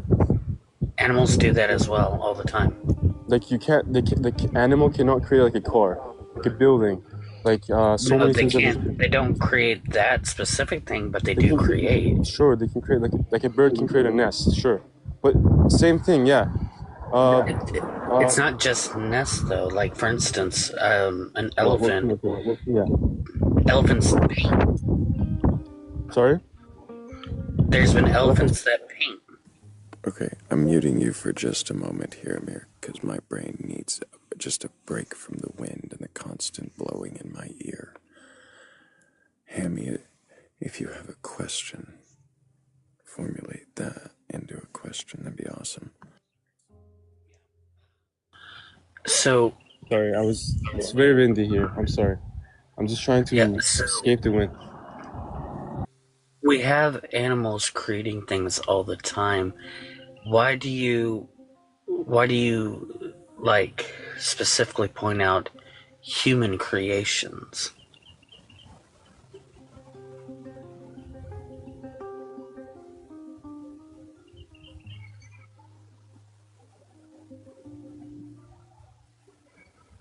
Why are you centering creation on humans whenever animals also create? Sorry? I said, why are you centering human creation when Right. animals No, I was also create? wrong. I was wrong. I admit it. Because I totally calculated in my head that like animals can also create in different levels. Yeah, that's true. But my point was that like creation to its form is like a godly form of like us species to spread that that source into us, into creating things, because like we were once created ourselves, right? Like I believe something created us. I don't believe we just existed out of nowhere. I just right? want to know why is it that creation is seen as godly? Because I feel like that energy is like that energy that created us also is in us to also so we can also create things. You know what I'm saying? Does that make sense? So then it makes me wonder, why do you assume that we're created?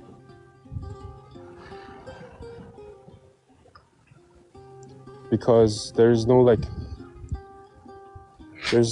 just believe that there's no way this we just existed out of it was just a coincidence for us to just exist without being created. Is that the only two options? Is creation or what was the word you used? Chance? Yeah, chance. Right. Yeah, so are those the only two options? What else could there be?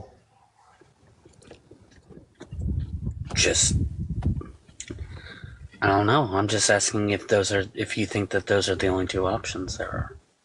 That's from my understanding, yes, but I'm just trying to see what you think as well. Well, I'm not here to say what I think. I'm here to question you on yours. Well, are we isn't this like questioning me and I can question you as well? No. It's just you guys questioning me? Yes. Okay. It's questioning your beliefs, not... Okay. That's cool. Yeah. So if you don't know of any other options, how do you know that a third option is even possible? Maybe, but from what makes sense to me, this is what I believe. And that's what I was trying to get is, why does it make sense to you? Because let me think for a second. Because everything is very complex, and everything is so complex, complexly made, that my brain just refuses to think that it was by chance. So it must have had a creator. Sorry? Does complexity necessitate that there's a creator? I believe so. Why?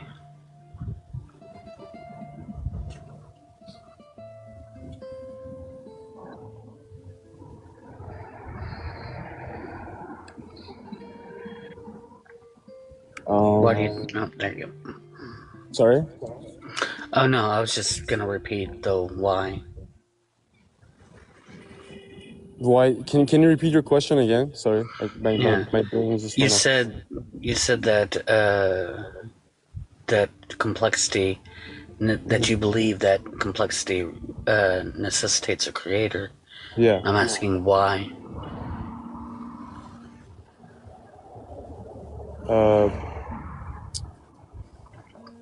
because again, it goes back to chance, right? I don't think it was just by chance for it to be there. Are you familiar with computer programming? Yes. Like, I'm not an expert, but I'm familiar a little bit. Yeah, well, if you were to see two programs, Okay. one that was completely long with redundant things within it, and you saw one that was smaller, like written code, that seemed more efficient, which one do you think was better? You said one that was more efficient, and the other one was what? Sorry? The other one was long and had redundancies and like really complex. Well, if they both equally work the same, then if you get the same result, then if you were trying to save time, then the efficient way is better. But if you get the same results, they both work. You get the same results at the end. Which one do you think would work the best out of those two? If you're coding the same things, then you get the same results. If you're trying to save time, the more efficient way is better. Are you sure? Are you sure you will get the same results? If it's the same program you're using, it's coding the same things, yeah.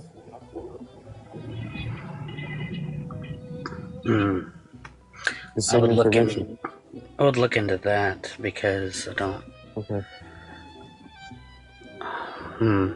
So I'm trying to figure out why you think complexity necessitates actual like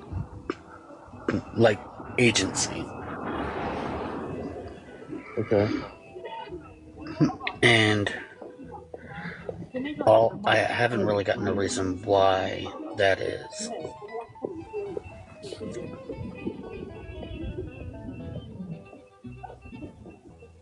No, it goes like I told you, like for my brain, what I understand is like things cannot be created by chance. So I just think if something's so complex, it must have had a creator.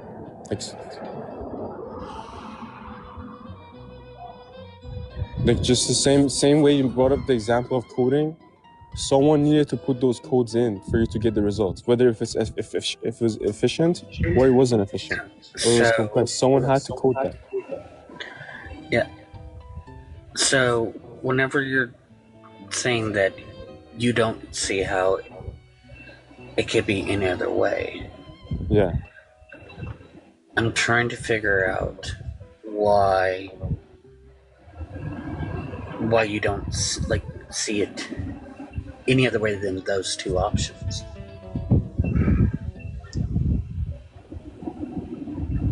Because maybe I wasn't introduced to another option. If I were to give you an explanation for how everything that looks complex came to be, and it was very, very elegant and was very, very scientific, would that change your mind about a creator? Maybe.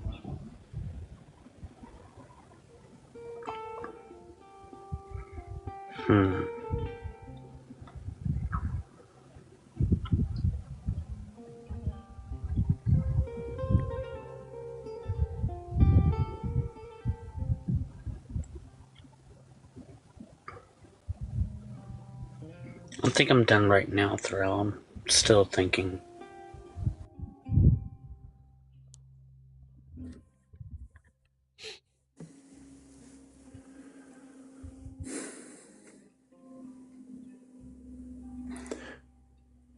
So you assume that there is a creator, that there must be something that created all. Yes.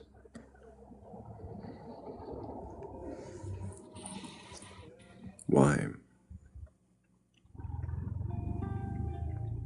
Like I told your friend, Hammy, I think is his name. I believe that because of how things are so complexly made. What does complex mean? Like, to me, something that's complex is like, I'm not trying to get into like science and like scientific terms and stuff, but for example, if I look at a tree, I'm looking at a tree right now, right? And for that tree to grow and like have the flowers and the leaves and everything, the branches, the roots, the outer shell, everything, it's very complex. Outer shell. Made. Yeah, like it has You're a saying like that shell. a tree is complexly made. Yeah, but you can't tell me what complex means. But it's like. Can you tell me complex what is, made means? Made is created. Created, what does that mean?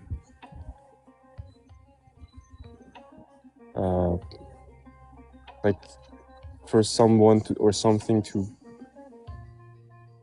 put something together. To put something together. Yeah. So for someone to make Maybe something. I'm not using the best terms, but I'm just saying what comes to my mind. Right, but you're saying for someone to put something together, so are you saying that they... I'm not something, or just... Are you capable of letting me finish a question? Sure, go on. Thank you so much for your permission. So you're saying that someone or something put something together, and that is what creation means.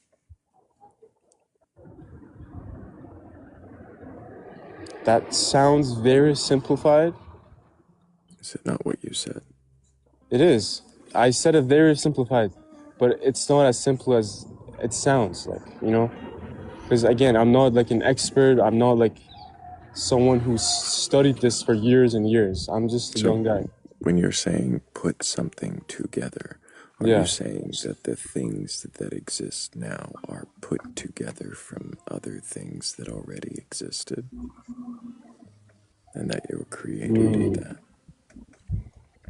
It could have been, yeah.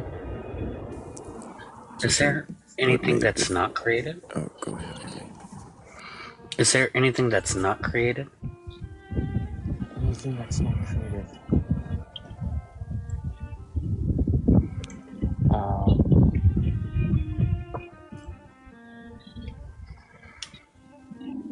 I don't know, but... How would you tell the difference between something that is created and not created? The thing is, I don't have the knowledge for that. And I don't think anyone does as human beings. I don't think anyone does. Because you don't have access to the outside information. So then how would you know it's created? Sorry? So how would you know it's created? It's something that makes sense to me.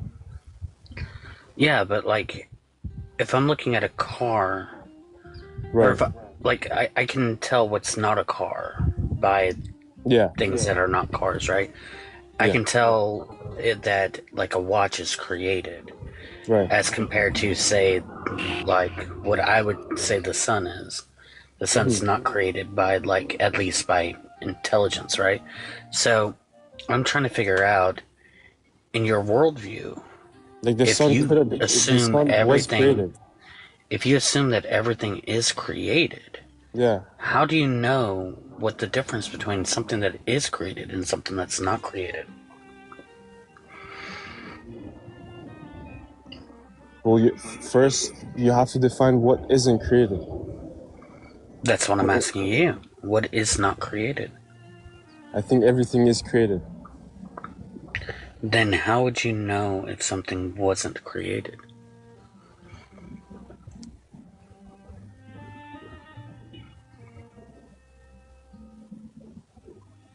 That's a really good question.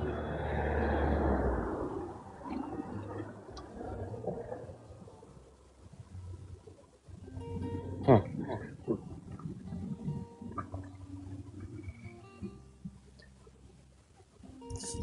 To my knowledge, from what comes to my head, the only thing that isn't created, in my opinion, is God Himself. or herself, or I don't want to put like gender, just God.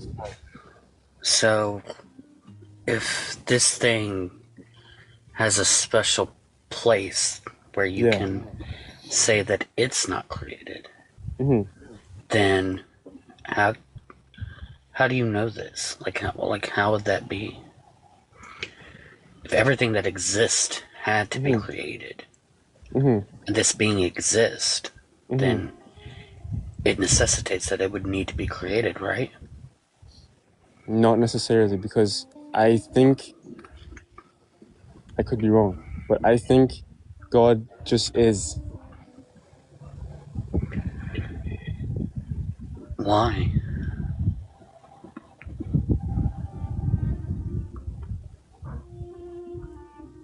Because I don't think he was God was created. If you don't think God was created, then how does God this just thing is. exist? Because I think it just is. Yeah, but you agreed with me that everything that exists has to be created. Right. But so if this God exists, it has to be I think created.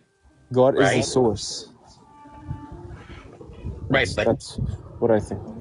Right, but if everything like that exists had to be created, and this God created everything, then he exists. And if he exists, he would have to be created.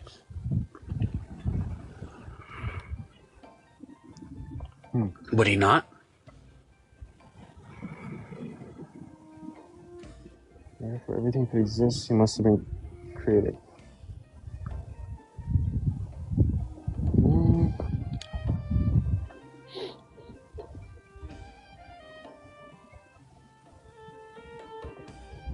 I think everything that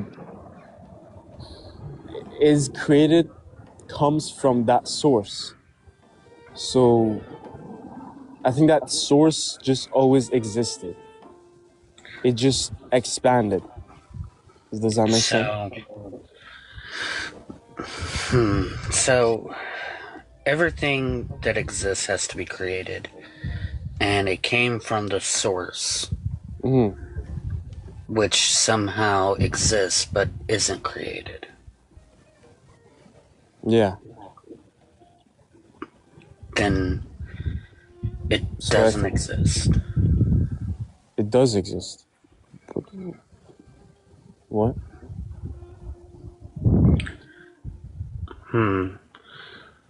Thrayle?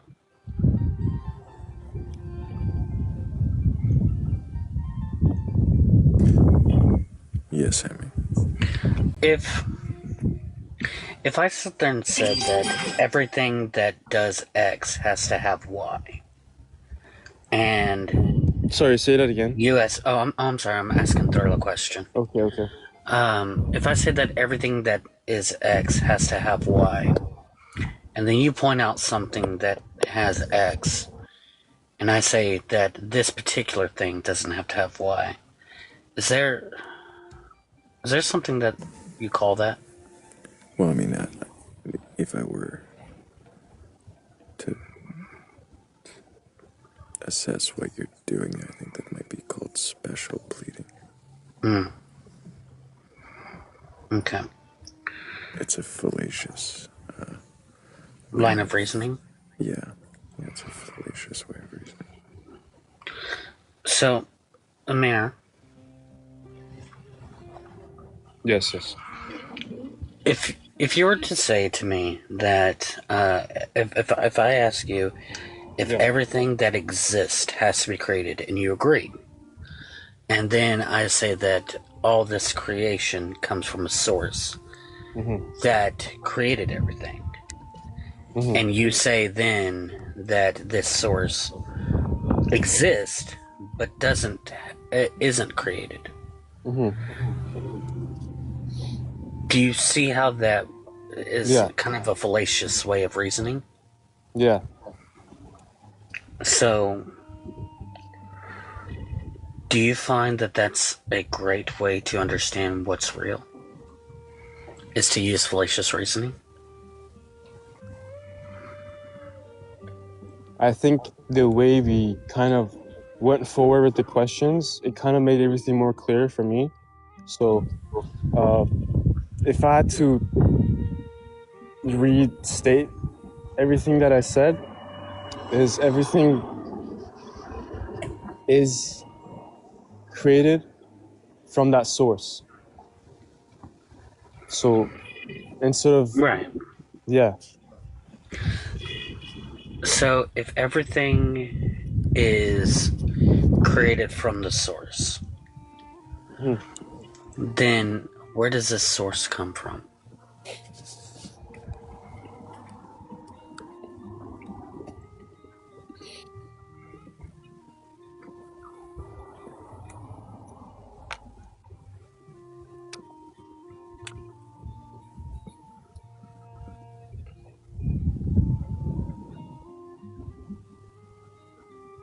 I think the source just is. It was not created. It just is. Mm. Yeah. That's what I I think. still don't see how you're escaping it being fallacious reasoning.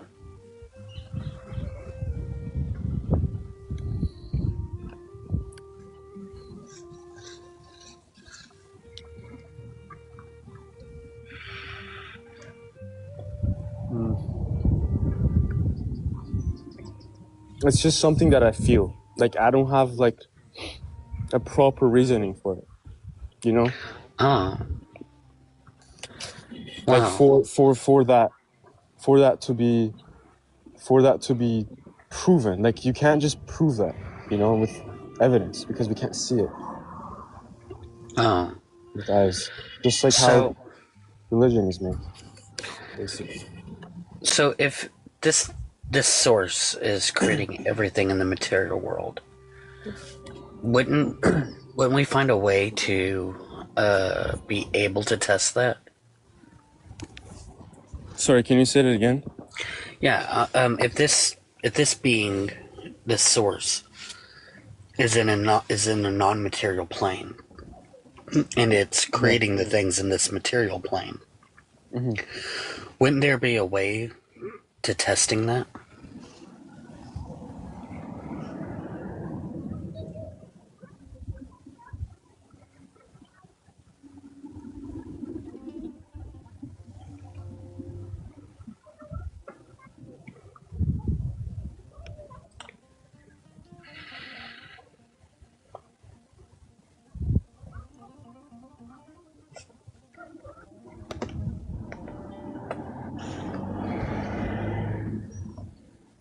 I'm thinking. Sorry if I'm silent. Oh, no. I love it when people think about the question. Yeah.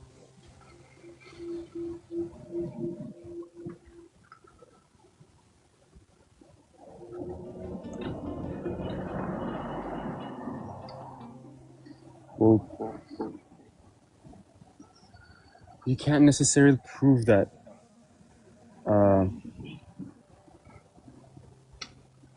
that like you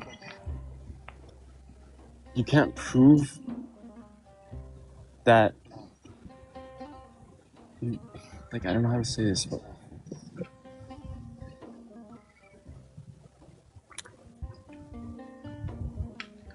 let me think.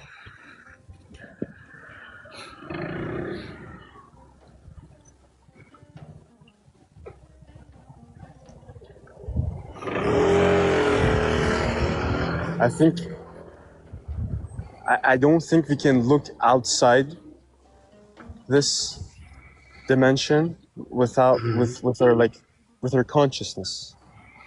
So we can't really see how we were created or how we were put here, you know? But this source, it has influence on our world, right? Sure. If it has influence on our world, we'd be able to understand that by some testable means, wouldn't we? Yeah. So where do we see where can we test this?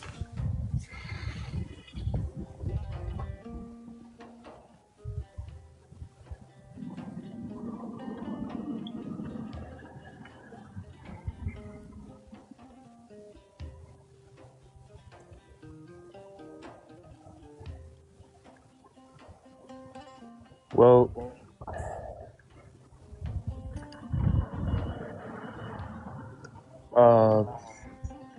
I think materially, the only way you can see the influence is by looking around and seeing it, like observing the world around you, right? Mm-hmm.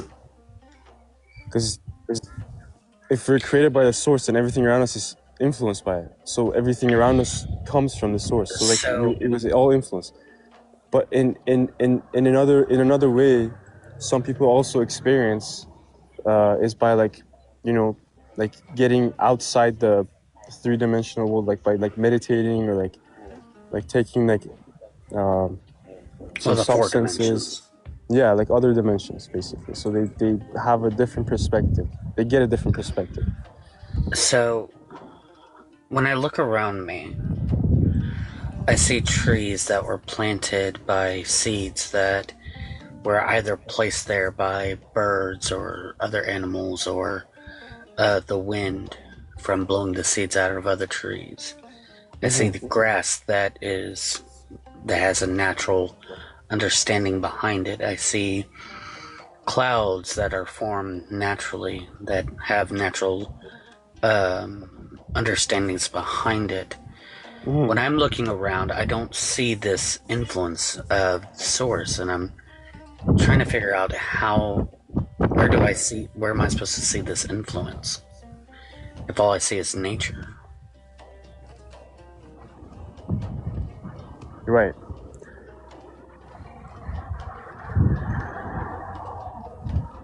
I think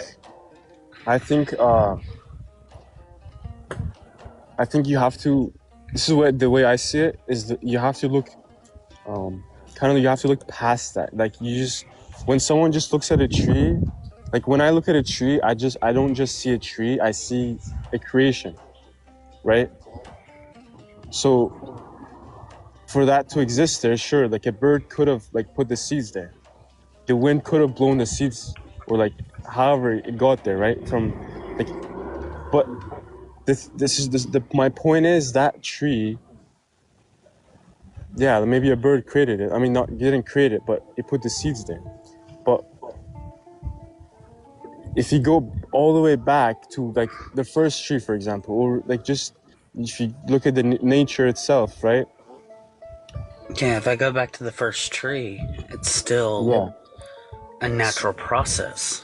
Right. But even our planet or whatever you want to call this, it was created. So everything goes back to that source. Well, there is, I don't know if there's evidence of the universe expanding itself. I don't know if you have that information, but from my belief, that source kind of expanded everything, and this was created, and so that tree was there, and it wasn't there; it was created. So yeah. So I hear the assumption of it being created. Yeah. But whenever I look at it, I see, like I said, I still see nothing but natural processes. Sure. Even the quote unquote creation of a first tree, I see natural processes. So I'm trying to figure out where is the actual influence if I can see natural processes instead of a source influence. Like, I'll give you like another like simple example. Like you brought up the coding thing, right? Mm-hmm. Like imagine you coding a program and like it runs something, and the program you created, it just runs by itself. You don't need to like, you're just observing now. You don't even need to like. Sometimes you might like edit some stuff, but that's it. So for the program to run and be able to function properly, it needed for you to code itself, code the program, code that game or whatever. Amir. Sorry. Yes. Why did you request up here? I wanted to be questioned. You want to be questioned. I wanted to like experience this. I found what you guys were doing interesting, so I wanted to join and see how this would lead. I was curious.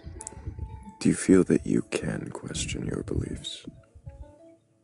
I do, yeah. In what way?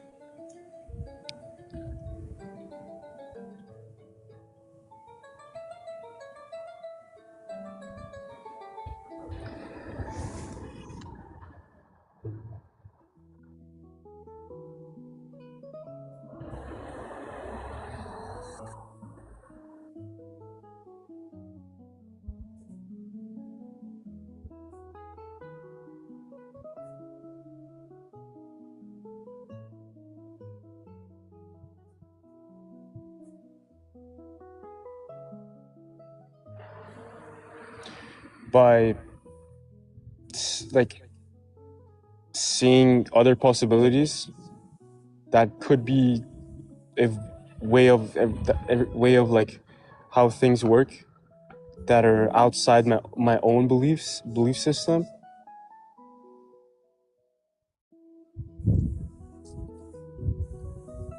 How do you... that you're telling me that's how you question your beliefs? Like, I'll It's give by you an example. looking at things outside of your own belief systems. Yeah, I'll give you an What example. about... No, I don't want the example. Okay, sure. I'm curious. Do you ever internally critique, to question what it is that you hold true? Yeah, I do all the time. Without seeking to replace it? Without seeking to replace it? Yeah, without trying to come up with some other answer to fit its place. Can you question it? Well, I don't mind.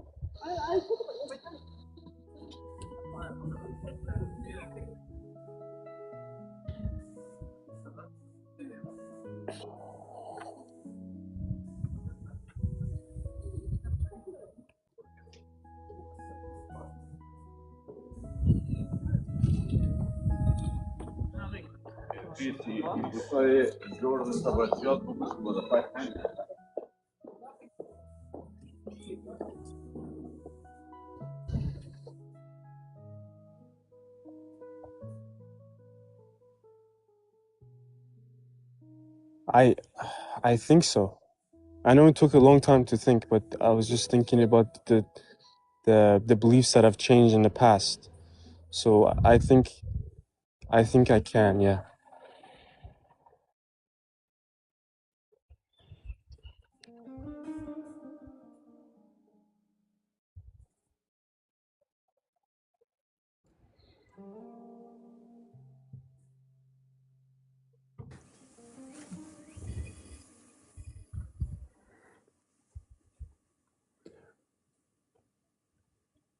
What do you think is the best question or critique of your own belief?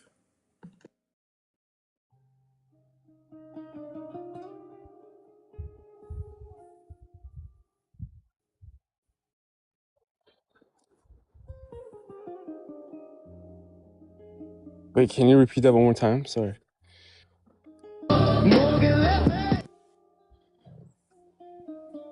Apologies, I hit the wrong button trying to unmute. No worries. Could you repeat that one more time, please? Just seeing if Morgan's awake.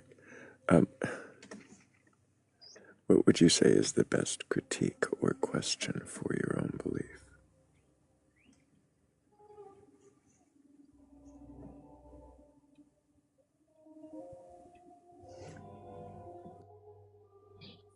I don't think there is just one critique or one question to my own belief. I think as I go along with my life, there are things that come up, and I just question my beliefs around that thing that I experience. So it comes with experience, I would say, I guess. Or, yeah, from my understanding.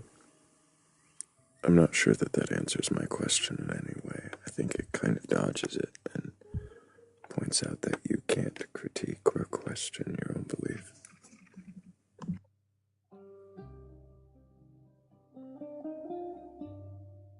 I said I don't think there's one question or one critique that I would say that would question my belief or myself.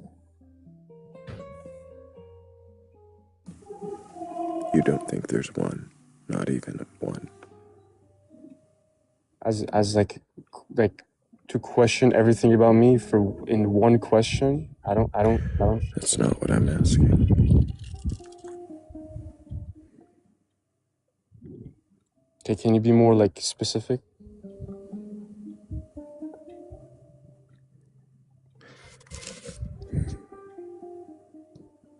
How do you question your belief?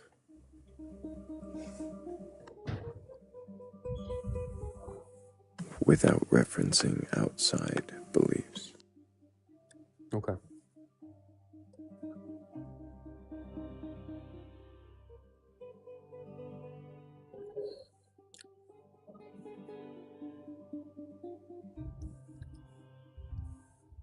Well, the first question that I ask myself for my beliefs is why do I like believe that? That's how the first question that comes in my head. If that answers your question. I don't know if that does, but that's what I understand. So the first question is why, and you've already tried to explain why here, because you see things as created, but you can't think of anything that isn't created to compare that to understand what creation even means, which you at one point described as putting things together, which I believe I was going to ask, does that mean that things already existed that it put together?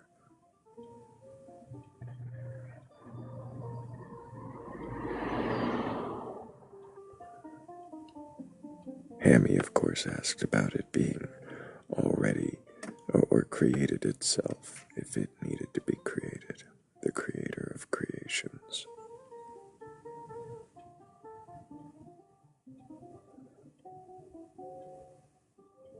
I think so. I think it was I think it was put together in different ways, in different forms.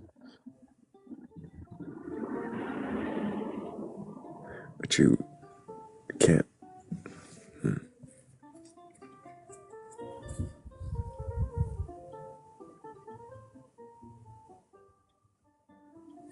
Why would you assume that it was put together?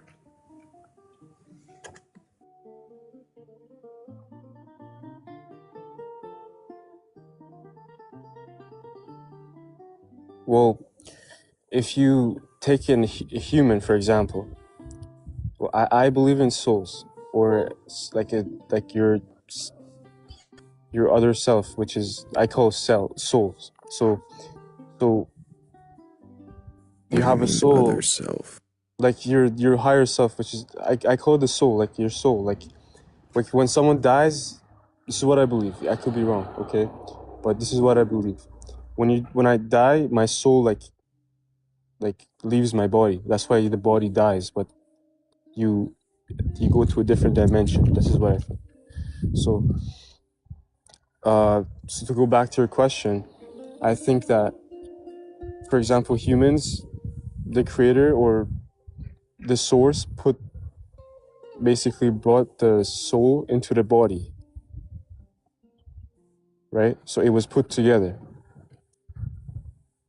You know what I mean? That's like one example. What is soul? What is soul?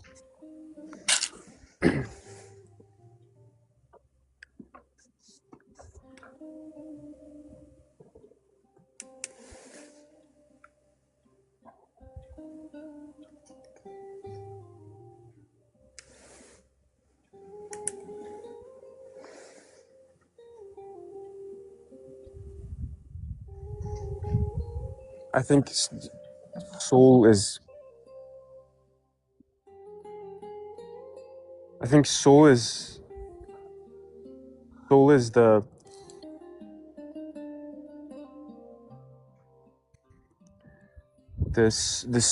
spirit you have that's not like in the like that's not like connected to the three-dimensional world. Like it is because it's in your body, but it can ascend, you know.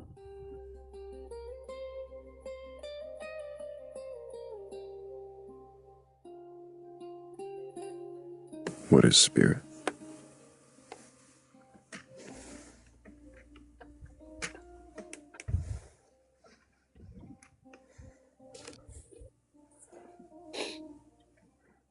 While you think on that, good morning, Philly.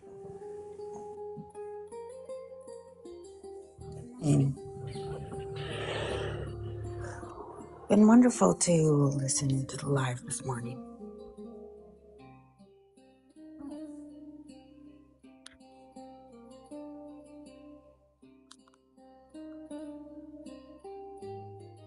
I think the spirit is some form of like consciousness that comes from the source.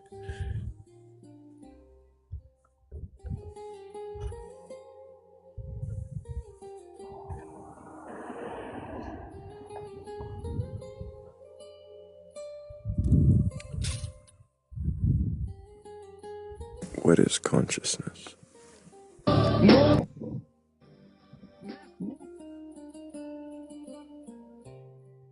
might need to move that button.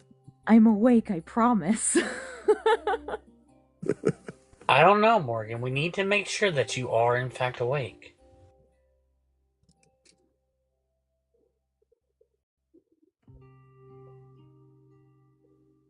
Just in case you had fallen back asleep. I most certainly have not. I've been working on a song. We may end up needing to play the hammy one.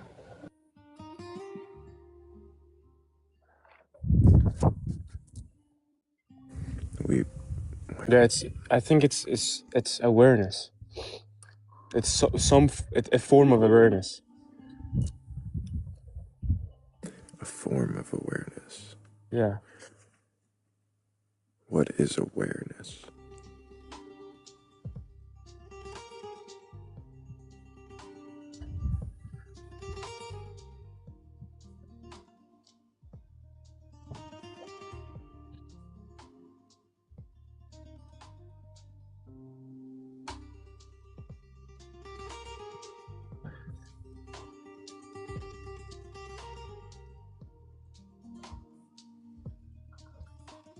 Can't seem to keep yourself in view there, Thrayle.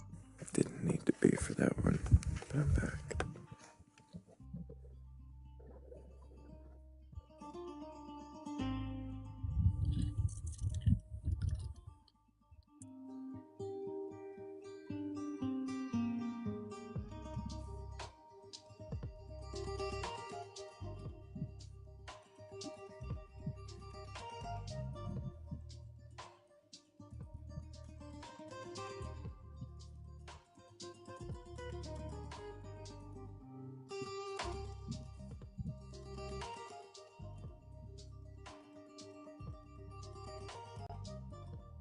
I think that's a very deep question.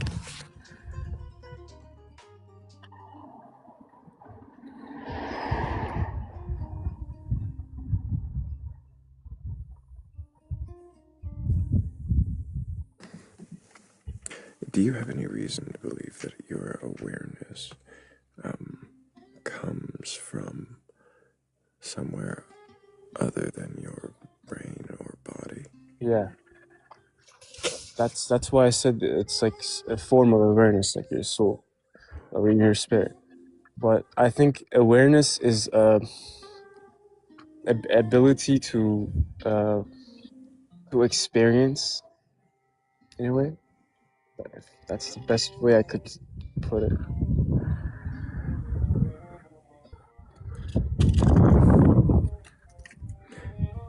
The ability to experience. Yeah. And you think your ability to experience comes from somewhere other than your body or brain.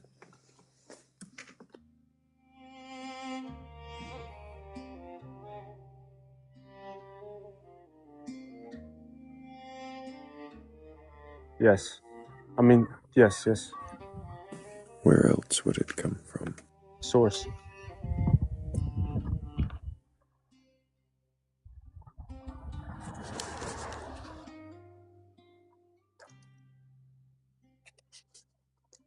What is source?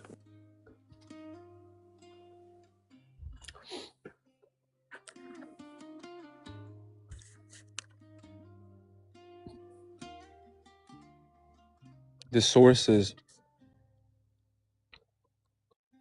like I told Hammy, the source is God, in my opinion.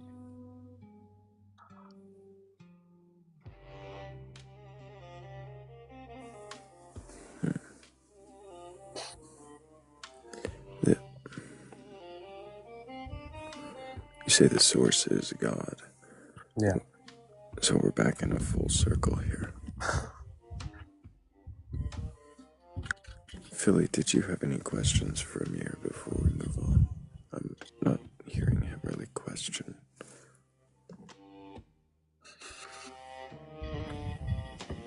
Yeah, to be honest, I haven't really heard that either.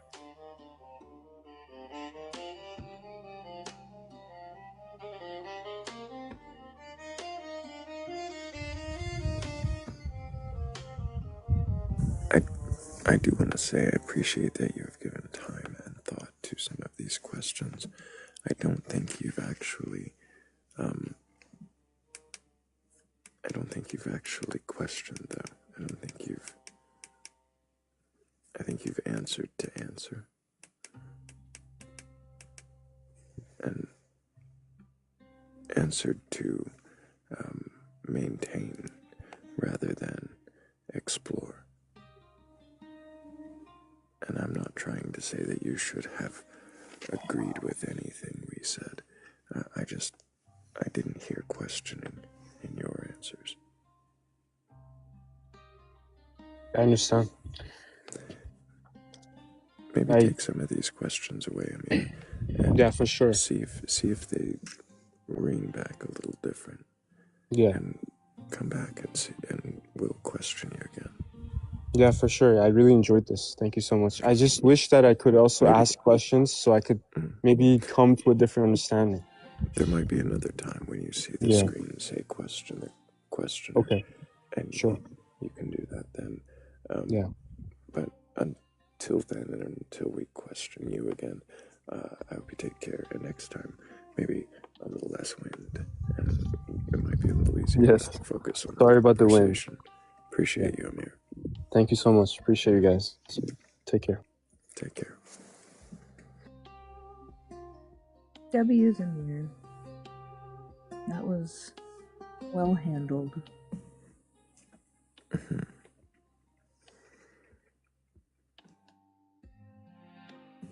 It could have gone very differently. It very much could have, and it didn't.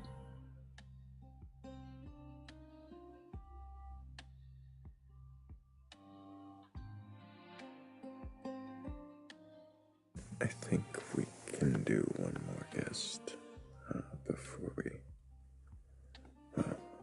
eventually read the inevitable, awful poem and end Is the live. inevitability of it the fact that it's a poem or that it's awful? Yes.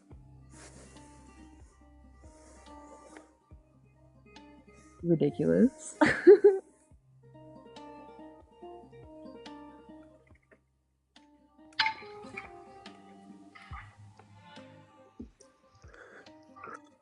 Hello, Tatter. Can I get your age for TikTok TOS? 43. And do you have a belief in a god or gods, higher power, or anything like that? I do believe that it's a human thing made into us to believe in something other than ourselves. Can you please not eat in the microphone? That's kind of rude. My bad. we get an age check for TikTok TOS?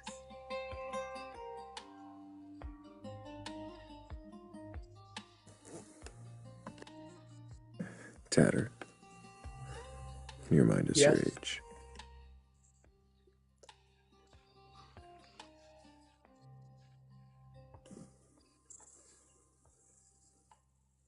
Tatter, Yes. did you hear Philly? No. She was asking if you could remind us your age. 43. Was Is that it 3? 43. Okay. Thank you. Sorry, your audio is coming through a little bit garbled, so thank you for repeating that. Welcome.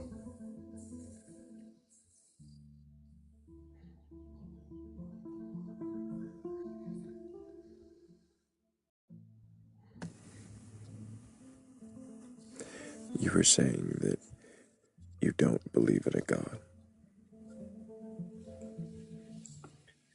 No, I didn't say that. Okay, that's what I was trying to understand.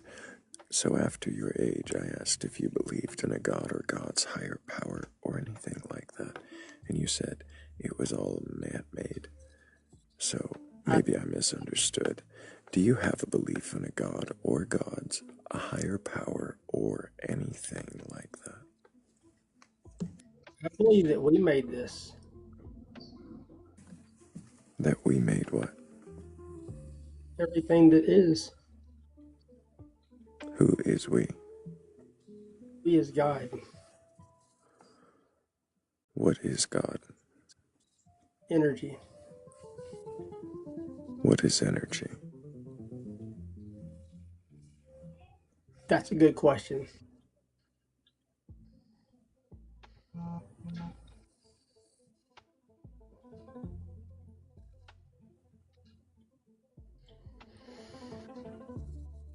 But what I said was, I believe that every human is internally wired, like, to believe in something more than themselves.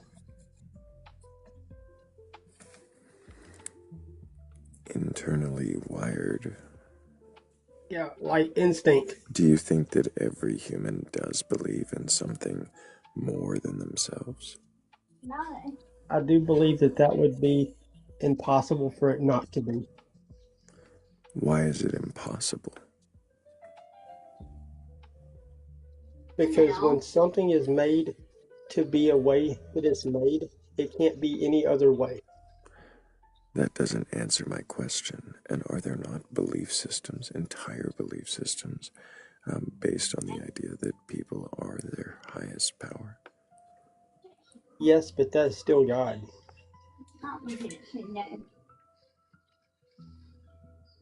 What does that mean? That means that they're their own creator. Are there not people who don't believe in any higher power? That would be false. So you think that there are no people that believe in or that lack belief in a higher power? I know that. That's I don't think fascinating. anything. So you know for a fact that no human being anywhere on this earth lacks belief in a higher power. That is correct, sir. How is it that you have come to that knowledge? I would have to say the source. And when this source told you this, did it take into account that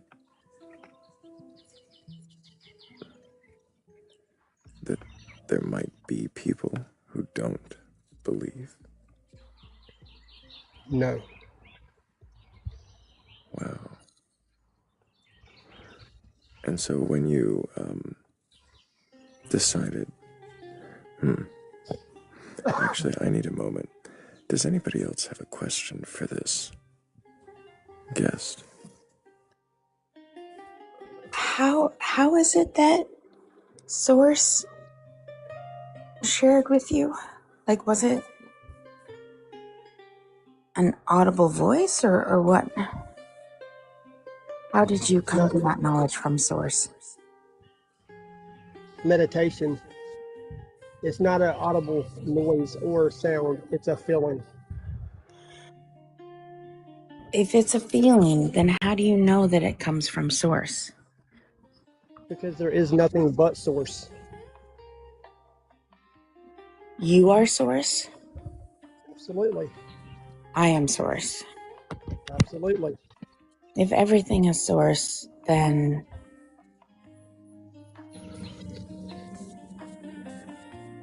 it doesn't distinguish source from anything else. Is that There is correct? nothing else. No. This is nothing else but an illusion, a game played by source against itself. Is source a conscious mind? Absolutely. Different than your conscious mind or my conscious mind? It's all interconnected but divided with the same purpose. Is source a conscious mind different than your conscious mind or my conscious mind? It's like a river and an ocean and any mud puddle that you see. It's all the same thing, but it's separated. Is source a conscious mind Yes. different than yours or mine? It's not different. It's just not connected in the way that everyone would know until they know. It's not different. It's not separate. It's completely connected. You just have to reach it. Why do you have to reach it if you are source? Because that's the game. There is no good, there is no evil. There's only source. But if you are source, what does it mean to reach source? It means to be aware of who you really are. And when you reach that, then it's the end game.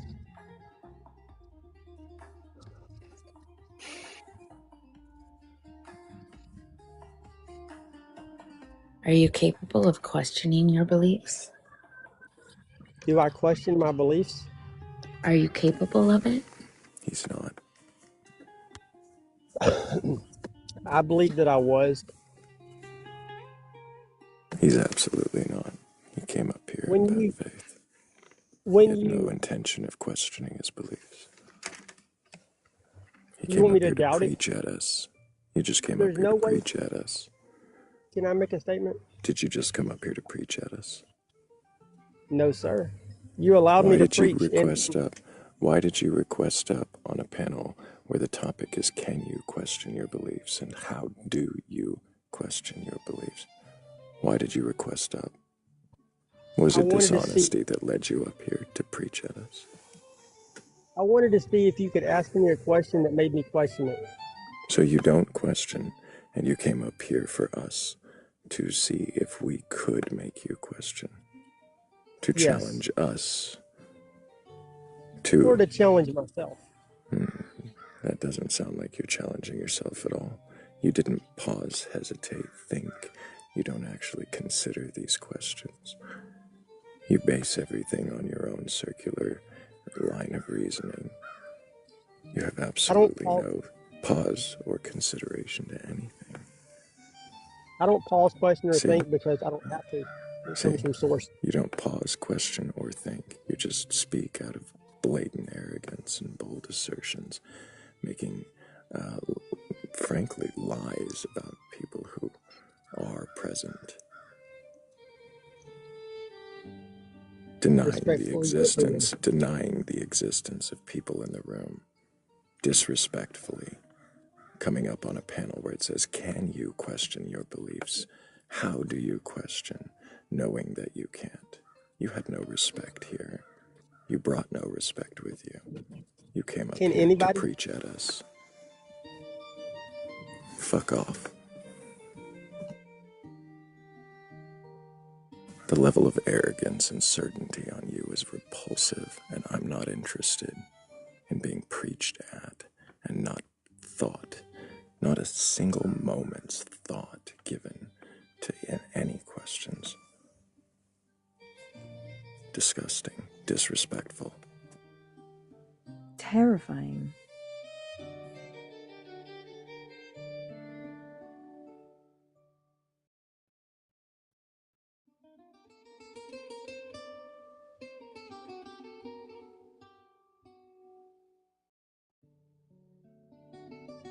I don't like the fuck offs.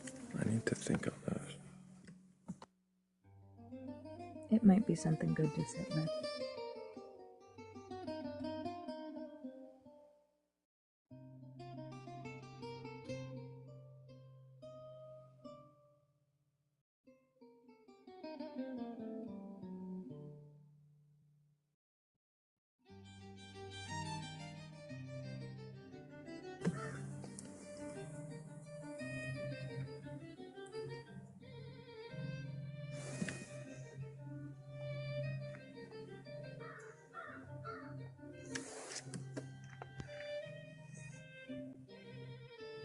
Did I hear you on 6.5 fuck off?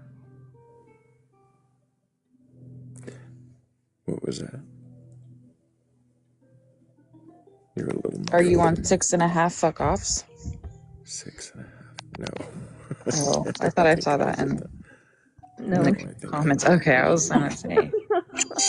On Easter? Maybe 2.5 fuck offs. Well, he's risen, everybody. Happy Easter. That was a laugh. How was your evening, everybody? I think there were some questioners who questioned and some who didn't and some who needed more questioning.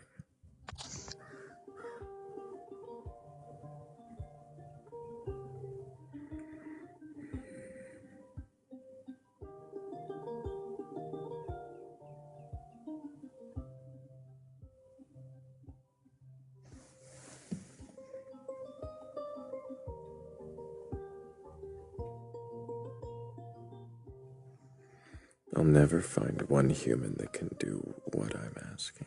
What do you mean, never find one human that can question their beliefs? Are you fucking kidding me?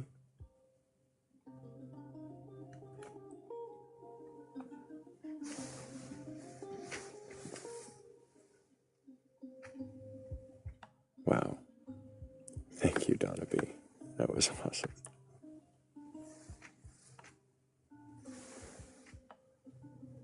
What do you mean I would never find anybody who can question their beliefs? That's ridiculous. You're in a room of 95 of them. All of us hello?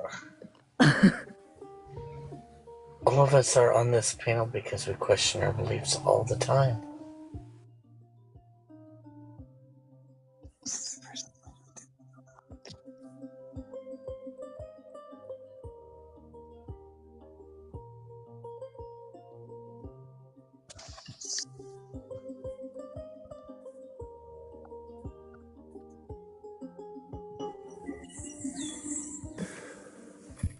Hello. Hello, tomfoolery and malarkey. Can I get your age for TikTok TOS? Holy crap, I'm 39 now. And do you have a belief in a god or god's higher power or anything like that? I do not, but as an atheist, I was a worship leader for churches for a few years. I'm sorry, what? You were a worship leader as an atheist? Right, so I would, Or you are perform now- religious songs Oh, I and see. have guide worship and stuff and do Bible study with them. Because I was interested in learning about it, but I did not believe it, and I was open about not believing it.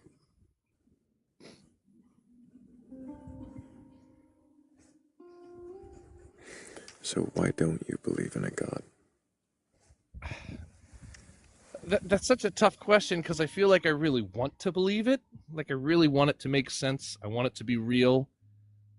but I can't grasp it. I can't comprehend it. I can't, like, that's a tough thing to answer.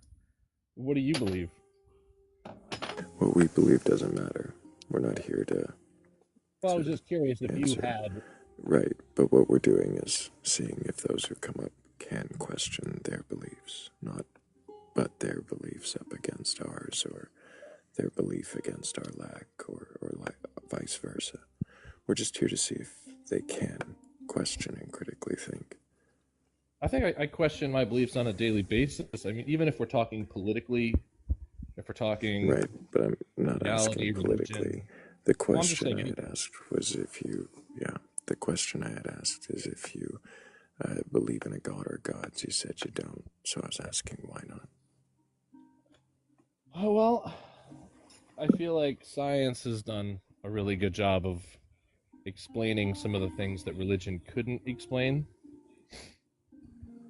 And I feel like if there was a God and a grand design, the world would look a lot different than it does.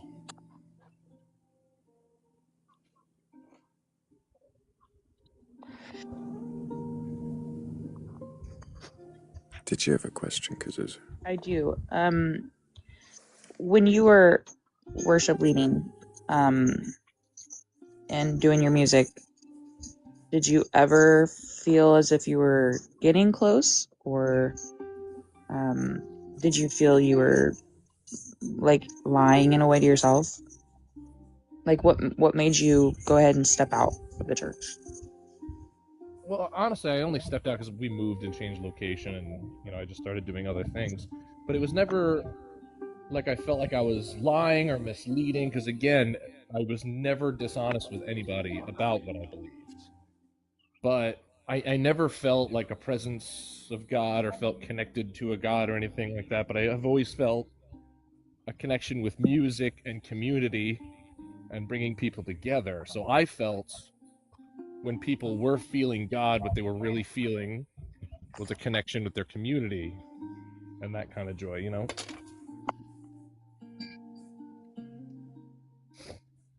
Right. But I do feel like all the time that I could be wrong. I have that sense that I honestly have no realistic idea of what this reality is about at all. What is reality to you? What is the meaning of reality to you?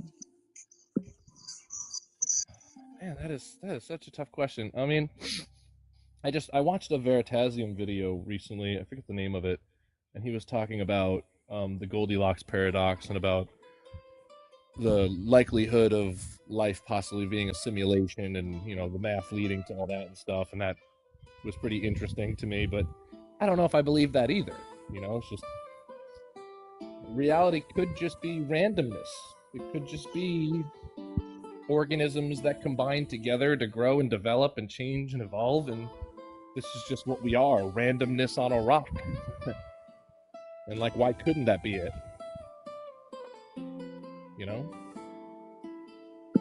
Why does it have to be more, I guess would be my question.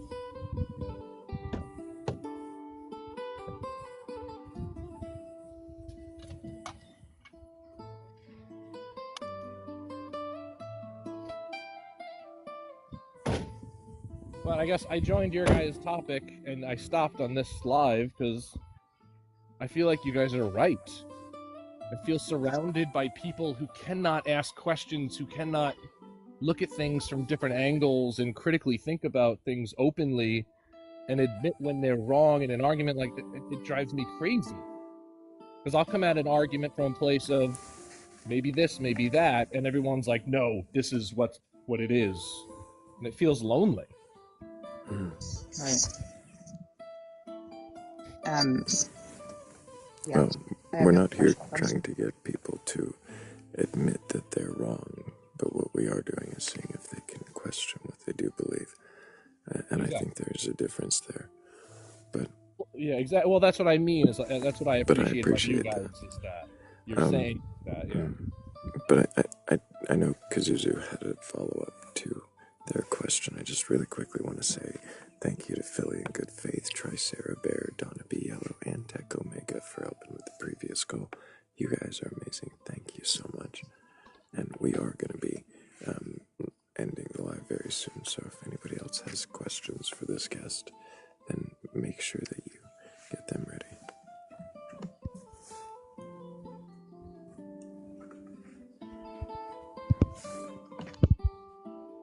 Yeah, I mean, I'd be happy to step aside and let anybody else talk if they like to, and just again say that I really appreciate you guys taking this topic. I think it's amazing. Great. I think you guys are awesome. Thank for you, doing Tom. Hang on just a moment. I think Kazuzu did have a follow-up question. Oh, sure. Kazuzu, did you want to follow up on your line of questions, or were you done? No, I'm gonna go ahead and let you go. I do have more questions on why on his position in the church, but it is late in the day, so I think I would like to talk to him more. I don't think it's virtue signaling. I don't think it's anything wrong. I think this is a place to be if you have questions or want to be questioned, and you might learn something here, maybe, or maybe not. You were saying you had a question about me in the church? I'm open. What did you have?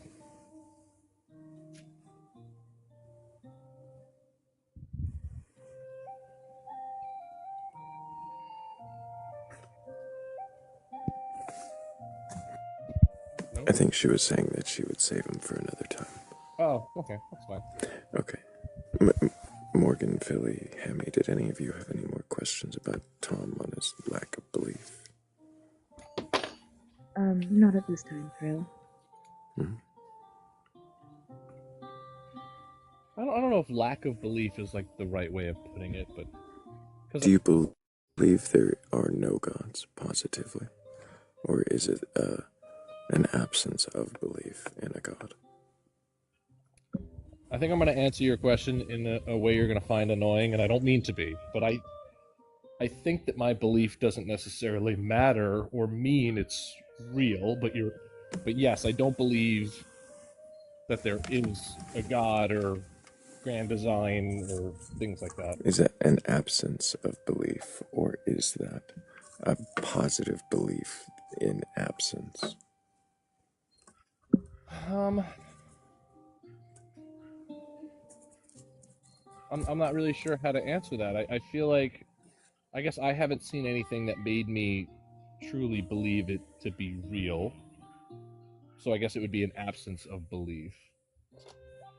And one thing that annoys me when I do talk about this with other religious people is they usually come to a thing where, like, I'm angry at their God or whatever. And I want to say that that is also not the case. You know, I'm not bitter and upset and saying there's no God or no religion is real for that reason. Is your absence of belief in just the Christian God, or is it in every God? I think the Christian God is really similar to a lot of the other gods, and I don't really believe in any of them. I don't believe in the Greek gods, you know, the paganism and all that. Can you think of what might convince you that a God of any kind exists? You know, I've thought about that a lot, and I guess what would make me believe, I would have to personally see a miracle or feel that connection. But I guess that is narcissism, right? It's kind of anti the point of religion. How familiar are you with other deities? Obviously, you listed Greek and the Christian God. I've read the Old Testament, the New Testament in full. I've read the Quran, the Book of Mormon. I've also read what was it called? What was it called? Dichotomy of the Devil or whatever. There was this book about the devil's perspective, which was quite interesting. I can't think of the name of now. So I have done a lot of research on a Bible study. I was raised Catholic. Is there, if there were ever to be the proof you required for there to be a deity and this God exists, it's proven, whatever it required for your belief, it's there. What God do you hope it is? Oh man, that's a really good question. Because I do, when I read these books, I do see a lot of negativity as well, which makes me nervous of some of the deities that people are worshiping or following.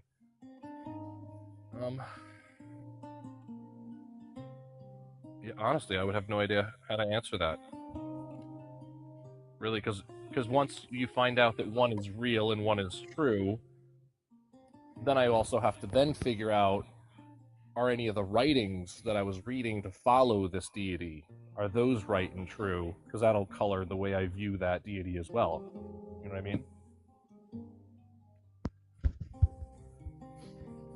So if I find out God and Jesus, the Christian God is real, a lot of the stuff in the Bible makes me kind of nervous about following that deity.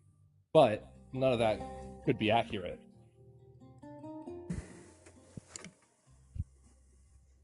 Does that make sense? Yeah, I hear you. Because I would love to, if God is real, Hang God on, is up there, I hang would love on, to get Tom. to know him for real. Or them. Sorry. Did you have a follow-up on that line, Morgan? No, I did not.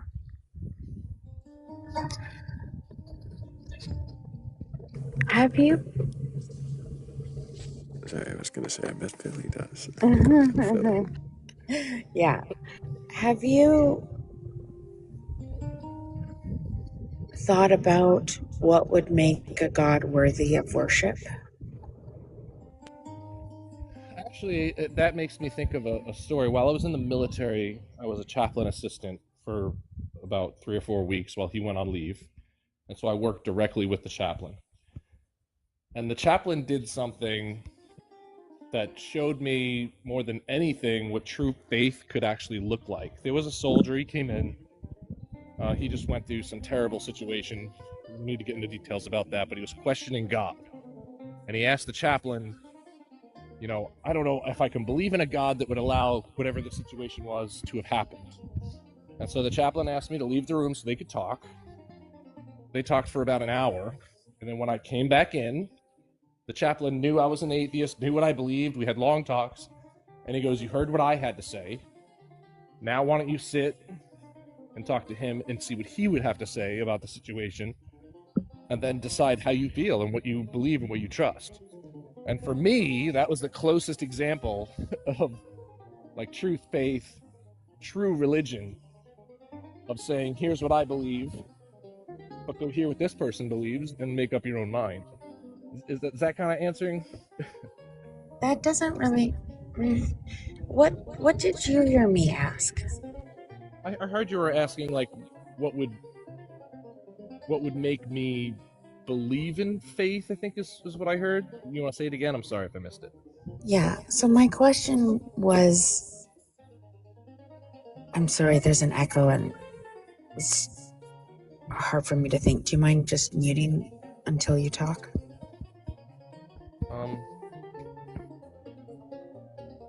My question, I'm still hearing it. Maybe it's from Thrayle. My question was, have you considered what would make a God worthy of worship?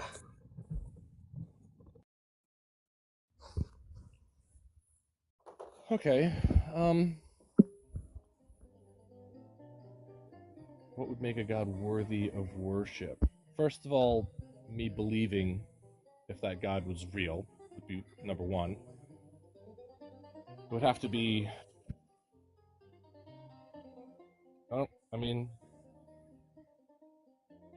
that's tough too, because I don't know if I necessarily like the concept of some sort of being having this big plan and we're all just here to live by that plan.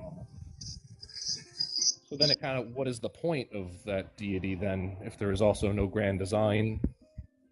If that makes sense.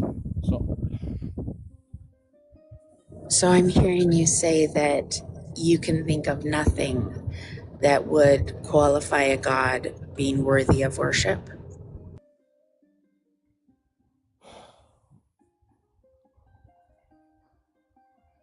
Well, because if I'm worshiping a god and somebody else is worshiping that same god, how is that god knowing which side to take, which side to...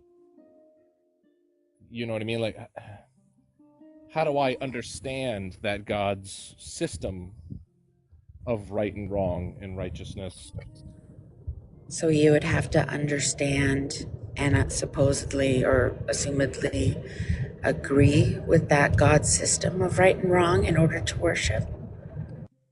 I guess it wouldn't be that I'd have to agree with it necessarily, but I would like to understand it. I would like to know that there is some sort of system in place.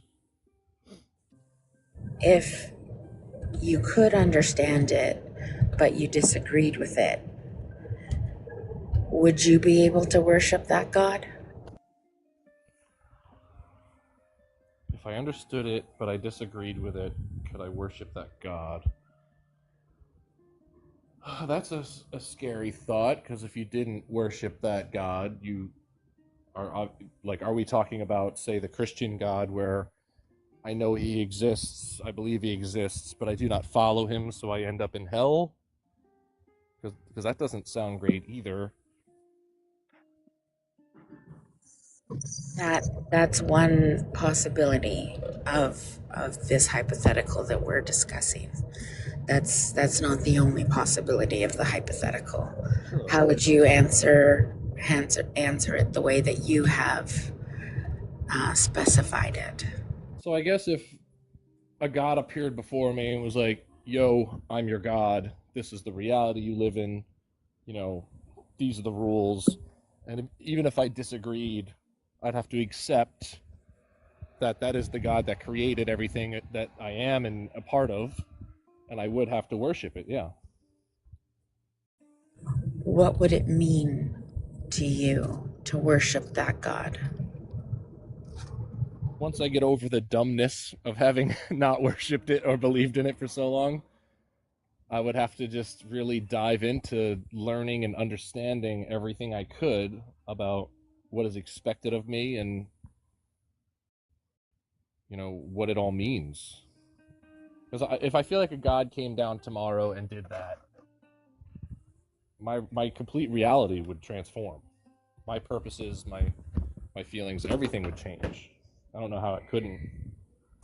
And worship, what would that mean? Is that adoration? Is that just check mark doing the things that God requires of you? What would it mean to worship?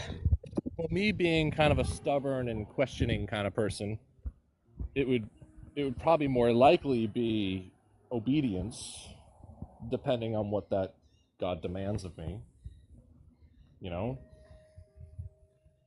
because I would question everything. I mean, like in the Bible, they talk about Satan being the Hasan who questions God and does all those things and gets all kind of punished. So I kind of relate more to that story to anything, because I do question everything, and I would want to know why, and I doubt a deity would feel like answering all my questions all the time, if it's possible.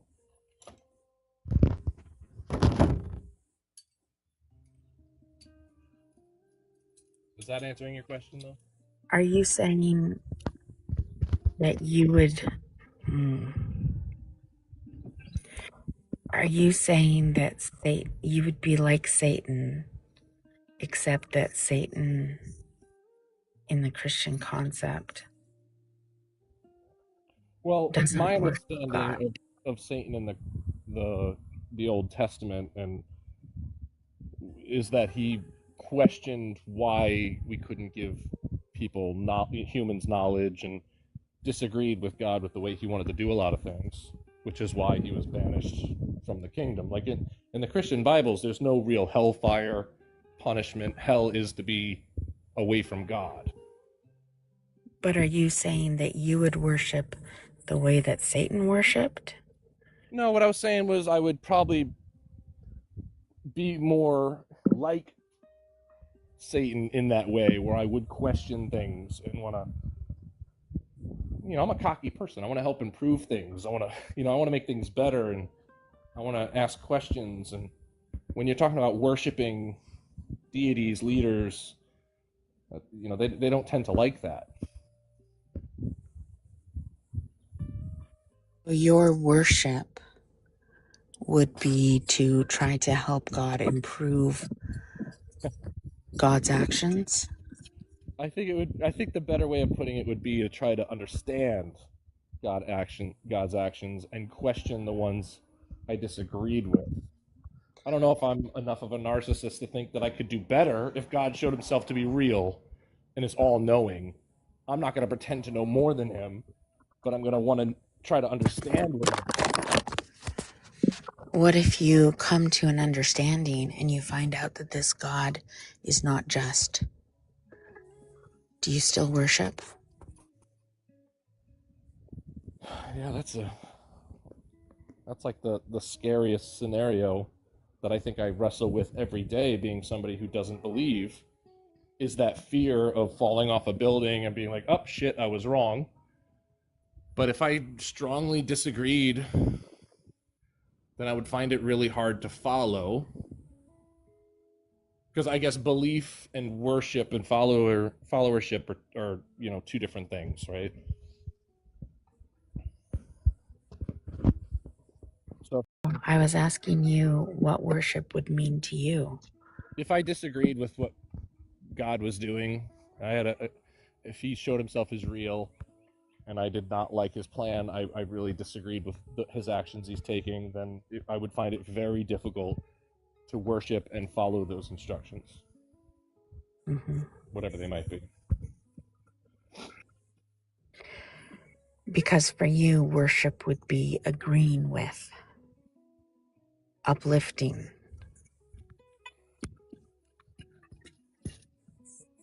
Yeah, I guess. Yeah, like if you're worshiping something, you're following something, and you're having to do what that deity wants you to do or be a part of. Is that what that means? I'm asking you what worship would mean to you.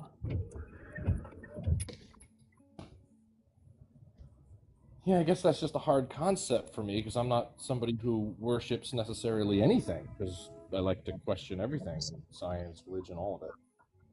So the question that started this line of conversation was, what would qualify a god to be worshipped?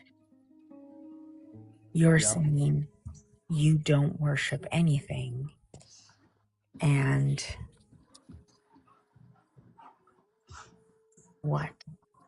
So, again, I guess if I felt like it was a benevolent God, but generally trying to make the world and things a better place, I would have no trouble worshiping that, doing the things asked of me, whatever those might be. But does that answer that question? No, not really, but maybe I just don't know how to answer it, because it's a tough that's question. okay. That's so okay if you don't know how to answer it. That's actually better and easier to converse with than. Okay, thank you for engaging. I'm I gonna appreciate go you ahead guys. now. Appreciate you coming up, Tom, and answering the questions as best you could. I think we're ready to move on. Hope that you keep asking questions. And I have, where's that button? There's a button somewhere where I get to do this.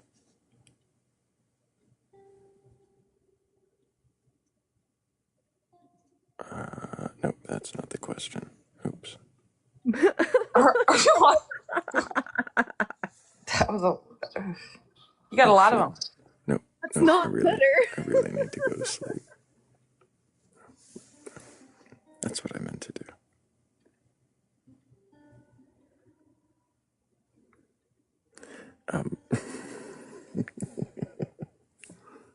All right. There is a poem. It's ready. I think it's ready. It reads poetically. I rhymes a few of the times that it You know what, goes Thrayle? from word to word. You know what? What's that? You can't drop me if I run away. That's true. I can't drop you if you run away. Drop me! She got me. I tried. She was faster. Appreciate you, Kazuzu. Thank you, Hammy. I hope you rest well. I think he made it all the way through, unless he is asleep. Thank you, Morgan. Appreciate Of course, Thrayle. And thank you all. Thank you all for being here. I really, really appreciate every one of you, whether you came in with questions, with beliefs to be questioned, or if you just came in to fall asleep, or maybe you came in and tapped the screen and shared the live and did all those engaging things. But whether you did that, fell asleep, or if you just woke up in here, I appreciate all of you for being here.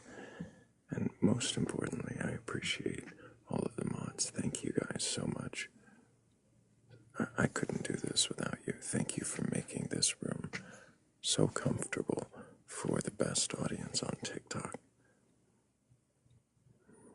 And if you want to join the community, see what we get up to behind the scenes between the lives, of course you can always join the Discord. There's a link tree in my bio or the Batcolyte's bio.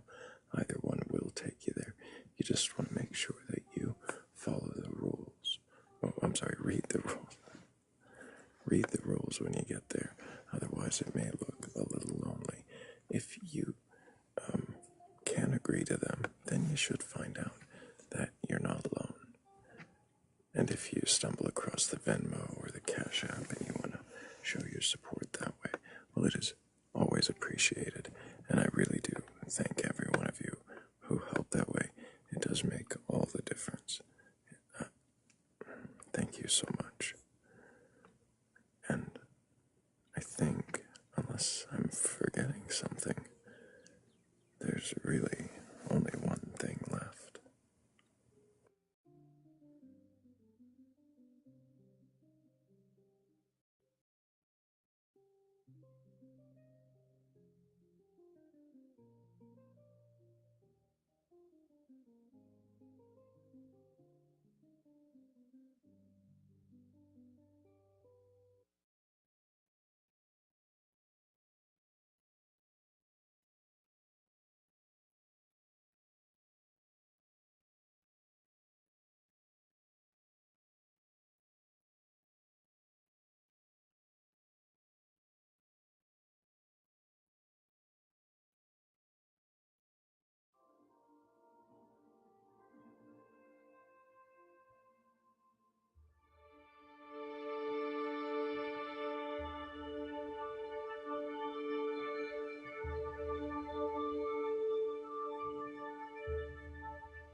They arrive with answers already arranged, neat little knots no one watched them tie.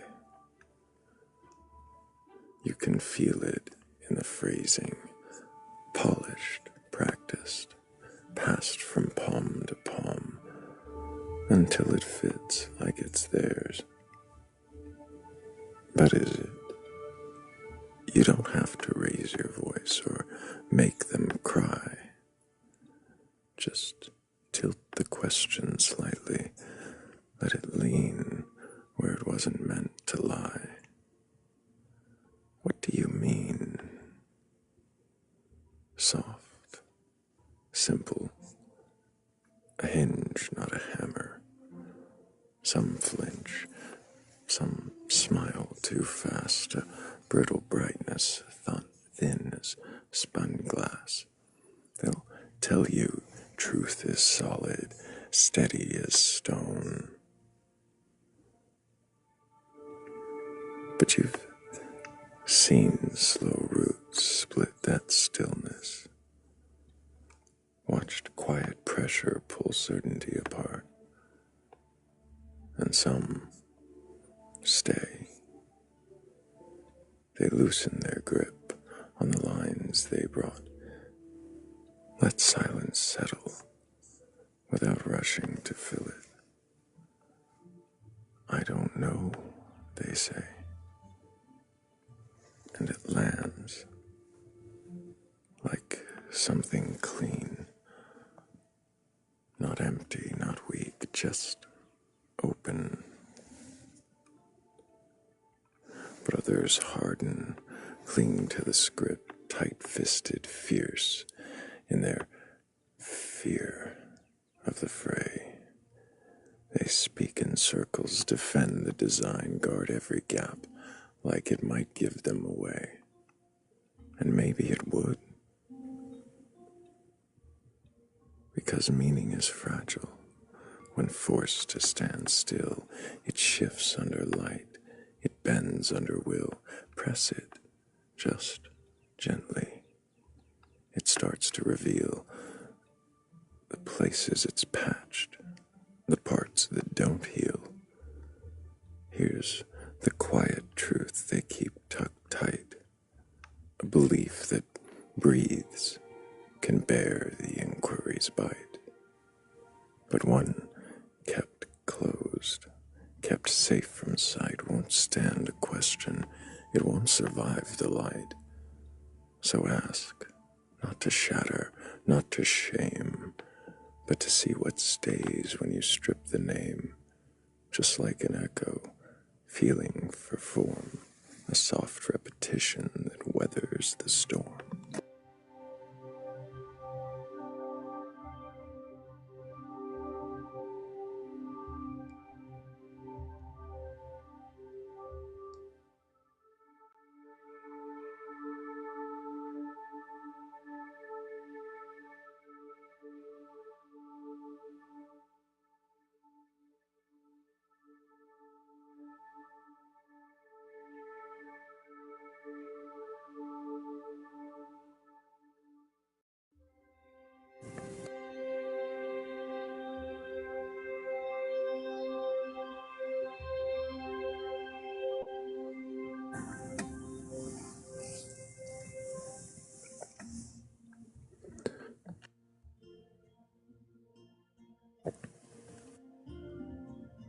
And if your own answers begin to bend, if they blur at the edges, refuse to defend, then good.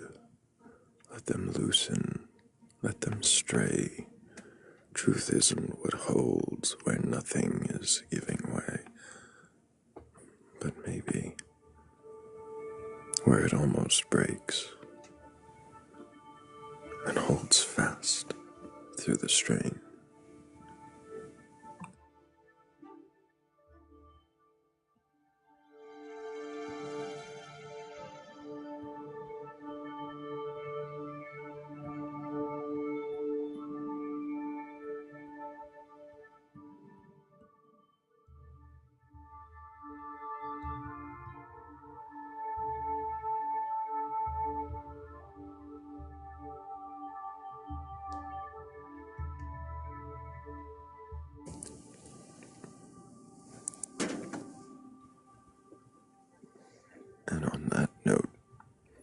until the next time we meet in darkness and seek wisdom together. I love you all. Take care.